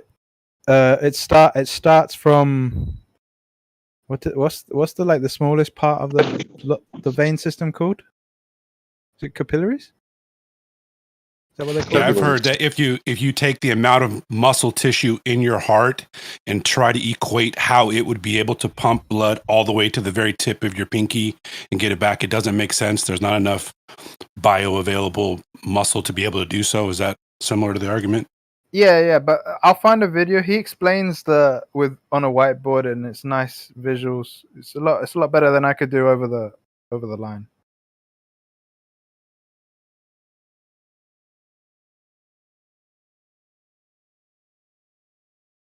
I'm sure it's like everything else. It's working in conjunction with the rest of your body, and we try to compartmentalize everything instead of looking at everything working together. Yeah, the whole picture. Larry, you mentioned Cain Velasquez. I'm just curious if you're keeping up to date with his attempted murder charges. Yeah, I heard that he's going to prison. Well, the trial just got delayed by another month. He's returned to training. I think he was training what was his name? Khabib's cousin, maybe. I don't remember the guy's name. But yeah, basically somebody diddled his kid, and he went out and did something about it, and now he's in trouble. It's kind of fucked up. Well, he shouldn't get in trouble. He should get a fucking medal. I know, dude. He should statue. A fucking parade. He should get an entire month. Actually, no. Hold on. He should get a lot of attention, but he shouldn't get it's common sense to go kill someone who's hurt your child, right? Well, I mean, it's common sense not to diddle Cain Velasquez's kid because he's Cain Velasquez. I don't know who that is. I mean, I'm just saying that, if you're a diddler, right?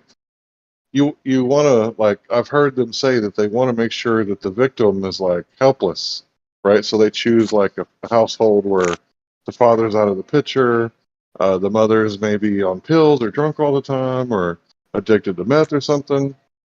I think they should get an evolutionary scientist to get up there and testify and be like, look, this guy obviously is a direct result of, natural selection. He unselected himself from reality. Who, the diddler? Yeah. He unselected himself. Well, that's right. Yeah. Once, and listen, if you're a diddler and you hear my voice and we meet, that will be your last moments. Just saying. Cain Velasquez is arguably the second best heavyweight in the history of UFC. Oh, okay. Yeah, I thought you were going to say that his previous opponents are trying to sue him for fucking attempted murder. Because he used to fucking wreck everyone. Wait a second. Kid got diddled, but dad didn't kill the guy who diddled him? He tried.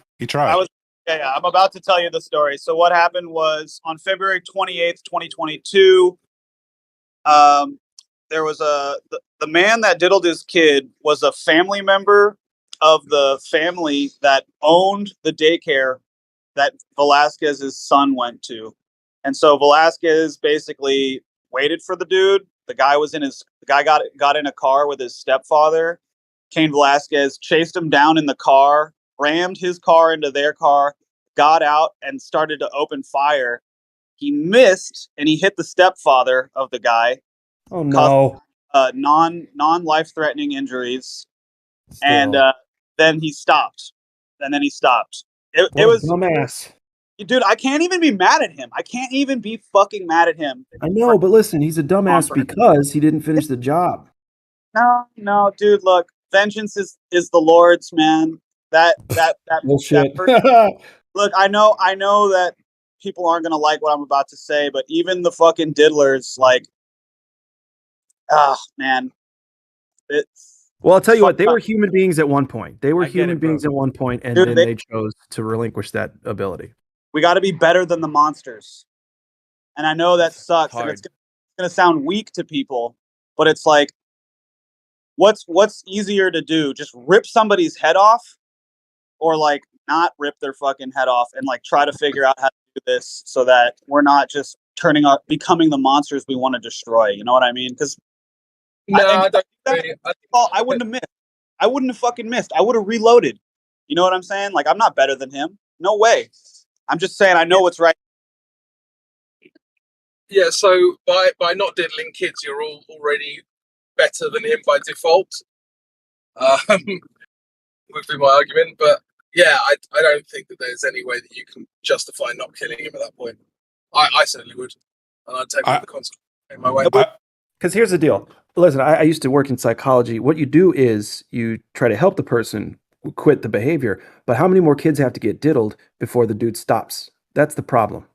I think there should be like an island where they do like a battle royale type thing or something, or just like yeah, you know, we can get creative, you know, and if I don't know, it's a tough one. It's a tough one for me, guys. My Well, I first hate to say it. just rip their head off. Just taking judgment into your own hands is the problem, regardless of the like. What are the evidence that you have? Did you see him actually diddle like or touch your son? Was it like someone told you? Was it hearsay? And then you go and take judgment into your own hands.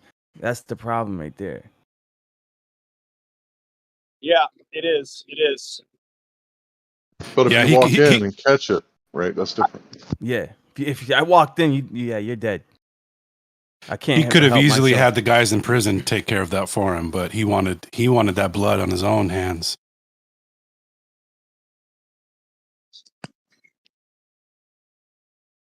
But who had the blood on their hands, right? If you think about it, right, it's he who is without sin cast the first stone, right? So you can't go into the Southside Club and say F all you N-words, right? Because you got blood on your hands when you run back to your car and defend yourself with your gun, right? Obviously that would be bad. But if you're just in your house asleep in the middle of the night, somebody breaks in and starts trying to kidnap your children, you don't have any blood on your hands. So if you start tossing lead, I'm good with it. Actually, I just remembered anyone who would harm these little ones, it is better that a millstone be tied around their neck and they get drowned into the ocean. So maybe that's the solution, you know? I mean, bullets are kind of expensive, right? Yeah, but if you got an elk or a pedophile, good point. Just make sure you're cutting X's in the top of those bullets, folks. We can recycle the lead and all these batteries that are going bad. So there you go. There you go. Us. Yeah, man, and do the island thing and just like have them make their own weapons and fucking get to it. I think we should take Epstein's Island and turn it into the Thunderdome. Well, here. How about this? There's a bunch of child slaves in Africa right now that are like mining lithium with their bare hands. Let's just swap them out. We'll just take. Okay, if you get caught diddling somebody, all your possessions are taken from you. All your money is taken from you, and we just fucking swap places with a little African child slave. That's such a good You idea. can mine lithium. You know, like yeah. In America, if you diddle children, then you get to sponsor an African slave child to take his place. Yeah, exactly. We can get creative with this to where like they still have something to offer society, like small amounts of lithium for my little knickknacks and my Bluetooth headset. What if we didn't need batteries at all? What if there was a technology that was able to beam energy directly to your device, for example, like Wi-Fi? And what if that technology was invented, say, 120 years ago? What if boobs were good? I'd still send them to the lithium mines. But yeah, I hear what you're saying. So Tesla, I can answer, right? I can answer what if boobs are good, but I didn't hear the rest of the conversation. Go ahead. Yeah, I'm talking about Tesla, bro. Yeah, that's right. So, you think that energy would be possible today to tap into the ether and have free electricity, Wi-Fi, right? No, I didn't say that. No, not at all. I didn't say that. I said, what if there was a way to transmit energy directly from a source without needing batteries? And I said, what if that technology was invented? And apparently Tesla invented a way to transmit energy, electricity, through the air without wires. In other words, think of your phone right now. As it's accepting Wi-Fi, it's also charging the battery. Or no, sorry, take the word battery away. You don't need the battery. Take the battery away completely. No need of battery. Just making your phone work as Wi-Fi. So in other words, you turn it on, and it just takes out the energy from the air, like Wi-Fi. Yeah, they can do that. SC Montreal, they can do that already. Copper is the key. Copper wires. Look at the Wi-Fi latest charger coming from Tesla. It's been opened up on YouTube. Loads and loads of copper wires, because the thing is, you're taking advantage of the ether that's in motion already. The ball earther will tell you that the earth is in motion, but no, the ether, the skylights are in motion. So you're just taking advantage, you're accelerating that, and you're condensing it. That's what pretty much electricity is. It's just collated ether. So yeah, very good. I've seen examples of that, but it's not a practical thing that you could do throughout like the schools and the cities and the houses and Yes, it is. high population areas. Only because maybe, I mean, it could be possible. No, it's fundamentally technically, if they, practical. The only reason that it isn't being used practically now is because people who have power and position to stop it have stopped it for the last well, yeah. 120 years. So hear me out real quick, and I'm done. So like, let's say they continue to advance that technology, they never halted it, and maybe they figured out a way to stop the interference that this would cause, because that's the problem. That's why it's not practical. There'd be all kinds of interference. No, that's not true. Like radios. I think you need to go read up on the specifics of what's being spoken about. Interference, like what you're talking about, is in another domain. The tapping into the etheric energy that's there, it doesn't cause that issue. Yeah, and besides, Go you ahead. can have like hybrid strategies anyway. So, like, say there is an area where it doesn't work, you could use it in the areas where it does work, and then you could have a second solution for the other areas where it doesn't work. So it wouldn't, True. like, unless it's entirely unfeasible and unviable, there wouldn't be any reason not to use the tech, right? Right, and it's fundamentally connected to the Earth. So the way Tesla was talking about it, and the thing that he was in the process of producing was simply, as long as you can have access to the ground, that being the Earth, then you've completed the circuit, and you've got access to the energy, and you could do that anywhere in the world. So let me ask you this: you think it'd be possible to have that tech alongside like Bluetooth, Wi-Fi, frequencies, 4G bands, 5G bands? You could have all these things, all these waves simultaneously, and they wouldn't interfere with each other, including the whatever you want to call Tesla's energy. Yeah, because there's completely different modalities. And radio bands too, shortwave, long wave radios. Yeah, because none of that stuff would be affected. You're trying to. Yeah, because they're not the same. I'm just wondering. No, I'm curious. So if that's the case, then yeah, why not bring it on? But I guess I was under the impression that it would cause severe interference between all these different wide bands and short waves and long waves, and you'd have to replace it all with that one technology. I mean, you don't Read need what all I the just, other. if you guys want to understand this more. Sorry, I see. Go ahead. I was just gonna say I posted something from Tesla himself. Read it if you guys want to understand what this means, right? Like he was projecting something into the air. Think of it like that, right? And you'd be able to tap. In other words, he was even in this article he talks about boats going across the Atlantic and the Pacific and able to tap this energy. This is what we're talking about. Yeah, because they're constantly grounded because they're in the water. So it's pretty simple. And the only other thing I'd say in connection with what Lion was saying is you wouldn't actually need all the other stuff. There's no reason why you couldn't run the two together. But if you were actually using this and people were able to get, have the freedom to do it, because there's reasons why it hasn't been done. It's been suppressed actively, right? But you wouldn't need 5G. You wouldn't need all of these bands. They'd be completely obsolete. So some monkeys might try to keep using it, but if you actually had this system distributed, people would be like, oh, well, I don't need to pay for a carrier anymore. I just convert my device to work on this. And now instead of having lag, right? Instead of me talking over SE like I just did there for a second, right? It would be an instantaneous and perfect distribution of our voices. That wouldn't change a thing. They'd still be That'd over be cool. talking. Fuck them. That'd be cool as Yeah, shit. sure, And the sure. But reason it is, was just an apt example of the difference in what we have now to what we could have using what Tesla was talking about and promoting. the reason is J.P. Morgan. That's the reason why we don't have this technology. The other guy pulled out his funding too.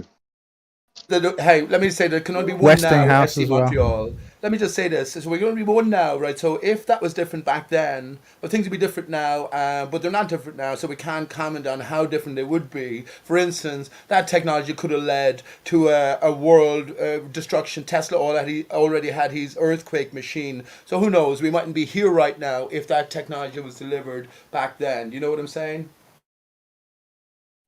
Well, think of this, right? That technology was confiscated by the government. When Tesla died, he had, I think, 80 cases. You know, those Yeah. old things, those old cases that they used to put up in the attic that would open up on top Trunks. like, trunks, 80 of those filled hear- with writings. You hear see that in conspiracy stories, two people, George Herbert Walker Bush, and also Donald Trump's was a father, or grandfather, or maybe uncle, were suspected of, or at least in conspiracy stories, suspected of getting their hands on many of those chunks of Yes, of Pete, information. correct. Yes. Shit, man. They're all already into big oil as well, aren't they? Selling us the oil, selling us the the power system for our fake reality. There was what, 4 or 5 titans of industry, the Morgan and all these guys. One had steel, one had oil, one had this and that. And they're still around. They just split up all their companies. But if you do the research, they're all there. Westinghouse, General Electric, all these companies, they're all owned by those initial 4 big entities in the Pete, why do beginning you of say the Industrial Revolution. Yeah. Pete, why do you say conspiracy theorists? This is fact. It's not a conspiracy theory. Well, that's what ask some of the boulders for their opinion, Hank, and we know what they're going to say. But yes, exactly. Well, I wouldn't say it's fact necessarily. I half suspect that Tesla didn't quite exist as we were given, but it's definitely a conspiracy fact. You know what I mean? Or when you delve into conspiracies, these names are mentioned in relation to Tesla and his retirement in a hotel. Yeah, I remember that. Well, let that be a lesson to you for asking a Glober his opinion in the first place. You know they're anti-conspiracy crew members. They all sing from the same hymn sheet. You ask them a question, one will answer the same way as the rest of them do, especially when it comes to deeper conspiracies. Gives the game away. Yeah, these aren't theories. These are applications. So we deal with applied conspiracies. I'm not sure about that. My only answer would be that, remember, if it's all sort of scripted out, the script writers will have every occasion accommodated for, so they'll have the official story, the official conspiracy story, and layers into the conspiracy story, you know what I mean? So I don't think we should rest so firmly on, facts. Another thing Tesla had in the 1895, just to drive the point home, this is guaranteed. He had a remote controlled boat in New York, I think in Central Park, and he was just whizzing it around in 1895. Remote control, you can thank Tesla for that.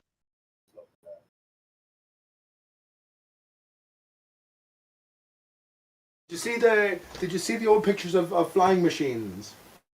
Flying machines, literal sort of like, what would you call them? Like little boots in the carnival.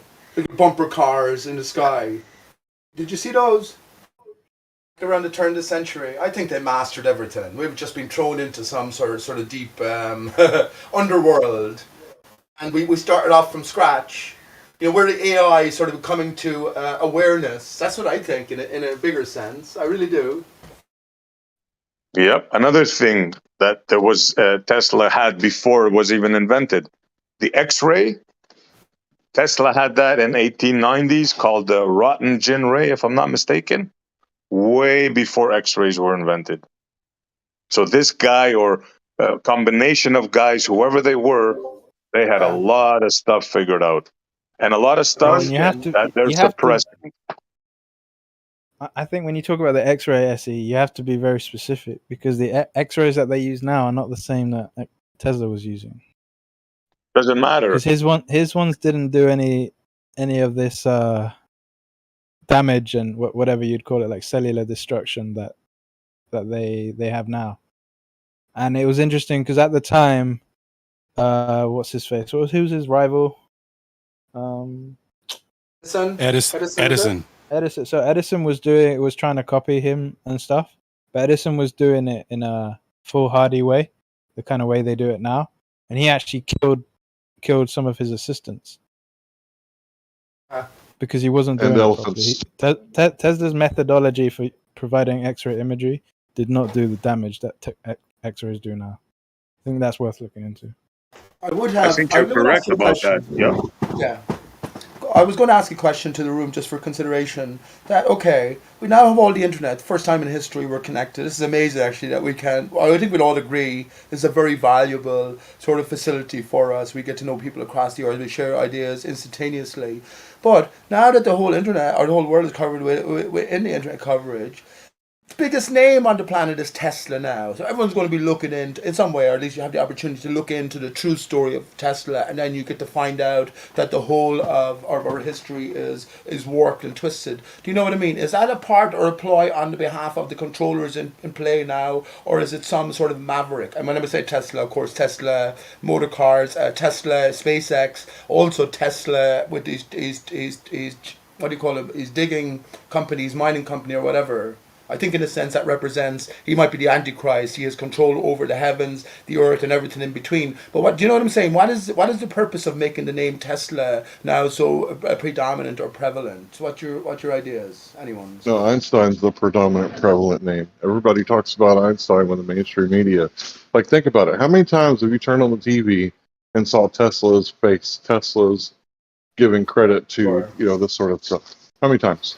Very rarely, very, very rarely. But Tesla, the name then, is still before the mainstream television via Elon Musk and Tesla electric cars, etc. So the name itself is there. That's what I'm saying. I think Tesla cars is a bastardization of the person and the technology. I also think that we're kind of made to look stupid, even though Tesla may or may not have done these things, said these things.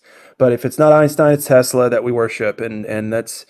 Like I said, the technology is there to have the stuff that's claimed to be Tesla's stuff, right? Right. But I don't know if that man is responsible or not. But I think, lastly, I think, like I said, the Tesla is the truther's Einstein. Right. Thank you for saying that, Bud, because that's exactly my thoughts. Is sort of the counterpart to Einstein, and all of us truthers now can almost laugh at Einstein. And his story and what he has to deliver, and who do we now rest on? Well, the anti-hero, which is, well, from that point of view, which is Tesla. So it's the dichotomous sort of position. So we jump on that bandwagon without further question. I say no, we should take a little step back, I think. But definitely the technology exists, and it's a conduit for us to understanding, I think, ultimately ether. Not luminiferous ether within the context that it was given, which was the stationary, all-encompassing medium stretched throughout the whole of the extended universe, but now within an enclosed sense, a moving ether, and that, well, yeah, exactly, is enclosed. It's not ever extending. So it's an opposite to what has been given. Do you know what I'm saying? Right. Let me just make a statement. Do you know what you're saying? This is not about the man, like Pete says, right? This is not about putting a man up on a pedestal or replacing one man over another. No, this is about facts. This is about technology. Doesn't matter who brought it out, or you understand. We're not deifying a man here. It's about the technology and the suppression thereof. Yeah, I agree. So Tesla is basically the gateway rabbit hole to like Carl Proteus assignments. It's okay. I agree. And other Faraday, this sort of thing. So if you go down the Tesla rabbit hole, don't stop at Tesla. Right. Good point. Yeah, I don't think that truthers are necessarily deifying Tesla in the way that science has deified Einstein. It's about the tech. Whoever invented that tech, there's tech available that we're not being given because it's cheaper. That's it. Exactly, bro. Couldn't have said it better. Exactly. I'll tell you one thing. Let me say one thing to all of us here as we pay attention. Okay, as we talk about energy requirements for sort of artificial additives, insertions within our life. You know, it's great to be able to talk here. It's great to be able to use computer, play video games, whatever. But yeah, these are still extraneous in a sense to our own core being, and we forget that we're under the influence of this ether as well. You know what I'm saying? Our own body is some sort of conductor, and that's the most important thing, to look after our own true happiness, our own true. We have to figure out what sort of medium we're in and how we can cope with it by, I don't know, coming to realize our own sort of inner strengths, our own vibrational frequency. Do you know what I'm saying? So I think beyond the external, which is, you know, it's all just technology. Yeah, there's a greater eternal core to all of us, and that's what we need to focus on, the influence of the ether on us, our moods, our spirits, our star signs. This is what I think the star signs are actually about. It's when you're born, when you're conceived at a certain time, you spend 9 months in the belly of the mother, in the womb. So depending if the sun is coming or going, or the ether is stronger or less strong, you will develop characteristics associated with this sort of charging energy. Do you know what I mean? So yeah, that's what I would say. Don't forget to think about yourself as well, oneself. Cheers. Well, the same way you have to detox your mind from lies, you have to detox your body from stuff that inhibits you. If you think about humming, Elijah, amongst all the stuff that you said, because you say a lot, Pete, right? Amongst all the stuff you said, the ether and the function of it is actually for preservation and life to exist, right? Not just our life, but the life of the whole world. But when you have poison in your mind of lies, and you have poison in your body of toxins and stuff, then your interaction, your ability to actually operate cohesively within the ether is hampered. Absolutely. Said. That's absolutely it. You have to fix up, look sharp, and then maybe you, Pete, could maybe, you know, say less words. Excellent. That's but, hey, very excellent. I don't want to force you to go down a marathon journey that you might not be able to finish. It's fine. It's fine. No one forces us to do anything. But excellent. Once we realize our relationship to the external environment, we've been told that we're ultimately separate from it. So as we look around us, we're just getting further and further separated from our reality. The nearest neighbor is the moon. Fucking then it's the planet, whatever, Venus or Mercury, millions of miles away. We can't relate to it. But if everything is up close and personal, then I guess we come to question, just to finish, I guess we come to question our own essence, our own being, and maybe purpose for being within this newfound environment, this enclosed environment, which is all of energy, God's energy, if you want. Yeah, excellent. Imagine having a Wi-Fi car, a Wi-Fi lawnmower. Imagine having a a Wi-Fi electric bowl. shaver. Yeah. Would you buy one? Why not? No plug-in, just turn it on. Yeah, isn't that what rabbits are like? Yeah. You guys remember the Onion movie? Well, think about this as what I think they often do is they give us the problem. They like force us to take the problem, and then they blame us for the problem it causes, right? So an example of that would be cars. Okay, cool. So we put petrol in our cars, the cars then emit emissions, right? And then we're being told, look at all the emissions that you're producing from all your cars. Well, had they pumped billions and billions into, for instance, purely hydrogen cars, well, the emissions from a hydrogen car is water. So that could have just been what happened, right? But that is, we were given something that they knew they could then blame us for later on, and then used to push other ways of controlling us. But someone said something earlier about something being cheaper. But I mean, it's the technology being cheaper. I think it was GLAP. But bear in mind that the whole idea, so the whole concept of the economy and money is all about control anyway, right? So the reason that they're doing these things through money is because it's the best way to control a population. Because ultimately, it's all about control and not money.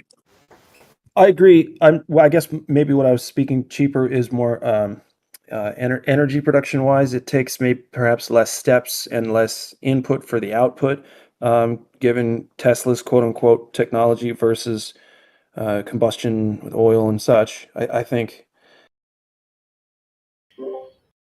I think the ethos that he approached it was for the betterment of mankind, and so many of the technologies that we have now, after what they started doing around his time, Actually, it might have been to save a buck. they only casually appear to be for the betterment of mankind. But when Let you me ask you a do all question. the sums, as it were, modern electricity nowadays is not for the betterment of mankind. It's actually dangerous for the body and all this type of stuff.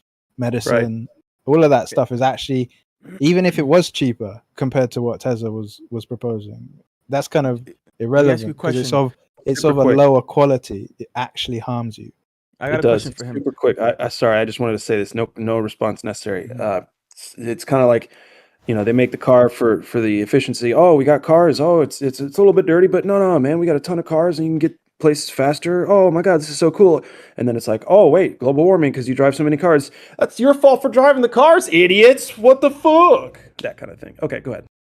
Yeah, so I'm wondering how this technology That's my would point. work today. Would you need an antenna every so often, like every street needed an antenna, and from the antenna a wave would be exerted outwards that then you could have wireless cars and stuff, or are these wireless cars, do they have somehow their own mechanisms in tapping into the ether, so you don't need like an array of antennas in a city like they're trying to do with 5G?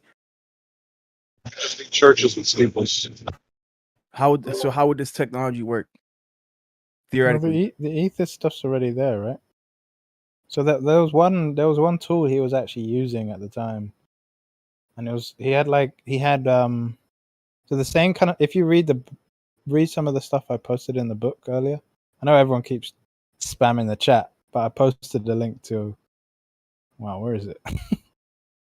I posted it at, I have no idea. I'll post it again. This is ridiculous. Too many chats. But it's the secrets of Cold War electricity.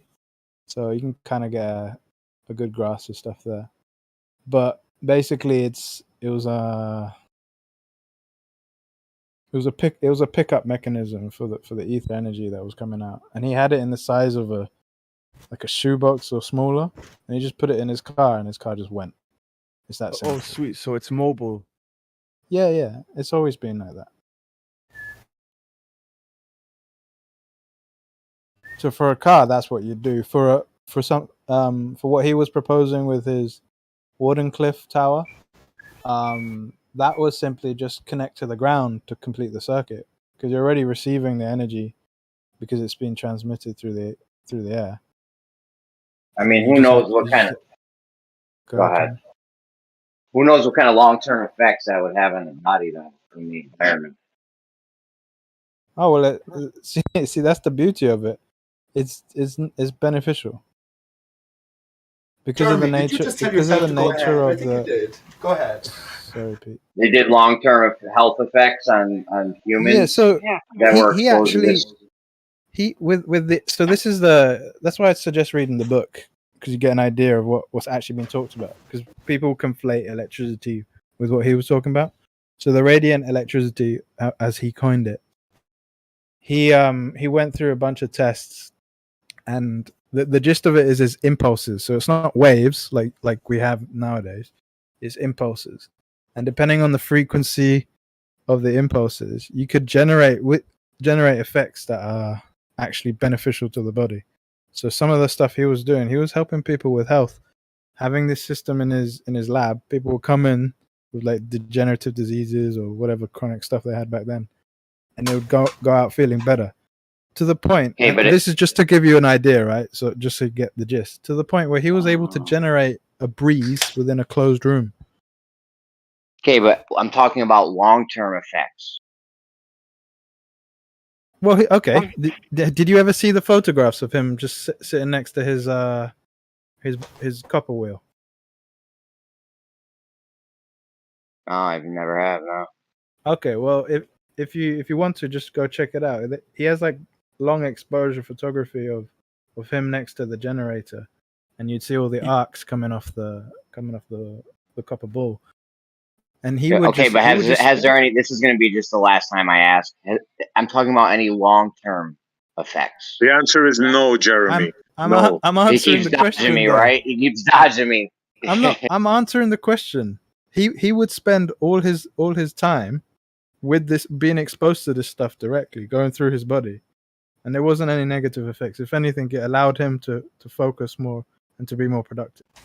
You don't know that. You're just saying that. We never tested his body for anything. There wasn't a lot of people exposed to that, so it's a baseless claim, what you're saying.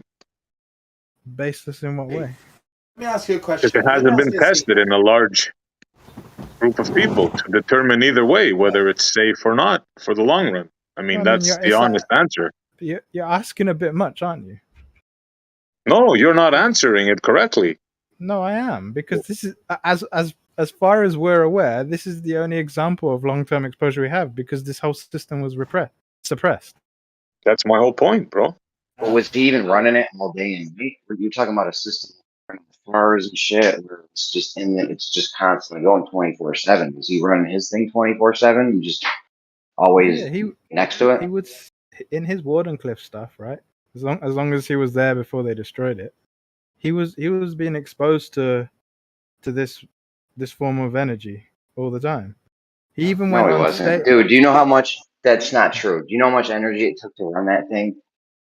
There's no way he was running it 24/7. He would be there. Just read his writings. You don't have to take my word for it. But There's a if you're difference asking a between him being question, there and the that's what machine I'm being pointing. on. There's a difference between being next to the machine while it's off and next to the machine while it's on. I'm just quoting what he talks about what he was doing.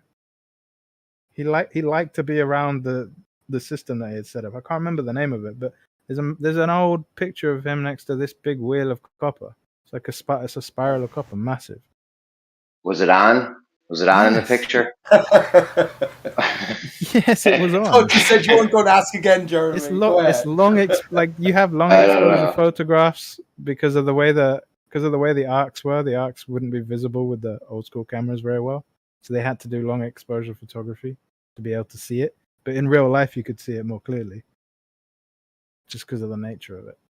I think there's a good question with your eyes to ask. compared to with the film that they had. Listen, there's all these different possibilities, and of course we have to apply our skeptical brain, especially now. But I have a good question to ask. I think it's actually more incorporated, but just generally. Jeremy, let me ask you, Essie, Montreal, Elijah, it doesn't matter. If you could live to a certain age, what age would you pick? What age would you pick? And why would you pick that age? Or what would be the reason for your sort of longevity? And this is sort of a greater question, especially when we consider, I don't know, biblical Okay, let times. me answer it. Yeah, go ahead. Forever. There you Okay, the thing may be beneficial. It may actually be beneficial, or it may be detrimental in the long run. You know what I'm saying? We don't know. He did not run that thing 24 hours a day, 7 days a week. It took a massive amount of energy to turn that thing on. He would black out the grid or something, the story goes, or whatever. So, But what is Yeah, but that was for the whole worldwide system. But it wasn't like he wasn't running his own No, independent systems Wardenclyffe. on top of that. The tower at Wardenclyffe took Yeah, he had massive multiple amount of energy. systems running in his labs. This is the issue with not having a clear picture on what we're talking about. What age did he die at? What sort of health did he die at is the question. I mean, what's the official story? According to the internet, 86. Not a bad age. Pete, the answer to your question, it obviously depends on what kind of condition you're going to be in. If I'm going to be a vegetable hooked up to a respirator in a hospital, laying there, not doing anything, that kind of sucks. But if I could stop right now at the current condition I'm in, I would indefinitely, thousands of years would be neat. Kidding, Jeremy? Would your mind not go crazy with that thought? What would you do? Life is boring enough in a sense. What would you do for all that time? Life is what you make of it. Life is what you make of it, Pete. Yeah, but life is repetitious. Life is sort of daily wheel. Do you know what I'm saying? It's only a matter of time before you get sick of absolutely fucking everything. And Methuselah living to 900, and actually perfect, Jeremy. I sort of made a joke in my own brain. What people don't realize about Methuselah living to 960 or whatever was that, well, he was pretty much a prune or a vegetable since he was 120, and he just kept living, and he was a burden on all of the subsequent generations. The fucker would die. Says who, man? Talk about sophistry, man. No shit, he's a raisin for 800 years. Fuck all that. That's funny, a prune. He's like a prune in a wheelchair, but you can't just kill him, euthanize him. He's Yeah, but it said he Methuselah. lived. It didn't say he vegetated for 900 years. Yeah, man. If it's 900 years, it's kind of like maybe at 300 years he's getting done with puberty. 400 years, you know what I mean? Like At 300 years, the puberty. it's not like 100 years as a fucking infant and What have you toddler. done in the first 300 years then? Jesus. Can you imagine a baby for like a 100-year-old fucking toddler? He's walking around telling you what to do. He's like, what the fuck? Listen, boy, I've been around since you were in diapers. Like, you're still in diapers, asshole. What the fuck? It's a great sketch. Hey, think of that idea about it and expand upon it. I think there's a great sketch. You'll be able to. Yeah, well, name there's it. that Boss Baby, right? Boss Baby they did with fucking cartoons. What's his, Alec Baldwin? He played a little baby that's a boss shit. But yeah, the Methuselah thing, that'd be a good movie to make, shit. Think Yeah, I about saw the that cherub. Boss Baby one. That was neat. Well, think about the cherubs, Jeremy, in the as represented in the Bible. God's closest. Look at God's troop in the creation of Adam. So they're all young babies. They're imp-like babies. They're not particularly innocent babies, but they're definitely young babies. So, anyways, what's up? Go ahead, Sensei. Oh no, I was just agreeing with Pete. Go ahead, man. This is dangerous territory when you start agreeing with Pete. Just so you know. Yeah. Jeremy, hey Jeremy, what do you think oil is in a new flat Earth setting? Because I have a question for you about oil and electricity. Is there some relationship between the two? One is a facilitator, one is a core sort of emanator. But yeah, what do you think oil is in our new flat I mean, I Earth? can get electricity out of anything. I can get electricity out of you, the wind, whatever, any kind of movement, sun, tons of shit. You get electricity from salt water, electricity from salt water. I mean, oil, I don't know. I don't know. Is it what they say it is? Decayed organic matter from millions and billions of years ago? I don't know. Well, we live in the fossil fuel sort of which is coming to an end now, I guess. I was going to say gratefully, thankfully, but maybe there's more shit to come. Electric There was batteries. actually a thing on that. Hold on, Pete, real quick. There was actually a thing on that I read once or saw somewhere where they actually got oil. It was like kind of a trick where they got it to be classified as organic matter or something. I forget what the story was. They kind of like weaseled their way in there to get it classified as some certain thing or something. I don't know. Hi, Jeremy. Let me ask you a question. Do you know the nativity story and the three wise men bring gold? We know, well, we think we know gold is. Do you know what frankincense and myrrh is? Just a question. It's on topic, but do you know off the top of your head what frankincense and myrrh are? I don't know. Sounds like those incense sticks you burn. A tree sap, isn't it? Fragrant tree sap. Right, exactly. This is my point. This is yeah, and look it up. It is Jeremy, but it's a product coming from the tree, and obviously to give to the infant Christ symbolically, there has to be great significance. So the reason I mention that is these products extracted from the tree. Maybe oil is that as well. Maybe oil is that as well, coming from the under. Well, see, I don't want to go into the tree of life, the actual stump surface of the earth that we're living on, with the tree being cut. Yes, all of these substances, including gold, comes from, I think, the tree, the heart of gold, definitely. But you know what I'm saying about that? That's why I mentioned frankincense and myrrh associated with Jesus, because they are products of the tree that give sort of great healing properties or qualities. Oil being the same thing, the lifeblood of the tree, like we have blood ourselves in our own veins. Like we have a heart of gold. You know what I'm saying? Maybe it's something like that in this greater metaphysical sense. We've left the physical behind. Okay, I'll finish. I'll stop there. Does anyone have a response for that? Or you just, I don't know. Yeah, we don't live in a fantasy. Let's get back to We reality. do live in a fantasy, SE.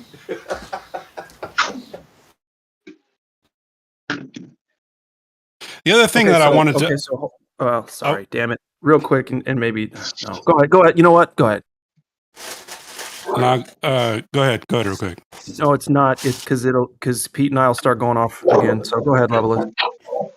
Well, I just wanted to state that we were talking earlier about these renewable energies, and I just wanted to state that they're not going away. We know that the oil fields come back. So in my theory, the only thing that's going to happen is our access to those cheap fuels are what's going to go away. The big rigs, the boats, the trains, the airplanes, they're not going to invent something that burns a fuel more efficiently than gas and diesel. So these big conglomerate corporations will continue to be the only people that have access to the stuff, and us peons will be the ones that don't get access. Peons are being peed on, definitely. Yeah, they're going to try to restrict travel. These 15-minute cities are popping up everywhere. They want to keep, they're going to try to keep people in the cities as much as possible. So if they give you access to $5 gallons of gas, then you're still able to travel. So it's not going away. We're just going to be forced to use these renewable energies, and the corporations will continue to use what they've used for the last 100 years. If you look at it, none of those technologies have progressed. The airplanes are still getting the same miles per gallon. Boats still get absolutely terrible fucking gas mileage. Planes, everything. The technology has. I feel like they haven't progressed on purpose, though. Like I said earlier, if you're selling $1 trillion, $2 trillion, $10 trillion worth of oil a year, you're not anything. You want that to just stay the same. You know what I mean? You want to just keep making that happen.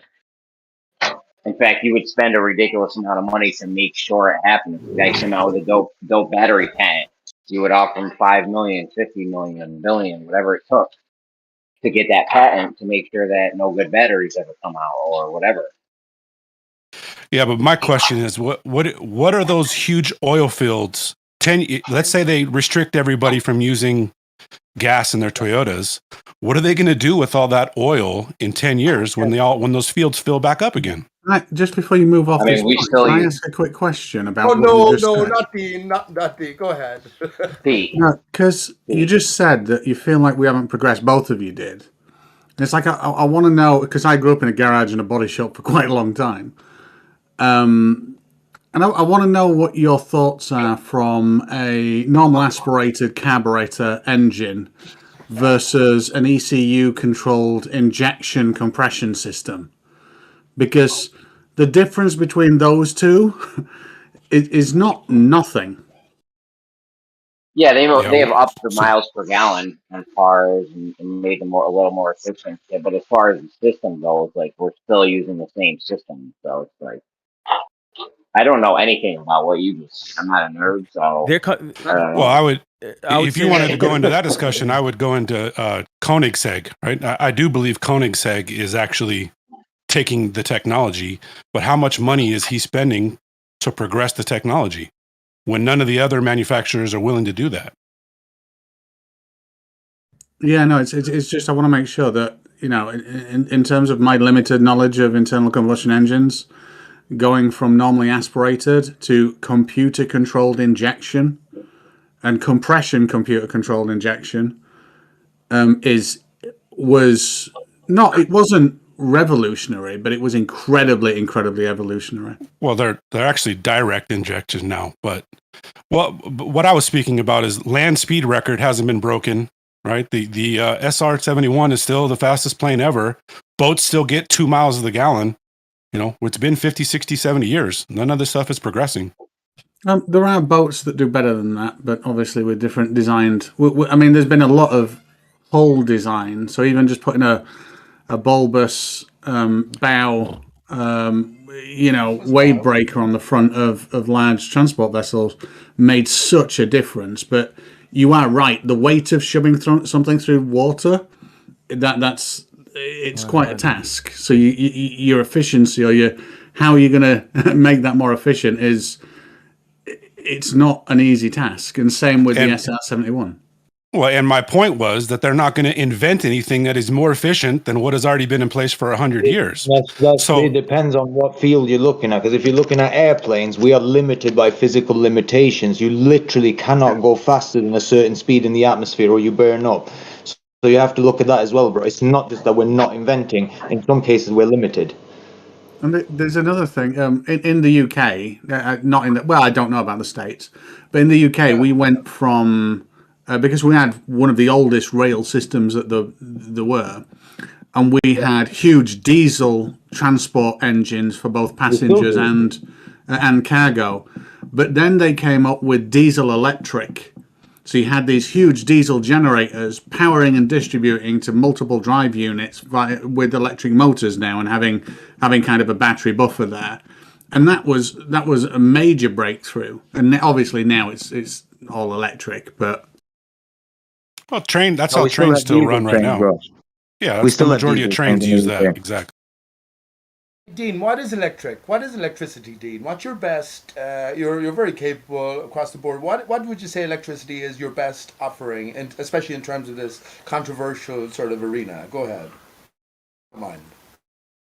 Sorry, say that again, Pete. I heard you say something, but I had to go answer the door. What is electricity? What is electricity? What's your best answer, especially considering that we're in a controversial arena? Electricity is the potential of doing work on something, and predominantly involves shoving charge into a field. Oh, that's not good. I can do work on something by eating my toast. So you're saying I'm electricity? No, you don't put charge into a field. Well, the second part you added sort of in. I was hoping for your primary. No, that's it. It's the potential of doing work with energy. That energy is stored within a field. Well, stored is is not a thing. That charge is put into a field. But now I have to ask you what charge and a field are, so it just becomes more convoluted. What is electricity? The best way you can describe it? Fundamentally putting a charge around an electron. But when you've got multiple electrons, they form a field. But now you're using other terms that have to be classified and clarified. Electricity we're all familiar with. Electrons, maybe not so much. Fields, maybe not so much. But electricity as core level. Your child, what would you, what would you...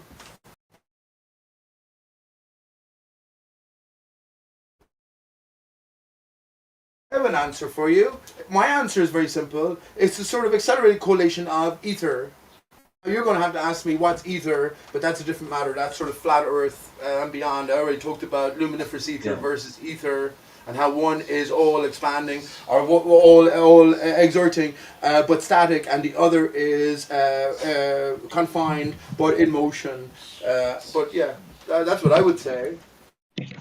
That's okay if you want to define your reality with fantasies, but if you actually want to define your reality with truth, that explanation doesn't hold up, does it? No, it's not that it doesn't hold up. It's that you have to ask a further question than, well, what do you mean by ether? But it's the same way that I asked Dean, what does he mean by charge and electric field? So, if you want, there's no simple answer. But surely the ball should have a simple answer, because every aspect of it has been delved into and understood. I mean, electricity, the movement of electrons. It's not necessarily the movement of electrons, though, is it? No, but he's saying he wants a simple answer, so I gave him a simple one. Yeah, I guess. Do you get me?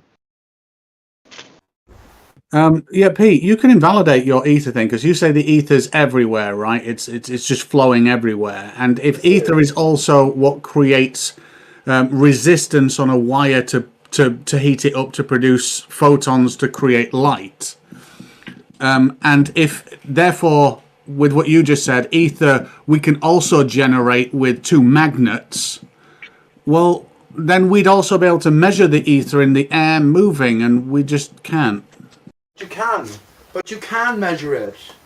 For goodness sake, though, Dean, you know this figure. If you want to dispute it, do so. The electrostatic potential measurement reading, whatever unit you choose to use, increases dramatically as we rise, meter per meter, above the ground atmosphere.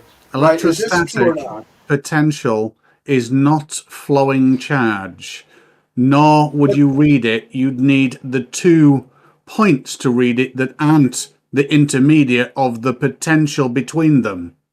Did you hear about the ion airplane MIT put out? No movable parts.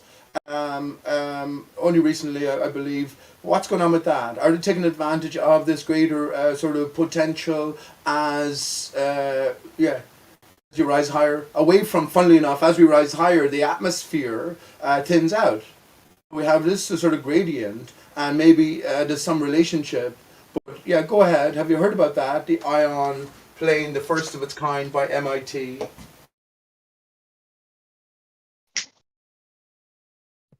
Yes, and the thrust that it creates is so insignificant. The aircraft needs to weigh so much, so light that, you know, a fraction of the lead of a pencil would slow it down.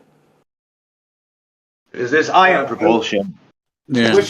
I wish I had Well, ion MIT propulsion is money. for I wish I space, had it's NASA's not- money. Go ahead.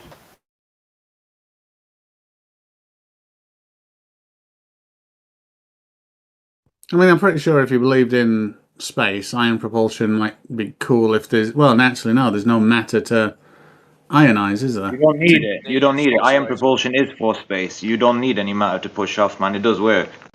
In space, How does that's what it? it's for. How does it? What does it actually get the charge from to create the force? You use electrolyzed gas. So you pass an electric current through gas. I think they use hydrogen gas mostly. And then it gives off an ion, and that ion then generates a little push. And because, like you said, it's extremely insignificant. So in order to get to any kind of speed, you'd have to accelerate it over, years probably. But they say that with ion drive, you could potentially accelerate it to a tenth, I think they said, or a one. I don't remember what it was, the speed of light over a period of time, and using very little energy. As long as you have enough time. But don't forget, we're only at the official early stages of this investigation. That's what Dean will tell us. Whereas, of course, me as a skeptical flat earther understand that they've mastered all of this technology long since. That's even man, excluding any other influence. Hold on, Dean, have you not seen, there's this guy that builds ion propulsion, so-called, call it whatever you want. He builds one, and he shows airflow with it. You haven't seen those? Yeah, well, I think I saw a YouTube video. Well, it's probably mixed in with a few other news articles. I think I did see. Oh no, it might have been on the news actually, but this was years ago. Just one instance of it for like a minute or so.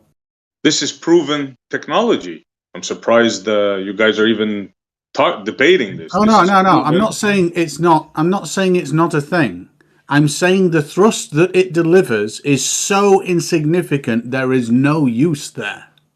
If you have resistance, if you don't have resistance, it works great. But in space, when you don't have any resistance, ion drive is very, very efficient because it requires so little energy. But in the atmosphere, it wouldn't work. No, that's not true as well. I just finished telling you guys. I've seen what you're on about. This is proven technology. A guy has built one, and he shows airflow. So you can make something move here with this technology. Yeah, I'll try to find the video. You guys don't The think energy I'm full, that you... No, of course you can. I know you can, SC. Of course you can. You could just increase the electricity input and you generate more ions. The problem is I don't think you'd be able to lift something using ion propulsion. And if you could, the amount of energy that you would need would be, ridiculous.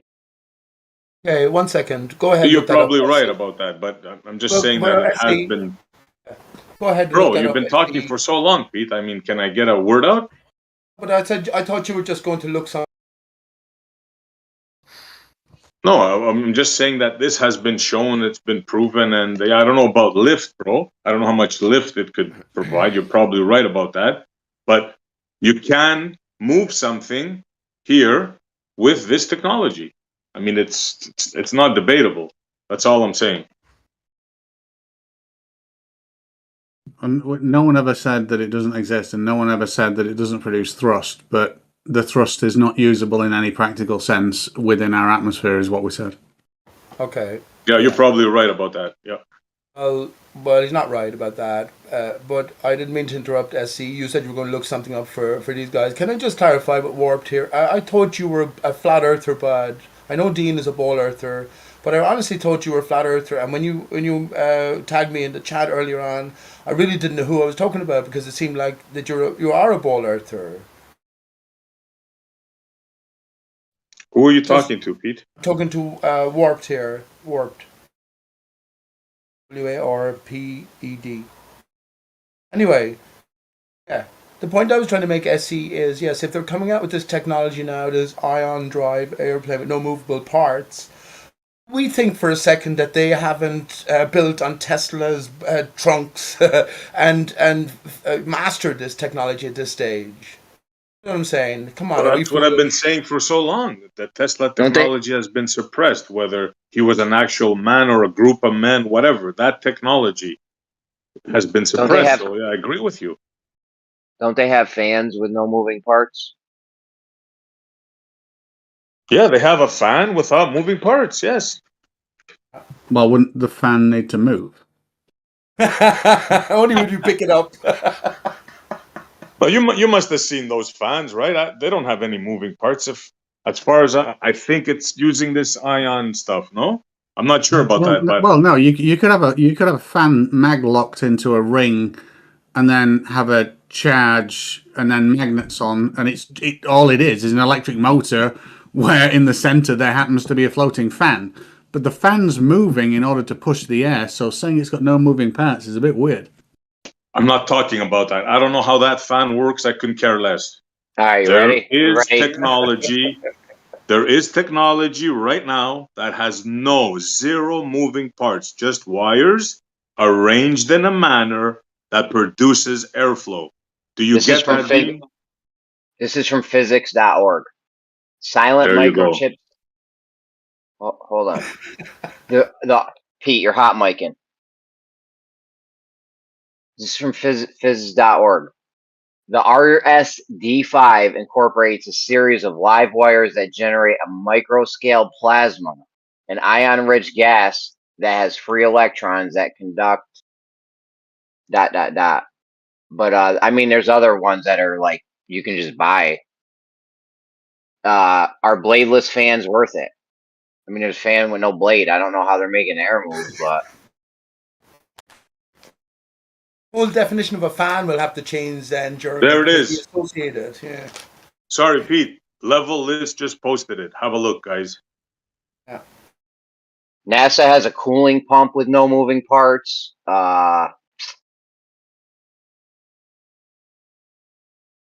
Yeah, I mean, bladeless fans. I don't. Is there lying, Jeremy?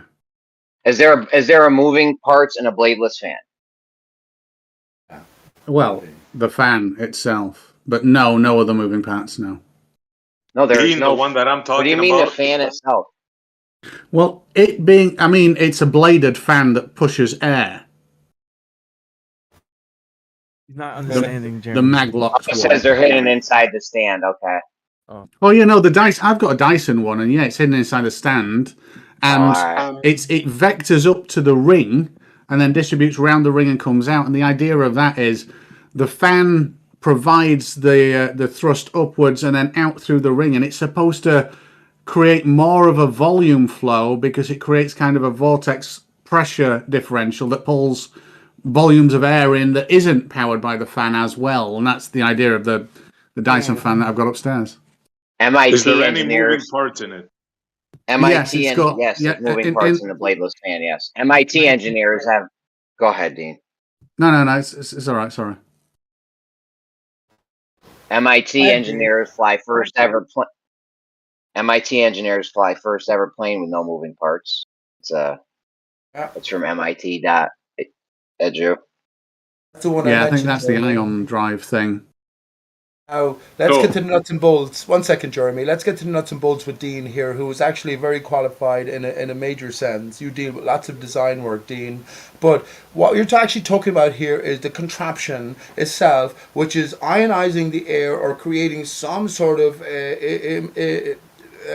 impeding opposition to the natural standard, right, which is just a normal airflow in your room or whatever, and it's suddenly accelerating it to some degree. So what's causing this? There's no moving parts necessary, but at the same time, there's a collection of parts which deliver some sort of energy frequency according to the structure itself, which drastically alters the current condition of the environment and forces a low pressure, a low pressure to high pressure, higher pressure vortex. Correct? Is that correct? Here's what it is. It's called piezoelectric fan technology. Piezo. What is it called? Piezo. Piezoelectric? That don't sound right. Piezoelectric. It's piezoelectric. I'd Whatever, actually say okay. piezoelectric because it's based because piezoelectric charge can be based off pressure on matter. So Okay. In a fan application using piezoelectric material to provide the deformation needed to push, in quotes, air, allows for an air moving device with no rotating parts. That's dope. Excellent. yep, but I and mean, the at the other end of one the that I'm day, I'm talking sure that. about, the Sorry, one go that ahead. I'm talking about, which leftist posted it, has 0 moving parts, just wires arranged in a certain manner. When electricity goes through it, it produces a movement, right? It produces air. Sorry, SA, I've got to correct you here, mate. I'm really sorry. I've got both of those fans upstairs. You see the grill at the bottom? That grill is the air intake. It then has a motor and a fan system which shoves the air up into the blue chamber's covering it at the moment. Mine's not blue, mine's white and dark grey. But it goes up into that chamber and then comes out via a fin system. And the idea of it is to shove this cylindrical, let's take the top one, cylindrical air column and then pull air through it, the ambient air through it as well to create more of a volume flow. But I promise you with everything I hold dear, it's got a fan in it and it sits in the bottom because I have to Stingray. blow the damn thing out and it collects dust. Stingray, please let me rebut what he's just saying. I'm not talking about your fan. For the 10th time, I'm All right, talking about. sorry, I was looking at what listen, leftist post. Yes, The I'm talking Dyson about. fans. Are you going to let me get a sentence out? Go ahead, Sorry. SC. Let him finish. I'm talking about a person made a contraption with 0 moving parts. I repeat, 0 moving parts. Just wires arranged in a way that when electrical current passed through it, it created like air. Do you understand that? 0 Yeah, I get it. moving parts. I get it. My point is, I'm sure we can do that. I'm no problem with it whatsoever. However, the efficiency and actual practical use of it, given any product, will be irrelevant. But I'm not I saying don't it can't care be done. about that. It was produced with 0 moving parts. I want you to acknowledge that. I've Say just yes, said SC. I've got no I get what problem. you're saying, bro. I 0 just said I've got moving no parts. problem saying there's 0 moving parts to what you're describing and that is possible. I simply have a problem that A, it's practical and B, it's useful. The amount of energy required to move air that way is incredibly inefficient. Agreed. But anything after you say 0 moving parts is irrelevant to me. I just want to make the point that it has been done. There is a fan that produces air with 0 moving parts. That's my point. Right, and once again, Dean, this is according to the ball or sort of paradigm, isn't it? So everything is defined in relation to this core emanating, it's a foundational principle. Fair enough. I disagree with you completely, and I tell you that they have mastered this technology. So MIT, as they delivered their eye non-moving airplane, this is just a finger, a dip in the ocean, as SE has probably been talking about as well. But yes, they've mastered it. Fucking UFOs, most of them are man-made because they've mastered this electric potential and they've been able to create movement via this differential. Excellent. How can most of them be man-made if they're unidentified? But that's, yeah. Yeah, that's conjecture. But anyways, these ion propulsion, very slight propulsion devices, I don't understand why you guys aren't actually cheering this on or supporting it or being like, yeah, this is awesome, we need to build upon it, instead of just like everything kind of poo-pooing it. Because it's like, if we were having this conversation and it's the 1940s and we're talking about solar power, you'd be like, yeah, there's very little energy that gets produced from it. There's no way that we can translate that, blah, blah, blah. And then it's like, yeah, but if you continue to work with it, perfect it, find better solutions on how to make it more efficient, then you fast forward, 50 years, 50, 60, 70 years.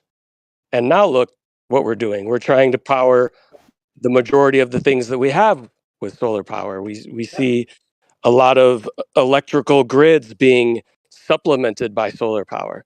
So why A is lot of there solar always this farms. kind of like knee-jerk reaction to always kind of like shit on anything that the other side may be bringing up that's not fully 100% functional from Jump Street? You know what I'm saying? It's kind of weird. Just saying. It's kind of like the thing, Dean, like the thing you were talking about earlier with all that nerd stuff with the injections and the digital computer injections and engines. Like, you tinker around with stuff for a while, shit gets better, more efficient. Oh no, I get that. I get an engine and I get solar because you can actually measure the surface area and the amount of energy imparted via either visible or infrared spectrum of light onto it in terms of wattage every minute. And then you can measure how much a photovoltaic cell converts and how much output you have from that when it's perpendicular to the sun. So you get an efficiency rating. And if it's below 100 and you're using like really decent technology, you know that you might be able to squeeze more out of it. The issue with creating... You can now, but when it first came out, is that the shit they were doing? Or did they just realize like, oh man, based on what I've got here, I see an energy input solely based on the sun. It's very, very weak. Seems to be not very much. Maybe I should go a little bit further and figure out how can I best build in an efficiency? How can I put this in an array? All these kinds of things, right? That's all I'm saying. You combine it with gyroscopic. Yeah, you combine it with gyroscopic knowledge. There you go. That's how you do it. The best way I see to produce energy right now would be, look how much energy there is when you focus a Fresnel lens. That shit will melt fucking steel or iron or some shit. Like, man's melting rocks with it. TikTok. It's got to take a lot of energy to melt. Jeremy, have you seen the? I think they have them in Europe, and they might have them in South America actually, but more east southern Europe regions like Turkey, Greece, they have power stations that are solar power stations that don't use photovoltaic cells. They use a mirror system. Parabolic mirrors. Yeah. They use a mirror system to heat the damn thing. It's amazing. Yeah, that's another way. Go ahead. No, I'm sorry. Go ahead, Jeremy. That's another way. Either a Fresnel lens or a parabolic mirror. I left that. But those are like crazy. They'll have a whole field of parabolic mirrors pointing to like a tower in the middle, and then it like boils liquid or something, and yeah, they get a lot of electricity from it. Right now, all you got to do is heat sand. They have sand batteries, like a silo of sand, and it takes the energy that it produces during the day, and it takes the heat out of it at night, and you can use the electricity from it. So, I don't know what they're using to produce the electricity, but I could pretty much melt the sand with a few of those parabolic things and some Fresnel lenses. I really want one of those just to put random things underneath it and film them, but I think it'd just waste my life doing that. That's the most efficient. Those things could go 800 degrees Fahrenheit. Don't play around with a Fresnel lens, man. Seriously. Yeah, you wear glasses, wear protective glasses and shit. But oh shit, what was I gonna say? I forgot. I just wanted to add that, going back to naturally aspirated engines or like naturally carbureted engines, like there's something about the character of an old muscle car, 1969 Chevy SS, compared to like, something that's fuel injected, directly injected. They just have different characters in the old classic American car, all that power, that sound, it's just a monster. And you could say that, well, things have come a long way and they're more efficient. They've added more sensors, but it was also easier to fix these older cars. They lasted, like if something broke, the garage, the engine bay was bigger. Parts were easier. Yeah. It was less You sensors. can't. Less bullshit. Go ahead. There's some bolts now you can't even fucking unscrew out of some of these cars. I know, but those old muscle cars are getting smoked by Teslas, aren't they? Yeah, that's very true. No, Instant there acceleration. are some old muscle cars that smoke Teslas. I watched. I forgot what it is now. I think it was a Dodge, but I can't remember what it was. And Well, Hellcat. Oh yeah, that was it. Yeah, utterly annihilated a Plaid, and I've got a Model S as well. So I actually saw those things, race cop cars, like when cops try to pull them over and they're just buzzing by. It's like, fuck y'all. I saw a Hellcat in a police chase. It outran the helicopter. Right. Yep. So yeah, there's probably a few cars muscle cars that could still do it, but generally, like the Teslas. What's up, Pete? Yeah, listen, I'm not trying to take the conversation away. There's always an antagonist or two in the room to sort of test us to move forward. But we think about a gyroscope or we think about a wheel turned around at the end of a pivot, right? And how it sort of almost seems to defy gravity. It's not so hard now, that wheel made of the appropriate material to be able to spin in whatever direction you decide to choose, taking advantage of this prevailing ethereal current and creating some sort of a craft out of it. I don't think that that's beyond the ability for us to think. Dean seems to think that there's no advanced technology in place, especially black projects, but that's easy enough for us to consider. What do you reckon? Somebody has already done that. Well, I have to say, Dean seems to think none of that shit that you just said, Pete. So I don't know where you got that from. Yeah, I don't even know what you just said. I'm gonna just say something about gyroscopes. So I think we're under the presumption or assumption that gyroscopes hold their rigidity in space. That may be true. That may not be true. Now the Globers claim that we're getting a reading where the gyroscope is processing, so to speak. So do they hold their rigidity in space?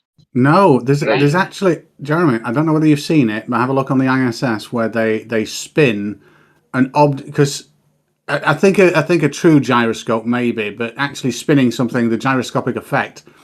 And they did the first. I can't remember what they found it with. I think it was an old tennis player was spinning his tennis racket and realized that there was a phenomenon where it would have a total flip even though it was just spinning in one direction. At a certain amount it would just suddenly flip and invert for no reason because it wasn't going there. What's the name of that effect? I can't remember. Dyslow talks about that effect all the time, and I'm actually embarrassed now. I can't remember it. Because but it's stunning. I love it. You want me to give the answer? Yeah. What's the effect called, Zanuck? It's what it is. What the is that it's conditionally unstable. So it's not a gyroscope. It's just something spinning, but it's not stable. It's not balanced. So that's small. What's the name of the effect? The balance. I can't remember the name of it offhand. The effect is. It's the effect that happens during the eclipse, isn't it? It's not the Atmos effect, but yeah. The Elias effect. And you're gonna. That's it. Yeah, and you're gonna interrupt me for that. Thanks. It's not the Elias effect. Came in, you dickhead. Let me say something. The only dickhead here is you looking in your mirror. See what you started, Pete. No, but what Pete said, I think, went above most people's head, right? And maybe it even went above Pete's head, right? But check this out, right? When you rotate an object, a heavy object, it causes for some reason, the weight becomes not there. Like you can rotate a big wheel and then just lift it with one arm while it's rotating. Well, That you is can't do completely that. false. SE. Just That's let me completely finish, false. bro. Stop talking for. Just let me All right. finish. Well, you I'm can almost get done, after right? it. I'll validate it afterward then. No, you're gonna validate nothing. You're gonna learn No, something. it's completely false. Just don't talk, bro, in the middle of Okay. somebody else. Sure. Okay? Thank you. So there's this guy now from Scotland, and I just posted a video. He made a machine showing that. And when he spins this machine, it causes it to lift. Now, this is not something I made up. Just have a look. There's something when you rotate an object, it decreases somehow the weight of it somehow. Okay. Now you've said it 4 times, and I'll give you the answer. That is a perceived effect. It makes it feel like it is being lifted. It's not. You actually. Let me finish it. Let me finish the comment. There is nothing that can lift anything by spinning it. That gyroscopic effect is the thing you're trying to point to or mention is well known and acts at right angles of the axis of rotation. It does not lift things up. It makes things at the cost of another force. It makes it think like it's like you have the wheel that's now vertical and spinning around, rotating, and you're holding it, and it's vertical by itself. And if it wasn't spinning, it would fall down. You still have to use force to lift that thing up. There's no. What's the name of the? Here. Hold on, Pete. None. What's the name Zero. of the? What's the name of the effect Gyroscopic where effect. things? No, where things deviate left or right when you have spin on it. I posted it, Jeremy, in the chat and an example. No, it's a different one. Nobody said the name of this one before. I can't. I don't know why I can't remember the name of this effect either. It's right in the chat, Jeremy. I just posted it. Dr. Bob is here. I just want to point out that all of a sudden, Zanuck understands cause and effect. Now that we're talking about something that, and which I agree with Zanuck about, just because, all just of a sudden, because, this goes back to how rockets work. Hold on, let Larry finish. So yeah, just because you spin an axle, right, with a bearing, and at the end of a metal pole with weights next to the bearing that's spinning, it doesn't lift it off the ground. But you could then lift it up with your pinky, which you normally wouldn't be able to do, right? That's No, my not point. wrong. Thank you. That's not. No, it does not. That's not what you're saying at all. You don't know what you're talking about, I do. Zanuck. There's many demonstrations I always online. know Just what I'm stop talking about. I'm in talking, here. bro. Always. Always. Hold on, guys. You What's the are name? useless, Zanuck. Okay, you know what? I'll give you $1,000 if you can find somebody who can lift something up with a pinky that is a spinning, rotating mass of 50 pounds. Go find it.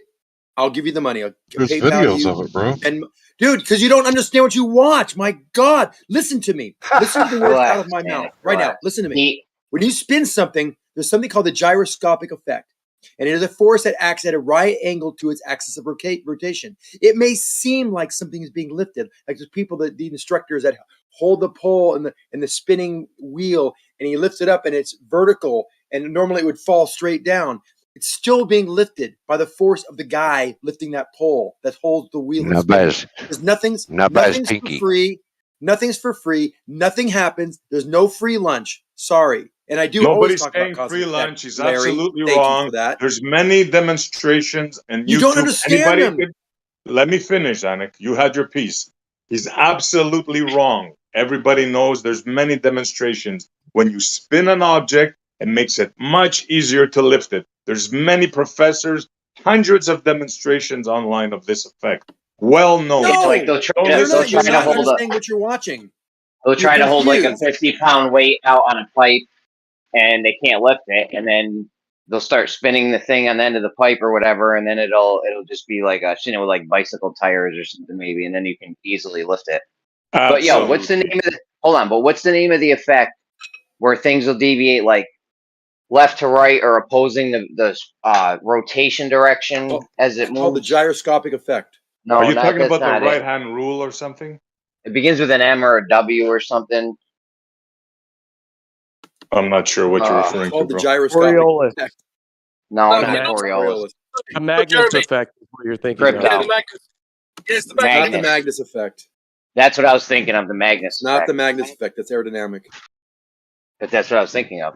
It's not. It's not. Thank you. Magnus, it's Thank you. aerodynamic. Yeah, that's not the It's called effect. That was the effect he was asking for. Yeah, it's called the gyroscopic effect. Well known. And if you look at any of these demonstrations, it may look like they're effortlessly pulling up a pole and a spinning ball that's at a right angle. It seems like it's defying the laws of physics, but it's not. It's just the gyroscopic effect. Nobody Nobody said. Thank you, Larry. Nobody said it defies the laws of physics. Your games Dude, are not going to work you here. can't It's defy a the laws of fact. physics. Yeah, It's you a can't do it. fact. But seemingly, like Try not to interrupt, you man. couldn't lift this When wheel somebody before, talks, but bro, now that it's spinning, try not let me to finish. interrupt them. Let me finish.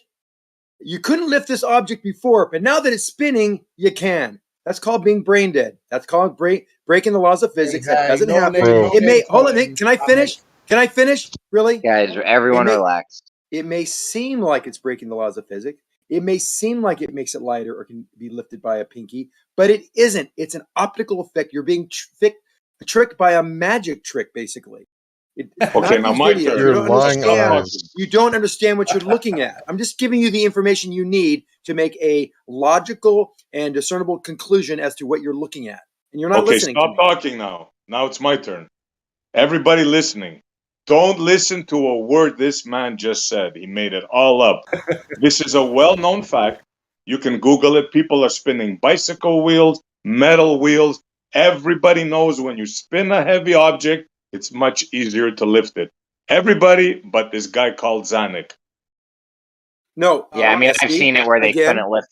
I've seen it where they couldn't lift the thing with their arm, and then they spin it, and then it's like I'm with it looks Zanuck on like this it's. one.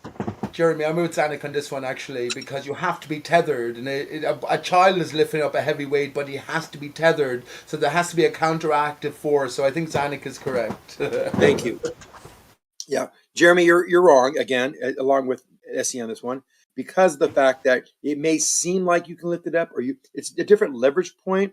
It seems like it defies laws of physics. You're lifting this pole, and this wheel is in a vertical plane when it should be in a horizontal plane due to the gyroscopic effect.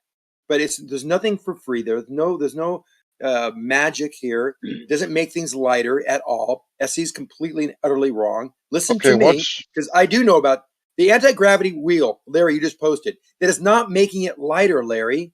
It just changes where its orientation. The force of that spinning object creates a force that is perpendicular to the axis of rotation. And that's what makes it, allows him to look like it's defying laws of physics. Of some weighted object at the end of a pole that should be falling straight down, but it doesn't. That's due to the gyroscopic effect. Thank you. That's sophistry mumbo jumbo for exactly what we said. For whatever reason, when you spin a wheel, a heavy wheel, it makes it feel much lighter. Don't listen to a word this guy said. It's funny, yeah. He's acting like it's not going up and down from the position where it was earlier too heavy to do so. Like what? It's not a matter of heavy. The force is still acting on your hands. You're both really confused still, even now. But here he goes still. Hold on. Just because the orientation is different doesn't mean those forces acting on the hands and the hands acting on that pole in certain vectors that allow it to be in the position that it is. That, coupled with the gyroscopic effect, allows it to be in those positions. But make no mistake, the force to lift the 50-pound wheel is still acting on the hands and that guy's body. Period. No explanation. You said it was visual before. Sorry. You said it was wrong. visual before, didn't you? SE, let me have a go, SE. I think what Zanuck's saying is because of the gyroscopic effect, you're now not needing kind of the wrist torsion to bend your wrist to lift the weight up at the end of a rod. Rather, it's as if that weight at the end of the rod has made its way all the way down to where your hand is. Now, the weight pushing down hasn't changed, but the location of it to not require you to use torsion or twisting force of your wrist to get it up, that's changed. And that the only reason why that's changed, you can say it any way you want. You can use sophisticated terms. The only reason why that's happening is because that thing is spinning at the end of it. Yes? But he did a great job of explaining. He did a great job of explaining kind of a description of what's going on. Answer my question. Hold on. The orientation is different, but the force is still acting on that hand. There's nothing's for free. It may think like you're doing something that's amazing, but you're not. It's just redistributing the direction. The vector has changed on your hand. The vector's changed. The force is still required. Sorry. You're cooking for gravity so hard right now, and nobody's even claiming that this is anti-gravitic thing. Yeah, the force is actually the force to do that. I think would be greater because you have to calculate the force to get up the initial spin, and then you've still the same weight to lift. So if you're You just can talking about calculate, pure force, Dean, you can calculate, you can explain, you can do whatever you want. The fact of the matter is, if that wheel ain't spinning, this is not going to happen. oh yeah, no, correct. End of story. It's hard to Wait, lift. Stingray, don't let him pigeonhole you. You said people can lift these objects with their pinky. No, I you didn't still say need that. 50 That pounds. was Hold on. Pigeonhole the Still- Stingray. that was Larry that hold on. said that. I'm I still in the said middle of a sentence, easier. guys. Come on, please, come on. You You're still need accusing me 50 of saying pounds. something I didn't say, though. SC, please. You still need 50-pound force to lift the object. It doesn't lift by itself. It doesn't make it lighter. You're insinuating and being very clear that it was. It may change its orientation with respect to your hand, but it is not any lighter at all whatsoever. Period. So the You're guy wrong. is picking up 50 pounds with his little wrist there. Thank you. Yes. No. It's a question. It's a question. Yes. Yes, Wow. and I thank you for the question because it's a great question. It gives you the perspective So of what is spinning really it going makes on it weigh here. less. That's just how it works, It dude. does not weigh less. Then how If can he he puts lift it? himself on a scale, And how can he puts lift it? himself on a scale. Hold on, let me finish. If he puts himself on a scale and has that thing If not it's not spinning, lighter, how can he lift it? It's also rhetorical, brother. It's rhetorical. Don't be stupid. It's not lighter, and he does lift it because he lifted it before when it wasn't spinning. It's still If it's 50 pounds. he couldn't do it the way he does it at the end of that So, rod. so, He has to so the spin it. reason why, just let like me- guys, let me just try this. The reason why he can lift it when it's spinning is the center of mass has moved from where the weight is to the pivot point on his hand. So if you imagine you've got a fishing line or a rigid rod that's 2 meters long, and you've got a few bricks on the end of it, to grip that and pick it up on the opposing side to the bricks would be incredibly hard because of the force that you would have to employ in both lifting and twisting and maintaining your wrist. Now, if you lifted it from the other end, where you were able to put your hands under the bricks, that would be really easy. The weight didn't change. The center of mass did. Here's where I agree. Listen, I agree totally. What I'm saying is, with respect to the person, it all of a sudden becomes lighter to lift. Of course, that's why, because the weight is being displaced at a different angle. No, it's not lighter. I'm not asking, bro. I'm telling you, it's not lighter. I hear that. He needs. It's semantic, Zanuck. What he's It's saying not is semantic. that the person doesn't need to impart as much strength in order to lift that object. He does. Absolutely Yes, he does. does. Nope. You're Yep. just getting it wrong again and again. You know, this is funny. This is stupidity. When people don't listen, Zanuck, will you let me finish for just a second? Here's the thing. I thought you were done. When things are changing like that, right? You have a different center of mass, right? You have movement, which can imply other forces or can put forces in other areas that will reduce the amount of energy and or strength that you need to do a specific movement, right? So you're telling me that, right? So the faster it goes, Zanuck, where lighter it you're gets. fighting with the semantics is that it's quote unquote making it lighter. No, it's not making it lighter. I don't It think is, that's though. what people are saying. It just makes it easier for that person to It lift does. the It object. does actually make it I think lighter. everybody's just kind of like It doesn't speaking make it past lighter. each other. It I doesn't didn't make say it that, lighter. dude. It's Don't only a straw little man. bit, I but it never does. said. I literally just said. I am. It does not make it lighter. I know. So it's not I making am lighter, saying which means, Regis, I hear you too, but hold on a second. What that means is it's not making it easier to lift it up because you mentioned energy. And the energy to It is move it. making it easier. Hold on. The energy 50 required is exactly the same. If you No, lift up here's 50 here's the deal. it's This is hold on, why. let me Hold finish. on. I let you finish. Well, Napalm, I'll let you you're- finish. Let me finish. You're just going to repeat You're the going to same expend stuff I energy to said. lift up. You Guys, specifically please. didn't let him finish, Zanuck. I can't believe you just said Yeah, that. now you're going to come in and try to moderate. Great. Let me just finish my one sentence because this might make it very clear. I'm The thing is, next. though, you didn't let him finish. Let him finish, and then Crashed. you can go.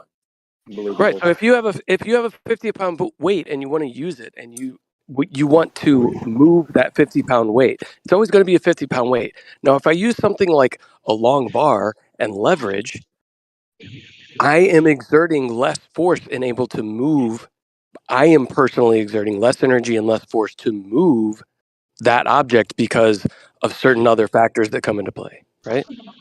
Wrong.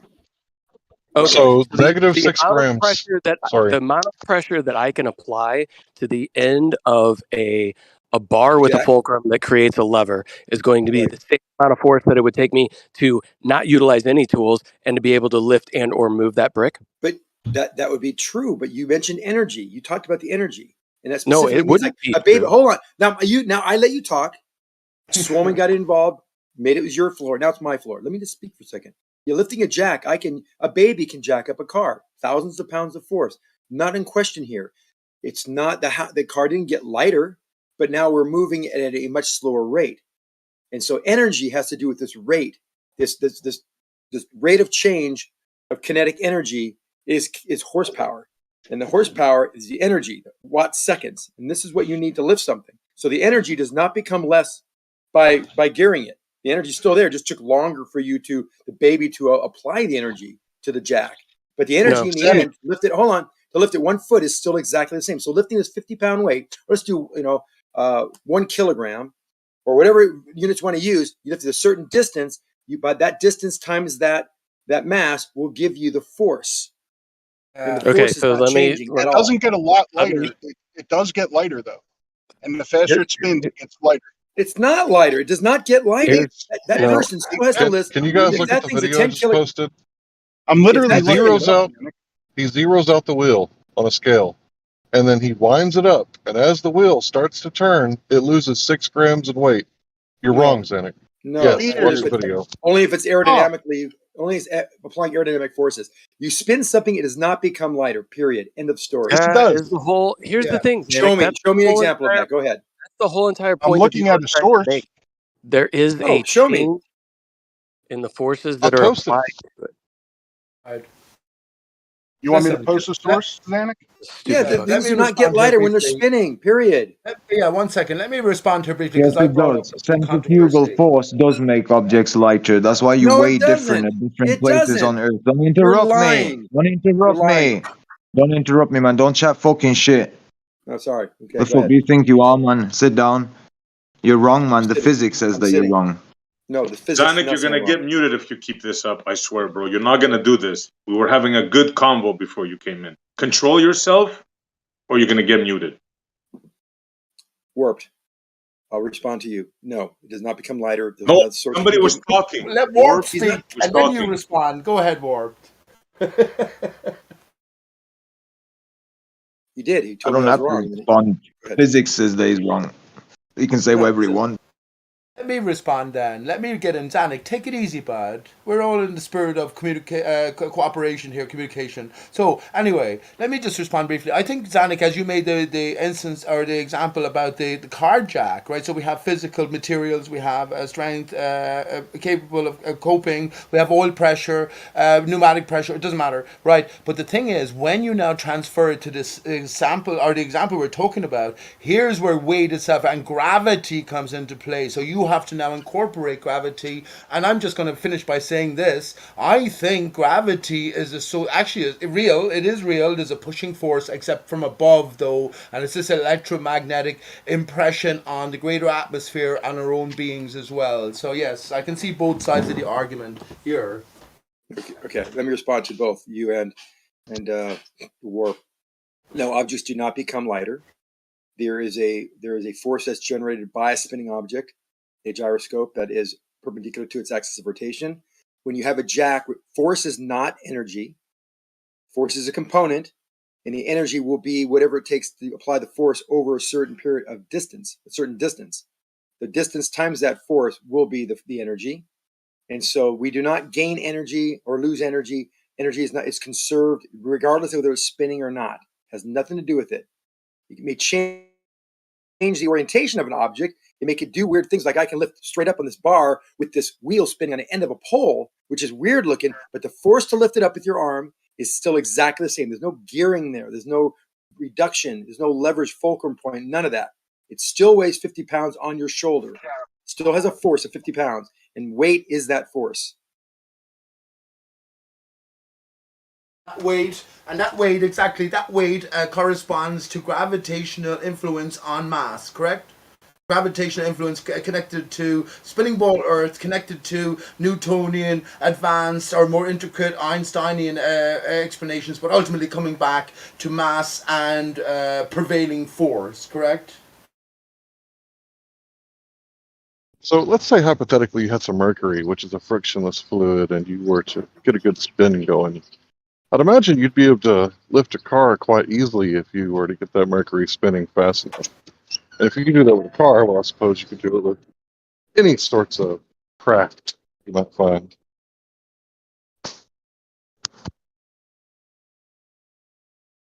Excellent, Hank. Excellent consideration. I know where you're going with that one.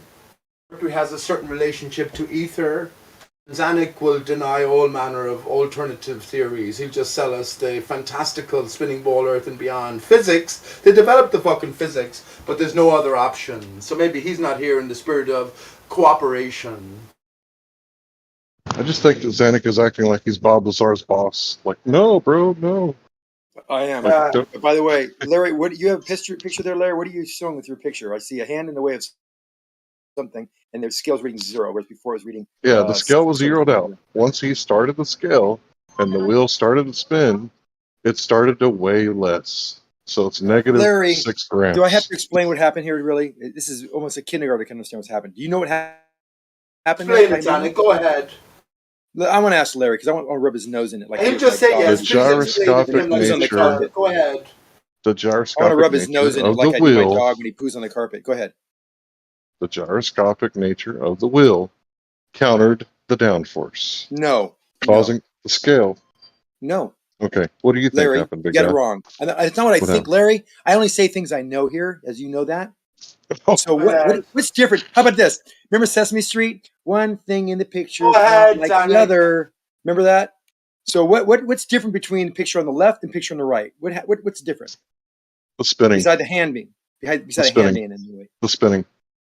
No. What do And you the weight. see in that picture that's different? The spinning and the weight. No, what do you see in that picture that's different? Besides the hand, what's Bro, different? If I was going to asked draw and that, if I was an answered. artist, what? Asked and answered. No, you didn't answer. If I was going to draw that Didn't picture, answer. without that, God damn it, Pete, stop it. If we looked at this picture and I was going to, and you're an artist and you're in art class and I had you draw one or the other, what's different between the one on the left and between the one on the right? Beside the guy's hand, what's different about the picture, Larry? Is that the wheel climbing the rope? Come on, don't give them all the answers. What's different, Larry? Okay, You go see ahead, the difference Hank. between that picture? You can't answer because he realizes his mistake. He's not seeing your What picture, happens but is, I have a point. well, Yes, okay, I thought that you might be presented something like that. I think yeah. Hank is So wrong. I anyway, think you're right. Larry, Go so ahead. I'm going to answer, and then Warp's next. He's in line too to get knocked down. So Larry, when you spin that thing, and it's basically moving from the center of frame, and look at that. The wheel is now at the lower part of the frame. How do you think it got there, Larry? It moved. And as it moved, it registered 0 weight. That's what happened, Larry. Get it? Bro, I'm Okay, let him eating. answer now, and don't I'm play not moderator. really. And now you're eating, so Zanuck, yeah, you don't can't play narrate when you're moderator. eating. Okay, got Right. it. Not Zanuck, really taking. listen to me, bro. Hold on, Larry. Don't play moderator. You're not a moderator. Don't say he's gonna go. He's gonna go. Don't do that, bro. Just make your point and let the other guy answer. Okay? I Okay, made it, his but people point. were interrupting me. Made your point. Let Larry. I call him Hank, but let Larry answer then. Go ahead, Larry. Everybody knows he's wrong. So let's now move up to Warped if you want to. Hang Or on, I can please, talk. Zanuck. You asked him a question. Let him answer it. Okay, Zanuck, you do that one more time, I'm gonna mute you for half an hour. Just don't try do to tell somebody to go or not go. Do it. I dare you. Oh, don't do that. Come Hey, on, SC hey, Montreal. Zanuck, can I He go? asked Larry No, the I've question. Go had ahead, it with Larry. this guy, man. He's not gonna come in here and you know what? I'm gonna mute him right now for 15 minutes. That's what's Can I gonna go, happen. Zanuck? I had enough I of didn't him. do Can I go? anything. I So don't yeah, like that as well. everybody I knows. don't agree with Yeah, that. everybody who's studied physics, right? They know that if you try to pick up an axle, right, from let's say like whatever kind of axle with a wheel or wheel housing on the other side, right? So if you try to pick it up, it's really hard to pick up. But if it's got really good bearings and you get a real good spin on it, like you could pick it up with little effort. I didn't say no effort. You can pick it up with little effort. And if you really get that sucker hauling ass, it's really spinning really fast, then you can pick it up with your pinky. We're talking about heavy ass iron, right? And it's because the bearings allow it to spin at such a rate that the gyroscopic nature defies gravity, what they call gravity. Now, I don't know why this is such a big deal. Like, I don't know of anybody who hasn't experienced this. I've been playing with bicycles since I was like, 7, 8, 9, 10 years old, and have we all not took the wheel off of the bicycle and spun it, and then noticed that the behavior of the wheel is acting different when it spins, and it has some weird anti-gravitic effects? Who hasn't noticed that? Yeah. Yeah. It's true. I've just realised, guys. I've just realised they can replace dark energy and dark matter by just saying that ball planets are spinning and therefore require less gravity to orbit. Well, that's the whole point of making the planets the sizes that they are and the compositions that they are. So it's all fabricated, but there's a reason, there's a method to the madness. And can I just say, in a sense, Hank, you're right, but Zanuck is right as well. Because at the same time, as you spin something, applied energy. I'd love to hear how Zanuck will respond to this. So applied energy, and the more applied energy, it doesn't affect the greater system in any way. Well, it has to, because the whole system is made up of energy. But I will just say this: it's all about tethering. It's all about, as far as I can gather, anyway, as far as I can think, it's all about tethering. So yes, sure, as you spin a wheel up or a gyroscope up, it's seemingly easier for you to move, but it's okay, there has to be equal and opposite force to balance it within the system. And I'll just say this via an example. If you look up a child lifting a massive amount of weight, which would be impossible if there was no spin, you'll notice that the child is tethered to the central sort of axis, which is tethered to the ground. And ultimately, this is what I think, just to finish up, this is what I think it's all about. Our relationship, our objective relationship to the ground. Zanuck will say everything is weight, which is according to the gravitational current theory. Us ourselves, we might have to come into a different reckoning. I'm in Witzit camp, but there's definitely an ether in play, and I think it's definitely a pushing force from above, which evacuates the atmosphere closer we get to the source or the barrier itself. That's what I think. But you know what I'm saying? There's a point in both cases here. Okay, I'll unmute him because you asked him a direct question. Thank you. Zanuck, behave yourself, bro. I'm gonna mute you right back.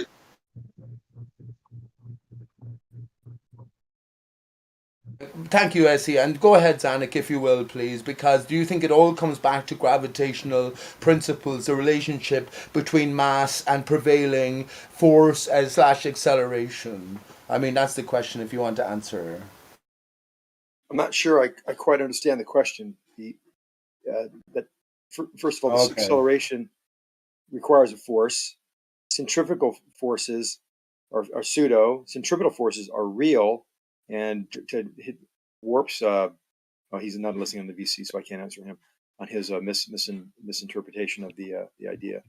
So why don't you ask me the question again, so I can answer it specifically. Well, actually, you know what? Because you have been waiting to respond to someone else. I can hold that back. I'm just talking about the deeper levels. When you talk about weight, does it weigh? That's the ultimate question here. Does it weigh differently or not when it's spun up on a weighing scale? So you might want to talk to Hank and look for a question from Larry, I should say. I don't mind. So a spinning object does not weigh less. Hank brings up a point about a spinning axle, and everyone knows this, that when you're spinning something, you can lift it up with less perceived force, but that's not true either. If you lift up an axle that has a wheel on it, and it happens to be able to be lifted up on one end of this axle, you would think normally you can't do it. In fact, if you lifted it up normally when it wasn't spinning, you would just lift up the axle and the wheel would still be on the ground. But when it's spinning, you can lift the entire axle and spinning wheel up on one end. But the weight on your hand, lifting it up, is exactly the same as if you found the center point of mass of that axle wheel mechanism and lifted it up there. There would not be any difference in its weight. So if you can lift it with a finger at the end, then you can lift with a finger in the middle when it's not spinning. The weight does not change, period. So Hank is wrong. What is the weight? What do you But mean by the it does weight then? scale changes. Yeah. What does he mean No, by the the scale does weight? not change. Hank, this is a good question. What do you mean by the weight? The force exerted via gravity on the spinning ball Earth? Is that a sort of part and parcel of your use of the word weight? Yes or no? It's a simple question, Zanuck. I just want to know. Weight is mass in a gravitational field. And that gravitational Associated with a field spinning ball Earth, right? it's associated with the Earth. And if you want to also throw that the Earth is spinning in And there, there we that's go. fine There's too. the rub. But any There's large the rub. masses have this property called gravity. And this gravity can be caused by a number of different ideas. And I don't have time or even want to go there. But we know that things fall down. We know that things have weight. We know there's a constant acceleration. So the force will have to be proportional to the mass, regardless of the cause of this thing we call, quote, gravity. Yes, thank you, Zanuck. I take what you have to say seriously. Of course, I always do.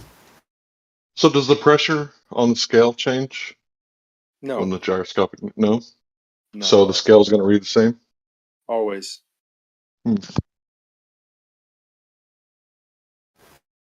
Why wouldn't it? It would be interesting, Hank, to put the whole structure. So you imagine you had your bicycle wheel hanging from a pivot that was rooted to the ground, and the whole thing was on a gyroscope. Now, of course, Zanuck, you have to explain the applied energy and how it manifests. I think you will say that it manifests within the closed system as the wheel seemingly defying gravity, but the ultimate weight of everything is going to remain the same. So yeah, we have to have the whole contraption being weighed. And I'm sure that's been done. Of course, it's been done. Zanuck just posted an image which shows that the weight doesn't seemingly change of the greater system. There was a Japanese experiment done in 1989 that showed that counterclockwise spin reduced the weight, but counterclockwise didn't. That's mad. That is mad. That's the Egmos effect in a sense, and that's also the justification for Einstein's time-space relationships and the diminishment of time when in certain direction. Here's the thing: if the ether flows in one way, well, then you're going to have different opposing readings or results depending on which direction you send your instrumentation into. You know what I'm saying? That's mad. That's excellent. Of course they know all this stuff. For goodness sake. Of course they know. We're not mavericks. We're like little children when we immerse ourselves now in this real world after we came out of the fucking cave and left the ball behind. Of course they know all this stuff. Well, just show me a picture of something on a scale that's spinning, being held by somebody, then have it not spinning, have them holding onto that same object, axle, wheel combo, whatever, and then show that the weight is less. You'll never find that video. You'll never find that experiment to be shown anywhere, ever. I think you're right. So, didn't happen. I think you're right. Larry, you're making it up, or misunderstanding what you thought you've seen, and that's fine. If you can provide something to the contrary, I would love to see it. It'd blow my mind. I think you're correct, Zanuck. I think you're correct.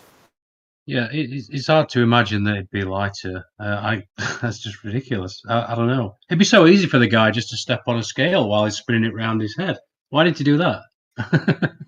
And they've done that, and it's never happened. But these people watch these videos that think something's happened that it's not, and then they make conclusions based on what they think they're saying, and that becomes the new standard.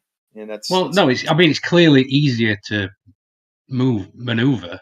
that's obvious. Yeah, that's also true. Well, because he also made it real clear about lifting an axle with a spinning wheel on it, and yeah, you can't really lift it at the end of an axle ever. Like you said earlier, you talked about the wrist. Let's continue this conversation in excellent fashion. I have a scenario to present for everyone's consideration, which is I presented before, so I'll just sort of accelerate a little bit because it's on the same point. This is Zanuck especially. We're in the midst of empty space now, Zanuck, right? And you have an orange and the Empire State Building.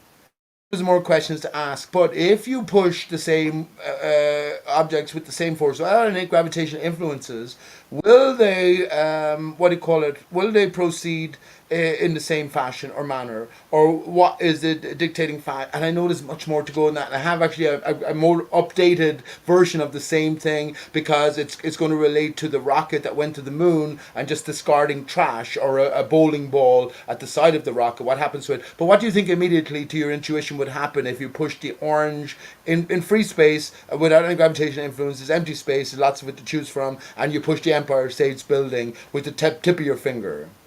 What do you think would happen? And if you have a question to go before, please ask the question, because it does need clarification. Well, first of all, mass will accelerate directly proportional to the force. So if I'm applying the same force to the Empire State Building in space as I am to an orange, well, the acceleration of the orange will be far greater than it will be on the Empire State Building, and of course, I will move back proportional to that force as well. So I'm going to move back at a known acceleration, whatever that force is, times my mass, and then the Empire State Building will move at a much lower rate than I will be moving.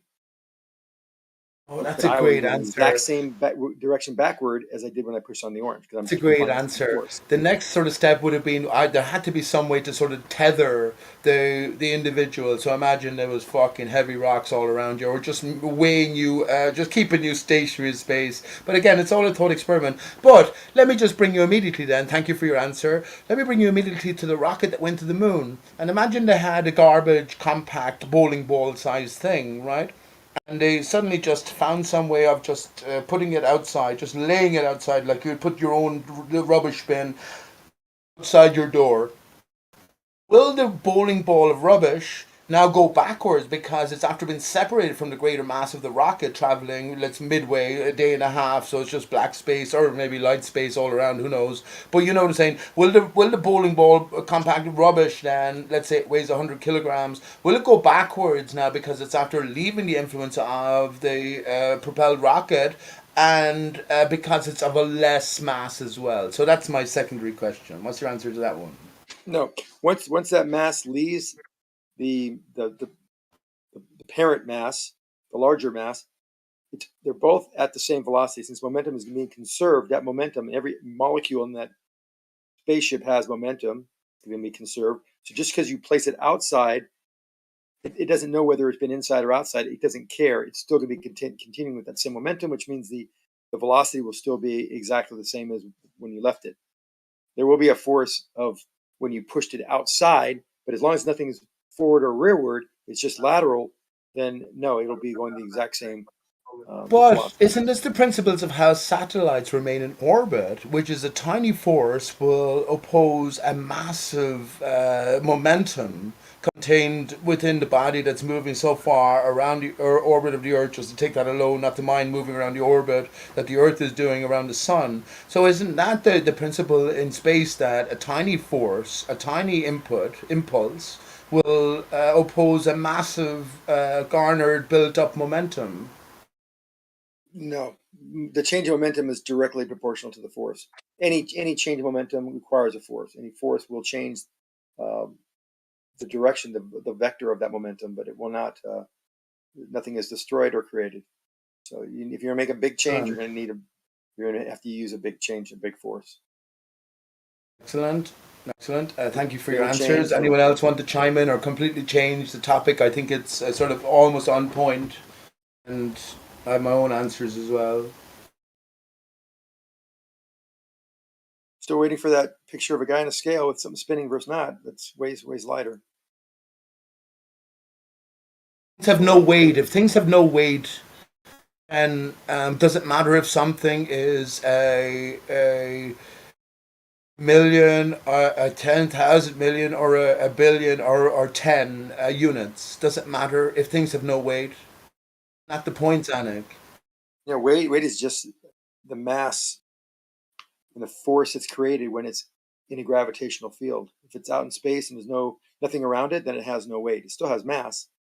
It has no. You're saying the mass is heavy then? Are you saying I couldn't pick up a bowling ball in space, or as easy as to pick up an orange. I thought this is the point What of do you mean? How do you pick up weightlessness, just something? outside of our atmosphere in the ISS. And I even went beyond in my scenario to a gravitational less influence in the midst of empty space, right? Say you're in, say Confused you're in now. the, well, you're back and forth between the ISS, which is still, I still consider, you're in an inertial state. You're floating. You can lift the entire ISS. What are you lifting it against, though? I mean, everything is floating. Everything has mass, Yeah. and to move the mass will take a force. The rate at which you'll accelerate it will be directly proportional to the force you can impart on Well, it. So unless you okay. can, your body only has, if you're able to bench press 300 pounds, you push on it with both hands, well, you'll go backward with the force of 300 pound force, using pounds force rather than newtons. And then Good.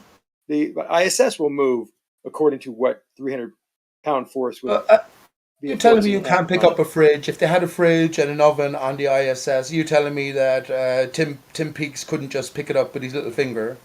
Of course He you wanted could. to. Yes. Everything's weightless. Oh, hang on. Everything is not weightless. Because imagine now that he was in the midst of empty space where there's no gravitational forces. Could he pick up the fridge in the same manner?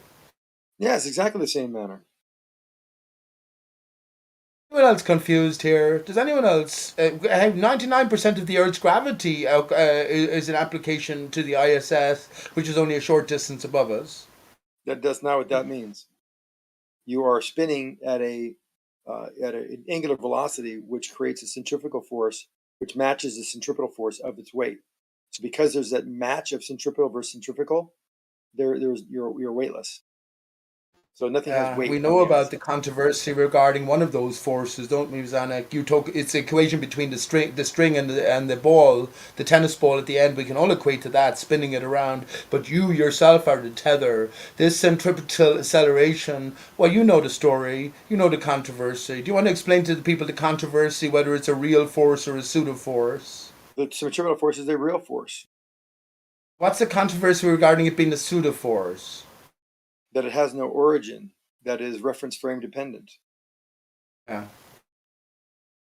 Or pseudo force is in play, like Coriolis force is a pseudo force, right? Correct. Right.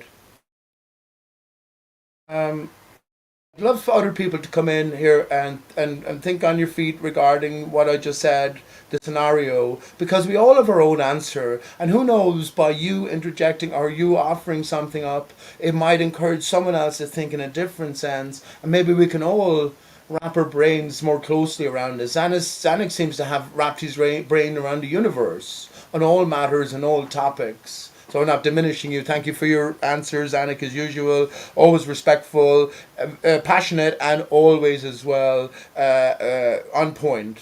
On point. You're delivering the best that the ball model has to offer, which is definitely. I try to keep it at the level of my abilities, and I always say, I always keep it at high school physics level, just kind of more the commonsensical way of looking at things. But I appreciate your respectful questioning and a dialogue with you too, Pete. It's much easier to talk this way with people on the panel here. It's a mind bender. And I will just suggest as well, Zanuck, everything to do with the spinning ball earth, I'm not saying this to you, bud, but everything to do with the spinning ball earth, the minute you take man's mind away from a stationary and a flat surface, then it is mind bending. It could be true, but it's taken us away from what we can ever experience at every single aspect of the ball earth. So the foundational mechanisms are something that takes us away from our experience, our real experience. We're living in the mind. So that's not a criticism, that's just a sort of a fact. And if you care to dispute that, I'd be happy to hear it, because I've been looking for it for years, as you know. Not that it's not true, just to say, it's not that it's not true, but how will I know if it's true or not? I live my experiential life within my sort of capable mindset, I guess. You know what I'm saying? So how will I be able to relate to any of this? Anyway, yeah. say myself, any man, ourselves, we all agree that we live experientially wise on a stationary Earth surface. Extension, as we base our experience on water, to be flat. So there you go. Stationary first, then flat. Okay, there you go.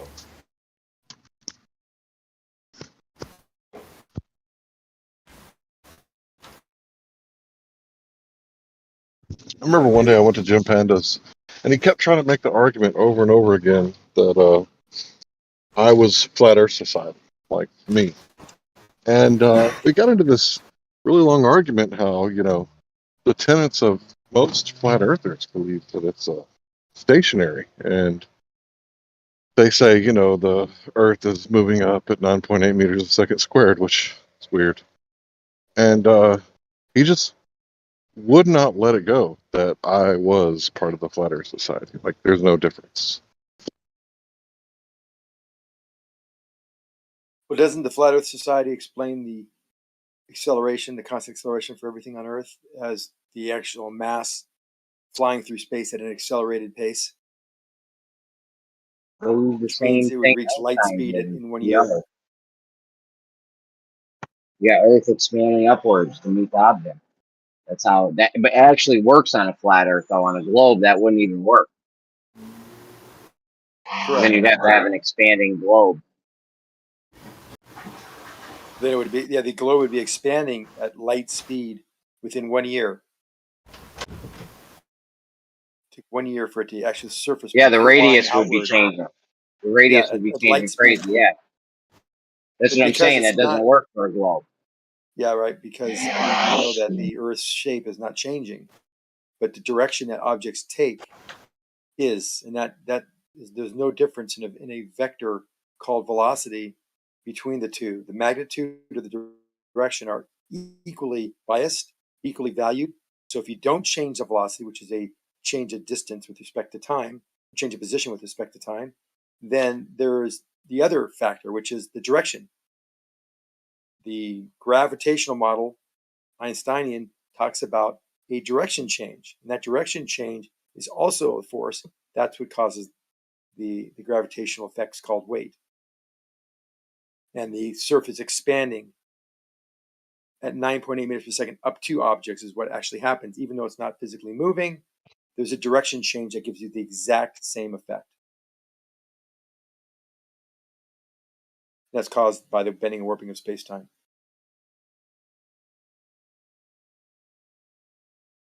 No different than What if a the ground was moving fanciful straight up. story.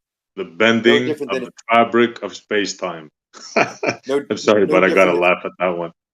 Yeah, no different than if the ground was moving outward, like the entire Earth expanding at 9.8 meters per second squared. There's no difference between that and the curvature of space-time, where we're just changing directions to create that exact same force.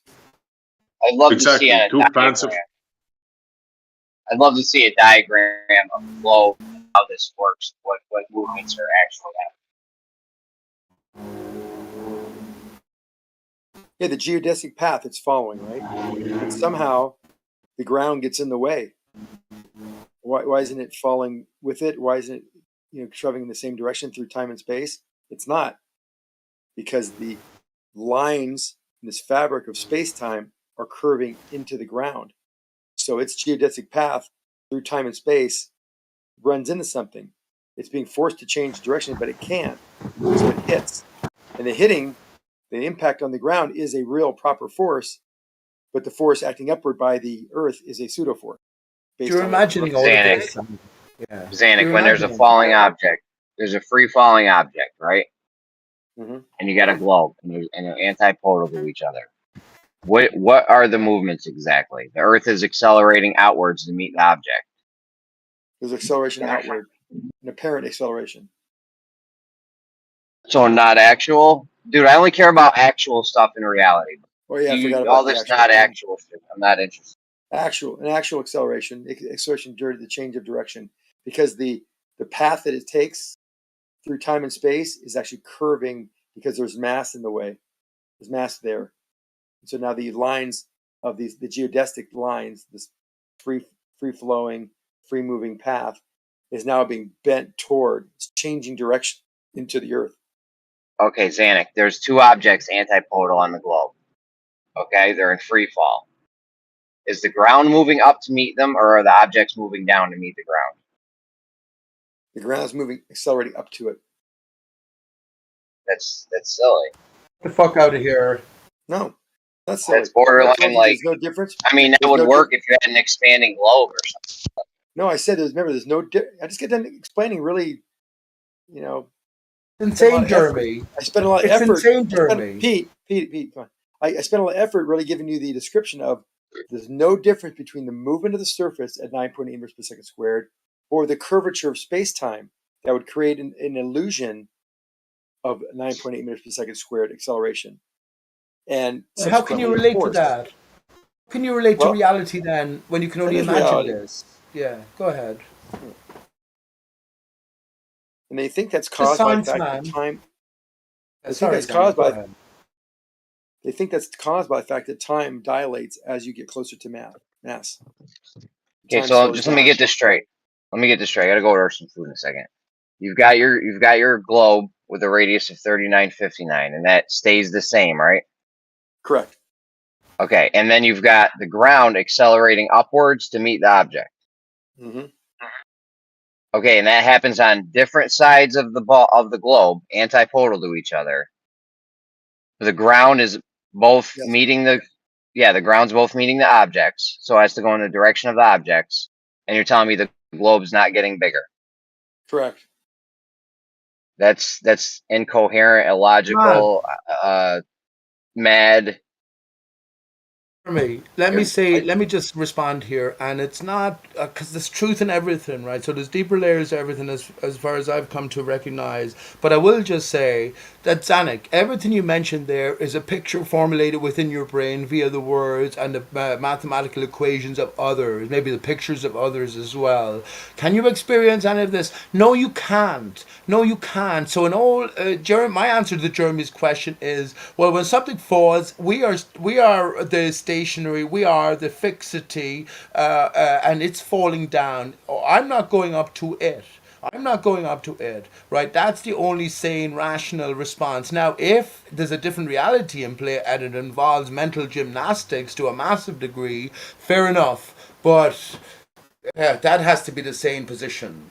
You have to be deemed insane, Zanuck, because you're living in your mind and you're rejecting reality. Go ahead. Didn't I explain pretty well the fact that this acceleration can either be a velocity change or a direction change? Did I not? Let's break this down to one piece by piece. Did I not say that the acceleration can either be a velocity change, and it can be caused by a change of direction or a magnitude of speed?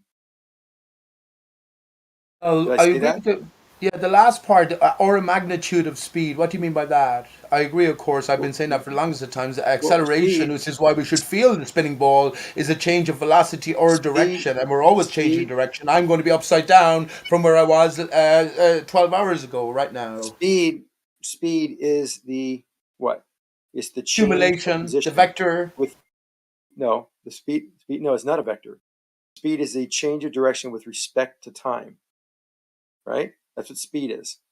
So I'm not changing the change of position. The change of position the change of position with respect to time is the definition of speed. Direction. The first derivative of distance with respect to time. That's what velocity is. Velocity. That's velocity, bud. So you agree it's not speed is the. I didn't say. Did I say direction? I meant speed. I meant distance. The change of distance with respect to time is the magnitude of the speed. That's the speed. Velocity. Distance over time. Yeah. He said change of distance. You can have change of distance with respect to time. Now that's the first derivative. Now the first derivative of distance with respect to time is velocity. Yes, but if it's a constant you can have change, hold on. Then the acceleration is a change of that. So the second derivative of distance with respect to time is the acceleration. Now we can have acceleration, which is a vector, two ways: either the change in magnitude, which is just the speed component, or you can have a change of direction. Both are part of that vector. Vector is made up of two components. Vector is the direction or magnitude. We're not going to change the magnitude. We're only changing the direction. And that's the That's basis of the acceleration idea. then. If you keep the constant velocity and you change the direction, that's acceleration according You to just what you double just said. spoke there. I'm going to yield the floor. Hello, Austin, and whoever else was trying to get in. You just Go double ahead. spoke there. You just double spoke there, Pete. You said change of velocity. No, velocity is made up of direction and magnitude. So if we don't change the magnitude, which is the speed component, and we only change the direction, that will require a force. Know that. That's obvious. Okay. Both So No, we're obvious. no, saying that's not true. Relativity it says is it doesn't true. require relativity says it doesn't require a force. Oh, that's We're a not good talking point we're as not talking well, about relativity actually. yet. We're not talking about relativity Yeah. yet, because in You relativity, are talking about relativity. no, we're That's talking all I've about heard just you talk strict. about is relativity. No, we're talking about. We'll talk about that in a second. We've got to walk before we can run. So yes, the change of No, direction, you just double spoke. change of You're saying momentum. that. So a change of okay, you do not agree that if I have a change of momentum that it requires a force? Your belief system says it doesn't require a Don't force. don't talk about So you don't beliefs. get to just compartmentalize it and say we'll talk about it later. You're double speaking. You literally invoked relativity to answer Jeremy's question. I did. Well, we Now can you're talk about pretending that too. to explain the answer so to his good. question, and you're saying you're not using relativity now. No, bending The won't be very space reason time. I started Certainly is talking. there. Yes. Oh my God, you unmute me. Can I respond? So I'm going to respond. You Yeah, said a lot of things there. So yes, when you're I going did through not. space time and you hit the Earth, there is a proper force hitting you. Now there is a centrifugal, there is a pseudo force hitting you. You impacting the ground will be a proper force, and this force is this change Dude, of you're double direction. speaking a lot.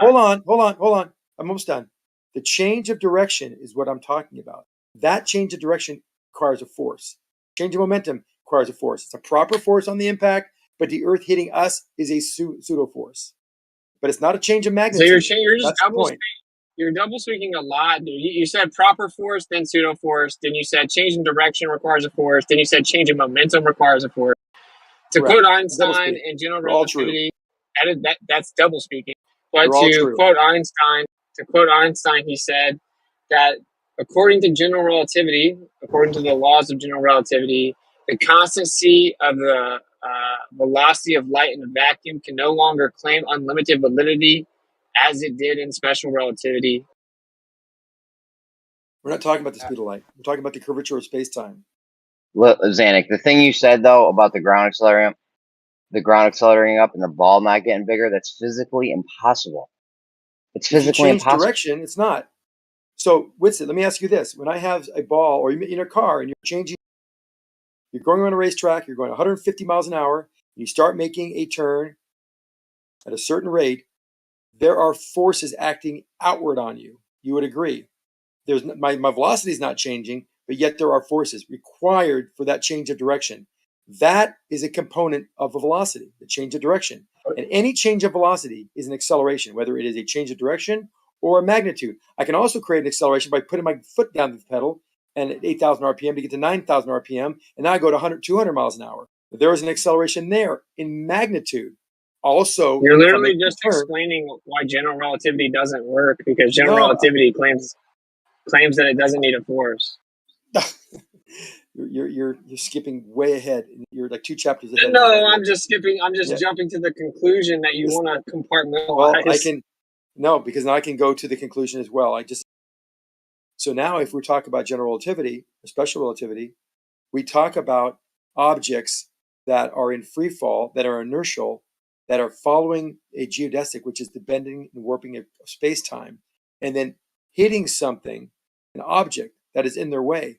That change of direction, this change of momentum, because now suddenly, with respect to the particular reference frame of the falling object, it hits something. There's a proper force when it hits, and there's a pseudo force that's hitting it. That follows general relativity. What are you talking about, bro? Exactly. I think it's cute how confident he is. I know, dude. He's just double speaking, dude. He said general relativity and special relativity, they're distinctly different things. Then you just invoked hitting something, which has nothing to do with the laws of relativity whatsoever. So general relativity says that no force is required specifically. Then I pointed out the quote of the constancy of velocity of light in a vacuum. You said we're not talking about light. Yeah, we quite literally are. You're talking about relativity. The speed of light also applies to material bodies. Witted. Hold Before on, Zanuck might want to come in. Pete. Hold on, Pete. I think Zanuck should be able to respond. Zanuck, I muted you. I guess I'm gonna have to mute you every single time to have clean audio because it seems like whenever you're refuted, you interrupt. Every time you're refuted, you erupt in an interruption. You just can't take the refutations. So I'm just gonna have to mute you every time if we're gonna have clean audio, or you're just not gonna be involved in the conversation. So I'm just letting you know that. So go ahead and respond now. Okay, then I'll have to make it more of a point. Yeah, I do. I get a little upset when people are, misspeaking for what misrepresenting what I said. So I'll try not to do that in the future, Gio, to keep your job a little easier. Well, that's But how no, it works. no. Like, hold on. In a court case, when you have like a witness on the stand and the prosecutor's asking him questions, that's the thing. The prosecutor might, try to represent something they said, and the point is that you can't just interrupt the person. You have to now, if there's ad homs or egregious things like that, and yeah, I mean that makes it tougher. That's where there should be an objection, ad hom, that kind of situation. Because yeah, it's not fair to have someone on mute while someone's just ad homing them. But this is not an ad hom situation. So the point is that if you think they're wrong or whatever it is, that's a case in which you have to wait to respond. In that sense. I get that, and I know we're not in a court thing. I know we don't want to parallel that either, but I get your point and your analogy. But we do want to. No, we do. I know. Well, if you do, hold on. Let me finish now. So it's not a matter of on how or just disagreeing with what I said. When someone misrepresents me, if I was a court and I was a lawyer, I studied law for a little bit. You can actually object to that. Nope, misrepresented what I said. Basically, you can say something like that. You can object every time that person misrepresents what you've already said or what has been prior to said by any witness or by yourself. So that's actually, and we don't want to do that here because I'd be doing it all day long. But I get your point, Gio, and I'll try to cooperate. That's not even true. You make objections for specific reasons, and the judge either sustains or overrules the objection based on the specifics of what the question is for the witness. Have you studied law? So this isn't completely. Yes. No, you haven't. Yes, I have. On the internet. I wrote a federal motion to dismiss for facial invalidity of a federal regulation that went literally unrebutted by 4 different U.S. attorneys. Yeah. Have you ever been in court? Yes, I literally went and defended myself for the free speech trial. I was literally in federal court defending myself. Were you able to object to anyone misrepresenting what you had said or what had been prior stated in the proceedings? You can only object to things such as hearsay. You can't object with subjective opinions about if you like the way they're represented. If someone misrepresents what you said, say the lawyer says, but Whitsett has said in prior testimony that he admitted to robbing that bank, and I have document. You say, objection, Your Honor. That'd be false testimony or false representation. You can actually object to that. So when someone says that to me, the objection for that would be argumentation. Because as you actually question a witness, you're not allowed to present argumentation as the prosecutor or the defense that's questioning the witness. Anyway, let's just move on. That's not what I'm talking about. But anyway, the point is, I get the point. The point is, I get the point, Gio, and I'll try to refrain from just objecting every time someone either misrepresents me or says something I don't agree with. So how did he misrepresent you? Refute you outright. Yeah. He said, I can't remember now. There's so many things he was saying. One of the things was they're not similar, not related. General relativity and special relativity. Yes, the bending, warping of space time is seen to be caused by time dilation. So there's a lot of relationship between special and general relativity. No, now you misrepresented what I said. I said that they're distinctly different, and in fact, I've already given a direct quote from Einstein as to why they're distinctly different. Special relativity applies a constancy to the velocity of light in a vacuum. Einstein himself says, according to the laws of general relativity, we can no longer say that the constancy of velocity of light in a vacuum can claim unlimited validity as opposed to special relativity. And I said, yes, they're related. And you said, no, they're not. No, I said they're distinctly different. I know they're different. That's not a question here. Anyway, you agree that the primary difference is that general relativity doesn't have the velocity of light in a vacuum? We're not talking about that. I'm not talking about light. I'm talking about relativity. I'm talking about our topic. The topic is change of velocity causing a force or requiring a force. That force is a proper force. It comes to a massive objects. When objects hit the ground, we're saying that they're inertial, they're in free fall, and that they hit something due to the bending warping of space-time, i.e. as is spoken about in general relativity. So I guess that hang on you a don't minute. Hang on, one understand. I sec. guess you don't. One sec. Well, just to be clear, we're not saying then the Earth's moving in opposite directions simultaneously. We're definitely not saying that, are we? I just don't think he understands the relevance of my point Yes. pretty clearly. So I do, actually. It's okay. No, you don't. The reason that it's relevant is because when general relativity was forced to admit that it can no longer claim unlimited validity for the constancy of the velocity of light in a vacuum, what he's saying is that due to the bending and warping of space and time on general relativity on the scale, in the presence of any accelerative frame or gravitational field, for example, you can't claim unlimited validity for a constancy of velocity of light, meaning that it can change direction. Okay, now what's the cause of the changing of direction? It's actually the bending and warping of space-time, specifically void of a force. So it's directly relevant to your point. I see what your problem is. Yeah, you're right. That's exactly what I'm saying too. You just missed the point. So even though we're changing direction, that is not a direction in Newtonian sense. It's not a direction change in that reference frame. It's actually a geodetic. It's a straight line. But the straight line in space-time has been curved. So that's where you're really drawing an incorrect conclusion there. We're saying that something is falling. It's inertial. It's basically just moving through time and space in a straight line. But the straight line is curved. It's following geodesic. And if something now, because those lines are bent because of the presence of mass, and it hits that mass, that's a force when it stops it. It stops it from its progress through space and time. And that force is now a proper force compared to the force that the object acted on it with, which was a pseudo force. That's all it's saying. It's pretty simple. And it's validated by it's validated by the experiment or the observation that if something is free falling or thrown off a building, for example, that it is in free fall. There's no forces acting on it whatsoever. Yet we can measure an acceleration to the ground. And that paradox is something that explained very well by the general relativity theorems. You've now invoked Newtonian mechanics, which is, again, distinctly different from general relativity. And of course, I jumped in just to hear the conversation you were going back and forth with Jeremy, where you specifically invoked general relativity. The fact that you even utter anything to do with Newtonian mechanics right now is a non sequitur. No, it's all about the reference frame we're observing that interaction with. So you're saying the proper force is Newtonian, and I would agree. When that object hits the ground, we're saying that it is a proper force that hits it, that it impacts a force on it. But the force coming from the ground is a pseudo force. And that follows general relativity. That is bending, warping, space-time personified. Except you forgot there's a gazillion reference frames. So you're wrong. There's infinite reference frames. We're only talking about the one referencing the inertial reference frame and the accelerated frame.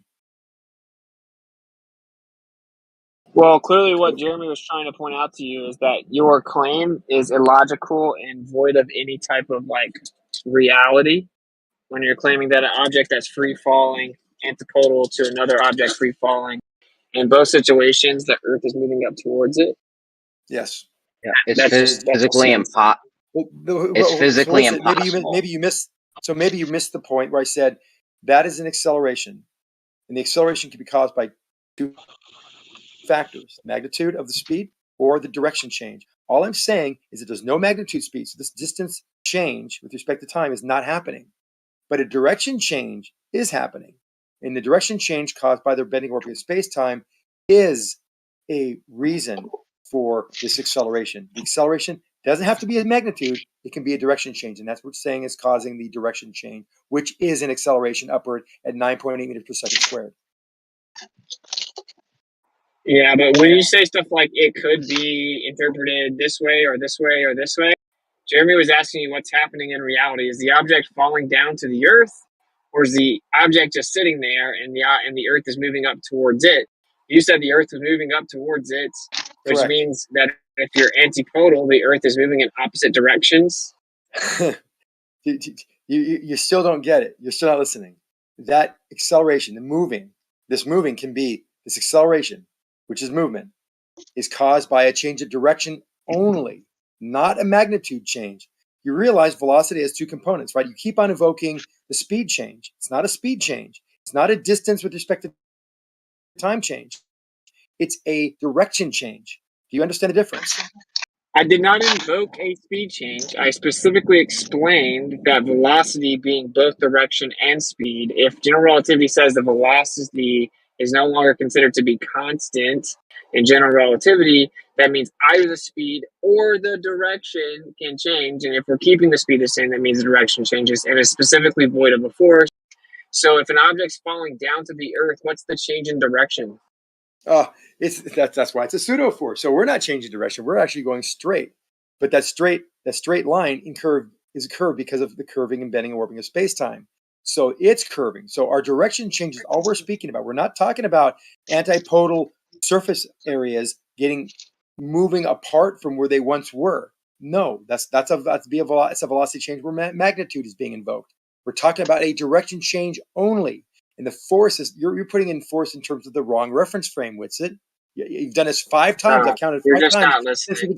Hold on. I've been talking about this for the last hour, and in the last 15 minutes, you've mentioned it 5 times, the same exact mistake. We're not talking about a speed change with distance with respect to time. We're talking about a direction change. And then you go back to special or general relativity where there is no force by the direction change. You notice that like his tactic is to just keep repeating the conclusion as if I said something I didn't say, no matter how many times it's corrected. If you keep the speed the same and you're saying the direction changes, that's still applicable via the velocity not being constant. You just keep on responding with I'm claiming that the speed's changing when I'm specifically saying the opposite. But so what your answer is that it's going in a straight path, but it's curving. Yes, exactly. And I don't know why that's so hard to figure out. Oh, no, I understand your belief system. I know it's paradoxical and nonsense, so that's the point. Well, if it's paradoxical, then so is an object visibly, measurably accelerating to the ground, yet having no forces acting on it. That's a paradox. And this explanation is the best one that we have. Now, if you have something better, knock yourself out. Explain it. But you have shown me the last 5 times that you keep on conflating the curving and bending and warping of space-time, that curvature not requiring or creating a force, which is true to the fact that when they run into something in that path, that inertial path, that force is real. Just to clarify for the room, you're saying that the object is going straight, but it's curving. Correct. Okay, and you said that the Earth is going around the sun, changing direction, but it's not changing direction. Correct. Okay, so maybe pump the brakes on touting intellectual superiority. No. Whitsit, this is, again, general relativity 101. I know it sounds crazy, and it sounds making it sound like it's crazy, and Essie will back you up because he thinks it's nuts. But this is the fundamental foundation of why things that are inertial will run into things like the ground, because the curving and bending and warping of space-time when it's near math changes the direction. No force is created in that reference frame, but in the other the non-inertial reference frame, the inertial reference, non-inertial reference frame, that will create a force because that object now will run into you because the lines of space-time has curved into the object because it's massive, and because now you're going in a straight line curving at the same time. I know it sounds like you're double speaking, and then you hit it. That makes your mind explode, and you say, "Oh, we're silly. This is crazy and stupid talk." But it actually is the fundamental foundation of general relativity. Sorry. Please, Larry, talk. Yes, I just wanted to say that a married bachelor goes into a and he orders a scotch on the rocks of noise. Thanks. I just want to point out that you just basically reasserted your conclusion by reifying the concept of relativity, which reifies the concepts of space and time. Basically reasserting your conclusion and contention is not admissible in intellectual forum. So I do agree with you that this is general relativity 101. That was just a gaslighting tactic as if to imply I don't understand it. I fully understand it, which is why I know that it's ridiculous, because it is indeed the foundation of relativity, and that foundation is paradoxical, contradictory nonsense. Yeah, let me just say something in plain English, because there's a lot of fancy talk going on. This is what people like, well, I won't say people. This is what people try to do to confuse the subject, right? Put fancy talk, relativistic, this, that, and the other thing. This is what Zanuck wants you to believe. Your honest sphere, one person is on top, one person's on the bottom, They both jump. Now the surface of the sphere moves and meets both people. They don't fall towards the sphere, but yet the sphere is not expanding. This is plain English what Zanuck is trying to sell to you. Okay, let me respond to that real quick, and this involves Witcher too. We both all agree now, it seems like Witcher did, that he says he understands special and general relativity. He says I'm repeating it correctly, but the fact that I'm repeating it and telling what it is sounds like it's crazy, nonsensical, and it's circular reasoning and reaffirming the consequence. So the point is that yes, if these things do happen, if space and time are bent, it all makes sense. Now, just because you don't believe it, that's fine. You say that's not the reason. Then you can come up with another theory. But the bottom line is there's still a paradoxical observation, and I mention this every single time we talk about it, which you know that when something's in free fall, no forces are acting on it at all. They can be measurably no forces acting, yet we can visibly, measurably show that it is accelerating with respect to the ground. Now, that's a paradox. It's answered very clearly and accurately by the bending and warping of space-time, but that may all be bogus and bullshit. And you have to now say why and come up with a better explanation of how that's possible. Because our explanation, mainstream explanation, does work. If space-time does bend and warp, then that makes sense. All this works. So it's not stupid talk. It makes sense. No, it provably does have a force acting on it, though. So there's nothing you can say that's gonna. Go ahead, Jeremy. There's nothing you can say to make sense. The thing you said about the globe and two people antipodal and it's the ground's raising up to meet both of the free falling objects. I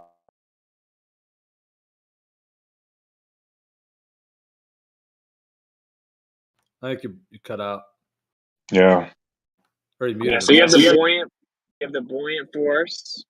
So let's just start with that one.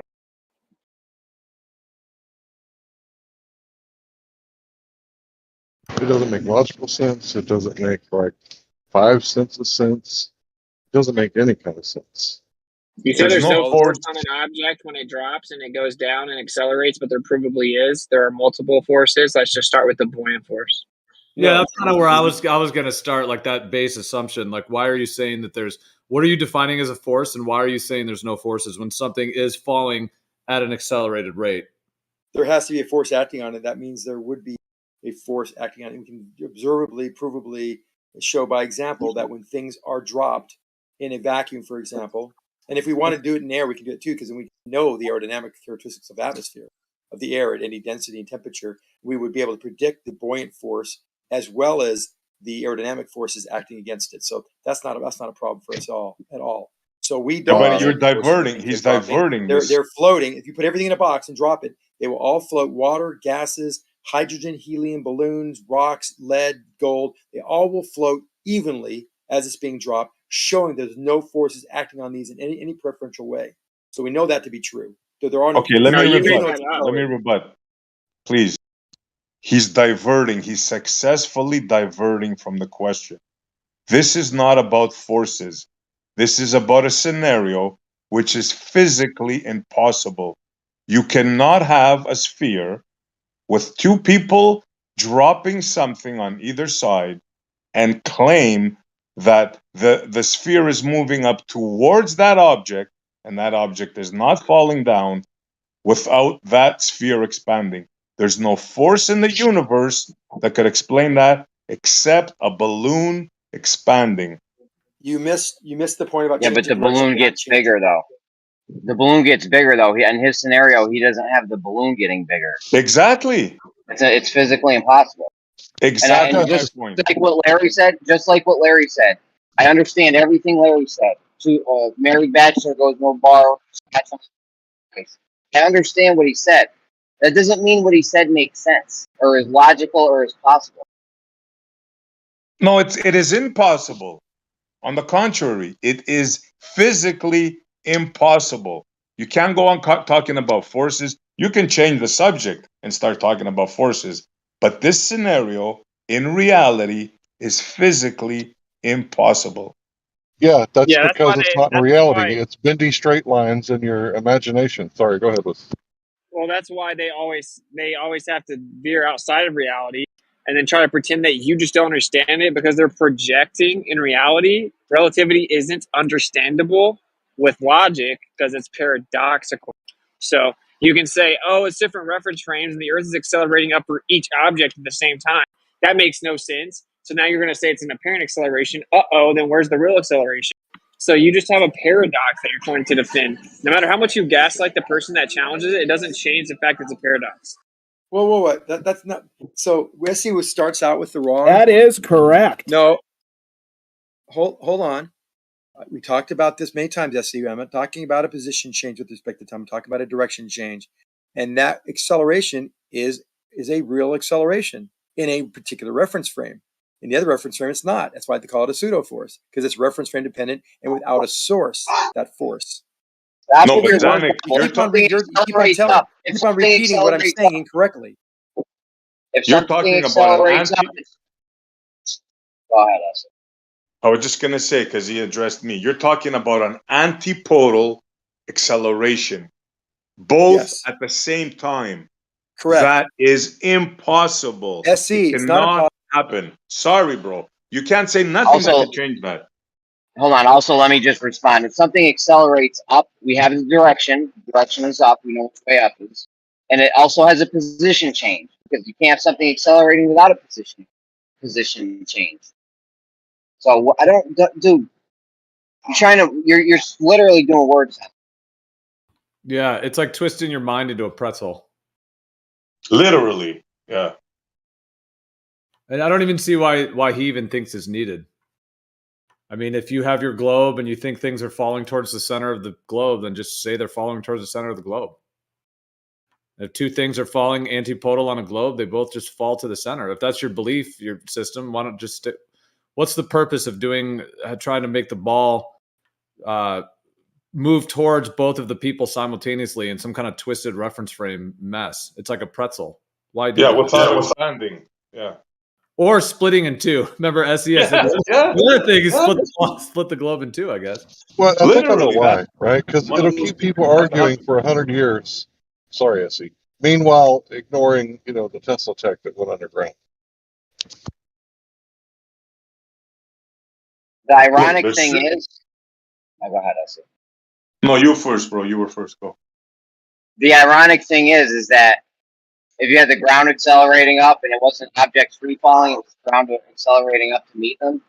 Ironically, this would work on a flat Earth and not a globe.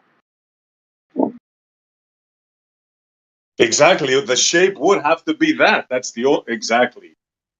Well said. Because they're both falling down towards the same reference frame. Yeah, like the Earth can move in one direction, not different. What's even funnier than all this is that even in their own paradigm, they've realized that they have to scrap relativity. So the fact that people would invest this much intellectual energy to defend the paradoxical nature of it is wild to me. It's not even needed anymore. Your own paradigm said it didn't work. Let it go. Just say, we don't know yet. We're still trying to figure it out. Our model can't even be explained theoretically. Yeah, he can't agree with a flat earther on anything, really, though. I mean, let's be honest. Well, Zanuck conceded and agreed that the heliocentrism and geocentrism are, like Whitsitt was mentioning, the dynamic and kinematic equivalence. Zanuck did concede to that. That's good. Can we pick out some more times when he's agreed? He has enough self-awareness to know, that if literally no actual astrophysicist or whatever would ever disagree with it, there's no benefit to just making an ass out of yourself in Discord. So he has that much awareness. So I will give him that. If we were to rank Glober self-awareness, Zanuck ironically is higher up the ranks. So I would have to agree. So that means he deliberately interrupts us and just doesn't care about decorum and other people's right to speak. Yeah, I'm not going to get into the messy, intention and stuff like that. I'm trying to work. Zanuck's gotten a lot better over the years with the interrupting and the crazy. You know what I mean? It may not look like it, but it has gotten better. I think he is trying to work on it. We're all trying to be better. Yeah, say you only beat your wife once a week now. That's an improvement. Hey. Fucked up. I'm just kidding. False equivalency, but it's still funny nonetheless because It illustrates Thank the you. point. Yeah, we that's only really had to good. mute him 15 times today. That's also, yeah, that is an improvement. But like I will say this, like Zennik, if he's being honest, he would admit he's learned a lot about his own belief in this realm. So he I taught has Xanax, refined his positions often. I taught Xanax so much about the Coriolis effect. It's unbelievable. What's funny to me is that when you bring up something the ballers have never heard about, right? Like 5 minutes into it, they're schooling you on it. They just heard about it like Yeah. 5 seconds ago. They did some Yeah. preliminary Wikipedia research, and I hate to say it, but that is their alma mater. That On is the very subject. funny. That's They the best adapt. one, bro. Yeah. They adapt and overcome. That's too real, bro. If you like start to say something, you can trap them though. But just like kind of say something, let them disagree with it, and then explain. No, this is what your paradigm says. Read something from an article, and immediately they'll start teaching you why it makes sense. So we have an unfair advantage, to be honest, because we all can kind of speculate and think for ourselves, and they have much more of a rigid script they kind of have to adhere to. So in a way, like I kind of empathize with them, Yeah, it's really gotta be tough to like defend ideas that are not your own. Like, what's it?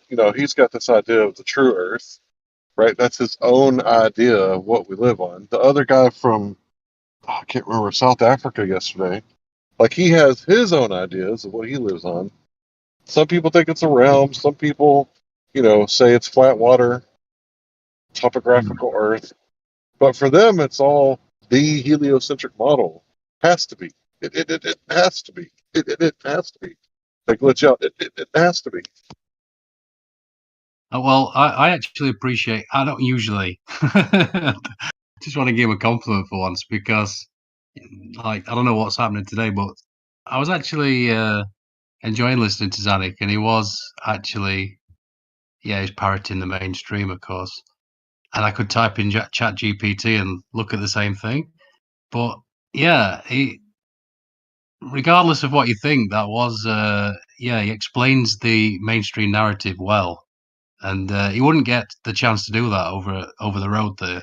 He'd just get muted. So I think you need to learn it first if you're going to reject it. Is my point. All right, And listen, I agree. I agree with that. Listen, I don't want to be offensive, but this brings the point home. He's the smartest retard.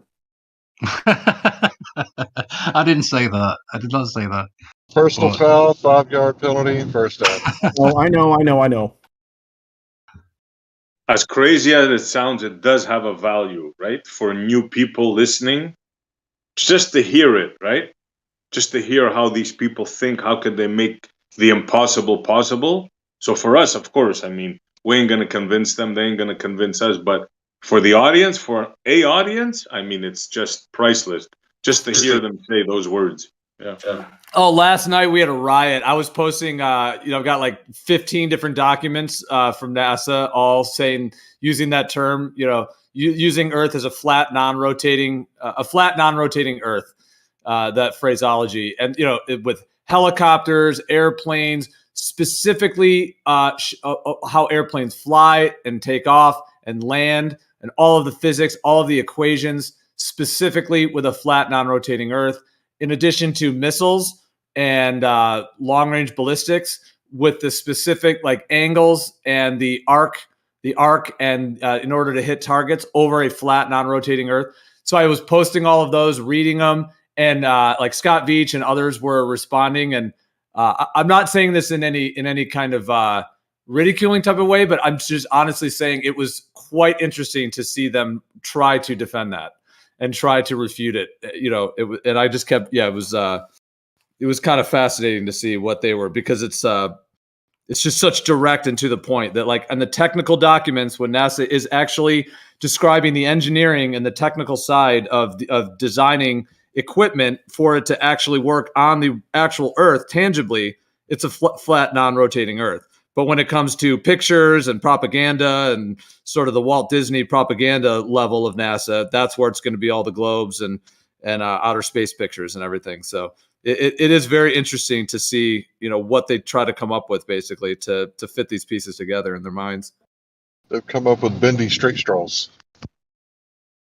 Yeah, I must admit that's one of the things I enjoy is listening to the excuses that they come up with, right? Now, especially with the James Webb Telescope, that's one of the things I'm waiting for right now, to hear the stuff that they're going to make up to support the model. Yeah, it really fascinates me. I don't know why, but yeah.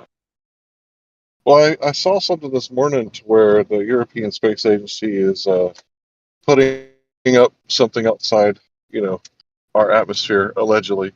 And they're going to see, about this dark energy thing. And they're waiting to get back, like, I'll just post it. I got it my stuff here. I'm kind of remembering it from when I first woke up this morning, which isn't good. The DAMA mission, The Dark Side of the Universe. There you go. You guys can check it out at your leisure. But I think, texted that they're going to come back and say that this dark matter is, electromagnetic in nature or something like that. Or dark energy. Sorry. Yeah, dark matter is going to be electromagnetic. I think they have to concede to the electromagnetic universe, the electric universe theory at this point. Did you post something? Because I don't see anything, bro. Livestream VC. Are they going to try to? Are they going to try to fuse electric universe with quantum? Try to. That's just my speculation, so don't take it for don't write it down. Don't quote me. It's just my speculation because they have to do something at this point. Like they literally got like a massive catastrophe going on with this dark matter, dark energy thing. Yeah, it's so like I think they have to do something to reel it back into reality a little bit. It's like that train in Back to the Future 3 when it the train tracks end and it launches off the cliff. It's headed for that. The current model is headed off the cliff, unless they can time travel and somehow do some other patchwork. If we get a whole bunch of trains inside of trains inside of trains, we may be able to time travel on it. As long as Cher is the train conductor. Tell me if you can hear the lyrics in your head right now, since I said Cher.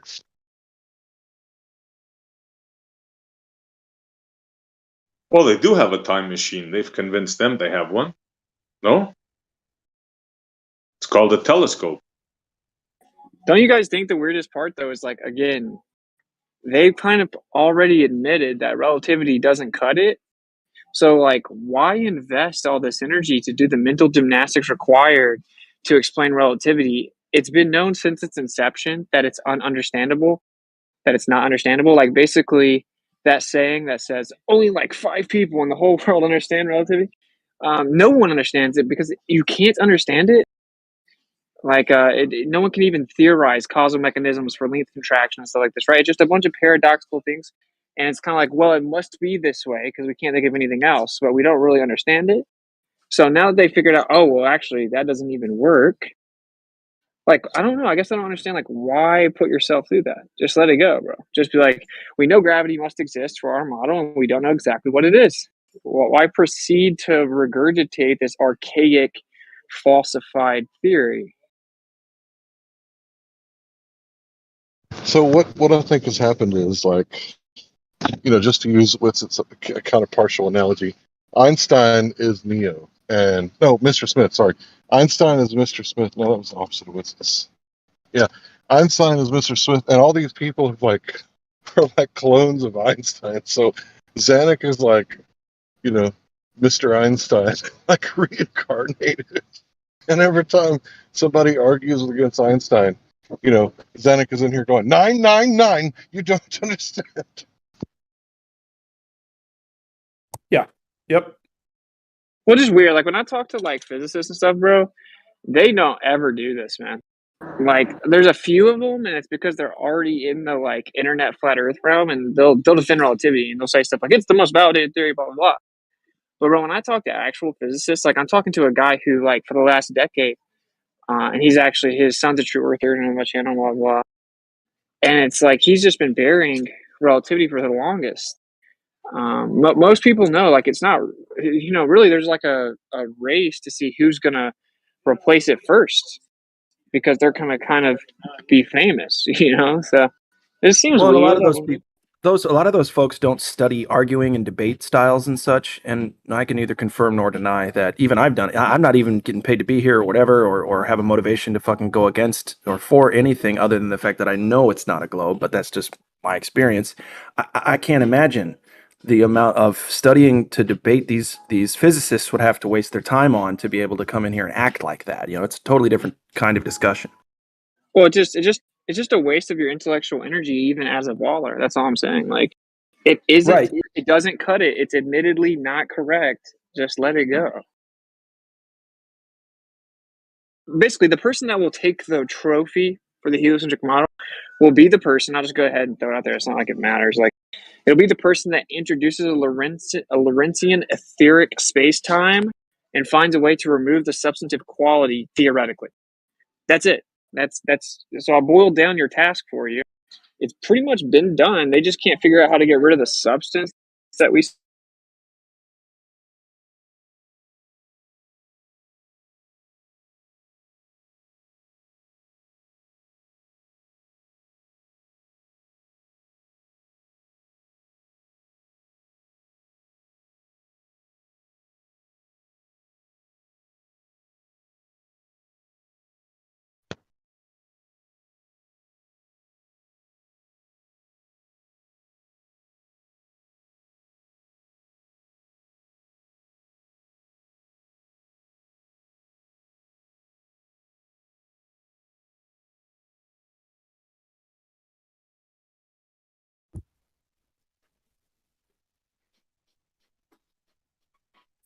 Did he just cut out? What's it? Yeah, is anybody talking now? Maybe. Well, nobody's talking, but I don't know if he cut out. I think he did because I didn't know if mine cut out or he did, but yeah. That was a lot he of dead might- air. Okay, just checking. It is dead air. I thought it was my end. No problem.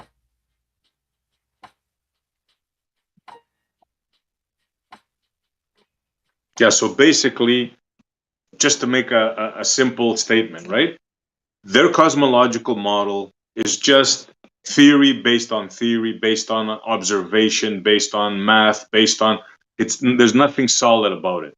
It started off with them imagining that the Earth was the same size of Venus, then they went to variable stars, then they went to quasars, right? Then they started looking at galactic arms, they got that wrong, then they introduced dark matter, then they went from expansion to crunch to expansion to wait a minute, why is it expanding? Okay, dark energy. It's all a hodgepodge of things that could be dismantled by anybody. You don't have to be a professor, you don't have to have high-end education, you just got to learn a little bit about the model. It's self-defeating.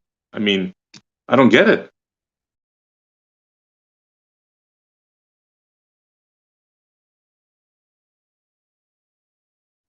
You cannot make a scientific, logical argument about this model.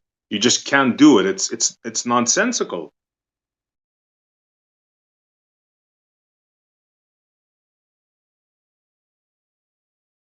That's just my opinion, anyway. I feel like we'd have more people in here defending it too, not just the same 10 characters if it were actually a globe. I don't know. It's just my feeling. Yeah, that's why no reputable scientist would come in here. Can you imagine? Can you imagine a reputable scientist coming in a place like this and us asking him questions? Well, the conversation would go quickly, right? It wouldn't be a lot of this trying to call people out on nonsense garbage. It would be about the information, and that's it. Yeah, they would have to admit when you tell them, the speed of light is this, or they would say, "Yep, that's our model." They wouldn't fight it. Well, yeah. See, when they got cornered, it would sound uncomfortable. We could tell that they are cornered, but then I feel like they would have a more adult response to it, and it wouldn't be just a programmed knee jerk. I have to go against this because it's challenging my beliefs. The cognitive dissonance thing. Yep. That's why you'll never see them. You'll only see them debating themselves or giving lectures or taking scripted questions from audiences. You'll never see them in a proper debate with somebody that knows what they're talking about the model. You'll never see that happen. Yeah, I mean that They're does. not paid to answer the questions, right? Sorry, go ahead. Yeah, yeah, and I was just gonna say too. I mean, that is the case in other fields as well. There's a lot of other fields that's the case. That there's a certain sort of echelon, if you want to call it that, of certain authority, as it were, or professionals that claim a certain level of authority within a field, and then they really won't have an actual open dialogue, with those that have it, differing or either a refutal or rebuttal of what they're claiming. They kind of keep within their, it's like they're being paid. They have their quote unquote reputation. So, I mean, as much as they try to claim the peer review system is this, wonderful, fair thing, it's actually way more controlled. It's just an inner club of an inner club, even though they try to sell it as if it's some kind of open peer review type thing. Right. But, Who fact checks the fact checkers? Who fact checks them? And it's like, come on. Bill Gates money.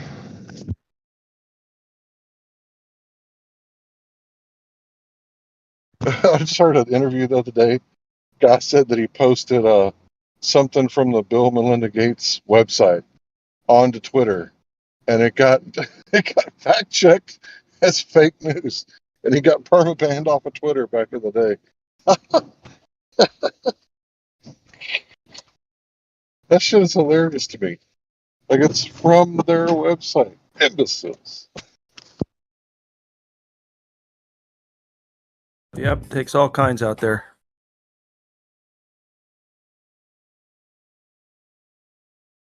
Right, but whoever has that job, like, I'm Twitter security. You don't have a hall pass.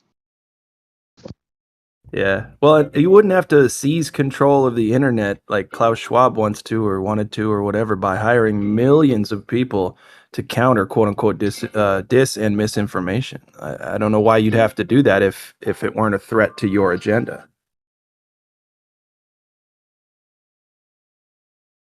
Yeah, or go testify before Congress and tell them, well, yeah, we're going to do something about this flat Earth stuff on YouTube. We Yeah, have a like protocol. they're telling the world, hey, we don't like that they're talking about the flat Earth.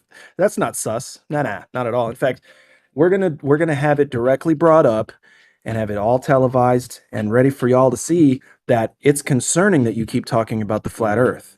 Never mind this transgender stuff. Never mind medical misinformation. No. Flat Earth is a big problem. Can you imagine, like, someone posting on the internet, pizzas taste bad and it's not very convenient? Like, so? Go ahead, bro. Knock yourself out. Yep.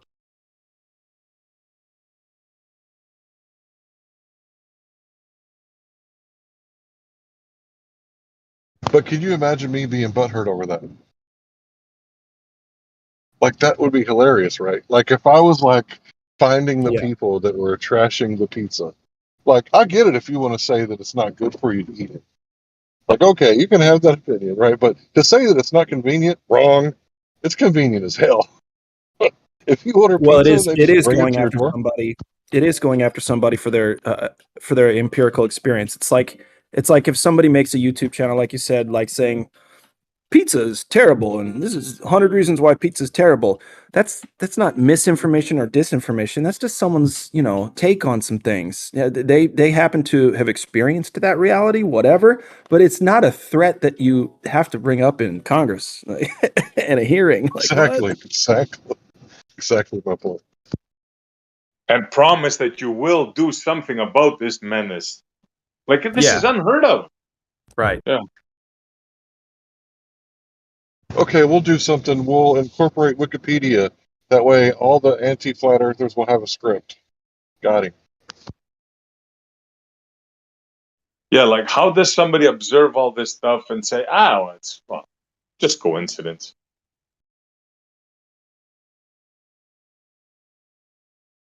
Check the live stream text real quick. I posted the YouTube admits scumbag behavior. Why would you censor something so harmless?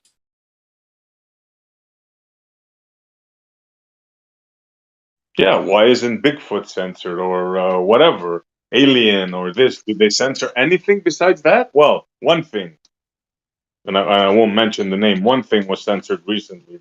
But besides those things, what else? You can talk about anything you want. Really? Why don't they censor Santa Claus? Like, that's fake news, right? Yeah. Well, also, like, they try to claim the Copernican revolution was a revolution. If it's a revolution and it's true, why do you need to shut down ideas that it's different than that? If it really was some huge breakthrough, the truth was revealed, they discovered the earth was a globe, Copernicus, it's this whole revolution, and this is what everyone's trying, you're standing on the shoulders of giants. If it really was that, then why do you need to run around shutting down ideas that go against it if it's actually true? It's like this, yeah. It's like, how many videos are there like disinformation disclaimers about like hot dogs? If there's a YouTube channel about fucking, eating hot dogs, like what if 10 scientists got together and agreed, oh well, this YouTube channel's talking about hot dogs this way and it's misinformation, like, how many other YouTube videos have that little wiki article saying, actually, this isn't true. I know we allow it on the platform because technically we have to, but it's not true. Like, what? Exactly. Why you got to perform damage control on some shit that ain't damaging? That's all I'm saying. Yep. Anybody doesn't see that, just that alone tells you a lot.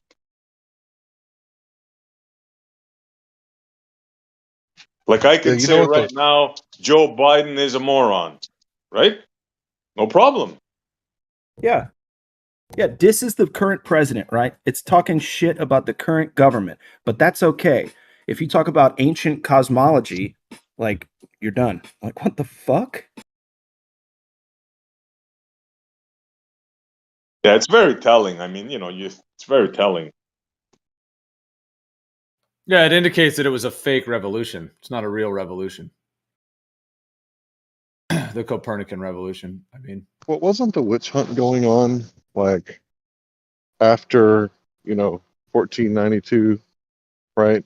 So this era, right? They were already kind of doing the witch hunt thing. Anybody caught like collecting herbs and stuff like that? The Witch's Hammer, if you guys haven't read it, it's pretty crazy. All the reasons that they waged war on the people. But yeah, there was all kinds of inquisitions going on during this time, and then the wars.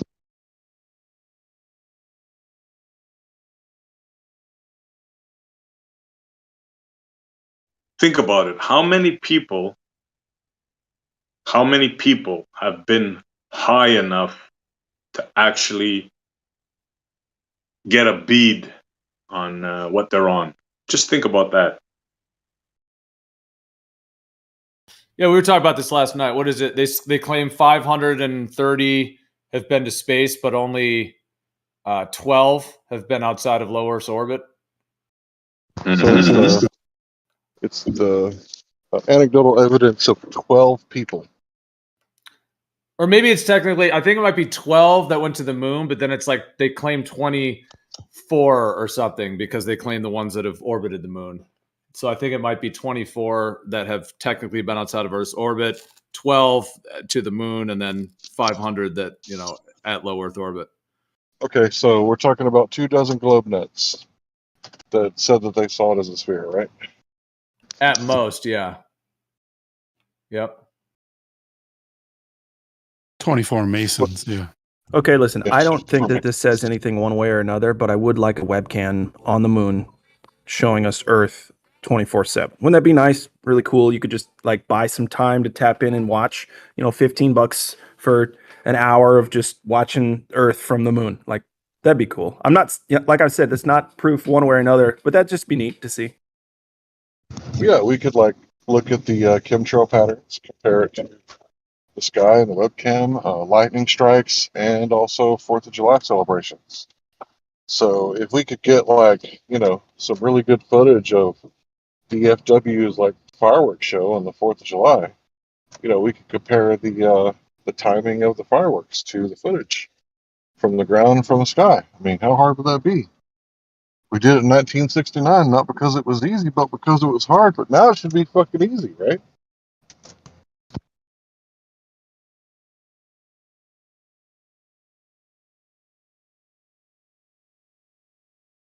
I mean, there's so many ways that they could have shut us down if they had the truth on their side.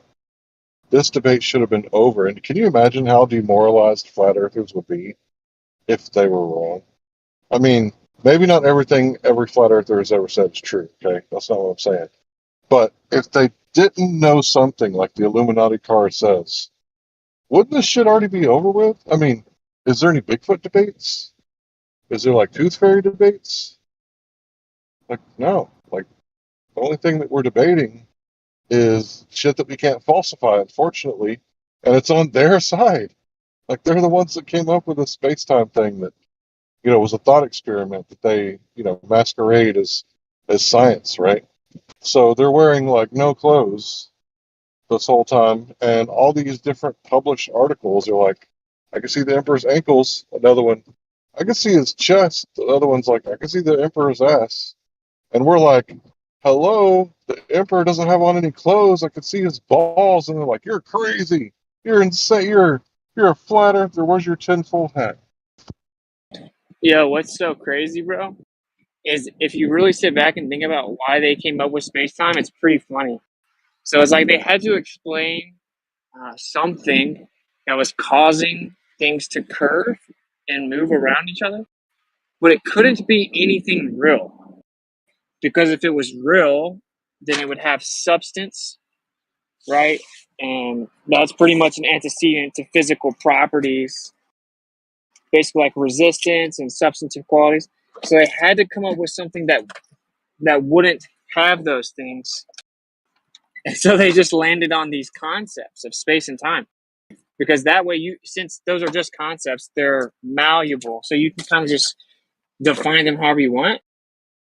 That is why they came up with space and time. They had to come up with something that really didn't have any substance, so they chose space. And when they did that, that's dimensions. So once you're saying that dimensions can change, well, speed staying the same, and then the distance changing because the dimension changes, that means you have to also invoke time changing. That's all it is. That's literally all it is. Like, no one can think of anything else. So the emperor is literally wearing space-time fabric, and everybody's like, I can see the emperor's ankles. This is where I made that point that basically the spell of heliocentrism boils down to this. People misinterpret paradox as profundity, meaning when people are like, this seems like a paradox. I can't understand this. They think that means it's really profound. Wow. It's so profound that it's hard to understand. Wow. That makes me feel smart.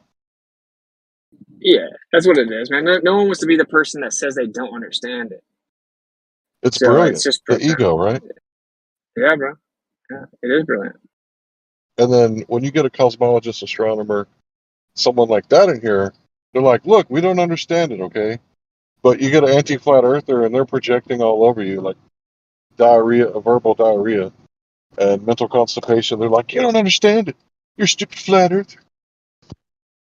Yeah, I was trying to tell them about this in my last stream, titled Fallacies, Golden Glover's Fallacies.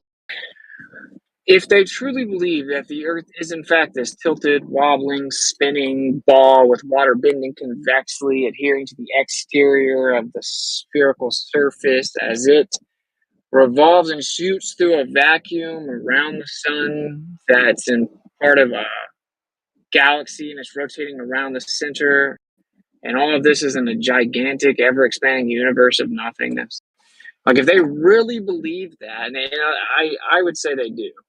They do believe it. And you think flat Earth is a serious regression in intellectualism of mankind,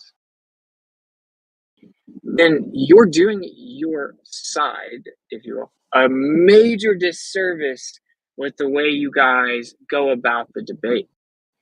if all you can invoke are fallacies and you can't present any avenue of falsifiability, right? And you have to have this like disingenuous fallacy flooded approach.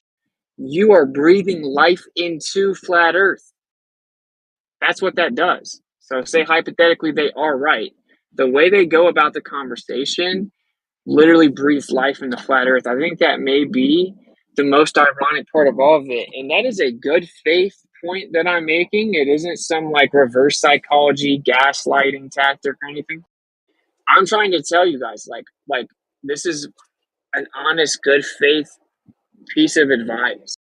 Refine your approach, because if you truly think flat earth is so wrong and so stupid and such a regression, you need to refine how you approach the conversation, because you're ensuring that it's going nowhere. I didn't watch your last stream. Usually I'm in your streams when I get a chance, but I missed your last one. But I kind of need to go back and watch it, because I was telling the new guy yesterday, the guy from South Africa, I was like, hey man, while you're here, you said you're the logic type, right? You're a philosopher.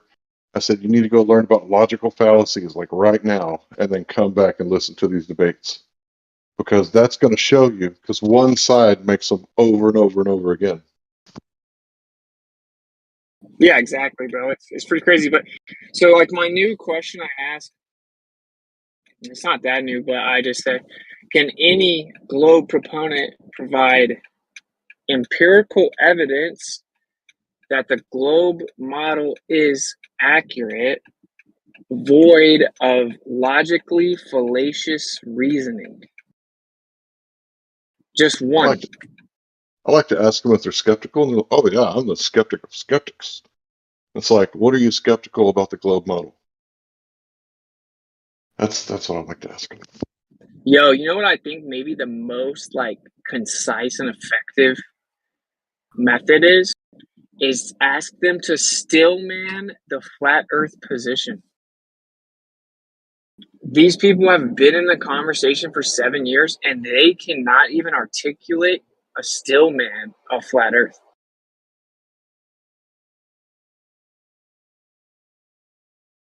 So what are we even doing? You don't even know what you're arguing against still? In order to make any proper determination, you have to be able to stillman the other opposing side. They don't want to do it, dude. Especially not live. They can't even say it. I mean, I don't know. Well, I I don't know mean, if I most flat earthers, deny a model necessarily for us to stillman. I don't know what to stillman. I didn't even say the word model. I said position. So can you stillman? Like, for example, let's just pick out a specific phenomenon, one of your favorites, the sunset. Can you stillman the flat earth position about sunsets? No. Usually when I bring it up, it like goes into like sort of a ridiculous, like I'm being ridiculous, and you don't even know, dude, kind of thing, and I really never get a good explanation of how the sun actually sets on flat Earth. Don't you guys agree that the point I'm making is pretty impactful here? Like that they can't stillman the flat Earth position. I can stillman the globe Earth position. Honestly, I think I can present it with the best of them. So obviously, the flat Earth position of the sun setting is that the sun is a smaller, more local light source. It moves over top of the Earth. It gets so far away that you can no longer see it because it extends beyond the vanishing point. So you have an angular resolution limit. And the reason that the sun disappears from the bottom up has many variables, one of which is the atmospheric occlusion, maybe would be the word, obstruction. So you have the most dense part of the atmos at the bottom. So that part is blocked out first. You have your line of sight extending straight out to whatever you're viewing. Since the bottom of the object is closer to your line of sight, and everything is converging to your line of sight to then reach the vanishing point, the bottom hits it first because there's more above it. So it disappears from the bottom up because of those two reasons. It disappears into the vanishing point, not behind the physical horizon, because the horizon's apparent. And you don't have to go through all that detail, but that is the answer. It answers all the points. Normally what will happen is someone will say, why doesn't it change angular size back? Which is actually a red herring away from the specific points that were made. And then, so basically that's like an implicit concession, like, oh, I can't rebut those other points you made, but it doesn't work because of angular size. But then the next time you talk to them, they'll bring up disappearing from the bottom up again, or they'll bring up that it shouldn't disappear at all again. But then when you say the points again, they'll say, why doesn't angular size change? You can say, well, it does actually change. Even according to the globe model, it changes throughout the day and throughout the year. But it just doesn't change much.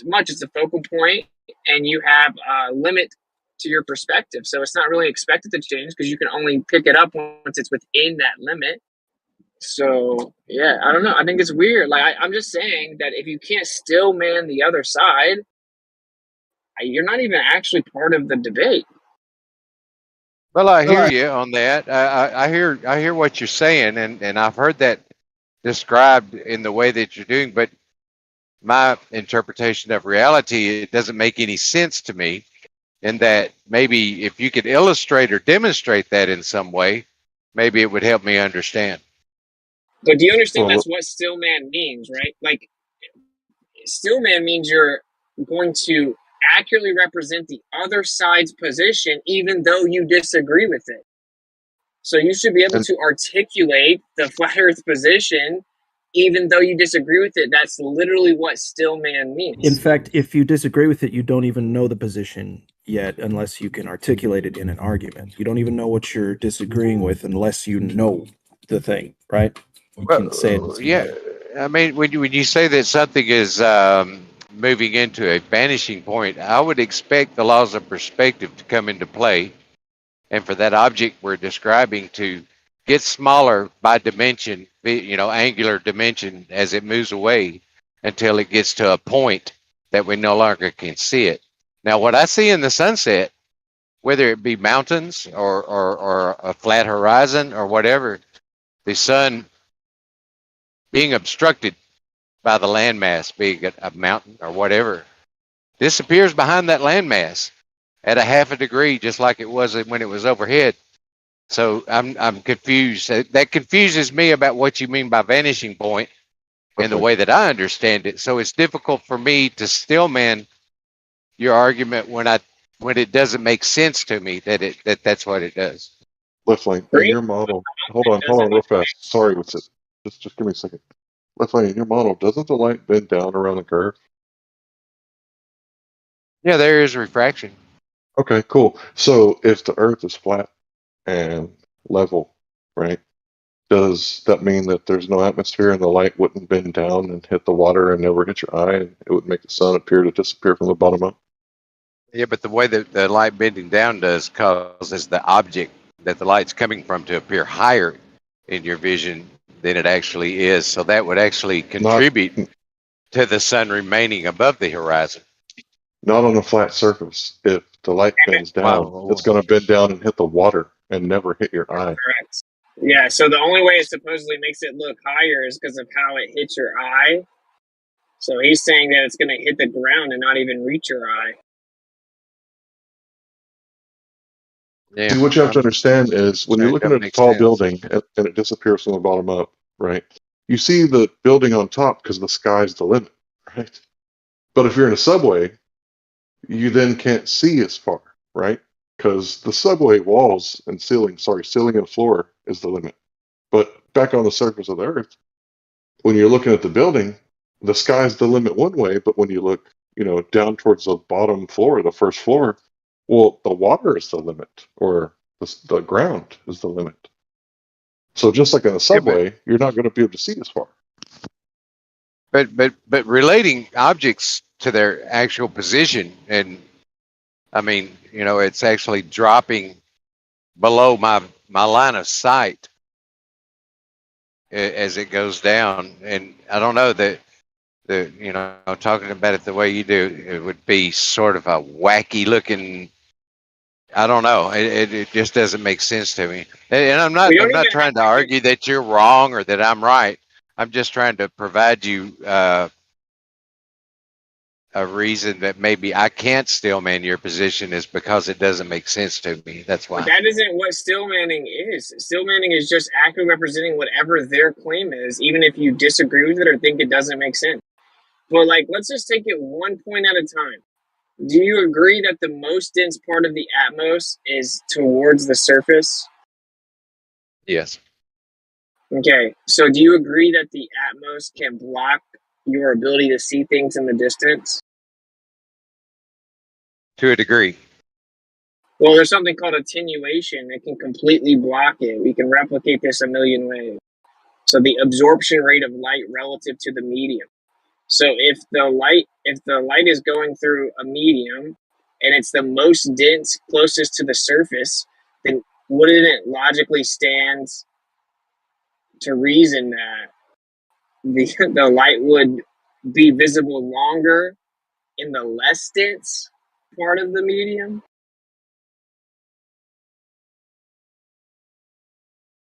So that's one point right there. Like, we're looking at the sun, and the bottom of the sun is going through the most dense part of the medium. So logically speaking, it would disappear first.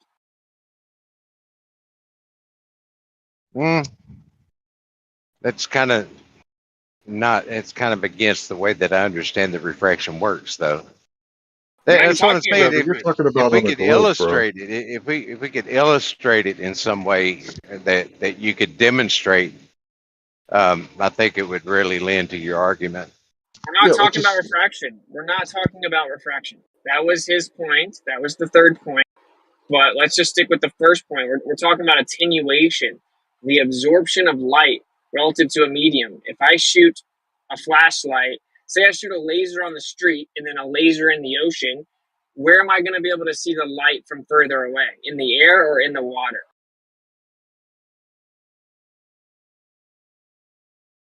What do you mean in the air or in the water? Like, if I shoot a laser on the street, down a street through air, and I shoot a laser the same distance through the water, I'm not going to be able to see the laser as far in the water as from far away as I do in the air, because the water is more dense. Thus, the absorption rate of the light is higher. It's called attenuation.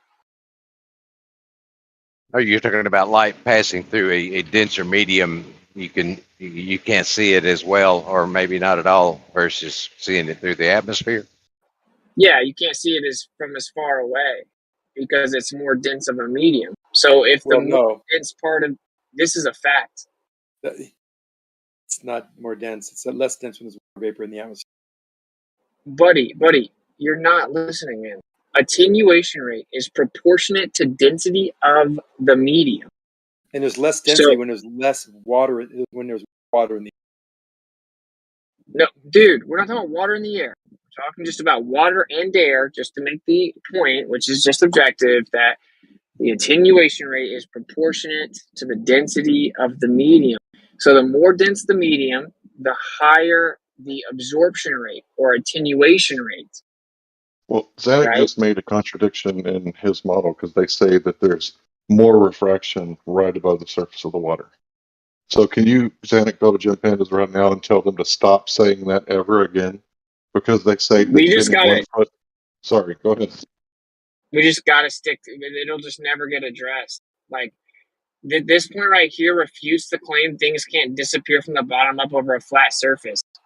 Like, they have to acknowledge the point. So the Atmos is most dense at the bottom, which means the light is going to attenuate faster through the bottom of the Atmos because it's more dense.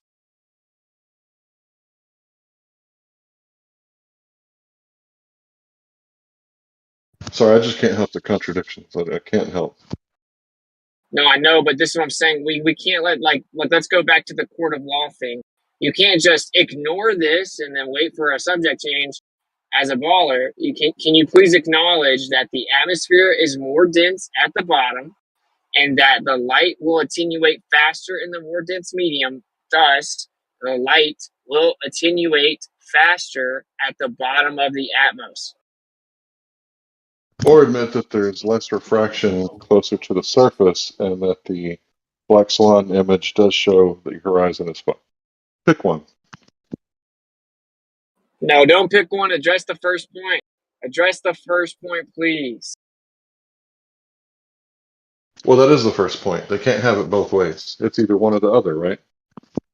Well, this is just like a fact. Like you can measure this in a lab. Light attenuates more in a more dense medium. So that means you're not going to be able to see the light from as far away through a more dense medium, which means it's going to disappear first at the bottom. And in fact, it's going to be a gradient of disappearance. As it keeps going further away, it's going to keep disappearing up and up and up, because as you go further away, you introduce more and more of that medium. So it's going to disappear from the bottom up gradually. That's just the first point. We got multiple points that explain why the sun disappears from the bottom up. But if we could just maybe address that point, that would be cool. Yeah, Left Lane, how could you not just say yes to that? Well, I'm sort of picturing it, and we're talking about light attenuation through a dense medium, and trying to explain a sunset with that, and we don't see the sun through the water. We're just seeing the sun, appear to go behind the horizon, and I'm just as he's talking, I'm trying to equate that to what we see as what we call the sunset, and I'm just having trouble relating what he's saying to why the sun sets. Well, I'm just trying to get you to acknowledge the principle first, right? Because I said there's two primary parts here. So as things shrink in the distance optically, we call that, angular size change with distance, right? So the angular size changes and it's compressing and converging towards a point. Where is that point it's converging toward? It's your line of sight. So the object is getting smaller in the distance, converging towards your line of sight. So if I'm 6 foot tall on the beach and I'm looking out, my line of sight is 6 feet above the water, extending out. So the sun goes much higher than 6 feet. As it starts to drop down due to perspective, it's getting smaller and smaller, converging towards that point. Well, if I'm only 6 feet tall, then the bottom of the sun is going to hit that line of sight before the top part, which means the bottom's going to reach that vanishing point first. The horizon is the vanishing point. That's why it moves around based on the atmospheric conditions. So when you combine these two, it would have to disappear from the bottom up on a flat Earth.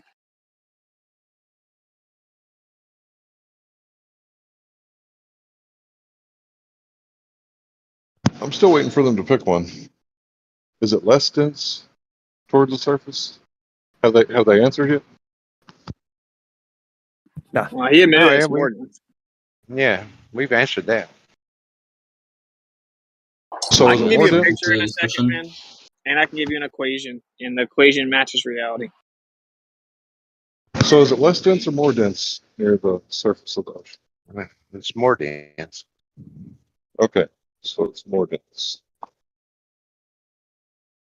So the light's going to attenuate faster there, and the bottom's going to reach your line of sight first, because the bottom's closer to your line of sight than the top. Say you have a really tall boat, but you're 6 feet tall. The bottom of the boat's going to hit your line of sight, thus reach the limit of perspective first. So it is expected that things disappear from the bottom up on a flat surface for many reasons, and those are the two primary reasons.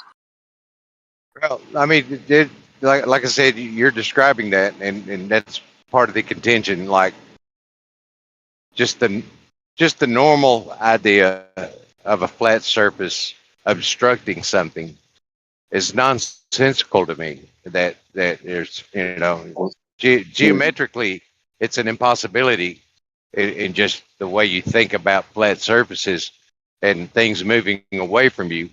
And I mean, there's a lot of issues there. The thing is, left lane, That don't make sense. yeah, it's not nonsensical. We've actually done it in reality. We can make light disappear over a flat surface. Totally possible. Yeah, and we're not even saying that the surface is physically obstructing anything anyway. So the horizon is just your limit of perspective. It changes, comes towards you, away from you, up, down, because the atmospheric conditions change and acts like a lens. So that just magnifies or exaggerates your limit of perspective. Okay, so again, say I'm standing 6 feet, I draw a straight line out from my eyes, and I'm looking at a boat that's 50 feet tall. My line of sight is only 6 feet up that 50-foot tall boat. So as it gets further away, it keeps getting smaller and smaller, and then it starts to hit that limit of perspective. The bottom, since it's all compressing towards your line of sight, the bottom is going to hit your line of sight first.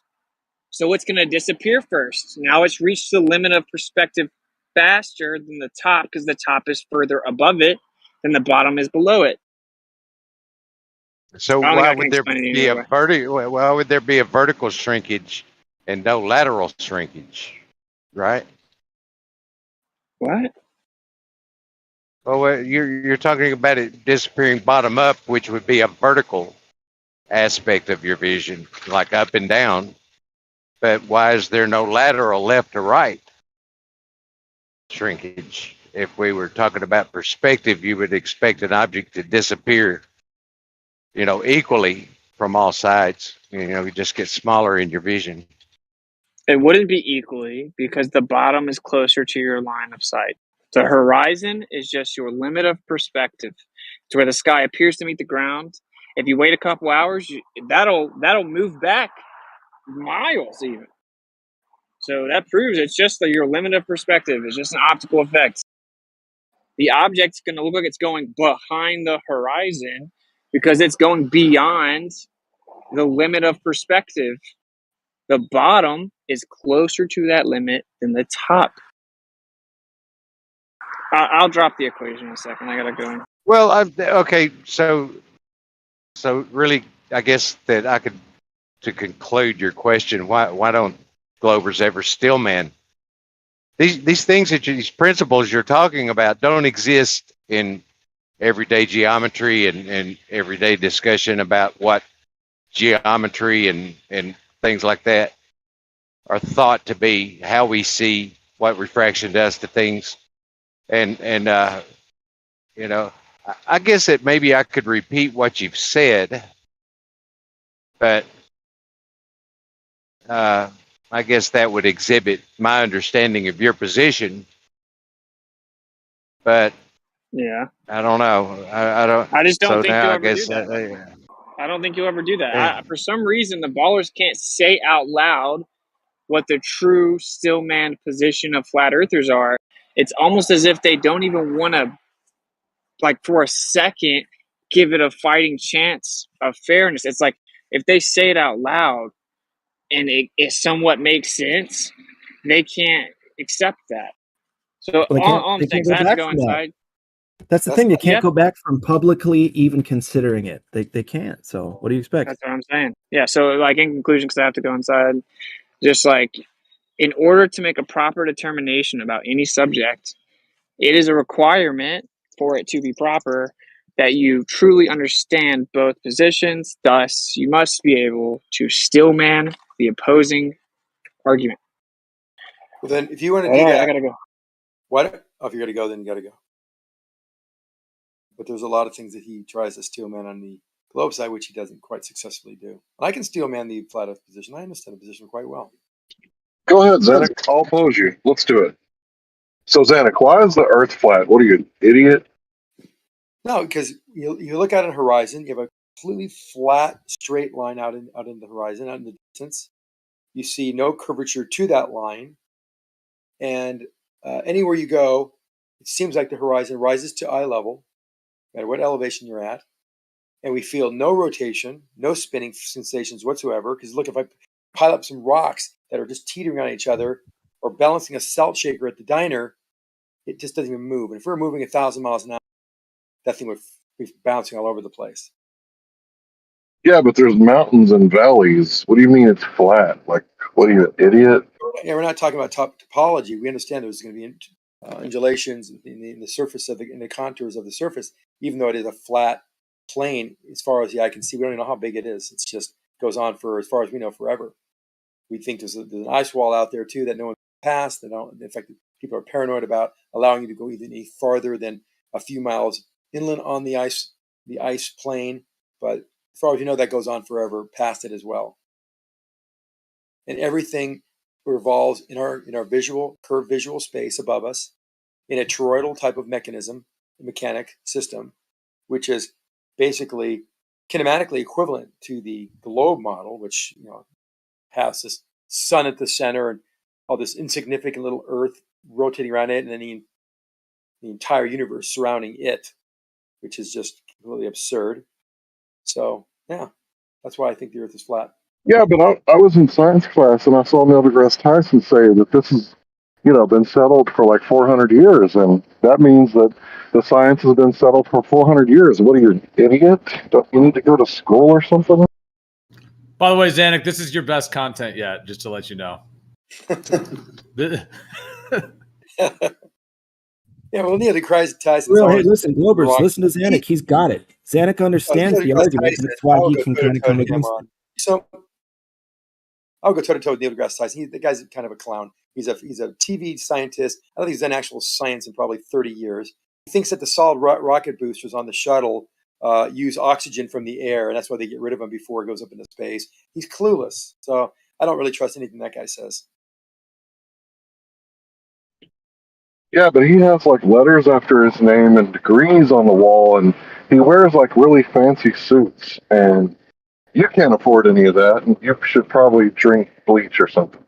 Right, and that's a great point. So suddenly, how much money you have, what kind of suit tells you how much you know. Yeah, that doesn't mean anything. Anyone can go buy those. If I gave you the money, you can go buy those suits, and you could become an astrophysicist as well.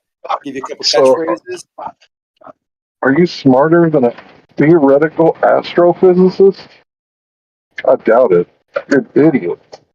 Well, he's spent a very exorbitant amount of time on a very small segment of science, the field of astrophysics, and seems to not even know a lot about that.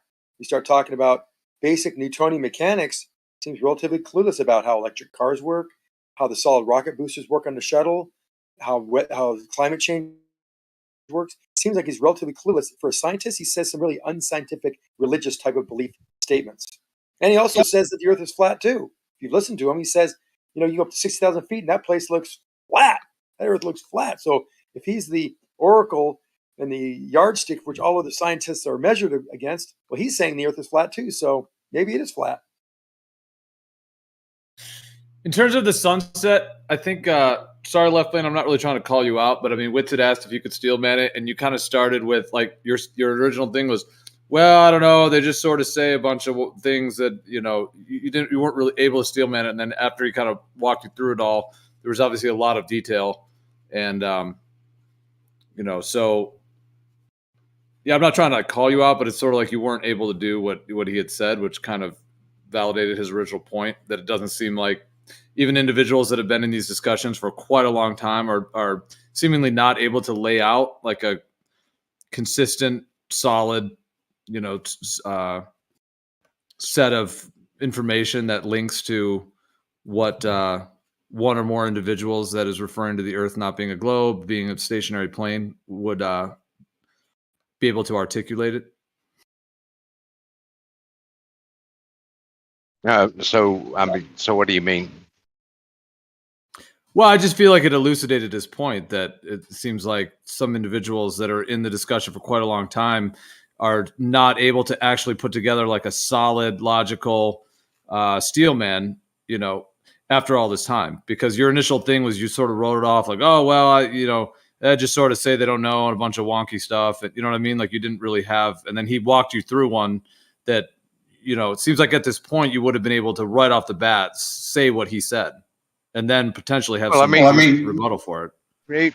Well, basically, he's saying that you know, due to perspective and light attenuation and the limited angle at the surface, and perspective would naturally cause something to disappear bottom up over a flat surface. I don't understand light attenuation as something that displaces something in your vision. Maybe it just limits the amount of light that gets to your eye. But as far as displacing or causing something to disappear, I don't understand it to work that way. You know, and then we know that because of the denser medium at the surface, that light bends downward, which causes things to appear higher in your vision. Yet the sun appears to be going lower in our vision. So that's sort of in reverse of what we understand refraction to be doing on the surface. So it's sort of some contradictory things in my understanding of how things work, is what I was getting at. So if you're on a globe and the light is refracting down around the globe, right? I guess you could, yeah, it makes it look like it's towering, right? That's the way you guys explain it. But if you're on a flat surface and the light is still bending down at 8 inches per mile squared, it's going to bend down into the water and never hit your eye if you're on a flat surface. Does that make sense? I don't see how an object that is there would just disappear due to refraction. I guess that's what I'm saying. So if you're 10 miles away and it's perfectly flat, like I guess like an ice rink, okay, where they play hockey, right? And the light is bending down, right?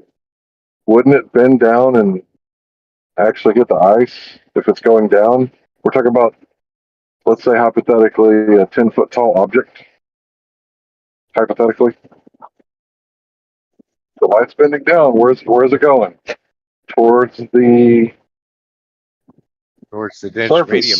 But No, you're just talking about an individual ray of light, like a laser beam of light.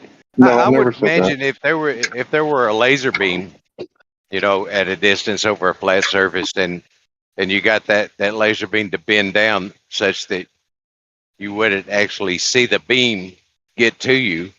I don't know how that would look. I still think you would still be able to see the light of the laser beam. I don't know. It's confusing. Admittedly, it's confusing to me, and it doesn't make sense. That's why I say if there were some way that you could illustrate or demonstrate this, it would make it much more clearer. That's my point. So if I take out my pen and I draw it on the phone, right, and I draw 2 pictures, one of them, the Earth is curving down from left to right, and the light is going down around the curve. But the next one I draw, it's a straight shot across, right, and the light is bending down like the picture before, and you lay them on top of each other, the light's doing the same thing. The lighthouse on the left doesn't move. The light is going down, and it actually disappears at the bottom of your phone before it actually reaches the other side, right? But on one side, the guy is, you know, down at the bottom of the curve, but on the flat one, he's on the right side looking for the light that never hits his eye because it bent down. You can't, like, picture that in your head, and that doesn't make sense to you? Well, obviously, if there's something emitting light and none of the light that it's emitting gets to you, you're not going to see it, right? So I understand that. Yes. The attenuation. It'll merge with the surface optically. What exactly is attenuation? Jesus Christ. Not Jesus Christ. I asked the question. What exactly is attenuation that would cause light to displace something? That's not what attenuation is. I mean, I assume you know what the word means, right? Well, it diminishes with distance. Part of the light is absorbed by the medium, so not all of the light that is emitted actually gets to the observer.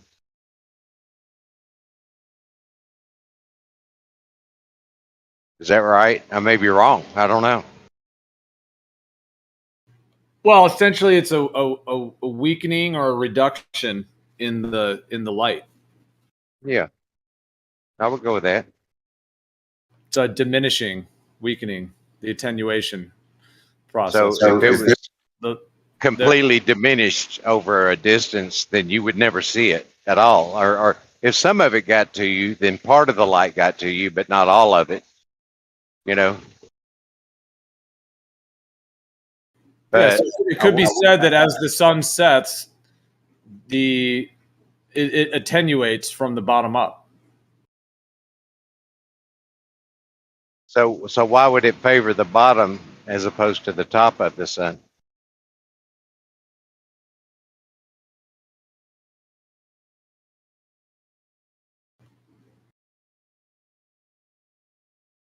It would be because it's in a more dense medium. Air is denser, and therefore would attenuate faster than air that's higher up. Well, the thing is, and we're talking about this, and I'm following along. I'm paying attention. But the vision in my brain, when what I see the sun do at sunset, it just becomes obstructed, and I can no longer see it because the ground got in the way. That's what I see. And that's kind of like, is that some kind of bias that maybe is preventing me from being able to visualize it the way that you're describing it? Maybe something like that. Yes, because in your model, the curvature of the Earth is causing the obstruction. In our model, the light bending down, like you say that it does around the curvature of the Earth, is causing the obstruction. Or it's a possible cause.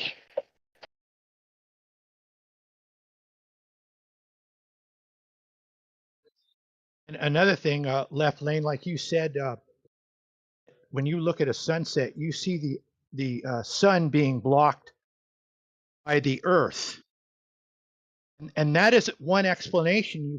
You could say if the Earth was a ball, you could say that would happen. It's not the only explanation, and the explanation that you're using, begging the question, the Earth is curved. You're using what is in what's being contested in your proof. So you agree then, if Earth were a spherical rotating body that you were standing on, that the sun would set kind of the way we see it? Yeah. No, you're not Yeah, listening to anything that people say. No, hold on. You can't agree with that. He's Well, I using mean, the if same the thing Earth- you just called him out for to respond Well, to you. I'm just Begging saying, the question if in we his have- response is silly. Right. If we assume that the Earth is a ball, then that could happen. But what I said was, yeah, you're assuming that the Earth is a ball. Yeah, I mean, one of the things if oh, go ahead.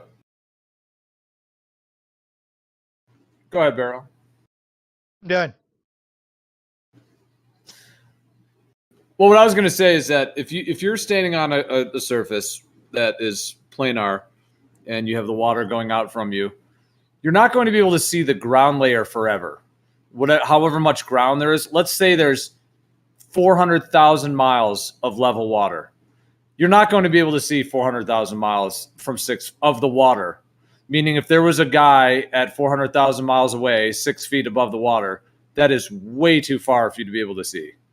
It's just far beyond. I agree. So you agree. Okay. So because you're not going to be able to see that, there's going to be some closer distance between you and 400,000 miles that will be the limit. Maybe that's 3 miles, 8 miles, 12 miles, etc. So that is the ground layer of how far you can see over a planar surface. And of course, that fluctuates due to conditions. Some days you can see a lot further, some days not as far, etc. Whatever that distance is of the ground layer is then going to meet with the sky, because the rest of it's sky. So that essentially creates a cutoff point. It's not a cutoff point from a curved Earth, but could overlap with a concept of a cutoff point on a curved Earth, because it does overlap. in some scenarios, not all. Like in a desert where it's very, very dry, the sun will not cut off from the bottom up dramatically like it does in other scenarios, which is what it would need to do on a globe. So on a globe, sometimes it does cut off from the bottom up fairly dramatically. If you kind of catch it, a little bit cherry pick it, you could say, oh, look at that, it could be a globe. But then there's other scenarios where the sun will shrink to a tiny little pinprick and it will never actually cut off from the bottom up. So those sunsets don't fit with a globe.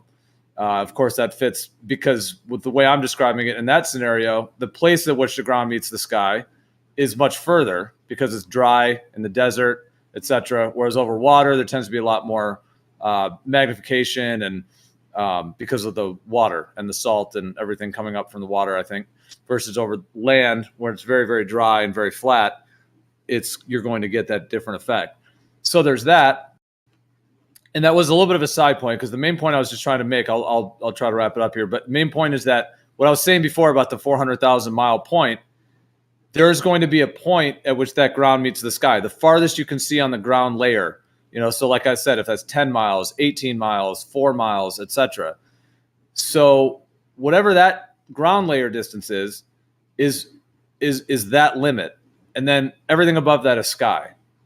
So that limit, optically, the horizon is going to create a merging point, if you want to call it a visual obscuration, attenuation, etc. So if you have a boat on the water and the furthest you can see on the ground layer is 10 miles and that boat is 15 miles, you will be able to see part of the boat, but not the bottom part, not the bottom hull or maybe part way up the mast, etc. Because the ground layer has a max distance.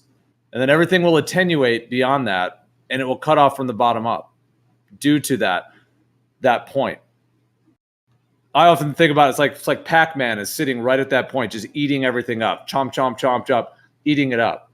And anything that's in the sky or above the ground layer, like a boat that's above the water or the sun that's above the earth, is going to merge due to perspective with that point.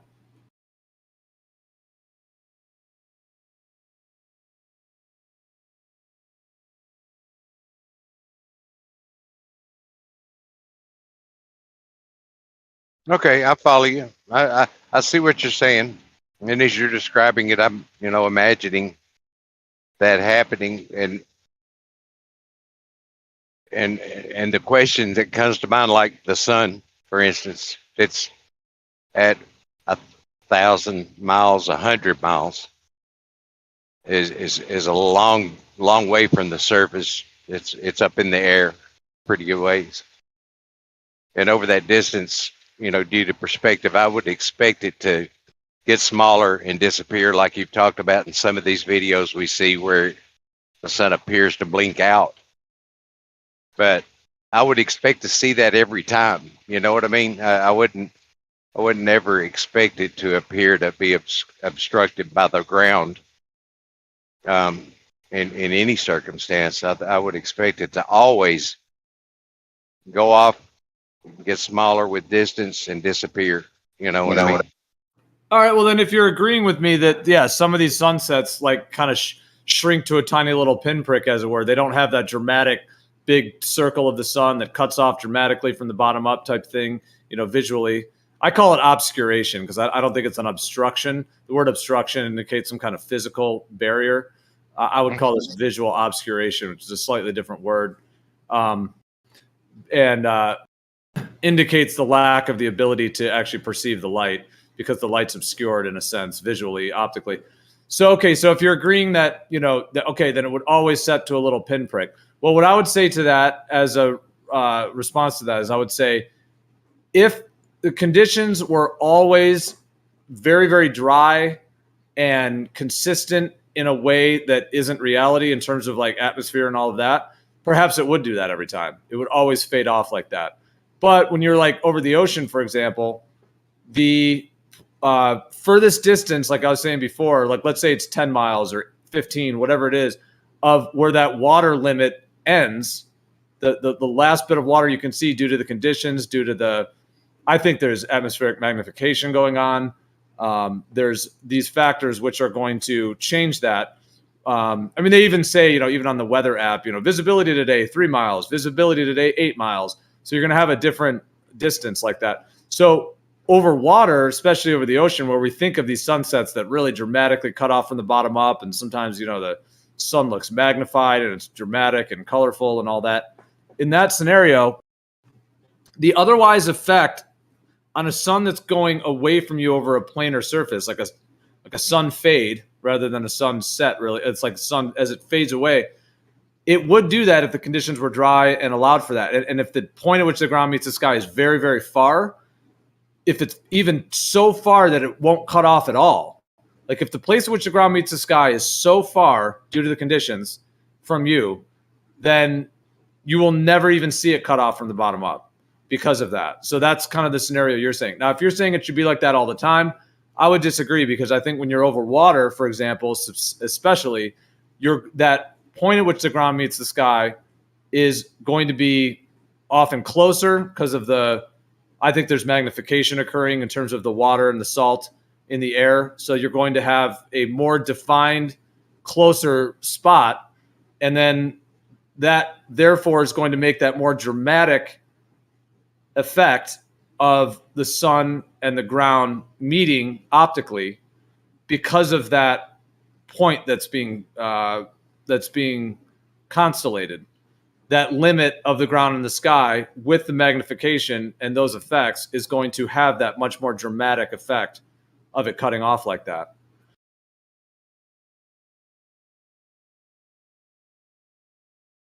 Same thing with a boat. Like sometimes the same thing with a boat. Like, just real quick, sometimes a boat will shrink to a tiny thing and it'll never cut off from the hull up. Other times it will cut off from the hull up dramatically. It all just depends on those ratios. Yeah. Yep, we need more of those observations where the sun blinks out. That would be good if we could.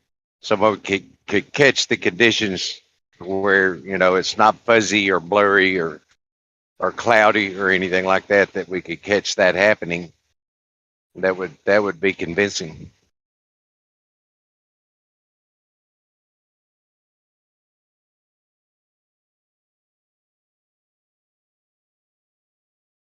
How is everybody doing tonight? What's up, Clay? We're watching the sun go down. Nice. For me, it's already down since 4 hours, or at least not down, but away from me. So probably it's gonna go away from you too now.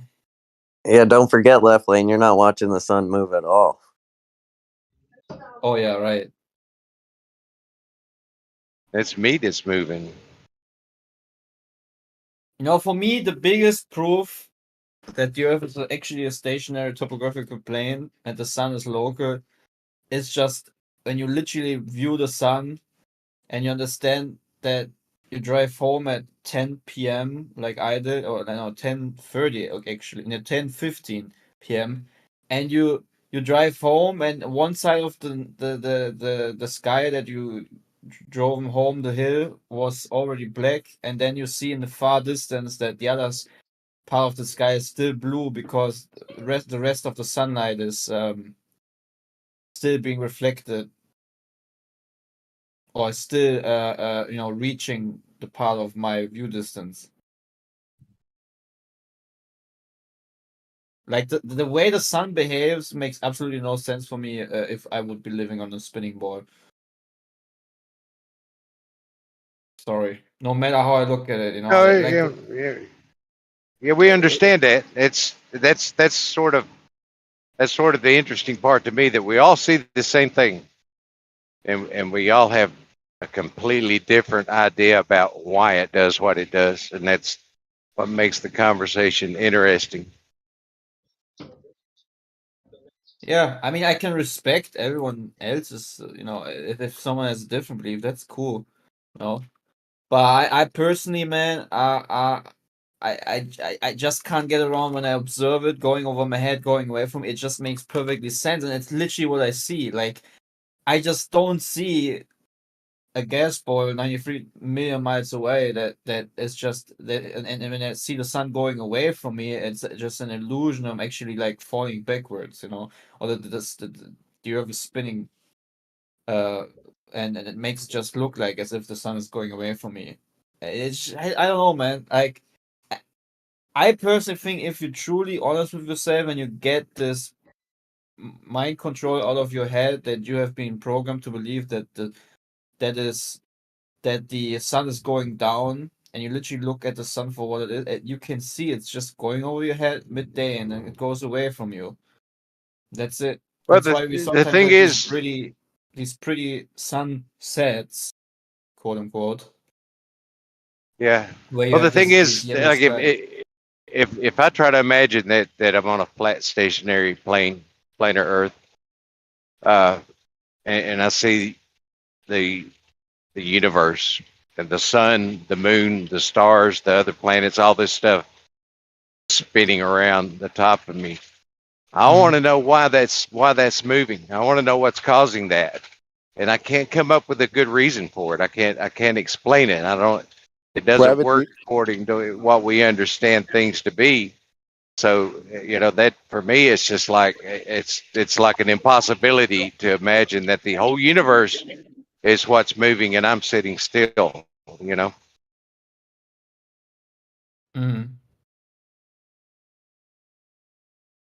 use the word imagine. I think it's kind of weird that you use that word because you don't have to imagine anything. You just go meditate in your backyard for 3 days and 3 nights and pay real close, not to your breathing like you normally would when you meditate, but to your senses. And your senses are going to confirm over and over again that you're on a semi-flat stationary plane with the sun, moon, and the stars making a circuit once every 24 hours. You don't have to imagine anything. It's all visual and, feeling and your other senses, proprioception and all that stuff. It's all telling you. You don't have to imagine a thing. No, that's kind of okay, Larry, except for if I pay attention to the southern sky, I see those stars, appear to be rotating around a central point that's somewhere below the horizon.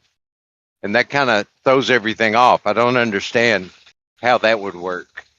I mean, I could understand everything rotating around the North Star, but and what I would expect to see would be the stars near the horizon moving laterally across the southern hemisphere from east down around south back towards the west, and not sitting below the horizon, but there appears to be another point of rotation that's south of me that I can't see, and that kind of throws that imagination off.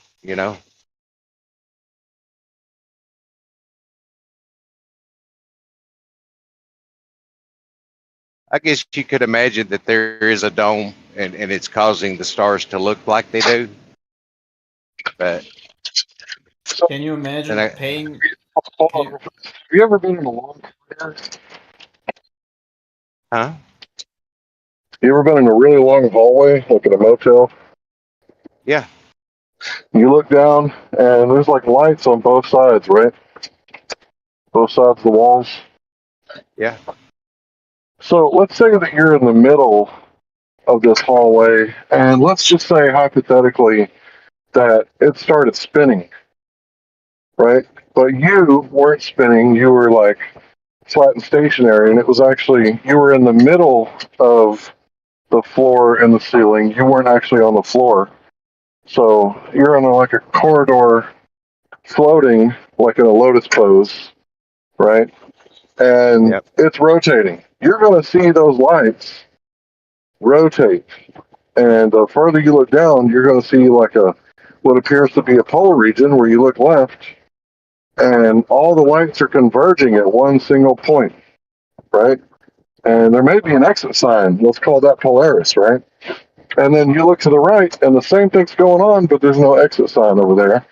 That's just where the elevator is, but you can still see the light kind of converging as it rotates around the elevator area that's like a polar region, but no exit sign.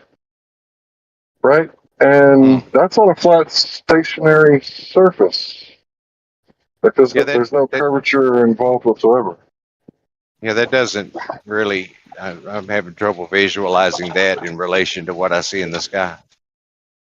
I don't see how the lights are going to be, making a circuit once every rotation, and they're going to be circling an exit sign down one side of the hallway, and the other side of the hallway they're going to be circling the elevator. And you're saying that somehow that means you're on a curved surface.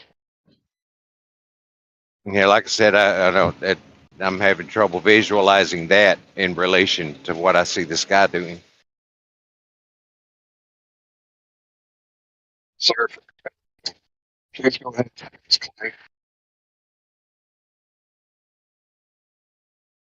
So left lane, are you saying that that the two different spins of the stars in the sky when we use time lapse, that picture right there that someone just posted, saying that because there's two different rotations, that somehow disproves the flat Earth? Is that what you're saying? Well, I wouldn't say. I mean, we've looked at these things and looked at them, and yeah, I have trouble associating that observation with what the sky should look like if we were on a flat Earth with the stars rotating around a central point at the North Pole. I want to know why that southern region is doing what it's doing, if that's the case. Why would there only be one rotation of the stars on a flat Earth? Why would you suppose that in the first place? Well, they appear to be rotating around the North Pole, right? I mean, And there then are stars that rotate around the North Pole, but why would you think that can't be more than one rotation, or that why can't we say that some of the stars might not rotate around the North Pole? It's the law that says there can only be one rotation on the flat Earth. well, I mean, if you put all the observations together from different places around the Earth's surface, then yeah, things get kind of wacky. It's hard to draw the conclusion that the stars are rotating around, just the North Pole. And like they talk about having an observer in South America and South Africa and Australia, and they're all looking due south, and they're all seeing the same stars on a flat surface. That to me is something that's impossible. That they should all be looking at different sections of the sky, seeing different constellations and things like that. And it gets very difficult to explain or imagine. When we look at the star rotations, we see two rotations, don't we? See one around the North Pole, and then we see another one around some point in the southern sky, don't we? Yeah. Okay, now my question was, why on a flat Earth would you have two different star rotations? What How is would the that law look? that says? But how would that look in the south? I mean, and if you were south of the equator, how would you expect that to appear? It's like it appears the people that are in the south are seeing stars rotate around a point in the southern sky. In the north, we're seeing it rotate around North Pole. But you're kind of ignoring my question. What Well, no, I mean, law? we've got a point. We got a central point. I mean, all the flat Earth ideas, and I'm not going to say models, but all the flat Earth ideas that I've seen that could be considered as plausible from the flat Earth side. There's a central point that we call the North Pole, and it due south goes in every direction away from that, and to think about a point of rotation in the southern sky wouldn't look like, you know, what is observed. You know what I mean? It's. I think that's exactly what it would look like if there was a celestial sphere and it's, you know, making a circuit once every 24 hours. You could say circuit, orbit, whatever. It's completing a circuit and going back to its original position like a racetrack once every 24 hours. And you would look at the equator to the left, to the right, and see the same thing, just like if you were in that hotel somehow hypothetically, you know, levitating in a lotus position, looking to the left and to the right as the hotel spun around you hypothetically. You would see a corridor of more land that you could go that way, and there seems to be a central point, which is the exit sign. Then you could look to the right, and it would look like more land that way, and there would be a central point, and once ever, you know, revolution, like it would be a circuit to where the lights are back in the same place. But that would be exactly what it would look like if there was more land to the north and more land to the south. Larry, there's a problem with this. Sigma Octantis doesn't move. It stays in the same place roughly, makes a small circle, but it doesn't move around the Earth. It stays in the same exact spot. Can we see that with our naked eye? What does it move? Can you I'm see sorry. Sigma Octantis? Yeah, you can see Sigma Octantis. It's pretty dim, but I think you can see it, yeah. With the naked eye? It's like magnitude minus something, so That's it a will red be at herring. the edge of your You can vision, see, but with a telescope you can easily see it. yeah, in my illustration here, the exit sign and the elevator doesn't move. Does that mean you're on a sphere? I don't think if you understood the point. The southern rotation say it point again. doesn't move around you. It stays in the same spot in the night, just like the Polaris.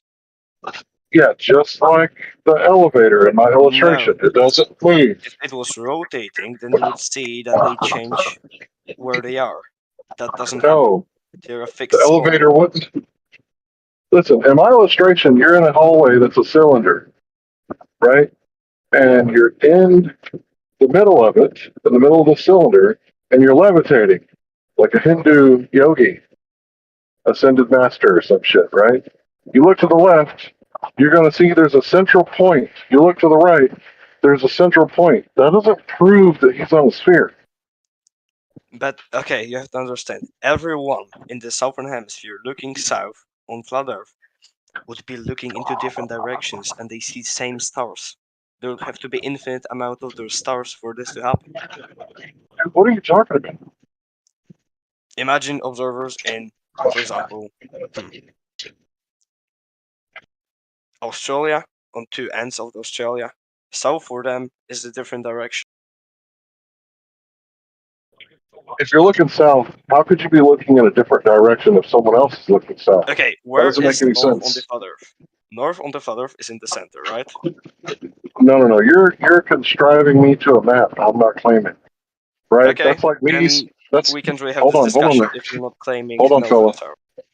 Hey, I'm not claiming any map, right? I'm claiming the actual land outside. You know, the dirt where the worms live, the earthworms. That's the real Earth, right? So we basically Where the cannot have this discussion earthworms because live. it involves a map. You invoked a map. Because that's what the argument is built on. No, Where it's is the not. north and where's the south? Bro, listen. I didn't invoke a map. You invoked a map and then got mad because I didn't claim the map. And then said that It I isn't can't even a make the map. argument without the map. It is just So what are you where talking is the about? We're talking north about the on flat real Earth. Earth. We're talking about the Yes, real we're Earth talking about the outside. real Earth. Where on Yeah, the real so Earth is the north? towards the north, But where where the is the compass north? Is points, it one point where or the is it just compass, general direction? where the compass points. Yeah, and that's the North Pole, right? That's where the compass points. Yeah, And where's the south? the opposite direction. So it is Look, listen. outwards from the I don't north. listen. I don't think you were here in the beginning. He said that it didn't make any sense to him, and I said, go meditate in your backyard for 3 days and 3 nights, And your senses are going to tell you for 3 days and 3 nights consecutively that you live on a flattish, stationary plane, and the sun, moon, and stars rotate once every 24 hours. Then he Very said, much a non sequitur, but thank you. then he said that, what about the South Pole? That kind of tells me, the South Polar region in the sky, that kind of tells me that we live on a sphere. And I said, you would see the same thing. And then I gave the hallway example with the floating lotus yogi master, where if you look to the left and you look to the right, you're going to see the exact same thing. That doesn't mean you live on a sphere. So what I was saying is that regardless of what the sky is doing, your senses are going to tell you that the flat stationary plane makes sense because that's what your senses are telling you. Do you get it? Your Unless senses you are see not a globe. reliable source of information, but So don't believe your lying eyes, right? If someone's shooting at you, you're going to be like, I'm hearing things. Those bullets whizzing by my head, I can't rely on my senses. Do you rely on your senses when you drive your car? Look, if Left Lane will just recant and say, you know what, Larry, I was wrong. My senses do tell me that the Earth is flat and stationary because every glober admits that you can't feel a spin. And no one says that they see the curvature while standing on the surface of the Earth, do they? Because Neil deGrasse Tyson said you're too small. So which is it? and Do both are you right. see the globe outside? Do you see the globe outside? Neil deGrasse Tyson fallacy. What? Yeah, give me funds for a rocket and sure, I'll see the globe. Dude, the Wait, richest people on Earth can't even afford to go to space. Yeah, Hold on, that's did what he they said. name a fallacy after an actor? That's no good. That's not a real fallacy. Come on now.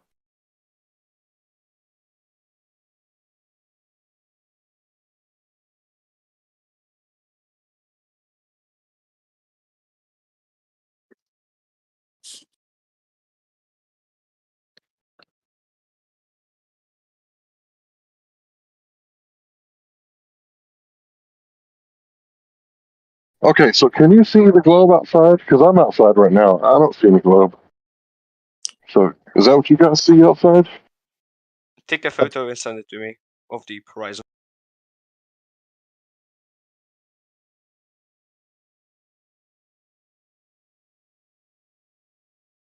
But do we say you should see a globe? No, we don't, but I can compress it vertically and then we will. I mean, yes, in the globe Earth, we don't say you should see a globe if you look outside. No, but he said he could just do a camera trick to make it seem that way. No, you just compress images vertically. And you can draw a line to see that it doesn't really change anything. Yeah, I've done that with the Did tortilla you- already, bro. You know, when you compress an image of a level, for example, or a straight parking lot, you can also get curves, or a Walmart. No, I bet you didn't know. You can get what? Dude, you can take something that is straight and compress it, and you get a curve. That's why you draw a line that is straight before you compress it, to see if that No. line that you just drew is being curved. Dude, I can take a Walmart or a parking lot, or even a level, a picture of a level online, and compress it and with curve. You want to see it? Sure, but draw a line first. Draw a line Oh, in the middle of the image that is straight, and then compress it, and we'll Golly, see you're not what getting a actually point, changes. right? I'm also making a point. No, you don't get the point. It is obsolete. It's literally, it doesn't tell you anything. Okay. But Star Trace does. Oh godly. Yeah, it's the base axiom. It's what I experience. I'm outside right now. I mean, It's not moving. I mean, it's pretty easy to say, like, we don't have a map, trust the census, NASA's fake, all the photos are fake. I mean, yeah, for the argument of the southern star to work or even, like, be perceived, we need to know where's the south and north on the flat Earth. No, but we don't have a map. Hold on, Yeah, they guys. don't have a map, so There's it's no north and south on the flat Earth. There's just